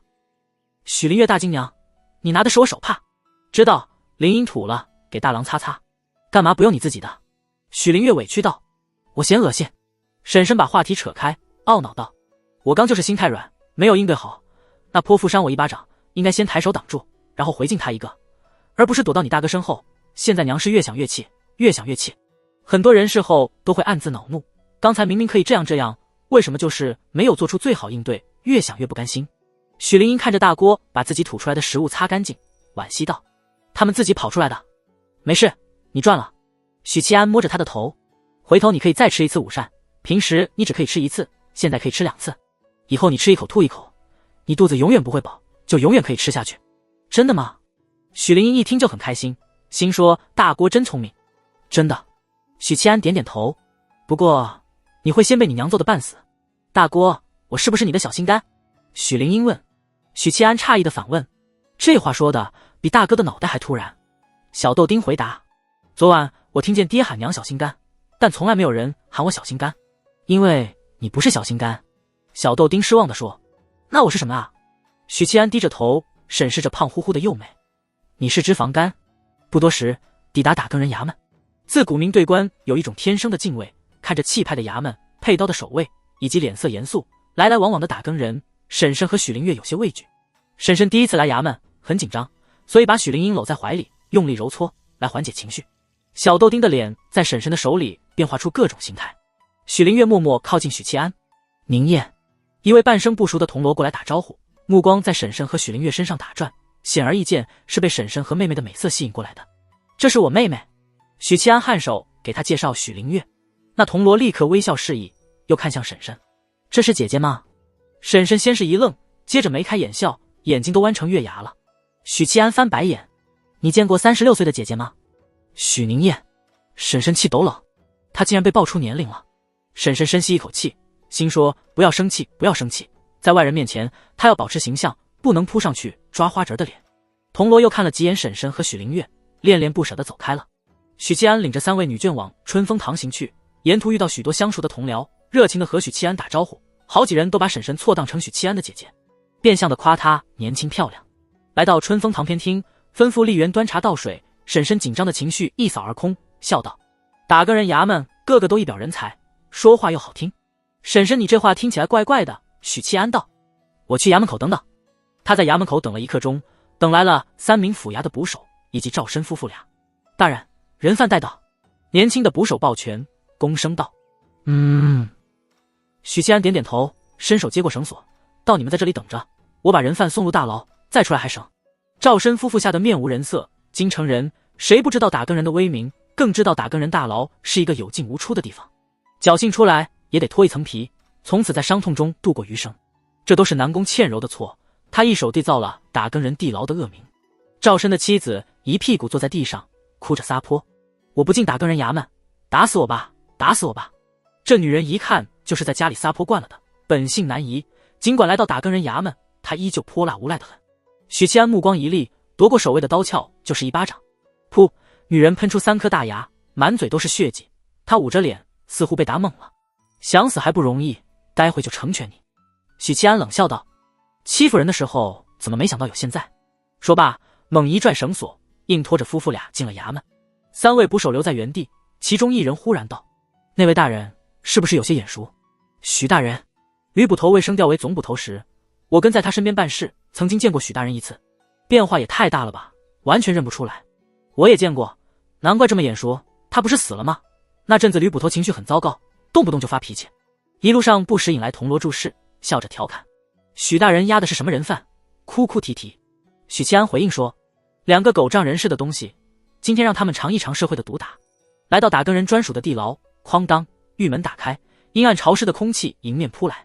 赵申脸色煞白，眼里透着绝望和恐怖，这是他人生中最后悔的时刻。怎么都没想到，原本只是一件小事，竟让自己遭此大祸。女人终于崩溃了，哭道，那镯子被我给当了，我赔你钱，赔你钱，不要把我关进地牢。赵申瞪大眼睛看着妻子，他终于明白这个神秘大人愤怒的缘由，原来自家儿子真的屡次欺负人家的妹妹，原来抢走镯子是真的，原来妻子什么都知道。完了，让打更人抓住把柄，即使有品级的官员也要发怵，更何况是他。叔父会为了他得罪打更人吗？不由得懊悔，为什么不先把事情弄清楚？为什么不好好处理这件事？为什么脑子里只想着以叔父的权势欺负一些市井小民和芝麻绿豆的小官，又算得了什么？赵申大哭起来，嘴里念叨着，完了完了。他忽然暴怒起来，一脚踹翻妻子，怒骂道，都怪你，都怪你。他一边踢一边怒骂，恨不得休妻，前提是能活着回去。女人嚎啕大哭。许七安招来狱卒，把2人收监，然后找来狱头，吩咐道，刚关押进来的那对夫妻，给他们点颜色瞧瞧，注意分寸。您这个分寸是留条命还是留条腿？狱头为难道。许七安没好气道，活着，但每天都揍他们一顿。揍的时候注意分寸，别缺胳膊断腿。这2人我有用的，明白没？这么一说，狱卒心里就有底了。许大人只是正常教训，让2人在牢里吃苦头。就这。这可是打更人的地牢啊！狱卒心说，这种小事还要收监在打更人衙门？这个叫劳动改造。本官身为打更人，守护皇城安危，受陛下信任和重用，理当教化于民。大人英明。出了大牢，他在春风堂陪着婶婶和妹妹闲聊，直到黑衣吏员来报说有一位自称文选司郎中的官员求见。这在许七安预料之中，这个世界的宗族观念与上辈子强不知多少，换成前世，侄儿遇到这种事，当叔叔的肯尽多少力，难说。毕竟许七安现在不是普通的打更人，是手持金牌的打更人。把他领到春风堂来。许七安起身离开偏厅，进了李玉春的办公室，坐在他的位置上。过阵子我应该也是银罗了。哎呀，有10个铜锣名额，我应该招聘谁呢？10个名额先给二叔一个，给婶婶一个，给二郎一个，给林月一个，哦，林英也得一个，哈哈！全家人吃空饷。他自娱自乐地想着，门口按了一下，吏员领着一位山阳虚的官员进来。他年过50旬，穿着青色官袍，胸口的补子图案是一只白弦，官帽下露出花白的鬓角。踏入春风堂门槛的刹那，这位一直沉默着、官威极重的老大人绽放出如沐春风的笑容。许大人，久仰大名，久仰大名。哎呀，本官未备，一直无缘见到许大人啊。听说您可是御书房的常客。许七安淡淡道：想见本官，去教坊司不就行了？赵郎中一愣，许七安哈哈大笑：赵大人比较坊司的姑娘还不经斗，哈哈，请坐请坐，来人看茶。赵郎中明褒暗贬，暗指许七安是个士逼，树敌无数。许七安则把他比喻成风尘女子。一场没有刀光也没有剑影的交锋后，吏员奉上热茶，赵大人抿了一口茶，直入主题：许大人，不知本官那个不争气的侄儿犯了何错？问题可大了。许七安愁眉苦脸，好像在为赵郎中烦恼似的，说道：指使孩子做强取豪夺之事，事发之后又召集家丁，蓄意谋害本官和本官的家人。赵大人，咱们同朝为官，本该相互给个面子，但法不容情啊。官场混迹多年的赵大人面不改色，甚至露出一丝惭愧，都是本官没有约束好他，让他肆意妄为。赵大人从袖子里摸出一张银票，放在桌边，诚恳致歉。许大人高抬贵手。许七安看了一眼，面值100，叹息道：我妹妹受了点伤。赵大人又摸出一张。许七安叹息道：我婶婶受了点伤。赵大人又摸出一张。许七安叹息道：我妹妹受了点伤。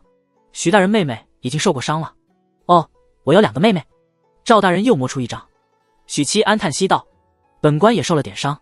赵大人嘴角一抽，再取出100两。那丢失的手镯是陛下赐的。又一张，这下桌上整整600两。绕是赵大人官场沉浮数10载，也有些控制不住的抽动嘴角。许七安没有继续为难，不是见好就收，而是赵身不久前开口讹诈500两，现在以其人之道还治其人之身，顺便还多要了100两。这件事呢，我就原谅他们了。许七安仔细地收好银票，揣入怀里。那许公子请放人吧。赵大人松了口气。这个不行。许七安摇摇头。赵大人脸色突然一沉。许七安喝了口茶，面带微笑。欠债还钱，但还得收利息不是？这500两银票是利息，本金你还没还我呢。赵大人目光锐利地盯着他，片刻后深吸一口气。许大人想要什么？他是实权郎中，掌官员调度，这份权力可不一般，可以说决定了朝廷地方官的命运。除了都指挥使、布政使、提刑按察使这3个2品官员的任命他干涉不了，其余地方官的调动、任命都要经吏部文选司之手。唯独许七安，他是无可奈何的。打更人本就是为监察百官设的机构，天生职务便相冲。再说人事任命不归吏部官，还有一个原因，这小子是个滚刀肉，上头有威严罩着，屡次被陛下委任办案。别说是他一个郎中，就连朝堂诸公对这个小铜锣心里是 2A， 表面却无可奈何。也不是什么大事。来，赵大人坐。许七安示意他坐下，又举起茶杯示意。等赵大人勉强喝了一口茶，他才笑眯眯地问：听说文选司长官员调配？赵郎中点点头。过几日便是春闱，本官有一个堂弟，才高8斗，学富5车，中进士是轻而易举之事。许七安道：既然如此，许大人与本官说这座甚，自可安心便是。赵郎中明白他的意思了。这个嘛，许七安嘿一声，他是云麓书院的弟子。云麓书院弟子？赵郎中深深皱眉。放心，不会让赵大人为难的。你只需要在春闱之后将他留任在京，与其他进士一视同仁，本官就感激不尽了。许七安循循善诱，大人的侄儿和侄媳妇到时候自然会放，我不会亏待他们的。那只陛下赏赐的镯子我全当没有了。从听到李先生说对方的靠山是文选司郎中时，许七安心里就萌生了这个念头。这是一笔交易，赵郎中沉吟许久，缓缓点头：“可以，还望许大人信守诺言。”送走赵郎中，许七安吐出一口气，心说：“二郎啊，弟弟妹妹里，大哥最宠的还是你啊。”接着他转头去了好气楼，守在楼下的侍卫一见许七安，就很幽怨，阴阳怪气道：“许仙大人，您又来了，听说您大哥死而复生了。”许七安看他一眼：“许倩是谁？我叫许新年，甭废话，上去通报。”侍卫屁颠颠的上楼，额请返回道：“魏公邀您上楼。”7楼，站在看舆图前沉思的魏渊听见脚步声传来，没有回身，语气随意文选司的赵郎中来见你了。我来好气楼果然是正确的决定，许七安抱拳，什么都瞒不过魏公。魏渊点点头，依旧没转身。什么事？许七安便将事情大致过程描述了一遍，道：“我家二郎如果不出意外，必定会被发配到穷乡僻壤。二叔就他一个儿子，岂能如此？”魏渊似笑非笑的语气问道：“为什么不求本座帮忙？”回答他的是沉默，魏渊也不催促。许七安犹豫半天，坦然回答：“我想给许家留条路，他不该与我站在同一阵营。”顿了顿，补充道：“卑职受魏公大恩，冲锋陷阵，责无旁贷。很多时候是事情推着你走，走完发现没有回头路了。当然，许七安不是后悔，有所得必有付出，他只是觉得多一条路对未来有好处。孤臣没有好下场。”太子的这句话让许七安暗暗生出警惕。聪明的人鸡蛋不会放在一个篮子里，许七安希望将来能撑起许家大梁的人物里多一个许新年。虽然作为堂弟，许新年多少会被打上他的烙印，但这和魏渊的烙印是不同的。这点小心思瞒不过魏渊，所以许七安后边补充的那句话是在表达自己的立场。魏渊缓缓点头，人之常情。对了，你成功晋升炼神境了吧？元神强度如何？这个不好说。许七安挠头，不妨以李玉春为标准吧。他是资深的炼神境，距离铜皮铁骨虽还有一段距离，但战力不差。魏渊继续盯着看舆图。许七安沉吟道：“那我一刀能砍2个。”魏渊愕然转身。他眯着眼，紧紧盯着许七安。你说什么？魏公，卑职踏入炼神境后，没有与人交过手，也摸不准元神强度在炼神境属于什么水准。许七安谦虚说道：“你不是会佛门狮子吼吗？”魏渊想了想，指着瞭望台到外面吼一声：“魏公，狮子吼不分敌友的。”许七安不敢。AOE 技能可不管敌人还是朋友，不用担心我。魏渊摆摆手。是。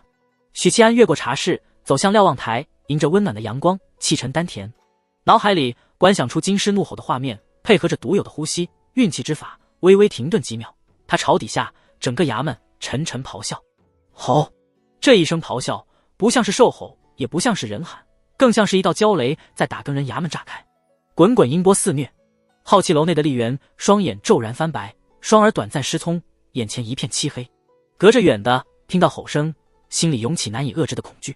无数道气机从衙门各处涌出，身处衙门的金罗们都被惊动了，一道道人影冲出屋子，或在院里集结，或跃上屋顶，或冲向好气楼。这一刻，整个衙门都被惊动了。魏公，好像闹得太大了。魏渊恍然凝视着脸色尴尬的许七安。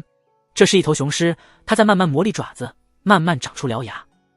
它还未彻底成长，但总有一天，它的咆哮声会震动九州。许七安没等来魏渊的回复，先等来了金罗们。一道道气机强盛的身影出现在7楼，其中2人还是老熟人，南宫倩柔和张开泰。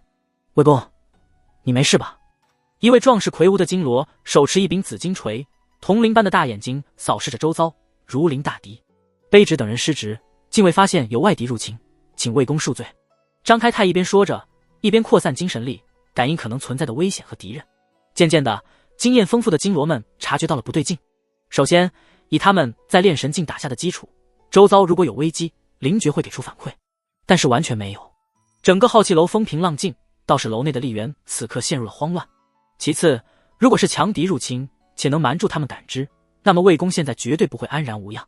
莫非真如传说中的那般，魏公身边存在着阴影里高手，护卫他的周全？这个猜测在众金罗心中升起，谁都没有联想到许七安。很简单嘛，刚才那一吼，其元神强度在诸位金罗看来或许不算什么，但那股子浑厚真的太惊人了，绝非一个初入炼神境的家伙能激发出来。这时，他们听见南宫倩柔朝着许七安问道：“刚才是不是你在搞鬼？”南宫倩柔知道许七安不是一般的炼神境，搞什么鬼？我又不是宁采臣。许七安看向魏渊，见他颔首，便大方承认：“是我。刚才魏公要测试我元神强度，我就随便吼了一声。”茶室内陷入了短暂的寂静，金罗们无声地望着他，脸上都缺乏表情。过了许久，张开泰试探道：“许宁燕，你是在云州晋升炼神境的吧？”早在江律中密信传回京城时，他们便得知许七安晋升了炼神境。当时魏公说起此事，心情极佳。可是，即便如此，他晋升炼神境也不过半个多月，而刚才强烈且纯粹的元神波动，不该是这个火候的炼神境武者该有。这份天资，委实有些惊人了。想到这里，金罗们看着许七安的眼神，就像打量奇怪的物品。我突然明白江律中和杨艳为什么要为他大打出手。一位金罗嘀咕道。恍然大悟，金罗们的目光愈发炽烈。你们别误会，许七安摆摆手，我是在死之前最后一刻才进升炼神境的。这金罗们再次审视他，短暂沉默后齐声道：“魏公。”魏渊摇摇头。许七安依旧在杨艳麾下，你们谁想要，自己找杨艳去。一言为定。除南宫倩柔外，6名金罗再次齐声：“我入谁麾下无所谓了，只是杨金罗是不是太无辜了？”许七安祈祷杨艳迟些回京，骑马等热度过去。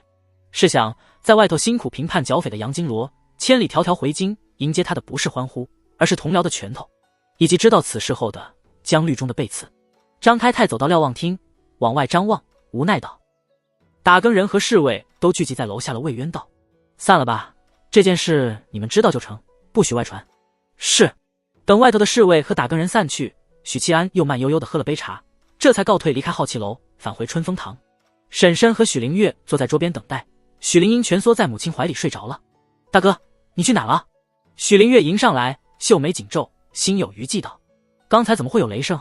娘和灵英都被吓着了。”许灵月是个有心机、有些小腹黑的妹妹，刚刚她也被吓得面如土色，但在大哥面前，她要保持完美形象，巧妙地利用妹妹和母亲。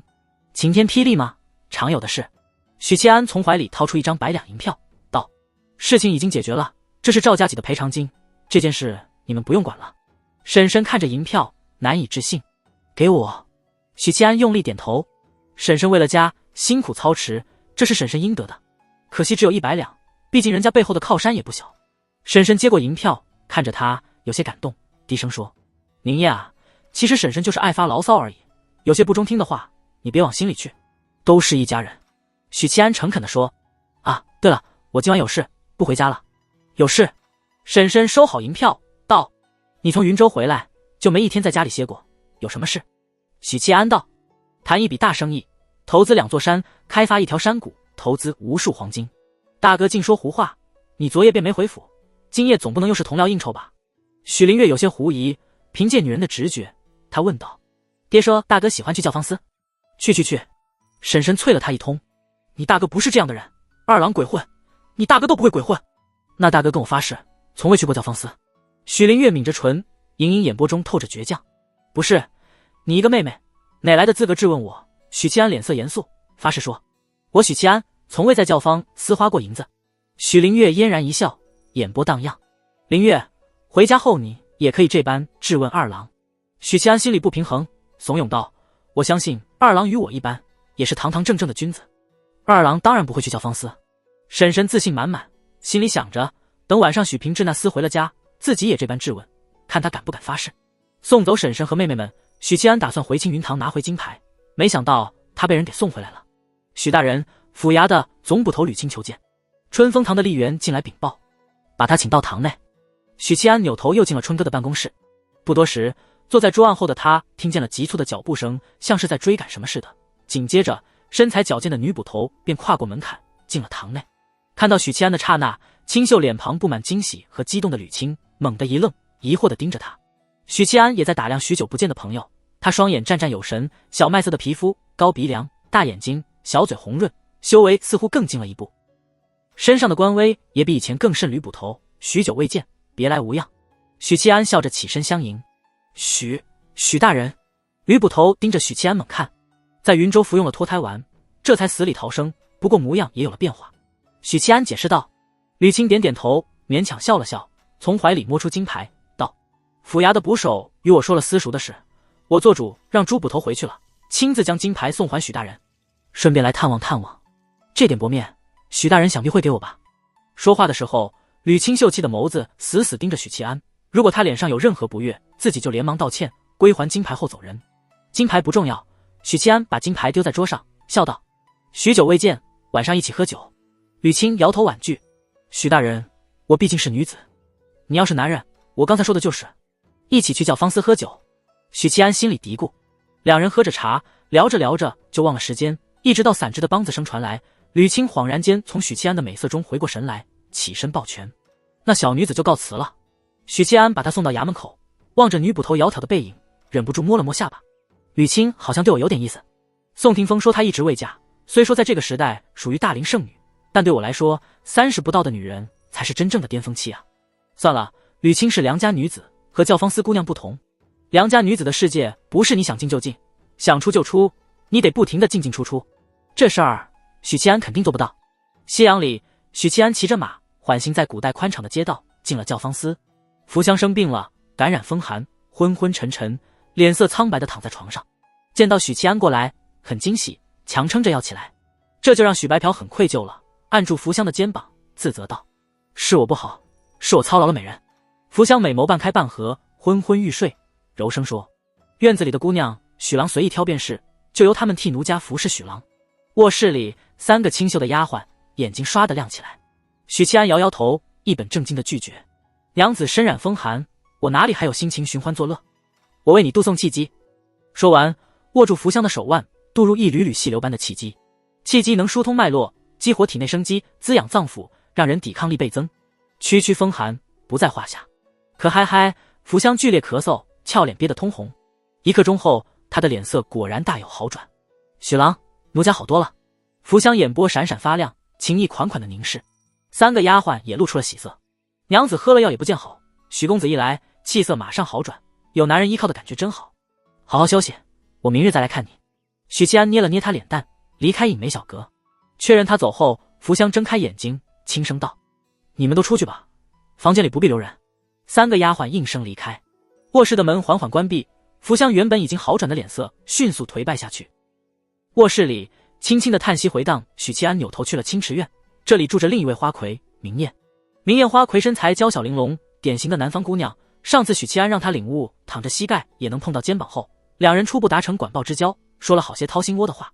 明艳出身江南之地，少女时代随着升迁的父亲入京，原以为是飞黄腾达的开始，结果迎来的却是破灭的结局。第2年，他父亲就因为站错队被清算，流放3000里，从此杳无音讯。明艳也被冲入教坊司。许大人，经门房小厮传话，得知许七安大驾光临，穿着浅蓝色繁复长裙，戴着珍贵头饰，打扮花枝招展，明艳动人的花魁惊喜万分地迎上来。见到许七安后，笑容转变成愕然，差点以为自己认错人。1日不见，如隔3秋。许七安微笑颔首，容貌大变的事稍后再说。我与明艳娘子月余未见，仿佛隔了3生3世啊！原来我们情定3生啊！说话真好听。明艳花魁惊喜的眼眶湿润，笑容愈发甜美，情意绵绵。哎，这些不负责任的甜言蜜语，我越来越得心应手了。许七安心里惭愧了一下。不过教坊司这种地方，本来就是老油条才能混得风生水起，钢铁直男没有生存的空间。明艳花魁引着许七安入座，娇声道：“许公子怎么没留宿影梅小阁？”说着，一手拎酒壶，一手拢袖子，给许七安倒了一杯酒。因为想念明艳娘子了。许七安诚恳回答。明艳花魁喜滋滋的扭头，吩咐丫鬟：“关院门，今晚不打茶围了。”顺势依偎在许七安怀里，昂起明媚精致的脸，痴痴望着许七安。月余未见，许七安的容貌变化可谓翻天覆地。如果说以前是看中他的才华，那么现在明艳花魁有些馋他身子了。许七安简单的说起云州发生的事，侃侃而谈。当时8000叛军围攻了云州布政使衙门，四面八方全是人影，巡抚大人被困在堂内，命悬一线。不得已之下，我只能一人一刀挡在8000叛军之前，来一个我杀一个，来2个我杀一双，谁能横刀立马？我觉得也就我许七安了。我整整砍了半个时辰，眼睛都没眨一下，终于撑到援军赶来。说着说着，两人从厅里说到了卧室，再说到浴桶里，然后滚到床上。许公子，不是说好让奴家为你献上一舞吗？明艳嘟着嘴，不开心的撒娇。那就来一支拉丁舞吧。清池院，明艳花魁的床摇到3更半夜。次日，精神抖擞的许七安离开清池院，骑着马来到皇宫。远远的看见监督他的小宦官站在宫门不远处，焦急的来回踱步。哟，小公公今日格外客气。许七安坐在马背，笑着调侃：“许大人，您可算来了。”小宦官急步上来，边走边说：“出事了，出事了！昨夜有人在井中捞出一具女尸。”女尸！小宦官急吼吼地等在宫门口，肯定是出了急事。而许七安与他的交集只有福妃案，那么女尸必然与福妃案有关。许七安眯着眼，心里一动，是福妃案中那个失踪的宫女。小宦官一愣，心悦诚服，大人真是神机妙算，奴才佩服得五体投地。这句话既是恭维，也是发自内心。连续2日的监督，小公公发现许七安是一个外表看似浮夸，智慧却过于常人的名捕。这不是神机妙算，这是很简单的推理。许七安点头道：“带我去看尸体。”小宦官忙前头带路。尸体在哪口井里发现的？谢阁的后院。谢阁？许七安心说什么破名字？谢阁是宫女们住的地方。小宦官回答：“宫女也分3、6、9等，地位高的宫女叫女官，甚至是有品级和称号的，比如婕妤、美人、才人、玉女、才女等等。这类宫女有希望被皇帝临幸，一炮而红的。当然，元景帝在位期间，他们一个都别想出头。次一等的是在妃嫔身边伺候的宫女，最低等的就是住大宿舍的杂役。谢阁就是一个宫女宿舍。”边走边说，很快来到了皇宫内的停尸房，在南边一个僻静的小院里，这里用来停放宫中被处死、病死、意外身亡的尸体。简陋的床板上躺着一个身体泡得略显臃肿的尸体。“你去取刀具过来，我要解剖尸体。”许七安吩咐道。他有些见猎欣喜，上辈子在衙门当差的时候，他常常被派去旁观法医解剖以及充当助手，积累了许多专业知识和经验。从最初的惊恐呕吐到慢慢接受，再到后来面不改色的打下手，许七安隐约发现自己挺喜欢解剖的。来到这个世界后，遇到的案子不少，但需要解剖的机会却不多。福妃是老皇帝的女人，我不能碰。这个小宫女，我总能开膛破肚了吧？如果能再新鲜一点就好了。一边想着，一边解开了宫女的衣服。狗奴才，狗奴才，你进宫怎么不派人通知我？临安公主欢快的嗓音从外头传来，紧接着一道红影飞奔着停在门口。你在干嘛？临安看着许七安手里抓着女尸的肚兜，脸上明媚的笑容倏地凝固。身后白裙飘飘的怀庆跟着跨入门槛，看了许七安一眼，目光随之落在肚兜上，有点尴尬。许七安面不改色，检查尸体，打算解剖。你不要碰那么恶心的东西了。表表连连跺脚，他扫了一眼女尸赤裸的上身，便立刻缩回目光。对此，怀庆公主采取相同看法，并给出建议：为什么不让仵作来做？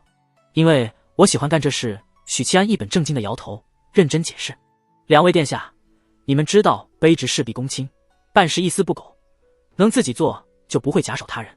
在别人眼里，这是勤勤恳恳的好品质，但在卑职看来，确实不值一提的寻常事。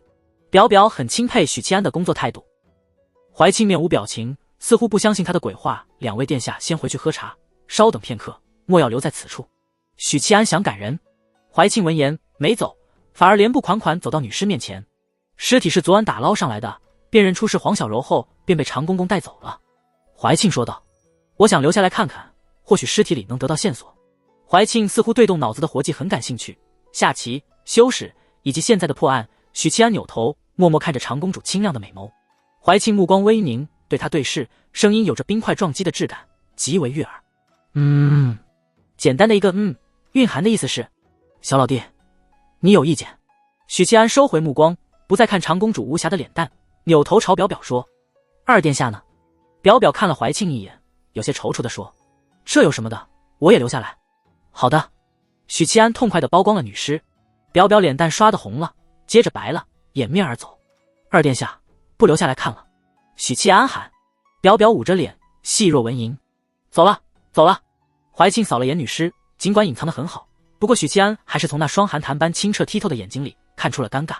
这种尴尬就好比许七安以前陪父母看电视，恰好播到男女主角在床上，拥有完美的外观和顶级的配置，内核非常强大，就是公里数几乎为零。许七安在心里做出评价，如果把怀庆比作一台顶级跑车，刚出厂的，那么表表就是一台模型车，外观漂亮的不像话，内核嘛，一言难尽。不过对于男人来说，大概是表表这种爱撒娇又内媚且不算太聪明的女子更受欢迎。这是什么？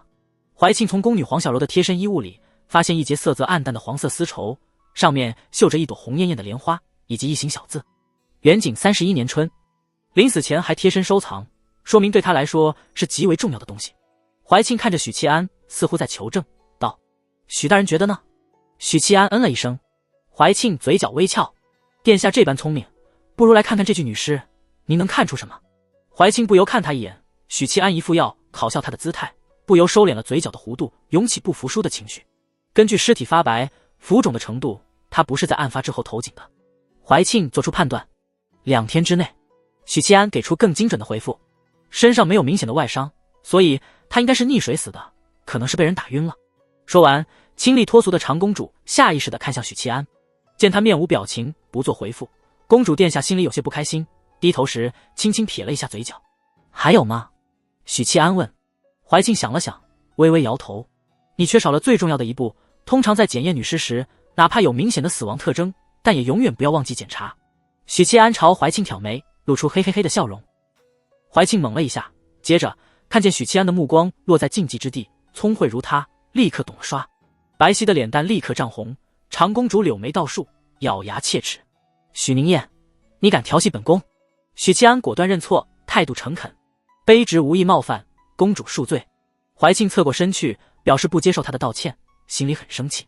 调戏一下骄傲高冷的公主，比调戏林安要有成就感多了。怀庆嗔怒时的风情别有一番滋味啊！许七安咳嗽一声道：他是溺水的没错，但不是在井里溺死，是被人按在水里憋死的，何以见得？怀庆不相信，扭过头质问道：只要讨论学术性的问题，他就会暂时不生气。女学霸也有女学霸的弱点。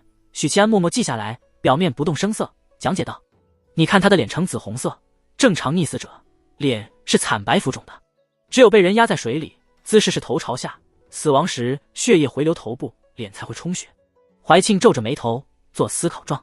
还有一点，许七安抓起女尸的手腕，你看她的手紧握成拳，这符合溺死的特征，但仔细看她的指甲缝里没有沙子和青苔。怀庆凝神一看，指甲缝果然干干净净，这说明她确实是溺死，但不是死在井里。他问：殿下实在太聪明了，与您相比，林安殿下只是个妹妹。许七安拱手表示叹服，虽然知道他在恭维自己，但怀庆还是觉得舒坦。人都是爱听好话的，圣人也不例外。何况怀庆公主向来骄傲，她表面会对阿谀奉承不屑一顾，但心里会暗暗的爽。怀庆矜持的嗯了一声，所以她是被灭口的。长公主殿下随后补充道。许七安点点头，同时听见了细微的脚步声，抬头望向门外，远远的看见小宦官抱着解剖尸体的刀具过来。急促的脚步声冲入门槛，小宦官看见女尸的第一反应是尖锐的叫了一声：呀，小公公没见过女人吧？来来来，本官给你上一堂生理课。许七安老混子一般的口吻调侃。小宦官不搭理，有些窘迫，低着头把刀具摆在长条桌上。刀具共6把，大小粗细各异，用厚厚的麻布包裹。许七安想舔一舔嘴唇，表达一下内心的期待，又觉得这个姿势过于鬼畜，不好在怀庆面前露出来，只好忍了。真是的，我进行一些趣味爱好的时候，不喜欢有人旁观的。他选中一把匕首大小的单刃尖刀，刀尖抵在女尸喉咙处，划开了喉管，一股略显浑浊的水流出来。哦，嫩红的血肉暴露在视线里，小宦官捂住了嘴，忍不住干呕。许七安接着换了把大刀，剖开了胸口，剖开了肺。哦，小宦官逃了出去，这就撑不住了。怀庆玉雕般的脸庞露出了很生动的表情，惊悚、厌恶，睫毛颤抖，撇开了目光。肺里也有积水，死因可以确认了，是溺水身亡。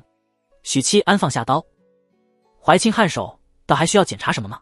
没有了，殿下我们离开吧。许七安说着，突然咦了一声。已经扭头准备离开的怀庆，回头看来，忽然柳眉倒竖。你做什么？他受过伤。许七安皱眉，说话的时候让怀庆可以看见情况。怀庆愣住了，这位叫黄小柔的宫女左侧下有一道深深的疤痕，位置正对着心脏。他顿时知道自己错怪了许七安，也明白了他的疑惑。一个宫女怎么会受这么危险的伤？离奇的是，竟然还活下来了。许七安重新摊开粗麻布，握住最大的那把刀，顺着伤疤剖开了女尸的胸膛。怀庆一副想看又怕辣眼睛的模样。许七安摘下心脏，眯着眼看了片刻，体贴地说道：从疤痕来看，伤口很深，武器应该是剪刀或者其他尖锐之物，已经触及心脏，他本该死于大量失血。怀庆点点头，目光望向门外，分析道：能治愈这种伤口的药，后宫只有母后和贵妃品质的妃子才能使用，其余人如果需要丹药救命，得母后允许，或本身得到过父皇赏赐，无需从库房挪用。他说的其余人里，自然不包括皇子皇女。两人离开停尸房，院子里就有一口井，许七安打了一桶清水，仔细洗了手，然后他把女尸身上发现的那块黄丝绸用力搓洗了几下，摊开晾在井边。你告知一下管停尸房的当差，里头那具尸体本官还有用，送到冰窖去。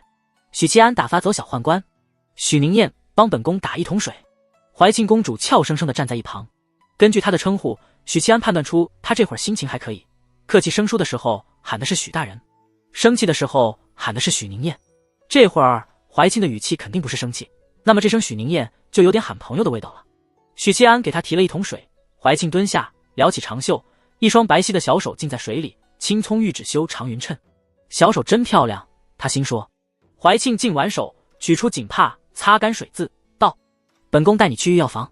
许七安正要点头，这时候他心里忽然冒出一个念头，为什么要投射到谢阁呢？皇宫之中少说也有数十口井，有更隐蔽的，比如冷宫里，比如停尸房的这口井。我们先去谢阁。远处的林安见两人出来，迈着轻快的步子迎上来，道：有什么发现？确实有些收获。许七安告诉他验尸的发现，林安边听边点头，小脸很专注。但许七安说完，他注意力立刻转移，明显是左耳进右耳出了。林安指着晾在井边的淡黄丝绸，惊喜道：狗奴才，这上面的莲花像不像是你？话音未落，许七安忽然惨叫一声，捂着脑袋满地打滚。表表和怀庆吓了一跳，急切道：你怎么了？头好痛。许七安痛苦地抱住头，不惜让自己的貂帽落下，露出光秃秃的脑瓜，可见是真的头痛欲裂了。你等着，本宫立刻去请太医表表急的跺脚。一转身，扭着水蛇腰跑开了。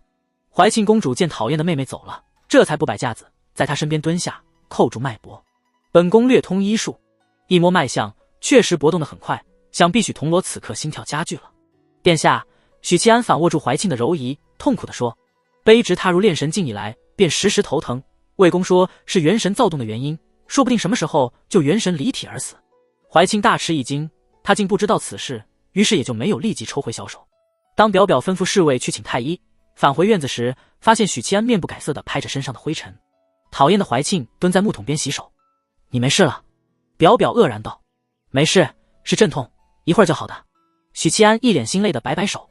呼，差点翻车了，还好老子反应机敏，不然要是让姐妹俩知道我给他们写了一样的情书，送了一样的莲花瓣，怀庆不能忍，表表也不能忍，好感度肯定降到谷底。许七安干得漂亮，不但稳住了方向盘，还牵了怀庆的小手，他在心里为自己喝彩。怀庆低着头不说话，小手被捏得通红，仿佛还残留着许七安的温度。表表狐疑地打量着他。谢阁在皇宫的西侧，距离妃子们扎堆的宫院很远，是一座很大的四合院。这个时辰，宫女们早已离开了谢阁，前往皇宫各处干活。只有一位管事的嬷嬷躺在大椅上晒着初春的朝阳，她脸上的老年斑在阳光中清晰分明，身体发福走形，头发花白，简单的插着一根玉簪子。容嬷嬷，容嬷嬷。小宦官喊了几声，老嬷嬷悠悠转醒。容嬷嬷。许七安童年的回忆被勾起，脑海里不由自主地浮现一句名台词：皇上，您还记得大明湖畔的容嬷嬷吗？两位殿下来了。小宦官说道。容嬷嬷定睛一看，果然是宫里最漂亮的两位公主，联袂大驾光临。她以不符合年龄段的敏捷速度起身，边施礼边喊道：老奴见过两位殿下。怀庆看着他说道：本宫陪同许大人过来查案，事关今日从井里捞上来的女尸，你知道什么就说什么。容嬷嬷点头应是。见状，许七安不再沉默，问道：尸体是谁捞上来的？什么时候发现的？是小玉发现的，今早她到井边打水，察觉到桶落水声不对，有些沉闷，趴在井口看了半天，哎呦喂，竟然是一具尸体。老嬷嬷表情很激动。许七安指着槐树下的石井：是那口吗？是啊。他走到井边，往里看去，井道深邃，视线昏暗，井水如镜。以普通人的目力，要在这么阴暗的井里发现尸体，确实需要分辨很久。昨日没有人发现吗？许七安皱眉。宫女黄小柔的尸体泡水时间绝对超过24小时。说起这事就来气，今早发现井里有死人，那些死丫头才说，难怪前天打水时声音怪怪的。老嬷嬷提到这事就来气，骂到就没一个把眼珠子抠出来放进去瞧瞧，害老奴喝了2天的尸水。表表一脸嫌弃。许七安嘴角一抽：嬷嬷，你认识那个黄小柔吗？老嬷嬷一愣：黄什么？许七安道：黄小柔。嬷嬷瞪大眼睛：什么小柔？许七安怒道：我不是在问你马冬梅，你不用这么回我。嬷嬷想了很久，恍然大悟：老奴只是在确认，黄小柔老奴认的。怀庆眼睛一亮，他领悟了许七安要来谢阁的原因。这个小铜锣什么脑子呀，转得这么快？你认识他？许七安提醒道。她是福妃身边的宫女，你怎么可能认识她？老奴当然认识，小柔以前是谢阁的，3年前清风殿放出去3个宫女，缺人，我瞧她长得俊俏，手脚又利索，就推荐她过去。尸体捞上来时，你没有出来见见？许七安突然问。哪敢看，老奴年纪大了，见不得死人。哦，你继续说这个黄小柔。容嬷嬷许是年纪大了，情绪变化很大，突然生气起来。那死丫头是个凉薄的，当年要不是老奴推荐，她能成了福妃身边的大宫女。这么多年竟从未回来看过老奴，那些没把的男人还知道孝敬干爹呢。这女人薄情寡义起来才最让人心寒。嬷嬷别这么说，你年纪大了，躲不开权势刁钻的角度攻击的。许七安调侃了一句，接着说，本官验尸的时候发现黄小柔左胸受过致命伤，你知道是什么情况吗？容嬷嬷想了许久，做回忆表情。受伤倒是有那么一回事，好像是小柔调去清风殿的前1年，不知道怎么的，她夜里起来用剪刀刺进了自己的胸口，幸好与她同屋的宫女及早发现，喊来了太医，这才救了她一命。许七安与怀庆同时皱眉，老嬷嬷的话里有漏洞，那伤疤直达心脏，是致命伤，治疗代价绝非一个宫女能支付。俗话说，大难不死必有后福，小柔侥幸捡回一条命，第2年就去了清风殿，再不用干杂役的活了。她模样很俊俏，原本有机会给陛下临幸呢。许七安回想了一下黄小柔死后浮肿的脸，嘴角一抽。不管是谁救的黄小柔，有一点可以确认，大出血的情况下留给她的时间不多。那位背后之人是怎么做到在深夜里救下一名宫女？除非一直关注着她。容嬷嬷没有骗人的话，那问题就出在那个宫女叫什么名字？怀庆先许七安一步问出问题，补充道，那个与黄小柔同住的宫女。回殿下。容嬷嬷想了许久，不太确定的口吻，好像叫荷儿。明显的，许七安看见怀庆的瞳孔猛地收缩了一下，他认识那个叫荷儿的宫女。许七安心里做出判断。我问完了，2位殿下还有什么要补充？许七安看向怀庆和林安配合的摇摇头，怀庆则一副心事重重的模样，没有回应。许七安正打算撤退，接着去查阅药房，容嬷嬷忽然说，这位大人，老奴有句话要对你说。说着，容嬷嬷起身走向另一边。许七安跟了上去，容嬷嬷望着怀庆等人远去的背影，收回目光，接着看向许七安，语重心长道，这位大人，深宫内院藏不住的事实在太多了，只要一脚插进去就会一直沉下去。容嬷嬷，我就说你不简单，你就像黑夜里的萤火虫，你花白的头发，脸上的老年斑，大大的肚腩，都深深惊艳到了我。许七安赞叹道，还有什么秘密就尽管告诉我。大人说话真好听，还不是看你长得俊俏才与你说这话的。老嬷嬷慢悠悠地回到躺椅上，不再说话。许七安没走，惊讶道，没了。老嬷嬷摇摇头，老奴知道的也不多，深宫内院的事不该知道的就不知道。嘿，这老妈子浪费我感情，我还以为她知道些什么呢。按照许七安的想法，老嬷嬷既然留她单独说话，那后边肯定有不能说的秘密在等待着她。结果只是一句告诫。出了谢阁的院子，红裙鲜艳的表表还等在外头，但不见了怀庆的身影。长公主呢？表表一听，顿时不开心了，竖眉道，张口闭口就是怀庆，忘记自己是谁的人了。本宫在这里等着，你全当没看见。阳光下，她圆润的鹅蛋脸色泽柔和，脸颊白里透红，像一块通透的美玉，不见瑕疵。眉毛竖起的缘故，妩媚的桃花眸子里荡漾着不忿，就算是生气也是可爱居多。长公主终于走了，没人打扰我们独处。许七安欣喜道。表表闻言，脸蛋微红，心虚地看了眼不远处的侍卫，小声道，狗奴才，不许这么跟本宫说话。她一个未出阁的公主，经不住糖衣炮弹的攻势，听见土味情话就会又羞又窘。殿下太自谦了，殿下就像黑暗中的一道光，那么灿烂，太阳都无法掩盖你的光辉。许七安一个句式换成外衣，又拿到临安公主面前说。表表又喜悦又窘迫，还有点无奈，不知道什么时候开始，她渐渐无法驾驭这个小铜锣。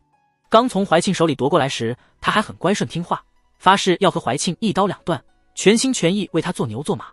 时间久了，她发现这个男人自己根本驾驭不住。他表面上谦卑恭敬，其实单独相处时自己一直落在下风，而偏偏这种相处模式他竟然从未在意过。要知道，即使是在怀庆面前，她也是力争上游的奇女子。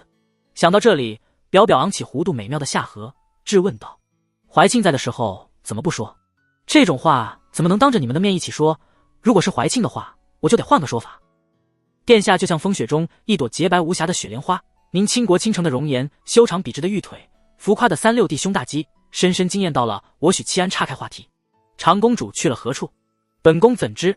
表表似乎想翻白眼，但顾及到礼仪修养，强行忍住，说道：“我们赶紧去御药房吧，查案如救火，不能耽误。”许七安看着他，猜测道：“你是担心怀庆毁灭证据？”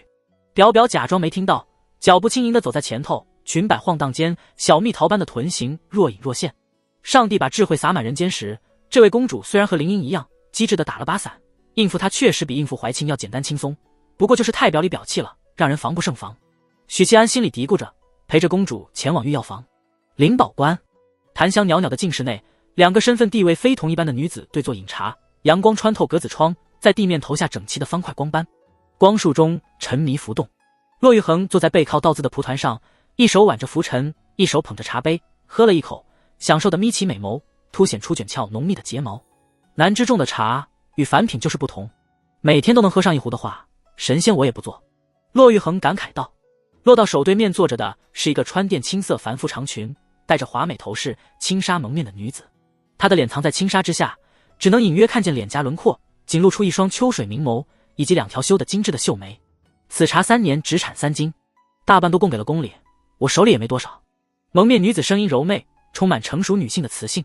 她掀起轻纱，抿了一口，转而问道：“最近京城有没有有趣的事儿？”骆玉衡无奈道：“朝堂争斗你不感兴趣，但最惊心动魄、回味无穷的，岂不就是这个？至于案子的话，从税银案到桑博案，你来来回回听了好几遍。这里可是京城，哪有那么多案子说给你听？福妃的案子不是还没完结吗？”蒙面女子眉眼弯了一下，似乎在笑。此案还是那个铜锣负责查，具体情况我并不清楚。骆玉衡蹲喝完杯里的茶，又给自己倒了一杯。毕竟是皇帝家事，你若感兴趣，可以找怀庆公主问问。罢了，不高兴搭理皇室的人。女子摇头，接着说道：“那个铜锣我见过2次，有些讨厌。你见过他？”骆玉衡一愣。蒙面女子嗯了一声，青葱玉指沾着茶水，在茶几上画了一个猪头，弯着眉眼，哼哼一声，捡走了我的香包，不肯还了。骆玉衡点点头，顺着话题说道：“此人不一般，深得魏渊赏识，倾力栽培。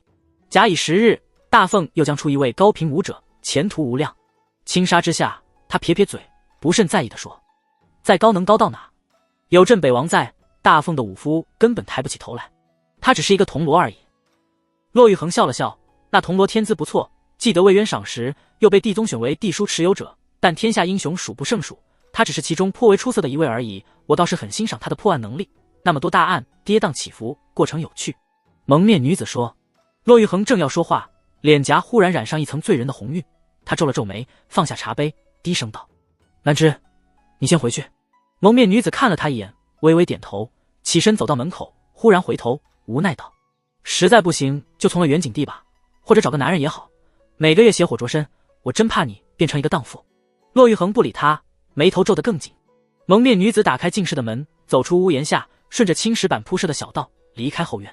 呼！骆玉衡吐出一口灼热的气息，撑着茶几起身。他跌跌撞撞地离开进室，绝美的脸蛋布满潮红，眼睛水盈盈的，妩媚如丝。扑通！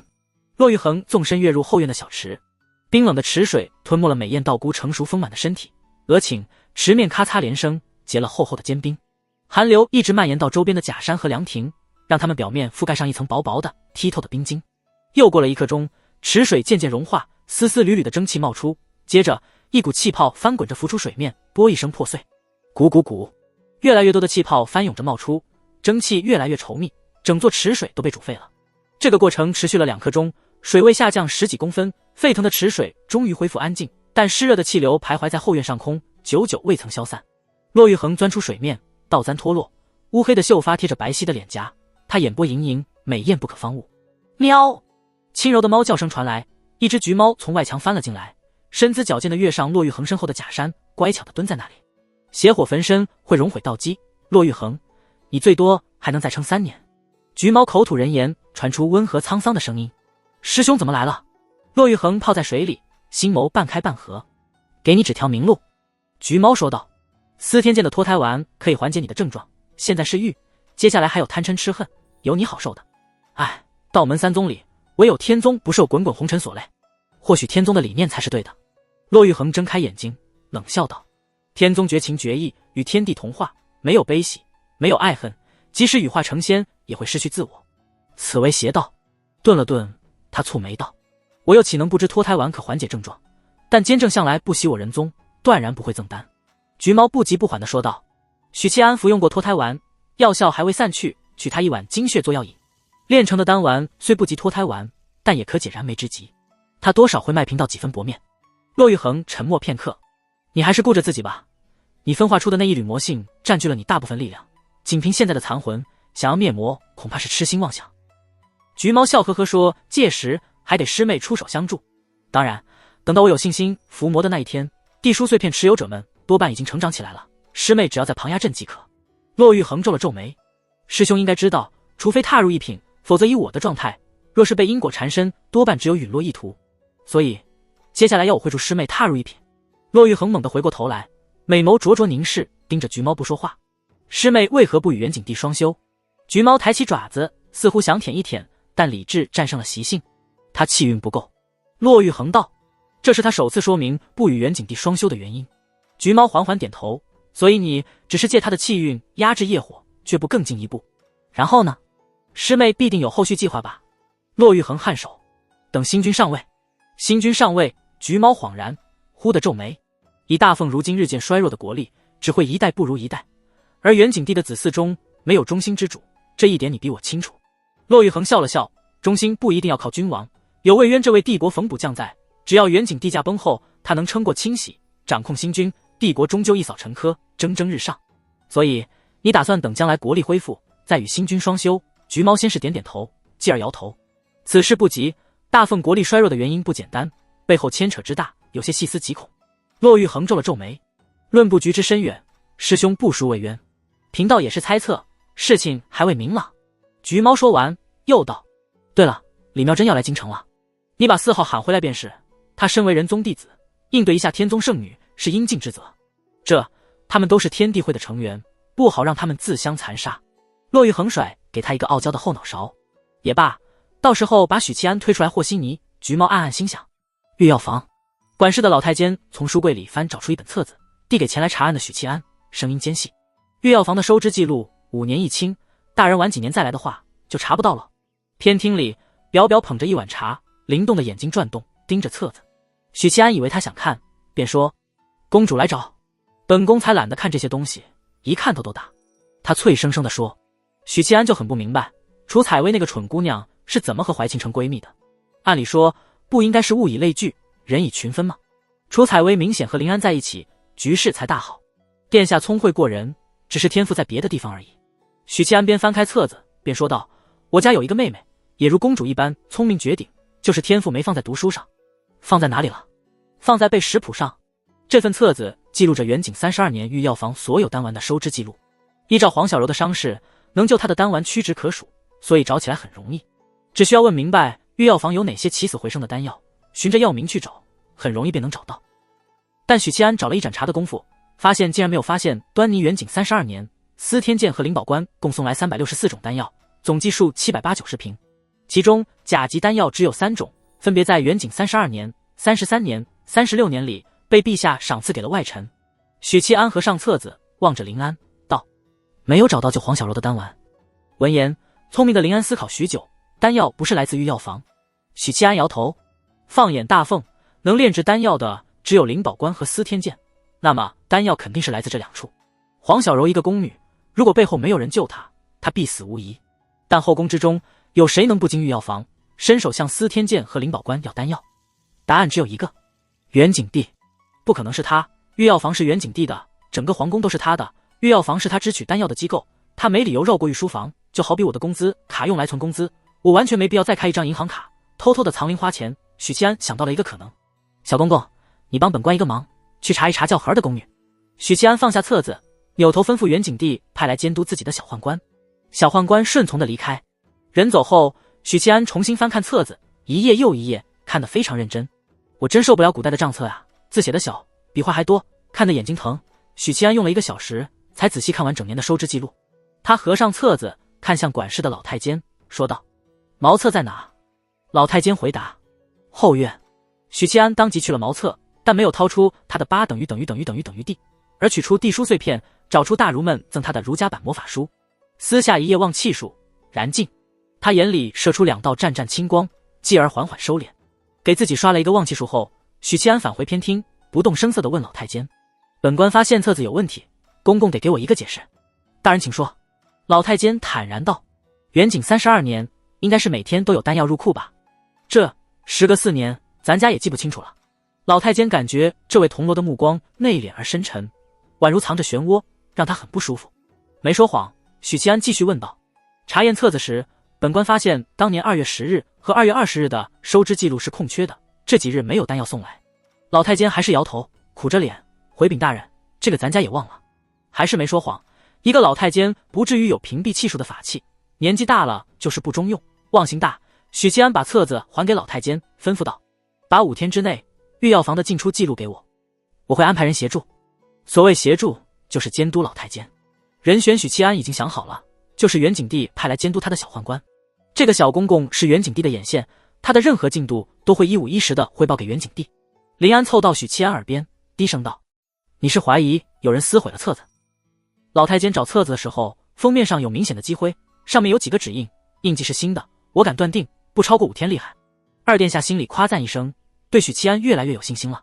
这时小宦官匆匆来报，他脸色很不好看，欲言又止：“你先下去吧。”许七安把管理御药房的老太监打发走。小宦官还是没说，小心翼翼地看一眼林安：“本宫也不能听。”林安怒了，眉毛一下子飞扬起来。果然，表表虽然不太聪明，刁蛮任性的公主病一点都不缺，只是对我比较偏爱而已。许七安皱眉道：“说吧。”小宦官吞了吞唾沫，酝酿了几秒，才小声说：“和儿是皇后娘娘殿里的人。”有那么一刹那，偏厅里陷入了死寂。和儿是皇后宫里的人，难怪怀庆听见和儿的名字，情绪就变得不对劲了。也就是说，当初救下黄小柔的人是皇后娘娘，换而言之，黄小柔受过皇后大恩，而她在这个案子里充当的角色是谋害福妃子、诬陷太子的急先锋。皇后有麻烦了。呼呼，浮想联翩之际，他听见了身边林安粗重的呼吸声。要糟，我去找父皇。林安咬牙切齿地丢下一句话，豁然起身朝外走去。许七安连忙拽住他的手，安抚道：“殿下，现在下定论为时过早。这不是很明显的吗？和儿是皇后的人，黄小柔受过皇后大恩，皇后一直想害我太子哥哥，好让他儿子继承太子之位，动机也很充足，不是吗？”林安扭过头，怒目相视：“你现在拦着我，是不是心里还有怀庆？”他指的是跳槽这回事，毕竟许七安是他从怀庆那里抢过来了的。卧槽，你这话听起来就好像我吃完怀庆又吃了你，传到元景殿里，他会下令斩了我的。许七安看了一眼小宦官，沉声道：“此事涉及皇后，仅查出一个宫女，你就大闹一通，把杀福妃、害太子的罪名强加到皇后身上。倘若事后发现皇后是冤枉的呢？”表表大声说：“我不管，我不管，太子是我胞兄。”殿下。许七安瞪了他一眼，加重语气：“哼！”林安收敛了性子，不忿道：“那你说怎么办？”熟悉他性格的人不在场，否则要大吃一惊。刁蛮任性的二公主，在一个小铜锣面前，居然这么乖巧。继续查呗，公主静观其变就是了。林安又哼了一声，显然对这个结果并不满意，但也没有继续耍性子。许七安转头朝小宦官说：“今日的收获，小公公一定要一五一十的告诉陛下。不过切记要说的简单，只说案子，不说其他。我和林安的互动，也希望你能省略。”许七安心说。小宦官想起当日干爹的警告，心里顿时无比感动。许大人虽然脾气不算好，但心底非常善良，还知道为我这种小人物担忧。许大人放心，奴才只说案子，不会多嘴。小宦官大声说：“这小公公很上道吗？”许七安嗯了一声，又道：“待会儿你去找管理御药房的公公，从他那里要一份名单，5天之内出入御药房的名单，然后你偷偷的找守卫核对。”明白。离开御药房，时间是午时出11点。林安说自己要去母妃那里用膳，狠心的把未过门的未婚夫抛弃。许七安只好跟着宦官们一起吃饭。御膳房做的是主子们的伙食，太监和宫女们的食堂叫小膳房。行到一半，忽然听见身后有人喊：“许大人！”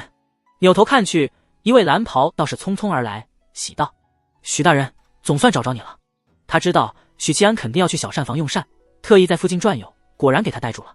能出入皇宫的必定是灵宝关的道士了。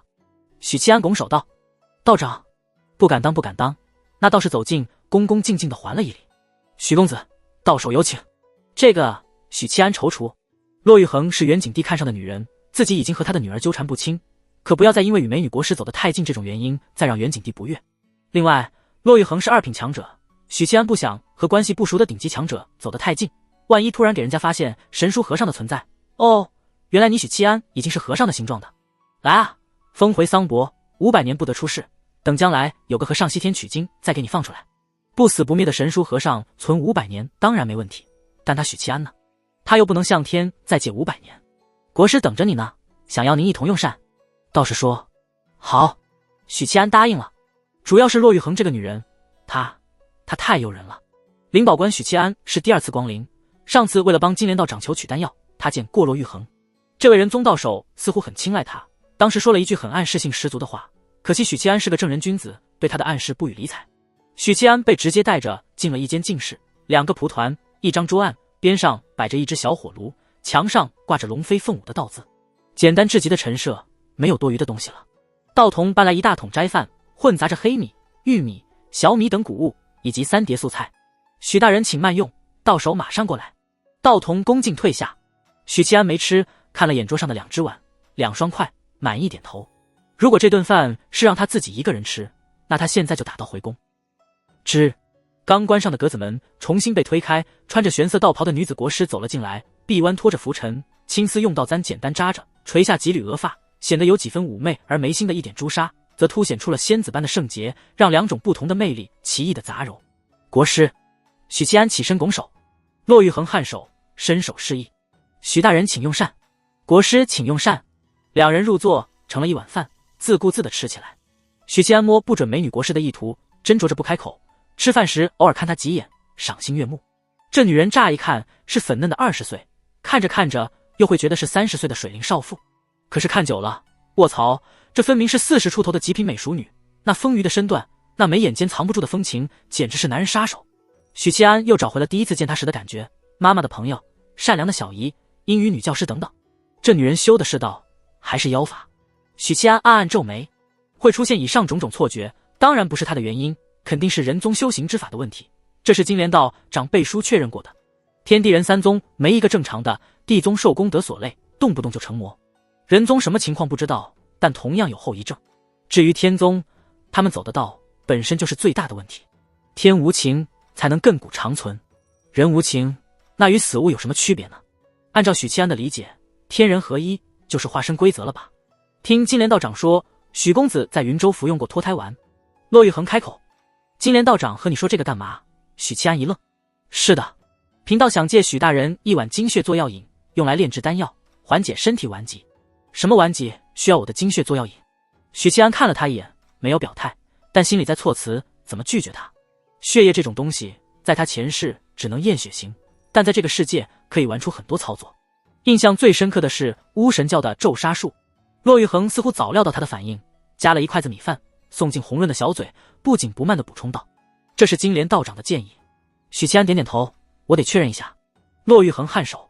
许七安当着他的面取出的书碎片，刚想传书询问，想起自己现在是个死人，不能开口说话。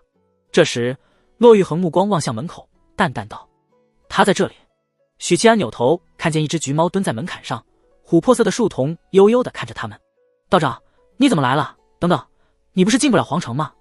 橘猫竖着尾巴，踩着柔软无声的猫步，跃向桌面。许七安轻轻一巴掌拍开：“吃饭呢，注意猫毛。”橘猫只好蹲在地上，昂着头，温和开口：“伤势好了之后，可以随意出入皇城了，不过皇宫依旧进不去。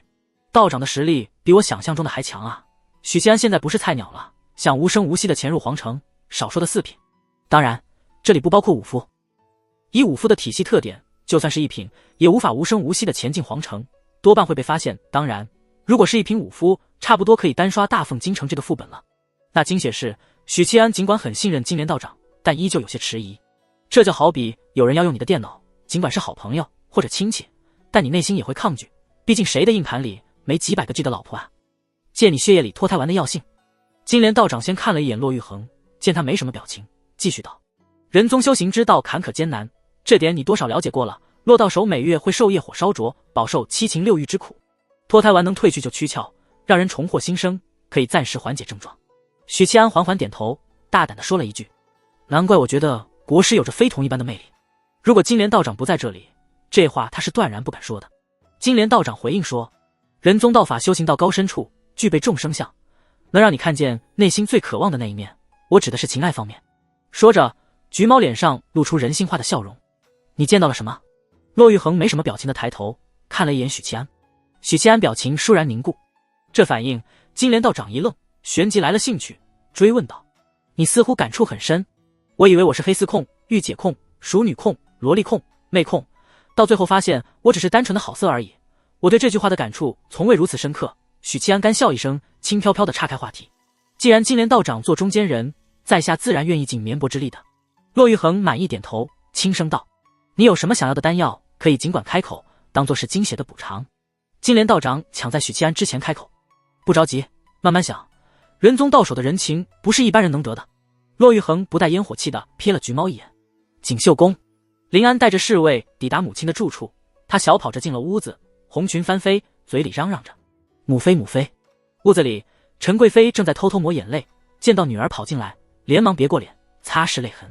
炸呼呼的林安一下子安静了，缓步走到陈贵妃身边，握住她的手，妩媚勾人的桃花眸里闪过心疼。“母妃，太子哥哥会没事的，亲者自亲，您别哭了。”前阵子他情绪糟糕，一半是因许七安的殉职糟心，另一半就是太子的遭遇，以及陈贵妃整天以泪洗面。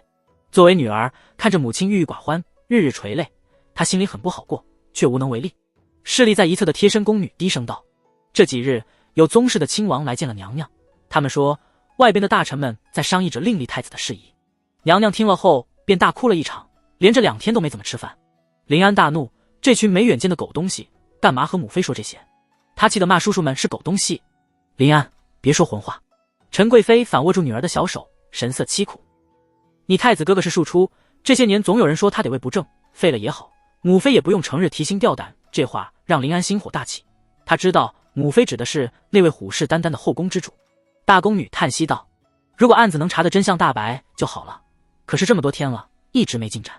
案情是要保密的。”许七安几次三番对2位公主强调，但现在见母亲日渐消瘦，眼眶红肿，林安忍不住了，大声说：“谁说没进展的？许七安已经把案子查得差不多了。”陈贵妃眼睛一亮，直勾勾地凝视着女儿：“案子快真相大白了？那个许七安真的快查出来了？”激动之下，用力握紧了林安的手：“母妃，你捏疼我了。既然已经开口，表表就不再隐瞒，说道：母妃是皇后陷害的太子，一定就是他。”陈贵妃脸色大变：“林安，不得胡言。母妃别急，林安有确凿证据的。”当下，他把案情经过原原本本的告知陈贵妃。果真是他，当年要不是他不守妇道，陛下岂会将他打入冷宫，岂会立我而为太子？陈贵妃大哭起来：“陛下宅心仁厚，念着旧情没有废他，他倒好，时隔多年又起了争太子之位的心思。”陈贵妃的话像是一道惊雷，响在林安耳畔。他都听到了什么？皇后不守妇道，父皇要废后，这都是什么时候的事？他怎么不知道？林安脑海里浮现那位性子温和但缺乏笑容的皇后，尽管很不忿她构陷太子哥哥，但林安打心底里不相信她是个不守妇道的女人。可是当接受了这个惊天大消息后，很多以往没注意的细节通通有了解释。比如皇后一直深居简出，不关心后宫的事；比如打从临安记事起就没看到皇后笑过；再比如皇后对怀庆和四皇子都是冷冷淡淡的，全然没有母妃对自己和太子哥哥一般的疼爱。母妃，这到底是怎么回事？皇后不守妇道，那个男人是谁？林安激动地抓紧陈贵妃的手，怒火中烧。作为父皇最疼爱的女儿，她听到这个消息，愤怒是理所应当。别问了。陈贵妃自知失言，含泪摇头。此事是陛下的禁忌，莫要外传。本座不喜欢欠人情，许大人直接说吧，想要什么？骆玉衡不打算成全金莲道长的如意算盘。阿姨，我不想奋斗了。许七安心里狂呼。对于报酬，他暂时没有想到的东西，忍不住看向橘猫，征求他的意见。橘猫沉吟许久，说道：仁宗以剑术称雄九州，不妨就赠一篇剑术吧。可我用的是刀啊。许七安出言提醒：谁说剑术不能用刀使的？金莲道长笑呵呵地反问：也对，只要提取核心精华，运用到刀法里便成，就像我施展天地一刀斩时，可以配合狮子吼制敌。许七安缓缓点头。骆玉衡抬手在桌面轻轻抹过，3本薄薄的册子出现。国师悦耳的嗓音说道：我这里有3篇剑术，分别是心剑、气剑、御剑。心剑虚浮以元神修炼，以精神力为魔剑时，日日不辍的魔剑。它无法斩肉身，专斩元神。听到这里，许七安下意识地看向橘猫，橘猫噌地弹出利爪，悠悠道：“许大人莫要挑衅啊！”许七安立刻收回目光。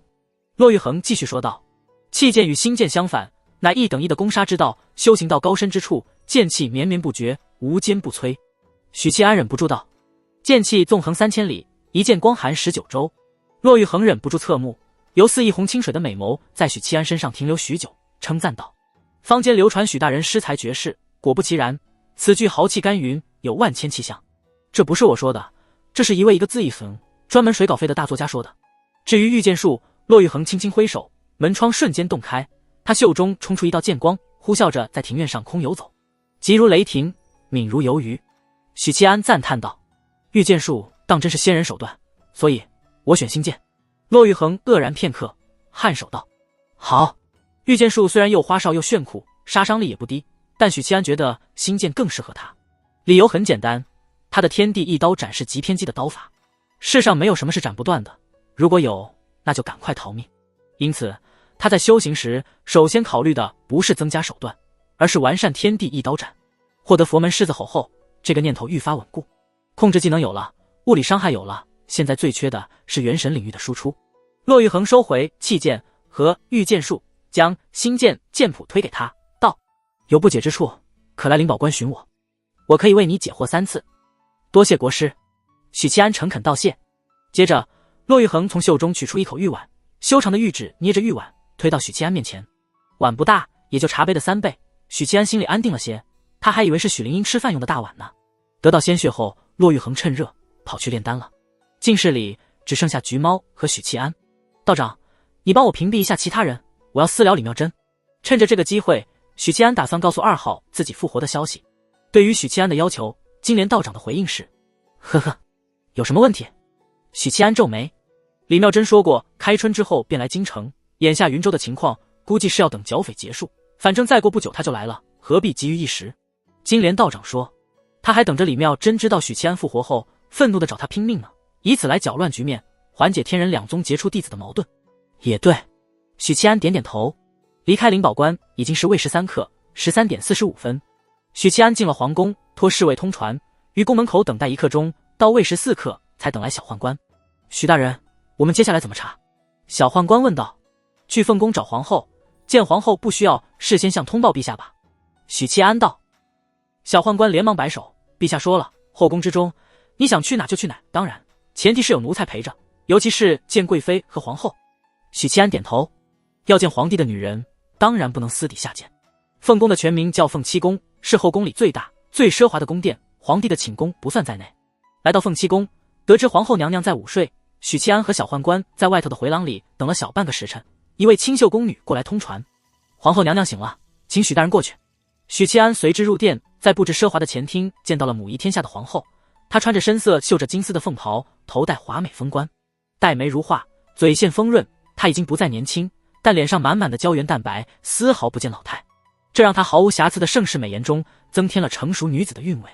她在我见过的美人里能排前2，骆玉衡排第1，但国师是自带魅惑，有 buff 加成，而皇后是靠自身硬件，这样的女人当皇后，后宫里没一个能打的。许七安连忙低头，保持一个外臣该有的礼仪和规矩。果然少年英才。皇后显然也是个颜控，审视着许七安，满意点头。怀庆时常在本宫面前提起你，对你赞赏有加。你在京中屡破奇案的事迹，本宫也有所耳闻。双方的第一印象不错，不知道是不是许七安自我感觉良好，他觉得皇后对他很欣赏，一点都不见外。魏渊能得你这般出色的下属，是他之幸。皇后娘娘柔声道：“给许大人看茶。”宫女奉上热腾腾的茶水，许七安双手接过，没喝，直截了当地问道：“卑职是为了福妃案而来，有几个问题想问皇后娘娘。”许大人请问，您可认识宫女黄小柔？本宫不认识。皇后摇头。那娘娘宫里可有一位叫和的宫女？有的。皇后沉默了几秒，缓缓点头。谢阁的容嬷嬷说，4年前黄小柔曾经无故自尽，当时与她同住一屋的宫女救了她，那位宫女就是娘娘宫中的和儿。和儿从未去过谢阁。皇后直接否认。许七安继续道，卑职验尸后发现宫女黄小柔受的是致命伤，绝非一个宫女能救，也不是太医署的太医能救，必定是服用了起死回生的灵药。皇后盯着许七安，淡淡道：“许大人这番话可有凭据？”尸体便是凭据。那丹药呢？没有。许七安摇头。司毁御药房收支记录的就是皇后。皇后点点头，柔声道：本宫乏了，送许大人出殿。你不是刚午睡结束吗？许七安嘴唇嗫嚅几下，无奈起身，随着宫女离开了凤栖宫。许七安看了眼日头，小公公，让你收集的名单办好了吗？小宦官从怀里摸出一张折叠好的宣纸，正要交给许大人呢。不错，办事效率很高嘛，不愧是皇宫里调教出来的。许七安展开名单，扫了一眼，上面罗列着10几位宫女、当差、侍卫。咱们就按着上面的名单，一个个排查吧。许七安说道。那皇后这边，自然是查不成了。许七安叹口气，虽然元景帝给了他很大的特权，想查谁就查谁，但皇后娘娘打死都不配合，他许七安也没办法霸王硬上弓啊。不过有一点是可以确认的，那就是皇后心里有鬼。不会真是皇后干的吧？那怀庆岂不是很可怜？我是不是不应该查下去？可要是不查，表表岂不是很可怜？来了，2选1的修罗场。许七安心里默默叹息。不过话说回来，皇后真特么的漂亮，年纪大了还有这般风韵，年轻时的有多美，难怪能成为皇后。怀庆与皇后眉眼间有几分相似，相比起来，我还是觉得骆玉衡更胜一筹，因为她能满足我的多种口味。哦，苏苏也可以。许七安不由得想起金莲道长刚才的话，骆玉衡有众生相，能让男人看到自己喜欢的那一款，而他看的是20的妙龄女子，30的少妇，40的成熟女子。我真不想承认我好色呀。接下来的1个时辰里，许七安排查了名单上的人，因为时间有限，他得赶在宫城关闭前离开皇宫，因此只来得及排查1/3。响亮的闭城钟里，他顺利离开皇宫，从羽林卫手中牵走属于自己的小母马，拿回监正赠的黑金长刀，他慢悠悠地离开皇城。此时夕阳只剩余晖，宵禁开始了，街上的行人早已绝迹。许七安穿着打更人制服，再有金牌傍身，除了皇宫内部，其余地方畅通无阻。哒哒哒，小母马缓行在无人的街道。许七安思考着福妃案的脉络。福妃是整个案件中最大的受害者，用来构陷太子的牺牲品，动手的人是已经被灭口的黄小柔。黄小柔曾经受过重伤，但被皇后治好了，所以皇后对她有大恩。而皇后的4皇子是嫡子，当今太子是庶出，皇后不甘心太子之位旁落他人，因此设下诡计，构陷太子，夺回东宫之位。动机很明确，且整个案情也合情合理，只是缺乏证据。对，想要给皇后定罪，目前还缺乏证据。容嬷嬷说的对，这深宫内院不能说的秘密太多了，一脚陷进去就拔不出来。我原以为这案子会花点时间，没想到进展这么快，这下连拖时间的机会都没有了。狗日的元景帝还没有下诏书封爵，老子明天就请假。这时许七安脑海里浮现一个画面，左边屋脊后趴伏着一位黑衣人，右边屋脊后同样埋伏着一位黑衣人，前方那条小巷里站着一位持刀的黑衣人。凭借着炼神禁武者的特殊，他立刻察觉出了危险。我被埋伏了，这个念头在心里升起。下一刻，尖锐的破空声传来。黄昏，元景帝用过晚膳，正打算去灵宝关寻骆玉衡，与他打坐吐纳，聆听道教经典。守在外头的宦官突然来报：陛下，陈贵妃在外求见。这个时间点，他来做什么？元景帝皱了皱眉，略作沉思，倒传他进来。陈贵妃在这个时候来他寝宫，如果是早几年，元景帝会以为是自荐枕席过来侍寝。他修道之初的整整10年内，后宫的嫔妃们锲而不舍地央求侍寝，元景帝通通不理，性子倔强的在外头一跪就是一宿。后来见他狼心如铁，自知无法挽回军心，妃嫔们便歇了心思，安生过日子。到如今已经非常佛系了，大家各过各的，偶尔还能凑在一起谈天说地。元景帝的后宫大概是大凤500年来最和谐的后宫。宦官退去后，元景帝盘坐在床榻，闭目吐纳。没多久，陈贵妃哭唧唧地冲了进来，边哭边道：陛下，你要为臣妾做主，为太子做主。竟是为太子而来，这个结果元景帝并不意外，或者说在他预料之中。乌发再生的元景帝睁开眼，淡然地看着陈贵妃：太子之事还在调查，爱妃请回吧，是非曲直自然会有公断。还在调查？案子不是已经水落石出了吗？陛下，我都听林安说了。陈贵妃捏着丝绸帕子，一边擦拭泪水，一边哀婉地说道：太子是被冤枉的，太子是被冤枉的。元景帝皱眉道：林安与你说了什么？那位许大人早就查出真相了。元景帝一愣，他知道今日谢阁捞上来一具溺死的尸体，正是福妃身边那个失踪多日的宫女，但他万万没想到许七安这么快就查出真相了。陈贵妃一边哭一边把自己知道的信息说了出来。元景帝听完，脸色阴沉似水，扭头朝大半吩咐道：“把监督许七安的人叫过来。”蟒袍老太监应声离去，一刻钟不到，带着小宦官进来了。小宦官余光扫了一眼袁景帝，盘坐在他，神色不见喜怒。陈贵妃跪在床边，嘤嘤而泣。袁景帝淡淡道：“今日案子有何进展？”小宦官心里早已打好腹稿，闻言毫不停顿的回复。许公子进宫后，便立刻赶去验了尸体，得出结论是，宫女黄小柔先是被人按在水中溺毙，再抛尸井中的。随后补充了验尸的经过来证明这个论断，并且许大人还验出宫女黄小柔心口受过致命伤，本该几年前就死去，却被人以灵丹妙药救活。随后去了谢阁，询问了容嬷嬷。这次小宦官很有经验，只讲述过程，不添加任何个人感想，也没有说许七安和两位公主的互动。他想明白了，这些事情说出来固然会给许大人增添麻烦，但自己这种拿两位公主打小报告的做法，恐怕更让陛下不喜。害人害己，何必呢？况且许大人对他是极好的，极关心的。虽说脾气暴躁了些，但为难真不坏。却任于药房的收支账册被人撕毁了一部分。袁景帝求证道：“许大人是这么说的？”小宦官依旧不发表个人看法。袁景帝缓缓点头，通知仵作连夜入宫，重验宫女黄小柔尸体。正要立刻知道答案，半个时辰后，大半带回来了仵作验尸的结果，与许七安相互佐证，确凿无疑。袁景帝恍然失神，许久没有说话。偌大的寝宫寂寂无声，直到陈贵妃趴伏在地，哭道：“许大人不敢查皇后，此事唯有陛下亲自出面才行。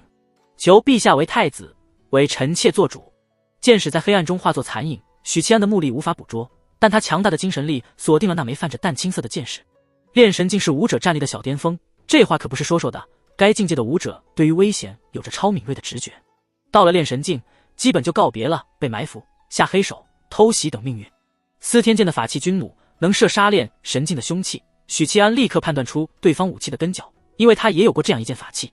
下意识的，他想从马背上跃开，躲避箭矢。不行，我的小母马不能死在这里。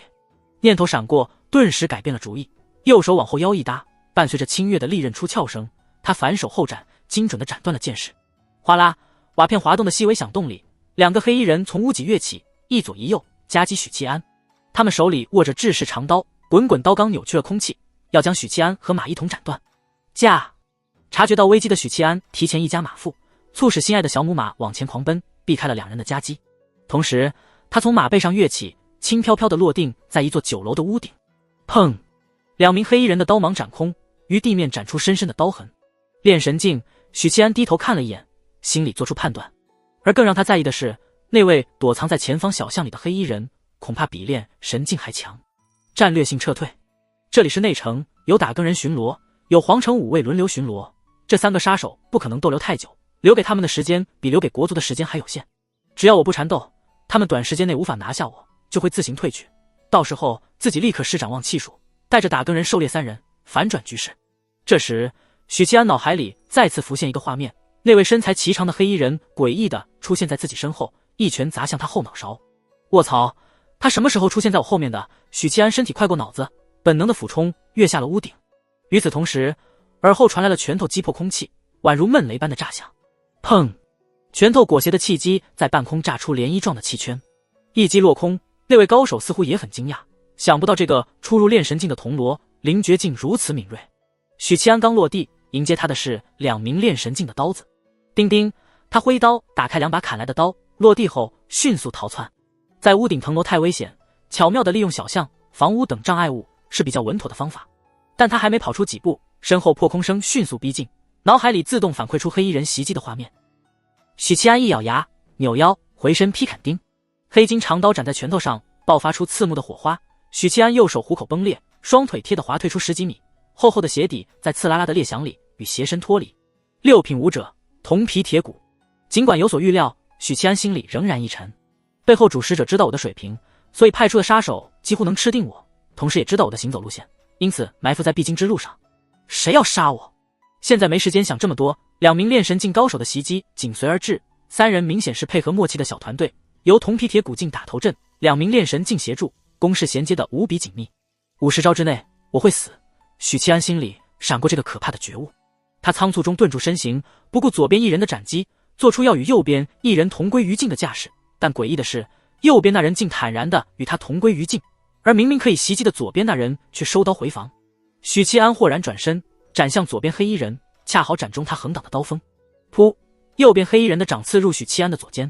切！许七安暗骂一声，他真正的目标是左边的黑衣人，与右边黑衣人同归于尽，只是做做样子。奈何对方也是炼神境，提前察觉到了危机，偷鸡不成蚀把米。许七安一脚踹飞右边黑衣人，刀刃离体，带出一股温热的鲜血。这个时候，那位铜皮铁骨境的高手已经瞬息间扑杀而至，拳头凝聚气机，凶猛地砸中许七安的胸口。砰！许七安胸口有什么东西炸开的声音，下一刻他宛如被重型卡车撞飞。可嗨！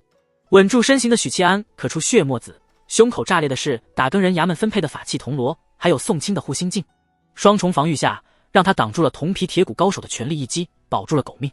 制式武器，司天剑的法器军弩，还敢内城中当街杀人？你们是某个大人物养的死士吧？说话的时候，他不动声色地扫了眼周围。三名黑衣人并不接许七安的话，一点都没有作为反派的自觉，锲而不舍地扑了过来。许七安转身就跑，钻入右侧的狭窄小巷。三名黑衣人追进小巷，看见许七安站在小巷的尽头，那柄锋锐无双的长刀已经收回刀鞘。怎么不跑了？铜皮铁骨境的杀手问道，声音嘶哑，做了伪装。跑不掉，所以打算在这里杀了你们。许七安眯着眼，很满意小巷的宽度，仅容一人通过。一刀，他只有一刀的机会。铜皮铁骨境的高手皱了皱眉，凝神感应四周，没有捕捉到打更人和巡逻士卒的脚步声。但许七安的自信又让他本能的警惕，虚张声势。这时，他看见那位初入炼神境的铜锣缓缓把右手按在了刀柄，集中一点，登峰造极。所有情绪回落，所有气机内敛，就像海啸来时，海水会先退潮。这一刻，三名黑衣人心生警兆，来自炼神境的直觉告诉他们危险危险危险。没有犹豫，他们依循武夫的本能，打算退出小巷。但就在这时，一声刺穿耳膜、震荡精神的咆哮声响起，三人的意识陷入刹那的混乱，失去了对身体的掌控。紧接着，他们听见了一声清越如龙鸣的出鞘声。铜皮铁骨境的杀手最先从狮子吼的震慑中挣脱，旋即便看到一道细线般的刀光迎面斩来。他只来得及交错双臂，鼓荡气机和肌肉，凭借坚不可摧的肉身硬抗。啪嗒，一位炼气境的铜锣在屋顶疾走，顺着被破坏的痕迹一直找到了小巷。他俯身往小巷里看去，看见了对峙的四人，三名黑衣人一动不动地站在原地。他们对面拄着刀的许七安大口喘息，汗流浃背，一缕缕蒸汽从后脑袅袅浮起。在这里，铜锣大喊了一声，一手持刀，一手握军弩，跃入小巷，站在许七安身边。相邻屋脊上的两名铜锣随后赶来，进入小巷。许大人，您没事吧？这支三人组的巡逻小队关切地问候。他们感应了一下，没听见三名黑衣人的心跳声，判断杀手们已经殒命，受了点伤，不碍事。许七安喘息着，在三位同僚赶来之前，他已经服用了大力丸，体力正慢慢恢复，但想恢复行走，还得再休息1刻钟。坚正送的刀与天地一刀斩简直是绝配。三位铜锣缓缓点头，看了黑衣人一样，能把初入炼神境的许大人逼得如此狼狈，其中必有一人是炼神境。这时，嘈杂且沉闷的脚步声传来，一支50人的御刀卫赶了过来。许大人，您先回衙门疗伤，这三人交给我们处理。说话的铜锣出了小巷，吩咐赶来的御刀卫道：你们护送许大人回打更人衙门，留下10个人协助本官处理尸体。御刀卫小头目抱拳道：是。等许七安离开后，三位铜锣返回小巷，触碰尸体时，原本僵立不动的黑衣人忽然崩成两半，上身与下身分离，一道斜斜的伤口出现在腰部，将切口平齐，各种脏器混杂着鲜血流淌一地。铜锣们皱了皱眉，有些嫌弃，有些惊讶。我记得许宁夜的绝学是某种威力极大的刀法，当初一刀就斩伤了朱银罗。是啊，现在看起来威力更大了。这一刀斩了3人，而且3人中肯定有1人是炼神境。3人同时看向最前方的黑衣人，很明显，这位才是3人里最强的。咦，他怎么没有武器？其他2名黑衣人都配备着制式长刀和军弩，唯独这位黑衣人两手空空，没带兵刃，是被许宁燕捡走了。带着疑惑，他们单独检查了那名黑衣人的尸体，手指处碰到残躯时传来钢铁般的质感，尸体还保留着死前运进时的状态。3人脑海中同时浮现一连串的问号，大概有个几秒，他们反应过来了，心里涌起荒诞又震撼的情绪。铜皮铁骨，一个铜锣喃喃到半个时辰后，打更人衙门。神剑堂，今夜值守的张开泰收到消息后，召集了所有银罗，商讨许七安遇刺一事。刚带队勘察完现场的银罗汇报道，从遇刺到斩杀敌人，整个过程不超过半刻钟。3名刺客似乎早就知道许宁燕的路线在必经之路上埋伏，双方经过短暂的交锋后，他们追着许宁燕进了小巷，而后就被一刀斩杀，干脆利索。张开泰点点头，看向另一位银罗，那是负责检验尸体的银罗。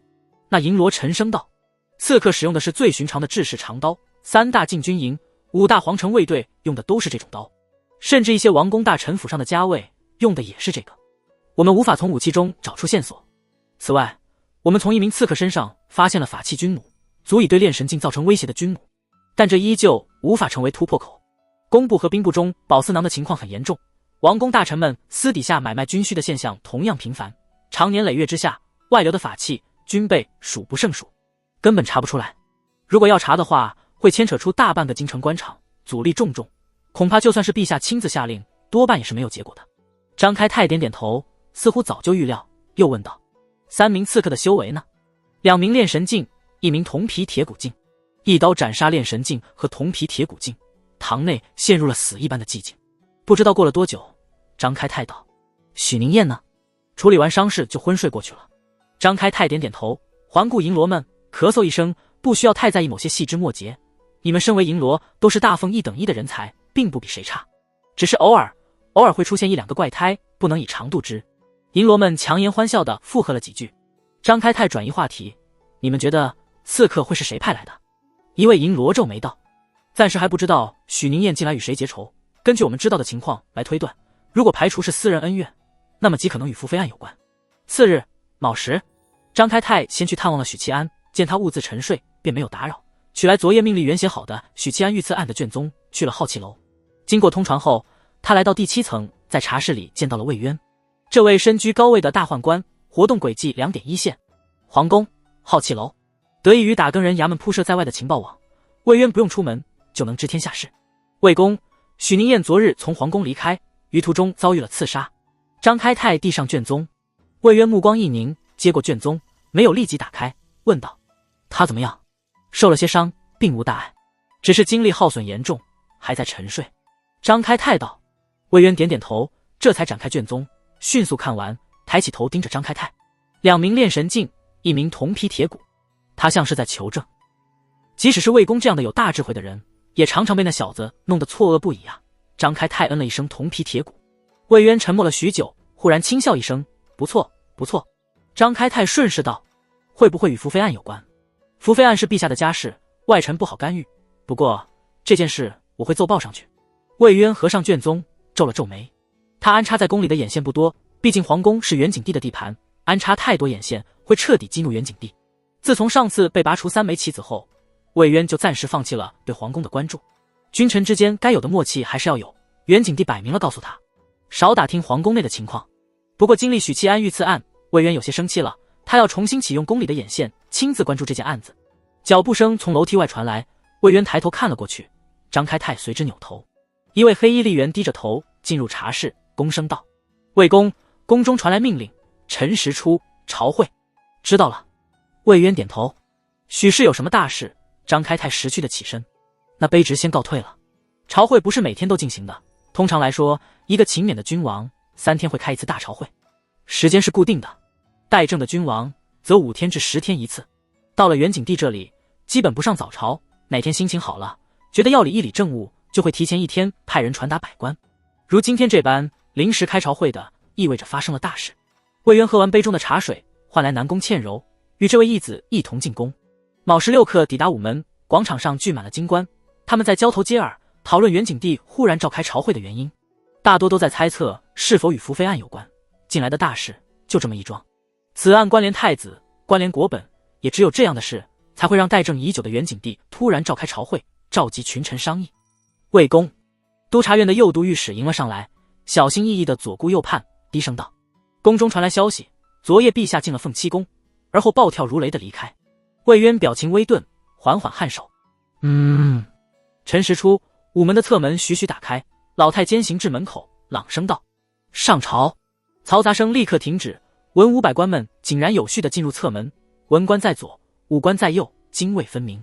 进了午门后，4品以上进殿，4品以下在殿门口，6品以下在广场上。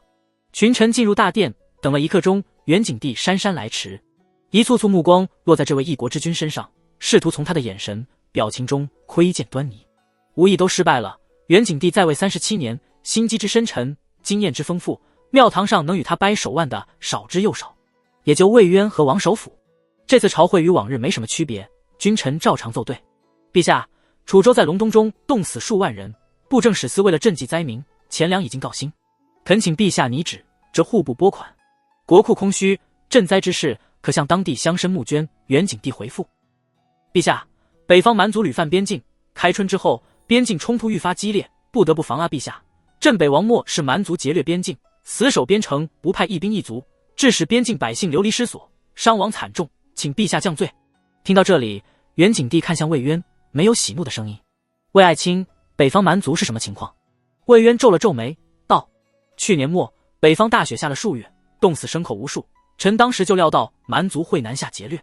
元景帝恍然记得是有此事，皱眉道：后续呢？蛮族南下入侵边关，为何打更人没有提前收到消息？是臣疏忽了。魏渊道：其实是他收回了北方的案子，调往东北去了。元景帝淡淡道：北方蛮族南下入侵，魏渊有失察之过，免去左都御史之职，罚俸1年。殿内安静了一下，群臣脑海里飘过密密麻麻的问号。打更人虽然有刺探情报的职责，但那属于顺带业务。再者，北方蛮族南下入侵，镇北王死守不出，仗都不打，即使提前知道蛮族要入侵边关，又有什么意义？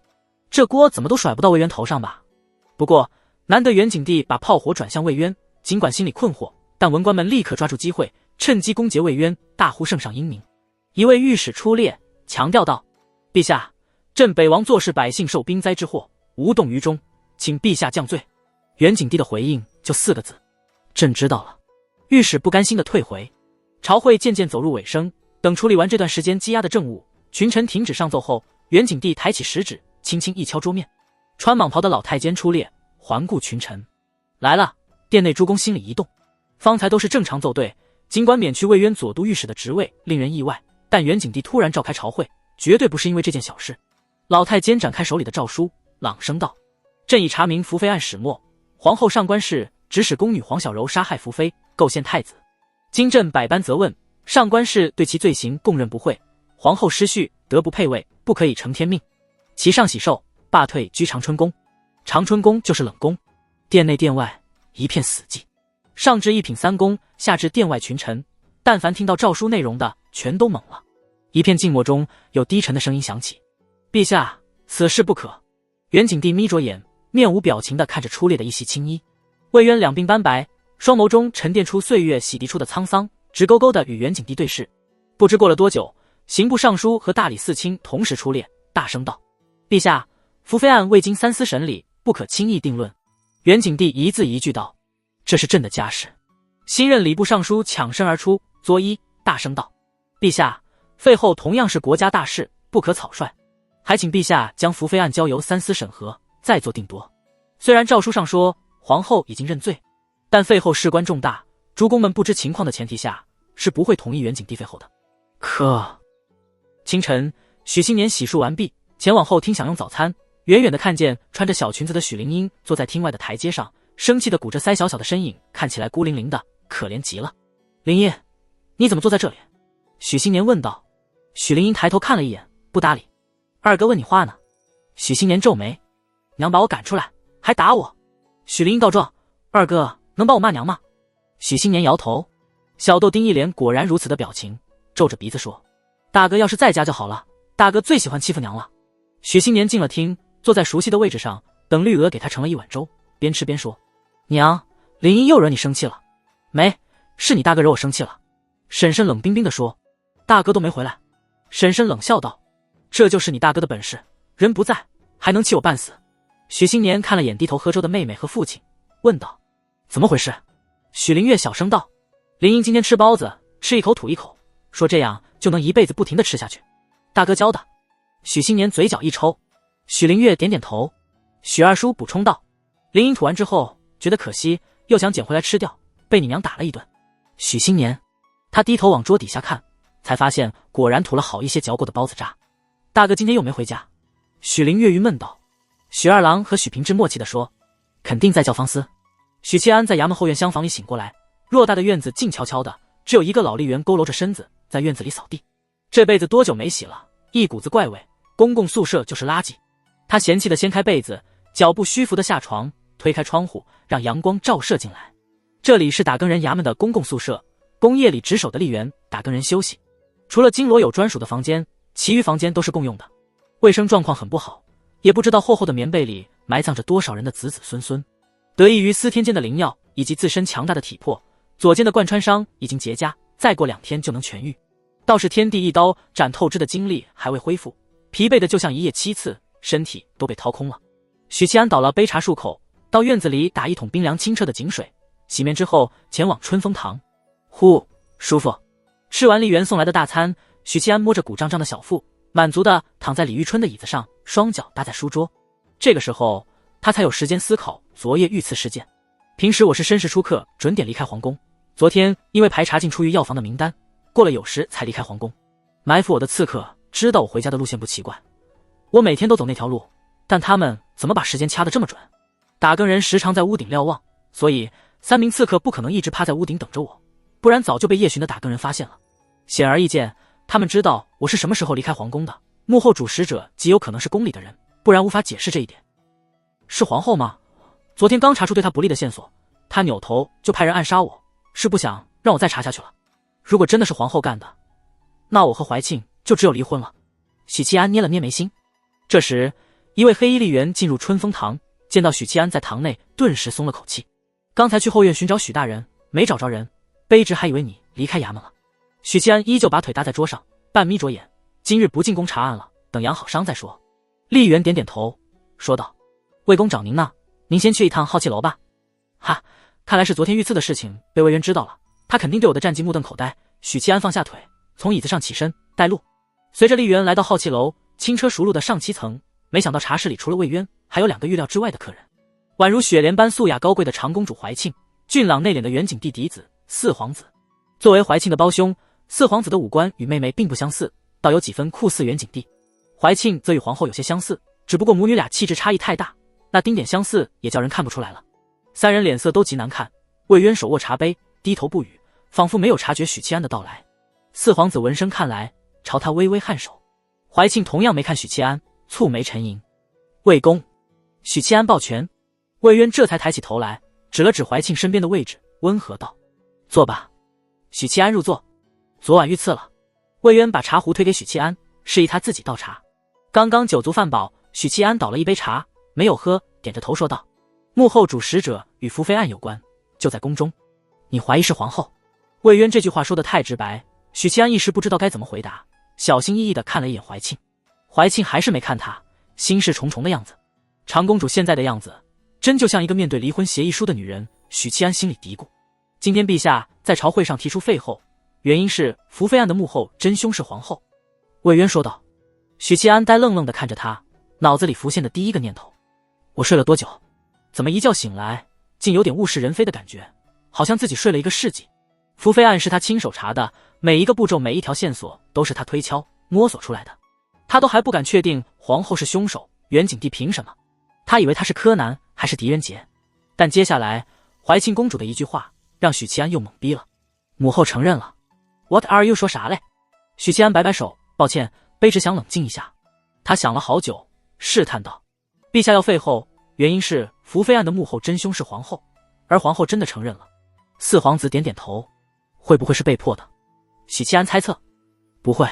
魏渊摇头，蕴含沧桑的眸子望着他，沉声道：福妃案是你亲自调查的，任何线索细节没人比你更清楚，你再好好想想，其中是不是有可疑之处、不合理之处？今日2位殿下来衙门，除了与我向商废后之事，也存了请你帮忙的意思。陛下还没收回你的金牌，诸公需要时间确认此事，你还有时间去查这个案子。怀庆和四皇子同时看向许七安，四皇子拱手作揖：劳烦许大人了。许七安没搭理他，目光转到怀庆身上。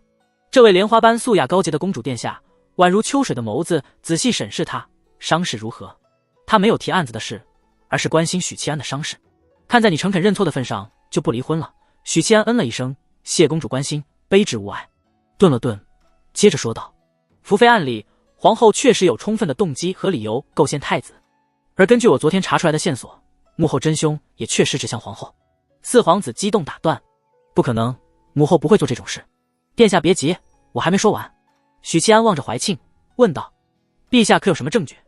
怀庆摇头：“没有，是母后自己承认的。”许七安皱眉：“这就奇怪了，如果陛下没有证据，皇后为什么要承认？既然皇后都承认了，她又为什么还要派人暗杀我？这就存在悖论了。”四皇子叹息道：“正因为不知道，所以才来找你。许大人，你屡破奇案，如果京城还有谁能短时间内查出真相，还母后一个清白，那么这个人就只有你了。”许七安喝下入座后的第一口茶，缓缓道：“我刚开始接手案子时，觉得福妃案不过两种可能：一，太子确实酒后乱性，害死了福妃；二，有人构陷太子，谋夺东宫之位。勘察过福妃的清风殿后，我可以断定太子确实是被冤枉的。那么这个案子就属于第二种可能，有人想构陷太子。顺着这个思路往后查，各种线索无一不是指向皇后娘娘。坦白与两位殿下说，就在刚才，我也在怀疑皇后，怀疑是她派刺客暗杀我。但得知皇后承认自己是幕后真凶，我突然对这个案子产生了怀疑。那么幕后主使者的目的就不是构陷太子那么简单，是一石二鸟。但我有个疑问，皇后深居简出，四皇子也不是太子，幕后主使者为什么要把矛头指向皇后，图的是什么？总不能是后宫之主的位置吧？有一个禁欲10多年的皇帝，后宫之主的宝座有意义吗？魏渊放下茶杯，叹口气。首先，四皇子不管是不是太子，他都是陛下的嫡长子。其次，幕后主使者是冲我来的。许七安茫然地看着他。魏渊沉默了一下，解释道：“魏家与上官家是世交，皇后父姓上官。这样啊，也就是说，魏渊和皇后是政治盟友，属于皇后的外戚。难怪怀庆公主是魏渊的半个徒弟。所以福妃的案子表面上是构陷太子，其实针对的是魏渊。魏渊毫无疑问属于四皇子党，一个福妃案同时搞定太子党和四皇子党，厉害了。”许七安暗暗啧舌，父皇今日朝会上罢免了魏公佐都御史职位。怀庆公主说道：“咦，这不合理，就算幕后黑手想通过扳倒皇后来削弱魏渊，那也是折损魏渊的盟友，变相的削弱他的势力才对。怎么皇后一出事，元景帝就立刻罢免魏渊的一层重要身份，搞得好像幕后主使是元景帝似的？等一下，假设皇后是构陷太子的幕后黑手，意图是扶持四皇子成为太子，元景帝知道这事后立刻削弱敲打魏渊，这说明什么？说明元景帝对魏渊很忌惮。”许七安突然明白元景帝为何选择立庶出的皇子为太子，而不是皇后所出的四皇子。皇后和魏渊是政治同盟，若是立四皇子为太子，换成是我也寝食难安了。收回发散的思绪，许七安把心思放在案子上，于心底重新梳理福妃案。随着许七安陷入思考，茶室内沉默下来，只有4人轻缓的呼吸声。太子从陈贵妃那里喝完酒，返回途中遇到黄小柔，受邀去了福妃的清风殿。太子当时确实对这个父亲的女人动了歪心思的。随后福妃坠楼身亡，太子成了疑犯，被关押在大理寺。我查出福妃是被害死，太子遭人构陷后，第二天黄小柔的尸体就在谢阁被发现了。太巧了，太巧了！难怪我当时觉得不对劲，黄小柔是被灭口而不是自杀。那么行凶者为何偏偏要选择谢阁呢？杀人灭口的话，偷偷埋了也比抛尸井中要好。退一步说，深宫内院水井少说也有数十甚至上百，却偏选择一个人口密集的容易被发现的谢阁，这特么就是故意的，故意让我们发现黄小柔与皇后的关联。我一开始的猜测是错的，黄小柔不是害死福妃的凶手，她只是道具，让我们把怀疑对象锁定皇后的道具。不对，骗太子去清风殿的确实是黄小柔，太子会说谎，但他身边的侍卫不会说谎，这太容易甄别了。而且能布置现场，暗中毁坏护栏，又深知福妃习惯，知晓她要与假老公恩爱，这一切都必须是贴身的大宫女才行。如果这一切不是皇后做的，她为什么要承认？或许是有什么原因让她不得不承认。皇后在害怕什么？这必然和这个案子有关。案子里牵扯到的主要3人分别是福妃、太子和宫女黄小柔，而3人里唯一与皇后有联系的是黄小柔。黄小柔，各种纷乱的想法、猜测在心里闪过。许七安结合自身得到的线索，一步步推敲着案件的经过。想到这里，许七安突然醒悟了什么，从怀里摸出一截色泽暗淡的黄绸布，上面绣着红艳艳的莲花，以及一行字：元景31年春。怀庆公主盯着黄绸布说道：“这是宫女黄小柔身上的。”对。许七安点点头，环视3人，最后又落在怀庆身上，沉声道：“殿下，我们只知道皇后救了黄小柔，但有2个疑点，不知道您有没有察觉到？”怀庆摇头。第一，皇后为什么要救黄小柔？母后向来宅心仁厚，为救一个宫女，耗费灵丹妙药并不奇怪。怀庆说，皇后或许是个好人，但这不重点。许七安摇头道，那皇后为什么要关注一个宫女呢？还派凤七宫的和儿盯着她。本宫问过母后，母后不说。怀庆蹙眉。第二，宫女黄小柔为什么要自尽？许七安指着黄绸布，沉声道，答案就在这里。怀庆秀眉微蹙，随着许七安的动作，他看向色泽暗淡的黄绸布，清清冷冷的嗓音里夹杂着急切。你发现什么了？许七安耸肩，我猜玄机就在这块布里，但我不知道藏着怎样的机。怀庆漂亮的眼睛里闪过，不明白他刚才为什么说的那么掷地有声。魏渊的目光随之落在黄绸布，说道，这是宫中正3品以上的嫔妃才能用的料子，宫中妃嫔也有品质，位列顶端的是皇后、皇贵妃、贵妃，福妃这种有固定称号的是正一品，再往下，夫人、贵姬、昭仪等等都在正3品之内。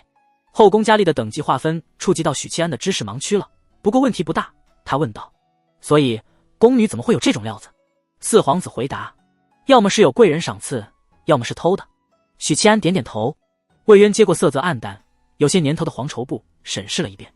元景31年春，这一年有发生什么事吗？卑职指的是宫里。许七安灵机一动，直接询问当年有没有发生过大事。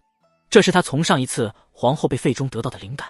元景13年，皇后被打入冷宫，次年魏渊出征，痛击北方蛮族凯旋，皇后从冷宫里出来。如果不是了解到这件事，许七安想破脑袋也只能猜测元景帝念及旧情，赦免了皇后。所以宫女黄小柔留下的料子绣着元景31年，或许可以从年份大记事里寻找线索。魏渊和怀庆同时摇头。再想想。许七安不甘心，两人还是摇头。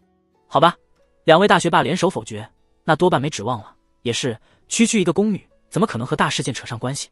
许七安舔了舔舌头，有些兴奋。福妃案查到现在，总算进入困难模式了。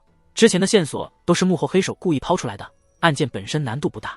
换句话说，即使不是他接手案子，其他人也能查出来，区别只在于时间长短。而如今跳出了幕后黑手的引导，终于轮到他许白嫖大展身手。等等，许七安脑海里忽然有闪电劈入，想到了一个自己忽略了的细节。他挺直腰板，脸色严肃道，魏公，卑职有件事要请教。见自己赏识的小铜锣一本正经，魏渊放下茶杯，温和道，说。卑职回京之前，福妃案一直拖延着，三思推诿，不愿去查。如果卑职真的死了，这案子是不是会坐实是太子所为？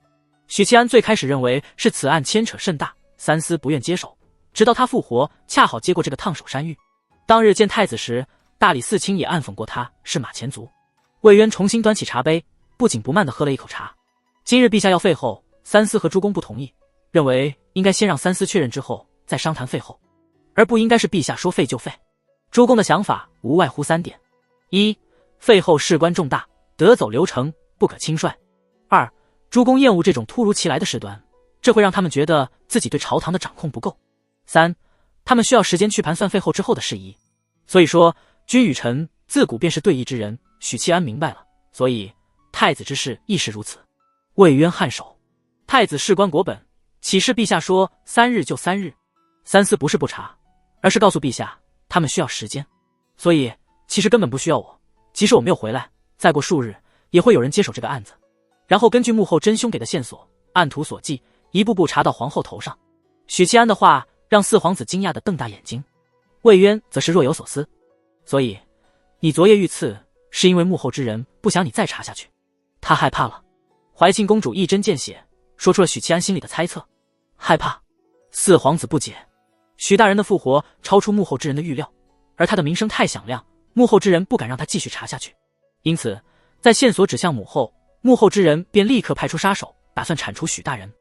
怀庆给胞兄解释。原来如此。四皇子问道，那我们现在怎么查？魏渊和怀庆不说话，看向了许七安。他们都是极聪明的人，但查案还得靠专业人士。就像许七安常常觉得自己的智商堪比爱因斯坦，但也得承认造原子弹这种小事他还差了一点点，得靠专业的科学家。迎着三人的目光，名侦探许宁燕沉声道，本官要开棺验尸。皇宫。四皇子和怀庆公主带着许七安进了宫，马车驶入宫门，许七安掀开帘子提议道，还是得通知一下那位小公公，毕竟这是陛下给我定的规矩。四皇子想了想，颔首道：“不错，许大人果然是个守律遵纪的人，对大凤、对父皇忠心耿耿。你想多了，我只是从心而已。”许七安感动地说：“四皇子慧眼识人。”怀庆在另一辆马车上，未出阁的公主和年轻男子共乘一辆马车，这种事肯定是不被允许的。如果没有四皇子这个碍眼的大舅哥，许七安或许会厚着脸皮试探一下，要求与公主殿下共乘。四皇子当即派人前去通知。1刻钟后，穿着浅蓝色飞鱼服的小公公飞奔着赶来。他疑惑地看着许七安，道：“许大人，案子不是已经结了吗？”许七安回答说：“陛下1日没有收回金牌，本官就会继续查下去。好吧。”小宦官其实不想再接这个差事了，还想多活几年的。但怀庆和四皇子都在身侧，他不敢拒绝，很无奈地跟在许七安身后，随着他一道去了冰窖。临近冰窖，许七安忽然吩咐：“你去请一个老嬷嬷过来。”打发走小宦官，许七安、怀庆公主和四皇子进了冰窖，见到了宫女黄小柔的尸体。她脖子、胸口的解剖痕迹已经被缝合，陛下重新验尸过了。许七安盯着宫女黄小柔的尸身，看见这具浮肿惨白的尸体，四皇子连连皱眉，撇开目光：“你还要验什么？”怀庆面不改色地问道：“还记得昨日验尸时卑职与殿下说过的规矩吗？”许七安招呼管理冰窖的宦官过来，说道：“把他抬到院子里，这里光线太暗。”怀庆愣了一下，接着意会了许七安的意思，白皙的脸颊悄悄挂上一抹晕红。他知道许七安要干嘛了。2名宦官从外头进来，抬着简陋木板离开冰窖，把尸体放置在院子里，暴露在阳光下。许七安让尸体在阳光中静置片刻，直到小公公领着一位老嬷嬷过来。许七安一看，乐呵起来，是那位车技比他还好的老嬷嬷。老嬷嬷见到怀庆和四皇子，连忙行礼，接着朝许七安小声抱怨起来：“这位大人，怎么又让老奴来验尸？老奴又不是仵作，成天验来验去的，饭都吃不下。”走得近了，看见是一具浮肿的丑陋女尸，老嬷嬷呀一声捂住了眼睛：“验不了，验不了，求大人莫要为难老奴。”四皇子眉头一皱，就在开口训斥。许七安摆摆手，然后掏出一粒碎银，大概有5钱，放在掌心，摊开笑道：“嬷嬷，能不能验？老奴还是很乐意为大人效劳的。”老嬷嬷和颜悦色地说：“大人想验什么？”许七安指着女尸，验她是不是严丝合缝。老嬷嬷用粗布料裹住手，分开了女尸的双腿。四皇子和怀庆同时转过身，不看接下来的操作。大概10几秒后，2人听见老嬷嬷咦了一声：“这具女尸不是处子。”不是处子。怀庆和四皇子相视一眼，既惊愕又震撼。所谓后宫佳丽3000人，这3000人里其实包括宫女的。历朝历代皇帝临幸宫女的例子比比皆是，大凤开国500年，历史上宫女出身的妃子不在少数。黄小柔虽然是个不起眼的宫女，但她本质上属于皇帝的女人，是元景帝的私有财产。后宫里所有女人都是皇帝的，临不临幸是一回事，但制度就是这样。许七安眼睛一亮，仿佛自己的某种猜测得到了证实。他跨前一步说道：“嬷嬷，你再看看，她是不是怀孕过？”这老嬷嬷看了眼浮肿的女尸，老脸皱成一团：“老奴就看不出来了，要你何用？把银子还给我。”许七安心里吐槽，犹豫片刻，叹口气：“算了，你走开，我自己来。”于是他接替了老嬷嬷，分开了女尸的双腿。1刻钟后，院子里，许七安双手放在水桶里，不停地搓，不停地搓，一块方形皂角被他用得越来越小，越来越小。穿着白色宫装、身段高挑的长公主怀庆站在一旁，凉风拉扯着她的裙摆，拂动她的发丝，冰清玉洁，清丽绝色。“你还要洗多久？”怀庆的声音里带着无奈。“洗到换一层皮。”许七安没好气道。虽然他的中指和无名指也曾在泥泞的道路上来回跋涉过，但他们绝不应该受刚才那样的委屈，都怪那个老嬷嬷，本事没多少，还贪了我5钱银子。殿下，你要给我报销。怀庆自动无视了他的牢骚，问道：“你说她怀过孕，有什么依据？”“这个就多了，女子怀孕后，小腹和大腿根部会出现火花状的细纹，这个东西叫做妊娠纹。如果是这样，方才那老嬷嬷怎么没看出来？调养得当，妊娠纹会消失。黄小柔身上的妊娠纹很淡很淡，再加上尸体泡水浮肿，妊娠纹变得更难分辨，连卑职都不敢确认。老嬷嬷想必也是如此。”许七安边搓手边解释：“再一点，昨日验尸时，我给殿下展示黄小柔乳下的伤疤，还记得我的动作吗？”许七安做了一个用力往上翻的动作。怀庆有些羞赧，这家伙总是在他面前做一些无礼的举动。他再怎么不拘小节，到底也是个未出阁的公主。当然，天赋异禀的女子也可以达到那种规模，所以这一条仅是参考。许七安在心里补充道：“殿下，您就是那种天赋异禀的女子。”那你刚才为什么要亲自验尸？怀庆问。如果只是这2条，那许七安根本没必要亲自出手。许七安沉默了。有没有生过孩子，除了妊娠纹外，还可以根据宫颈的形状来判断。这个问题不好回答，太学术了。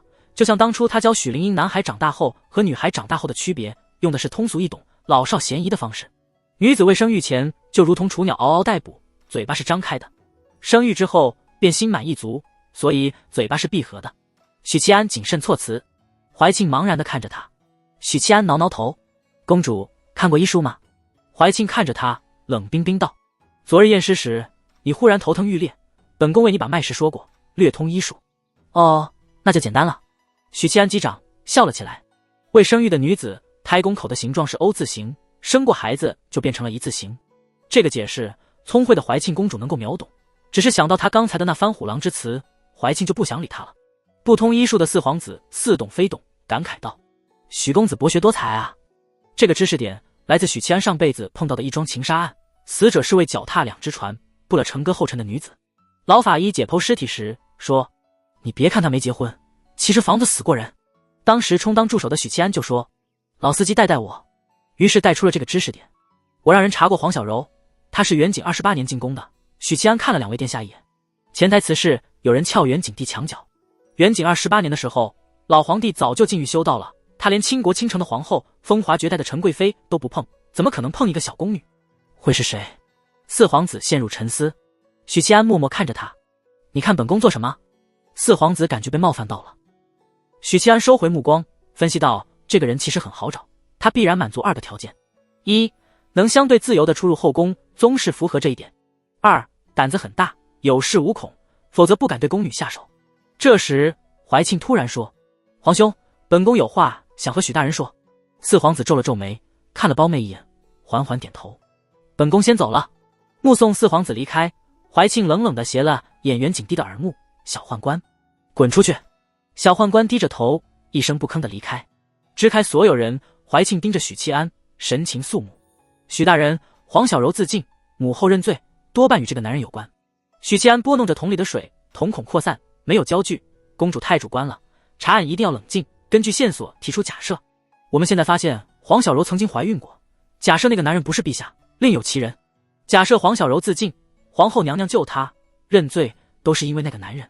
那么他还需要符合一个条件，这个男人与皇后娘娘关系亲密，却与陛下没有太大的干系，所以他可以出入后宫，但如果做出祸乱后宫之事，陛下会毫不犹豫斩了他。四皇子是陛下的嫡子，即使霸凌了宫女，陛下再怎么愤怒，也不至于杀他。皇后自然就没有认罪的理由，因为没必要。说到这里，他抬起头，与怀庆那双秋水明眸对视。殿下心里可有人选？怀庆沉着脸，语气冷冽：我想到一个人。果然，能让皇后如此重视，甘愿被打入冷宫也要保护的男人，身为女儿的怀庆不会一点头绪都没有。如果我是福尔摩斯的话，怀庆你就是华生。许七安点点头，追问道：是谁？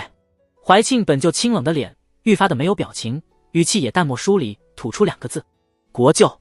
国舅2个字仿佛是解开谜题的钥匙，让许七安豁然开朗，把所有的线索贯通，终于理清了福妃案的脉络。这位国舅是皇后娘娘的胞弟或胞兄吧？许七安啧啧一声，也只有同父同母的亲兄弟，才能让皇后宁愿背上罪名也要保他。怀庆公主微微点头，国舅是母后的胞弟，一个纵情声色的纨绔子弟，不学无术，耽于美色。凤七宫的宫女都很讨厌他，因为每次他去探望母后，私底下总要对他们动手动脚，言语之中似乎对那位亲舅舅极为厌恶嫌弃。到此时，本宫才想起一些事。国舅以前偶尔会进宫探望母后，但几年前忽然不再来了。如今再看，才明白是怎么回事。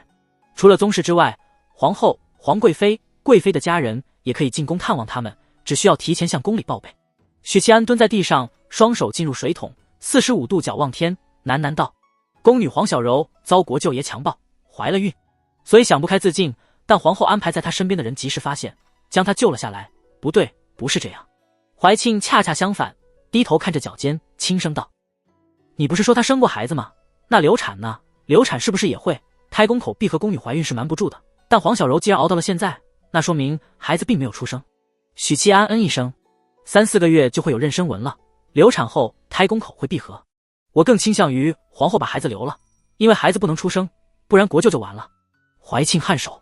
所以宫女黄小柔怀恨在心，与幕后之人联手，表面构陷太子，实则暗指皇后与魏公。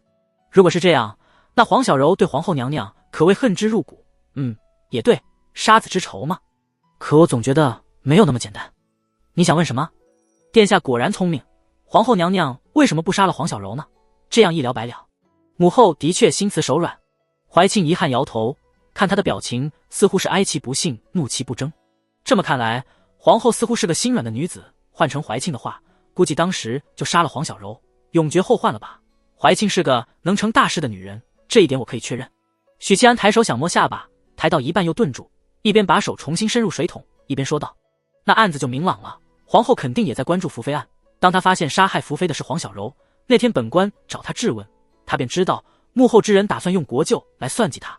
这是阳谋啊，要么牺牲国舅，要么牺牲自己。不过话说回来，皇后娘娘真是个伏地魔。怀庆皱皱眉头，此话何解？为了一个不成器的弟弟，宁愿被打入冷宫，而他一旦被废，四皇子就不是嫡子了，那将真正的无缘地位。怀庆看了他一眼，沈笑道：后宫之中，妃嫔们与身处冷宫有何区别？这倒也是。许七安迎着怀庆的目光，这是公主殿下第一次在他面前表露对元景帝的不满。母后从不理会后宫之事，她对皇后之位并不眷恋，用后位换国舅一命，她想必很情愿。不过四皇兄必定心生怨恨，所以殿下才会支走四皇子。怀庆点点头，问道：黄绸料子又怎么解释？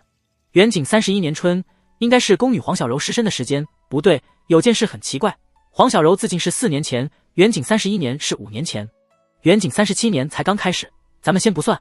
许七安眉头忽然一皱。怀庆公主明白了许七安的意思，悦耳的嗓音说道：按照时间推算，是被迫流产之后自尽的。母后打掉黄小柔腹中胎儿后，安排了和儿照顾她。确实是这样，与我们调查的结果能对应，但殿下不觉得奇怪吗？你刚才也说了，怀孕产子在后宫里是瞒不住的。黄小柔一个宫女，凭什么敢这么做？除非她有恃无恐，不可能是父皇。怀庆摇头。对此，许七安表示赞同。以元景帝对长生的渴望，对修道的执着，绝对不可能临幸一个宫女。咱们去问一问这位国舅爷吧，光在这里瞎猜没意义。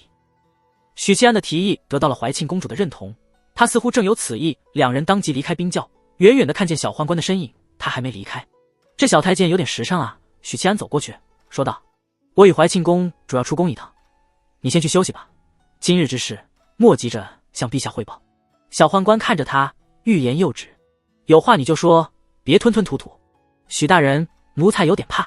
别怕，我会轻一些的。许七安哈哈笑道：放心，不该知道的我不会让你知道，你好好听话就是。小宦官这才松口气，有您这句话，奴才算安心了。许七安原以为能与怀庆共乘马车，没想到薄情寡义的怀庆给了他一匹骏马。坐在马背上，跟随公主的马车朝国舅府航去。许七安不由想起了自己心爱的小母马。昨天遇刺，他把小母马赶走了，反杀3名刺客后便去了衙门养伤，直到现在他依旧不知道小母马的行踪。不过他今早进宫前有吩咐同僚去找小母马。车窗打开，怀庆探出脸，五官无瑕，鼻子挺秀，红唇鲜艳，唇角精致如刻，美眸宛如一泓秋水，清澈剔透。即使母后确实是为国舅顶罪，幕后之人依旧没有找出来。他叹息道。许七安没有回答，而是反问道：我更想不明白的是，幕后之人为什么直到现在才对皇后出手？两人相顾无言。国舅府在皇城中，许七安和长公主抵达国舅府，问了守卫，才知道国舅不在皇城里，而在内城的老宅。去问问国舅什么时候搬到老宅去的。怀庆打开车窗，吩咐随行的侍卫。侍卫问完，回复道：今早。元景帝就是今天早上朝会时提出的废后。许七安下意识看向怀庆，发现大老婆也在看他。去上官老宅。怀庆公主冷冷道。金丝楠木打造的豪华马车缓缓驶出皇城，用了半个多时辰才抵达上官氏祖宅。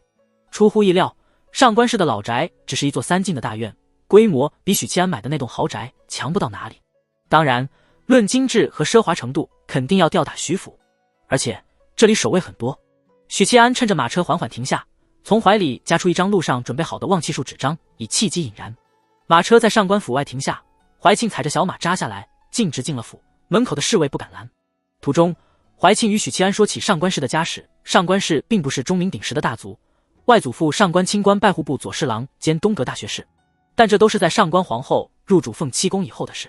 在此之前，上官家不过是一个小家族，怀庆的外祖父上官清也只是做到户部度之主事，正六品罢了。魏家和上官家是世交，魏公少年时家境贫寒，曾在上官家读书，外祖父算是他的半个授业恩师。怀庆公主说道。许七安点点头，他也是今天才知道魏渊和皇后的渊源。那魏公，他顿了顿，还是问出了疑惑，是怎么进宫的？怀庆公主摇头。穿过前院，丝竹管乐之声传来，远远的，他们看见后堂的门敞开，7、8名身穿薄纱的舞姬翩翩起舞，乐师奏响靡靡之音。许七安瞪大了眼睛，说实话，他在教坊司见惯了这样的场面，但就算是教坊司里的舞姬，也没有堂内那些女人穿的大胆。那些女人既没穿肚兜，也没穿亵裤，仅仅套了一层薄薄的纱衣，卖弄风骚。堂内主位坐着一个皮肤白皙、皮相极好的中年男人，留着2撇小胡子，左手搂一个美人，右手搂一个美人，色迷迷地欣赏着翩翩起舞的舞姬。两侧坐着几名食客，好不快活。许七安对这位国舅的荒唐好色有了更进一步的认识，包姐都快被废了，他还在这里纵情声色。更荒唐的是，皇后还是为他背锅的。气斗冷，伏地魔们什么时候可以站起来？长公主在堂外停了下来，侧头看了眼许七安。心领神会的许七安摘下佩刀，走到门口，用刀鞘哐哐哐地敲击门框，喝道：茶房，男的蹲左边，女的蹲右边，抱头，身份证拿出来。沉迷声色的众人吃了一惊，这才注意到站在外头的许七安和怀庆公主。舞姬们停止了舞姿，乐师们不再弹奏，留着2撇小胡子的国舅先是一愣，继而眉头紧皱。怀庆跨过门槛，进入堂内，冷冰冰道：所有人退出大堂，不得靠近这里100步，违令者杀无赦。许七安大声道：是。拇指一弹刀柄，佩刀出鞘半寸，环顾堂内众人，喝道：还不快滚！乐师、舞姬和食客一哄而散。不许走，不许走！国舅大喊，但拦不住散去的人群，气得跺脚，指着许七安喝骂：你是哪来的狗奴才？来人啊，来人！许七安心说，难怪怀庆对这个舅舅如此厌恶，难怪他会第一时间怀疑国舅，这是 24K 纯纨绔啊！喊了几声，见外头没人支援自己，国舅便不喊了，眯着眼看向怀庆公主：怀庆，你不在宫里待着，来舅舅府上做什么？父皇废后的事，国舅可知？怀庆声音宛如隆冬里的风雪，透着森森寒意。父皇今日早朝提出废后，国舅身为母后胞弟，还有心情在府上饮酒作乐，自然是知道的。国舅突然烦躁起来，但我能有什么办法？我又不是魏渊，我说不让废后，陛下就会同意。国舅知道父皇废后的原因吗？长公主问道。还不是姐姐为了让4皇子当太子，构陷东宫内卫吗？国舅大声说，说完他嗤了一声，似乎对皇后的做法很不屑。许七安小心翼翼地看向怀庆，他从头到尾都很平静，或者说冷漠。他正要逼问黄小柔的事，忽然看见怀庆摆了摆手，阻止了他。公主殿下冷笑一声：国舅，本宫是奉皇命来缉拿你的。国舅一愣：缉拿我？凭什么？怀庆终于露出了冷笑。平宫女黄小柔闻言，国舅如遭雷击，整个身子都是一震，她眼里闪过惶恐之色，强撑着说：什么黄小柔？怀庆，你在说什么胡话？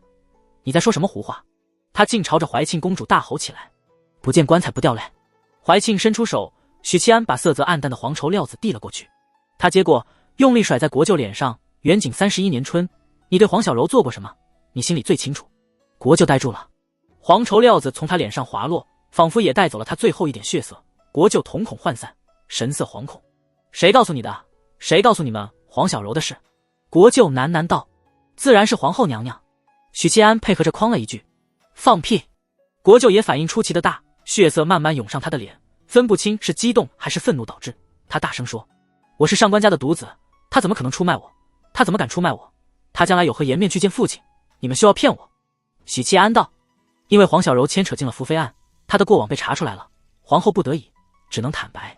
元景31年春，你在宫中玷污了黄小柔。他说得很肯定。不可能，黄小柔早就已经死了，皇后答应会我要灭口的。国舅震惊道：事实是皇后没有灭口，她只是打掉了黄小柔腹中的胎儿。怀庆说的没错，皇后太过心慈手软。许七安侧头看了眼长公主，怀庆依旧没有表情，淡淡道：如实交代吧，与本宫说，总好过在打更人的牢里坦白。或者国舅想尝试打更人地牢里刑罚的滋味。国舅颓然坐下：是，黄小柔的确与我有染，但她是心甘情愿的。因为他以为我是陛下。我喜好美色，但厌倦了青楼和教坊司里的女人，府中的姬妾于我而言早已没了新鲜感。渐渐的，我发现宫里的女人比外头的女人更让我着迷。都怪姐姐不好，她的凤栖宫有那么多宫女，她却连碰都不让我碰。陛下沉迷修道，不近女色多年，我要1-2个宫女怎么了？她是后宫之主，只要她同意，谁又能阻止？我又不要陛下的嫔妃。那天我去凤栖宫探望皇后，见到了一个洒扫的宫女，她生得清秀可人，惹人怜爱。我以为是凤栖宫新来的宫女，便上前动手动脚。哼，她以为我是陛下，羞红着脸不敢拒绝，任我施为。黄小柔是元景28年进宫的，那时陛下已经沉迷修道，不再去后宫了。一个小小的宫女根本没见过元景帝长什么样。许七安心里琢磨着，望气术效果没有散去，他知道国舅没有说谎。我趁四下无人，就带着他进了厢房，行鱼水之欢。事后他满心欢喜，认为自己侍奉了陛下，认为自己是独一无二的能让陛下破戒的女人。别说是他，后宫里上至妃嫔，下至宫女，谁没幻想过自己能与众不同，被陛下临幸？假冒皇帝临幸宫女，难怪皇后要死保你，这10条命也不够砍。国舅咽了口唾沫。后来我10岁之位，常借着探望皇后的名义与黄小柔幽会，我在她身上体会到了不一样的感觉，和其他女人都不一样。但万万没想到，她竟怀孕了。到那时我才慌了，将此事告知皇后，她痛斥了我一顿，下令不许我再踏入后宫半步，并答应我杀黄小柔灭口，替我收拾残局。许七安悠悠道：所以黄小柔一直以为自己怀的是龙种，因此对强迫她流产的皇后恨之入骨。等她后来知道自己被骗，原来那个诱奸她的人不是皇帝，而是你这个国舅爷。可当时胎儿都没了，事情已成定局，他又惹不起皇后，羞怒之下自尽了。但皇后过于心善，对你的所作所为心怀愧疚，所以从御药房取了灵丹妙药，救了黄小柔一命，却没想到在4年后的今天埋下了祸端。这都怪他，他当初若是杀了黄小柔，又岂会有今日？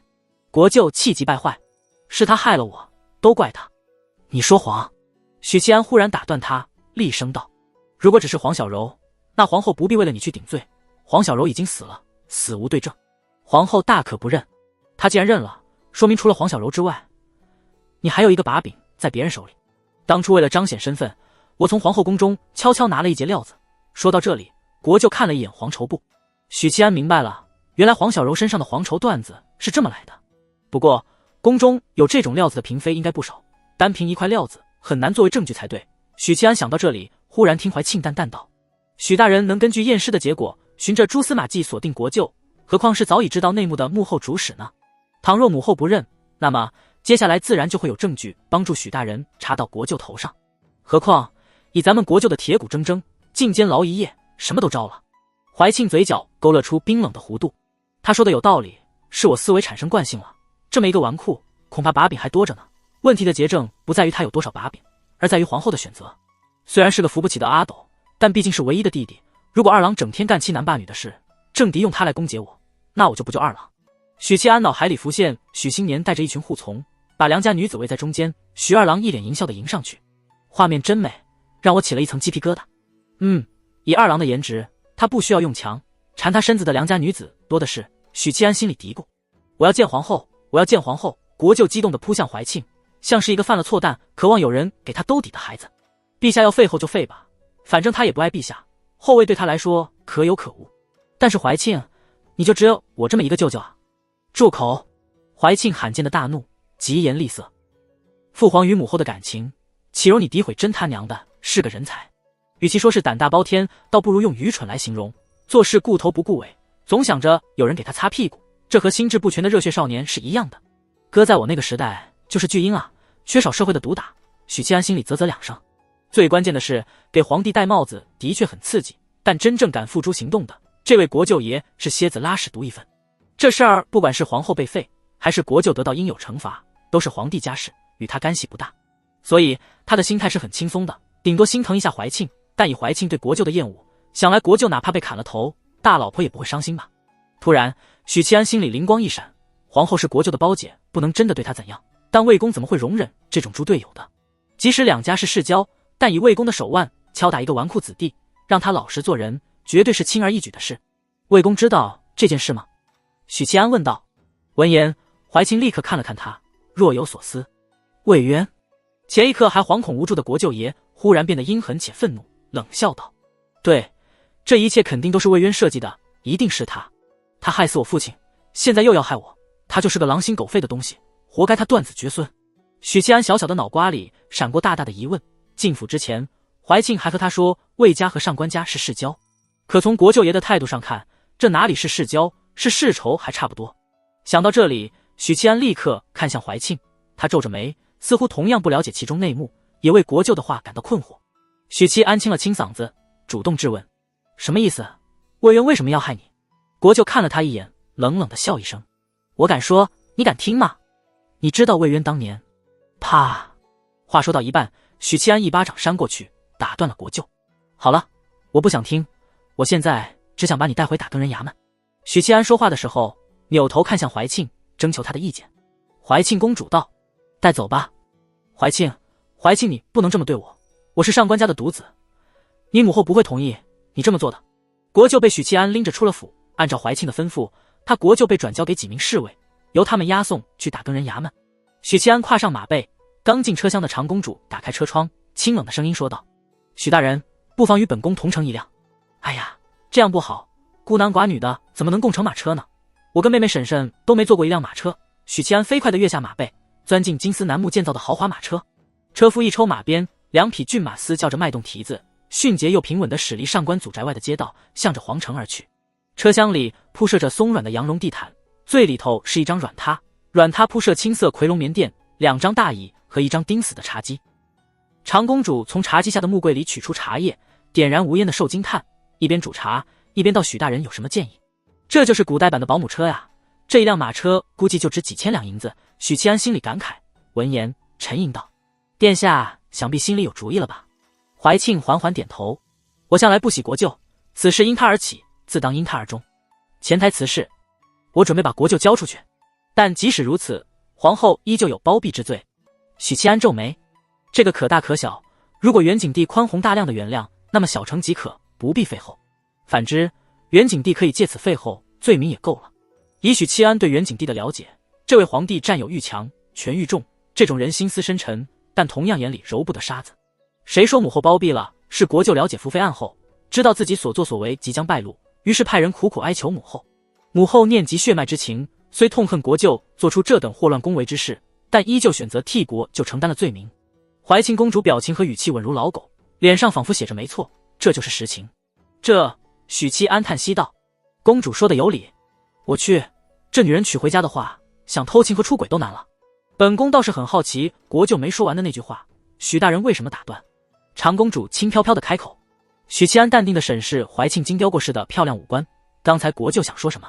卑职不知道啊，殿下想了解的话，回头卑职替你审问。他刚才是故意打断国舅的，因为这件事涉及到魏渊了。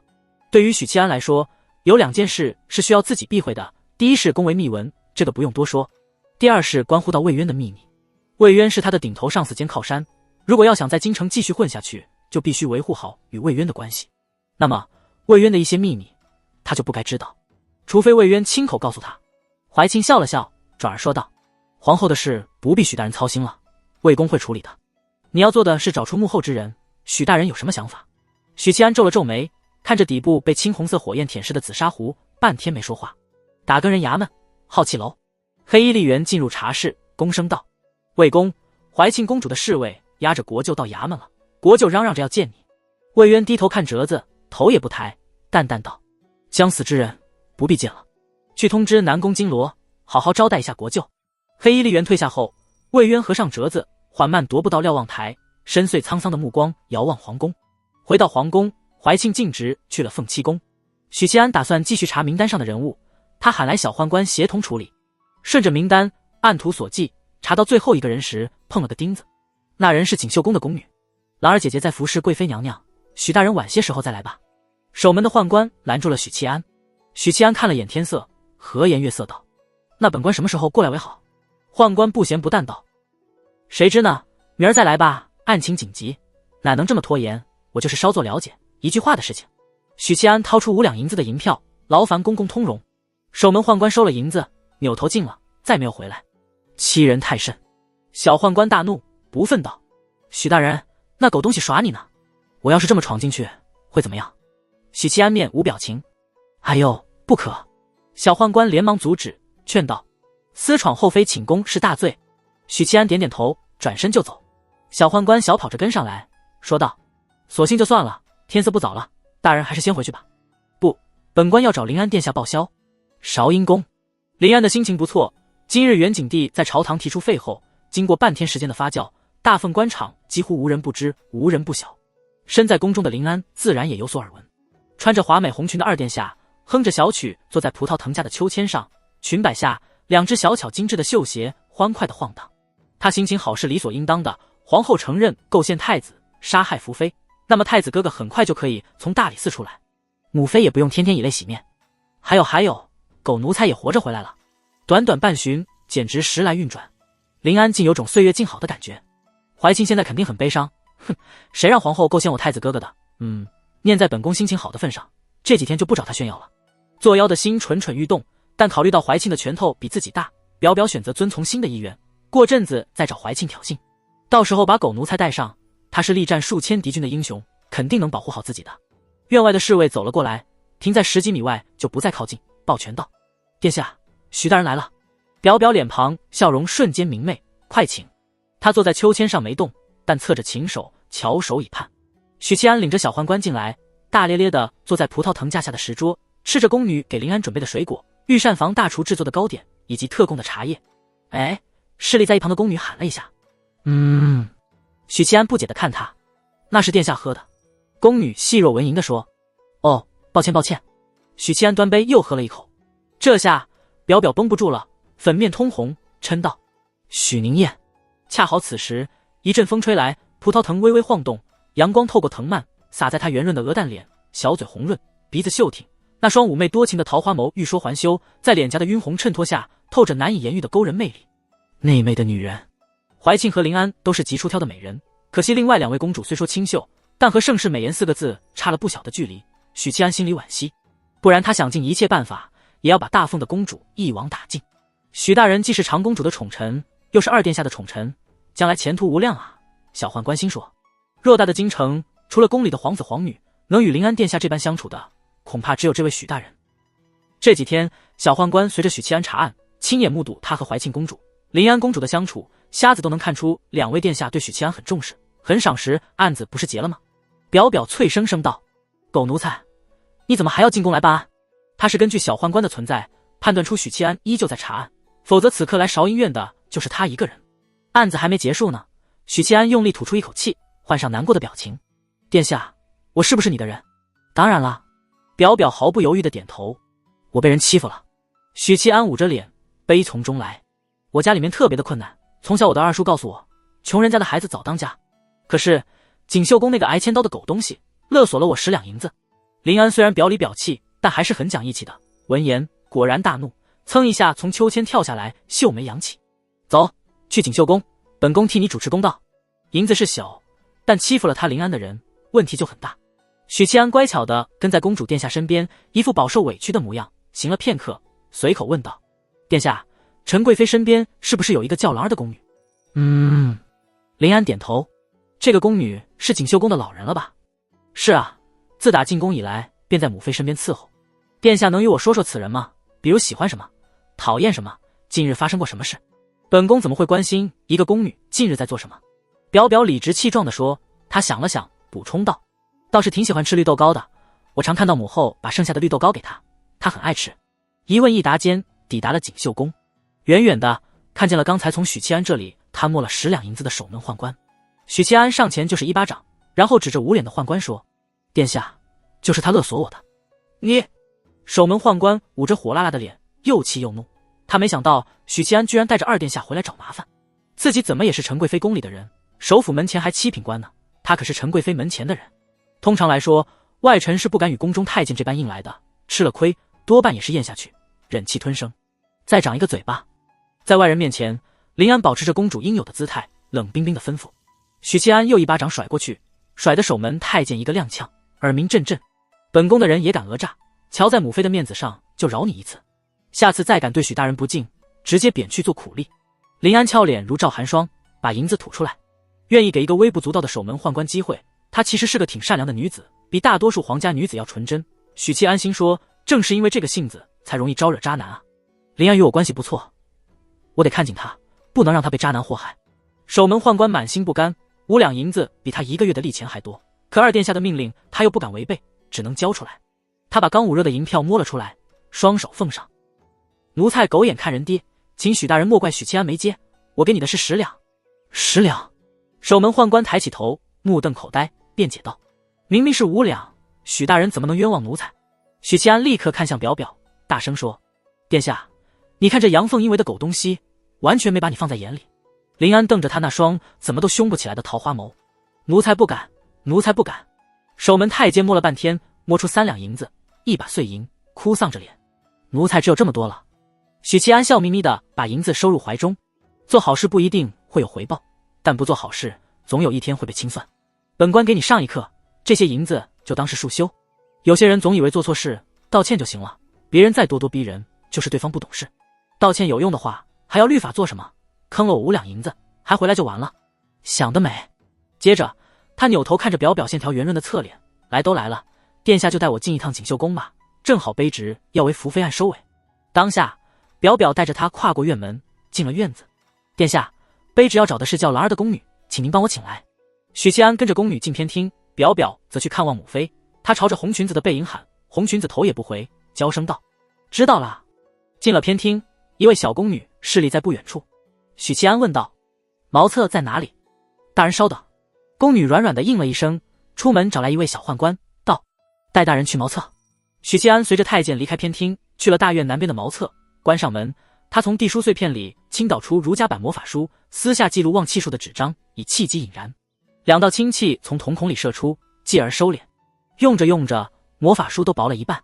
不行，这么好用的东西我要一直用下去。等春闱之后就去云路书院见一见我的3位老师。白嫖他们的诗要事先想好。返回偏厅，他喝着茶，等待那名叫兰儿的宫女。内院主屋，陈贵妃慵懒地倚在软榻，2名贴身宫女伺候着，一人为她揉肩，一人为她捏腿。元景帝的后宫里没有皇贵妃，陈贵妃可以说是一人之下，众妃之上，而且再过不久，她于后宫中的地位就真的顾盼无敌了。手里捧着一卷书，陈贵妃笑道：这春庭月写得真好，本宫今天越看越喜欢。兰儿抿嘴轻笑：娘娘这是心情好，书看着才觉得好。另一位宫女笑着附和：是啊，太子虽还未从大理寺出来，但也是早晚的事儿。娘娘近日来以泪洗面，奴婢们心疼死了。兰儿小声道：真没想到堂堂皇后手段竟如此毒辣，害福妃，构陷太子，亏我们还以为她真的面慈心善呢。陈贵妃皱皱眉，斥责道：不得智慧皇后娘娘，娘娘您就是太小心了。陛下在朝堂提出废后，等诸公确认之后，她便不再是皇后娘娘。另一位宫女咯咯娇笑：或许我们娘娘再过不久就是皇后了。陈贵妃连连皱眉，想要训斥2个口无遮拦的宫女，忽听一阵轻盈的脚步声传来：母妃，林安来了。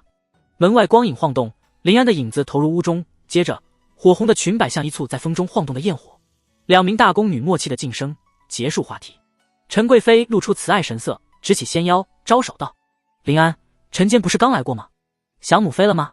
恨不得赖在锦绣宫，天天陪着母妃。林安是个会撒娇的姑娘，人美嘴甜，不管元景帝还是陈贵妃都很宠她。那就陪母妃闲聊会儿，等你觉得无聊了再回韶音院。陈贵妃拉着女儿的手，让她坐在自己身边。好的。表表坐下后娇声道：主要是想母妃了，然后顺带办点事。陈贵妃笑容不变，柔声道：什么事？表表看向兰儿，吩咐道：许大人有话要问你，他在外院的偏厅等着，你过去一趟。说完向陈贵妃解释：就是我培养的打更人许七安，母妃对他也有印象的，太子哥哥的案子就是他在办，似乎有什么话要问询兰儿，但守门的奴才不让他进来。陈贵妃沉吟片刻，挥挥手：兰儿，你去见见他吧。是。兰儿道，双手平放在小腹，莲步款款跨过门槛，出了院子，身影渐行渐远。林安收回目光，顺着这个话题：母妃，太子哥哥能恢复清白，还得多靠许七安呢。母妃你不知道，我培养他好辛苦的。你总是说怀庆会培养人才，培植势力，其实林安也不差的。他刚认识他的时候，他还会长乐县的一个小捕快呢，还不是我辛辛苦苦栽培，把他培养得这么出色。陈贵妃讶然道：你是怎么认识一个小捕快的？哎呀，不要在意这些细节嘛，反正我培养的人才救了太子哥哥，对不对？对，多亏了林安，这次要没有林安培养的人出力，你太子哥哥就危险了。陈贵妃捏了捏女儿肉感十足的鹅蛋脸。偏厅里，许七安坐在椅子，手里端着茶杯，轻轻吹了一口。这锦绣宫的茶，即使是用来招待客人的，也远比婶婶珍藏的好茶要醇香。不过，比起刚才林安喝的茶，还是差了不少。回头问林安要几两茶叶，也让二叔婶婶他们尝尝贡品。许七安心里想着，美滋滋的喝了一口，旋即看向侍立在旁的小宦官，笑道：“小公公，你是陛下派来监督本官的，用官面上的话说，那是钦差大臣啊。坐坐坐，别站着。”小宦官竟有几分见识，无奈道：“出了京，那才是钦差。奴才这不还在宫里呢，那依然还是奴才。就好比那些巡抚在外头威风凛凛，可回了京，不就一个小小的御史吗？”这话把许七安逗笑了，入木三分，入木三分啊！张巡抚要是回了京，就是个弟弟；而在外头，他威风凛凛，即使是不正使，都只会使这样的大佬也得恭恭敬敬，自称下官。对了，小公公是陛下请宫里当差的吧？许七安问道。小公公点点头。昨日小公公汇报完，陛下就去了皇后的凤栖宫。有个疑问，许七安藏在心里很久了。昨天从谢阁里查到黄小柔与皇后的渊源，线索开始指向皇后，但御药房的收支记录被人悄悄撕毁，因此没有确凿的证据证明是皇后救了黄小柔。以元景帝的智慧和城府，不应该在案情未明朗之前火急火燎地去质问皇后。如果元景帝真是这样冲动无脑的人，太子案发后他应该直接废太子。不是，小宦官摇摇头，犹豫片刻，小声道：“是陈贵妃去了陛下的寝宫哭诉，指控皇后构陷太子，陛下念给予贵妃的情分，这才去凤栖宫质问皇后。奴才也是那时候被陛下喊去问话的，那会儿奴才还没主动汇报呢。陈贵妃是怎么知道案情进展的？不用说，肯定是表表告诉她的。臭丫头一见案情有了突破性的进展，距离太子更进一步，于是欢天喜地的找母亲分享喜悦，在所难免。正聊着，一个穿和绿色宫装的女子跨过门槛进了偏厅。她五官俊秀，皮肤白皙，24、25的年纪，眼睛是那种圆圆的杏眼，和楚采薇一样，但没有后者那么大。楚采薇的大眼睛总让许七安想到二次元的纸片人老婆，再加上圆润的鹅蛋脸，甜美可爱，大眼萌妹的称号当之无愧。这位宫女进了偏厅，盈盈施礼道：“见过许大人。”“兰儿姐姐。”许七安笑着回礼。兰儿站在偏厅里，微微颔首：“许大人想问什么？”“娘娘还等着奴婢伺候。”许七安立刻说：“抱歉，卑职也是奉旨办事。”顿了顿，他不再废话，开门见山地问道：“兰儿姐姐前些日子去过御药房？”兰儿点头：“去做什么？”“太子出事以来，娘娘成日以泪洗面，精神萎靡。那天犯了头疼症，奴婢去御药房取了些舒神醒脑的药。”兰儿坦然地回答：“你有没有撕毁御药房的收支账册？”许七安问道。他对名单上的其他宫女和太监也是这般干脆利索。有望气术在，相当于一台百试百灵的测谎仪，比监控还好用。虽然望气术有诸多限制，能被法器屏蔽，对术士不管用，也不能用来指控4品以上的官员，除非按事关国本，同样不能用望气术来作为证据。但对于这些太监宫女，望气术并不受限制。再说许七安只是用来辅助。我先确定你是狼人，然后再来调查你，这比顺藤摸瓜的找线索要简单方便多了。狼儿愣了愣，似乎没想到许七安如何简单粗暴，他摇摇头：“没有。”呼，说的是实话。施展望气术的许七安在心里失望地叹息一声，看来他的判断是错的，撕毁账册的人不是在5天之内进的御药房，而是更早之前。至于偷偷进入御药房，这个可能性不大，因为元景帝的御药房储存着珍贵的灵丹妙药，狗皇帝的小金库都用来炼丹了，把御药房形容成宝库也不过分。既然是宝库，外头自然重兵把守，不是说潜入就潜入的。两个可能，撕毁账册的人是在5天以前进了御药房，或者是御药房中出了一个叛徒，待会就去问询御药房里当差的宫女和太监。想到这里，许七安起身拱手道：“我问完了，不过此案还没结束，可能以后还会拜访。”他先打个预防针，省得又吃闭门羹。闻言，兰儿眼里流露出明显的不耐。许七安连忙道：“回头给兰儿姐姐送些小礼物过来，京城桂月楼的绿豆糕是招牌点心。”他知道兰儿喜欢吃绿豆糕，来锦绣宫的路上，林安与他说过。不用了。兰儿摇摇头，带着疏离和些许抵触，淡淡道：“奴婢不爱吃绿豆糕。”被讨厌了吗？这女人看起来也快如狼似虎的年纪了，竟然对我这种世间罕见的美男子态度如此恶劣，是脱胎丸的效果不够妙，还是花镜不曾缘客扫，因此不识男人的好？既然这样，那本官就不打扰。许七安忽然僵住，望气术提供的视野里，兰儿的情绪很稳定，没有说谎。没有说谎。这一瞬间，许七安难掩脸庞错愕和惊讶表情。旺气术侦测出的结果让他内心倏然警惕，各种念头相互碰撞，火花四溅。他迅速想到了2种可能：一，狼儿其实不爱吃绿豆糕，之所以表现的爱吃，是想讨陈贵妃喜欢；二，他在说谎，旺气术没有甄别出来，这意味着他身上有屏蔽旺气术的法器。第一种可能暂时无法判断，第二种可能才是让许七安头皮发麻、肾上腺素疯狂分泌的原因。锦绣宫的宫女怎么会有屏蔽旺气术的法器？她佩戴屏蔽旺气术的法器做什么？除非她这几天需要用这种法器来瞒天过海，除非她知道自己近期会遭遇盘问。她这几天做过什么？她去过于药房。至于是不是被李代桃僵，其实站在眼前的狼儿是外人易容假扮，许七安觉得可能性不大，人皮面具的话瞒不过他的观察。若是高段位强者的变换之术，更加不可能。这里是皇宫，高段位强者根本潜不进来。许大人，狼儿皱了皱眉，眯着眼审视着失去表情管理的许七安。不能轻易下定论，也许他只是不爱吃绿豆糕，无意中说出了心里话。心里想着，许七安没有慌乱的去稳定情绪，而是让脸色保持着一定的糟糕，盯着狼儿，略带不忿的语气说：狼儿姑娘虽是陈贵妃身边的人儿，但脾气未免也太大了些。本官为朝停留过血，立过汗马功劳，狼儿姑娘的态度如此轻慢，是对本官有意见。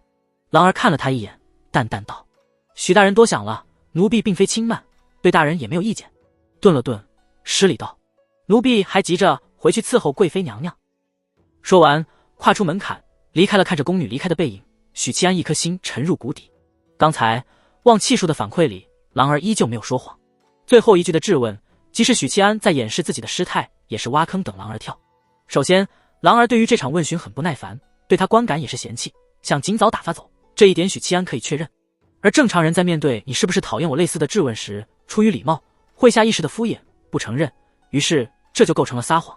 可是在旺气术给予的反馈中，狼儿的情绪异常稳定，没有侦测到谎言，由此几乎可以确认这个宫女身上有屏蔽旺气术的法器，也侧面验证了她心虚，刻意用这类手段开规避拷问。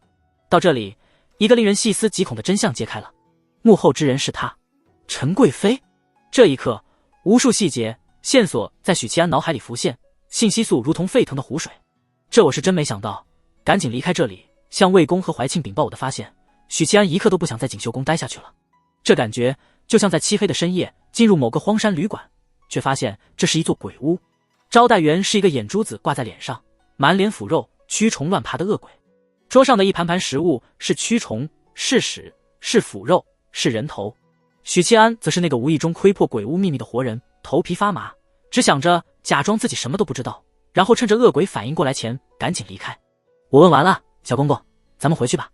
许七安深吸一口气，泰然自若地提出离开。是。小宦官不疑有他，颇为轻松地应了一声，跟在许七安身后跨出偏厅门槛。等等，许七安的步伐忽然僵住。如果陈贵妃是幕后之人，那么皇后遭遇的一切就是陈贵妃即将支付的代价。剥夺位分，打入冷宫，太子会不会被废，说不准。太子怎么样，许七安不关心，他关心的是临安怎么办。他今天很开心，因为案情即将告破，太子无罪释放是迟早的事。可是接下来，我可能亲手把他的母妃推入万丈深渊。他知道这件事后，应该会恨我吧。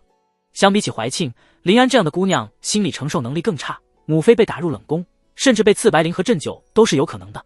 不谈皇帝的宠爱，仅从位分上说，贵妃和皇后差远了。皇后是皇帝的正妻，或许害死一个妃子不会被赐死，但贵妃呢？贵妃有这样的待遇吗？许大人，许大人！小宦官见许七安处在原地发呆，忍不住喊了几声。许七安恍然回神，依旧没有想出两全其美的办法，同时心里闪过一些困惑。得知幕后之人是陈贵妃后，他依旧没有解开所有的疑问。先回去吧，这件事先不和魏源说了。为了临安，我再思量思量。到了院门口，那守门的宦官怨愤不平地看了一眼许七安，但当许七安走近，他又立刻收敛了情绪，老老实实、恭恭敬敬。对了，你收了我的银子，进了里头，有帮忙通传过吗？许七安在守门宦官面前停下来。当然。守门宦官无奈道：小人通传过了，但兰儿姐姐说不见，奴才贪心，不愿归还银票，又不好向大人您交代，所以他是有准备的。许七安点点头，正要离开，身后忽然传来兰儿的喊声：许大人慢走。兰儿姑娘。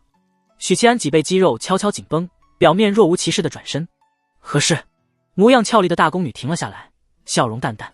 娘娘想感谢许大人破了福妃案，让太子殿下沉冤的雪，请您过去一叙，当面感谢。许七安刚刚松弛的肌肉再次紧绷，或许是做贼心虚的缘故，有点头皮发麻。本官还有要务在身，不方便逗留。福妃案是奉旨办事，职责所在，娘娘不必感谢。她现在不想见陈贵妃。许大人真客气。郎儿掩嘴轻笑，似玩笑一般说道。娘娘说许大人不去见她，她便不让许大人踏出锦绣宫半步。草泥马！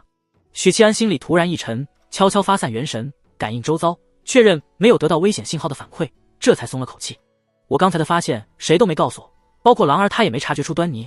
陈贵妃不可能知道我已经看破她的诡计，应该只是单纯的想感谢我，做做样子。退一步说，这里是皇宫，外头有大内侍卫，里头有临安以及身边这位元景帝派来监督我的眼线，陈贵妃不可能也不敢在这里对我怎样。再说我一刀2个李玉春的修为可不是吃素的。好，劳烦郎儿姑娘带路。许七安又扭头对小宦官说道，你也跟上。两人跟在褐色宫装的郎儿身后，穿过前院的回廊，进了后院。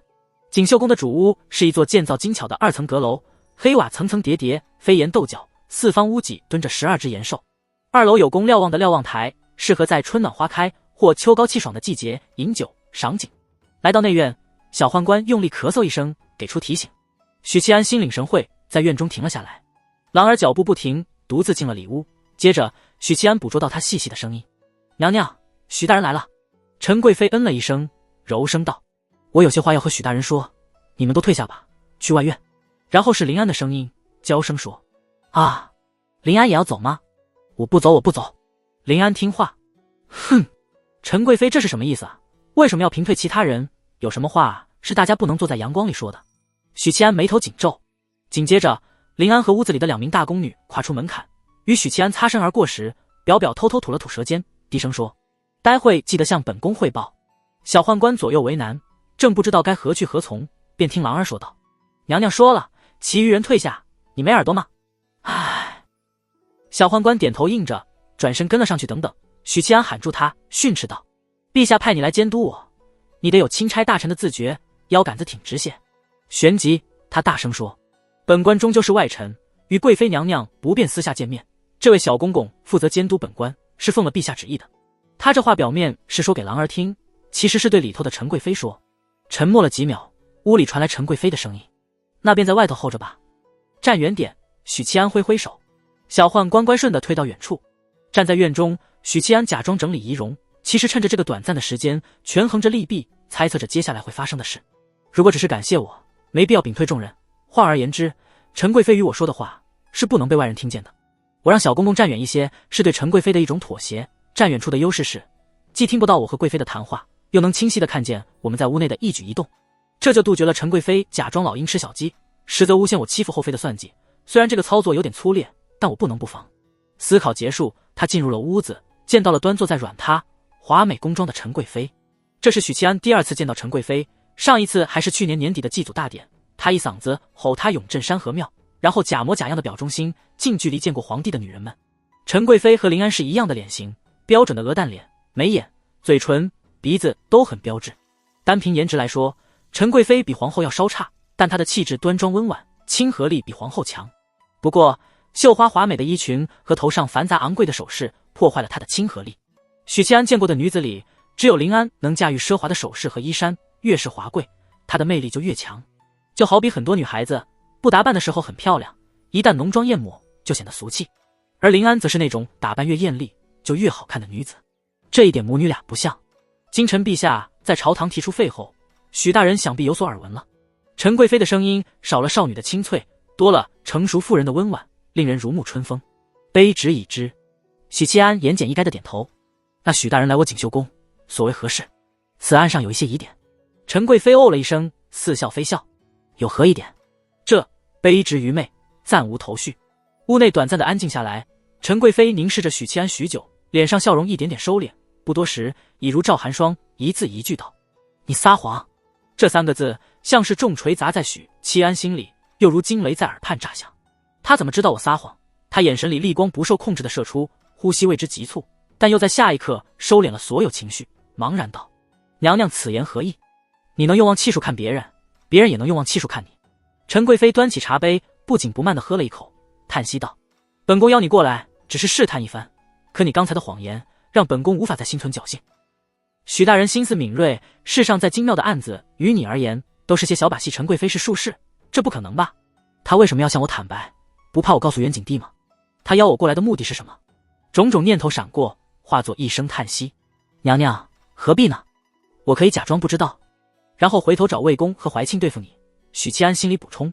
到这一步，两人相当于坦诚不公了。陈贵妃的坦然令许七安意外，他知道这绝非好事。你是什么时候查出来的？就在刚才。陈贵妃又喝了一口茶，平静的就像在闲聊。是，我看出兰儿做了伪装，但之前有所怀疑了吧？说说看。陈贵妃笑了笑。许七安沉吟道：“卑职回顾福妃案的经过，确实有很多疑惑。娘娘怎么会平白无故的在桌上摆皇后送的百日春？这里毕竟是后宫，用滋补壮阳的酒把太子灌得微醺，就不怕他做出错事？这不符合您小心翼翼的风格。”当日怀庆与他说起皇后被打入冷宫的经历，提及陈贵妃对太子之位的重视，以及心胸狭隘、小心谨慎的风格，许七安就有此疑惑了。他接着说道：“皇后虽然可以买通黄小柔给太子设局，可她怎么保证太子一定会去清风殿？而您是太子的生母，知子莫若母，知道他对福妃心存念想，于是半途派黄小柔守株待兔。这么一想，就更合情合理。之后嘛，从黄小柔的尸体被发现，再到卑职找出线索，指向皇后，人为推动的痕迹太明显了。可黄小柔如果就此失踪，又达不到您构陷皇后的目的。当然，那会儿我还没有反应过来，依旧觉得皇后的嫌疑最大。我想不通的是，您为什么要派人撕了御药房的收支册子？那应该是指认皇后最有力的证据。非但多此一举，还暴露了自己。”陈贵妃摇头，并非多此一举，那原本是我刻意留下的证据。假如查案的主办官不是你的话，他会是攻击皇后最有用的证据之一。可你的死而复生完全出乎本宫的预料，黄小柔的尸体和御药房的册子同时被发现的话，引导的痕迹就太重了。我怕你看出什么，直接禀明陛下，于是派人撕毁了册子。所以你当时心存疑惑，却没有一口咬定是皇后就是被冤枉的。哼，如果陛下提前知道这些，昨日本宫的哭诉效果就大打折扣了。然后从林安那里了解案情进展，我一边给陛下施压，一边派人暗杀你。只要你死了，皇后再认罪，这一切都将天衣无缝。许七安缓缓点头。今早他还觉得皇后是暗杀他的最大嫌疑人，心里发狠，要和怀庆离婚。知道魏渊告诉他皇后认罪，才觉得此案另有隐情。原来想置我于死地的人是陈贵妃。好了，什么都不用说了，我要和林安离婚。卑职还有2个疑问，不知娘娘能否解答？说来听听。陈贵妃淡淡道：“太子已经是太子，为何娘娘还要这般？”陈贵妃笑了，笑得很复杂，像是在嘲笑许七安，又仿佛在自嘲太子终究是太子，一日不登基就有易主的可能。皇后一直是皇后，四皇子便永远是嫡子。如果我告诉你，陛下原本属意的是四皇子呢？若非陛下当年知道皇后根本不爱他，四皇子已经是太子了。许七安敏锐地发现，陈贵妃在说这句话的时候，眼神里既有痛快，又有怨恨。可就算是这样，时隔多年，太子之位一直没变，娘娘是不是太杞人忧天了？朝堂之事，你懂什么？陈贵妃冷笑一声：“有魏渊在，四皇子的赢面就永远比我要大。魏渊始终想着独掌朝堂，一扫陈珂，他要施展自己的抱负，就一定会把四皇子推上皇位。我一个女子斗不过魏渊，只能从皇后这里使劲。皇后乃后宫之主，母仪天下，是女子最高殊荣。本宫也是女子，也眼热皇后的位分。”对于魏渊的志向，许七安有所了解，知道陈贵妃说的是实话。最后一个问题，娘娘身后的人是谁？许七安问道。陈贵妃明显错愕了一下，她沉默许久，摇头失笑：“本宫越来越赏识你了，看来林安无意中挖到了一块宝贝。你是怎么笃定本宫身后还有人的？”许七安目光下垂，看着脚尖，思忖道：“如果娘娘早就知道国舅做的事，那么为何隐忍这么久，直到此时才出手？如果娘娘是近来才知道国舅和黄小柔的事，那么又是谁告诉娘娘的呢？肯定不会是黄小柔。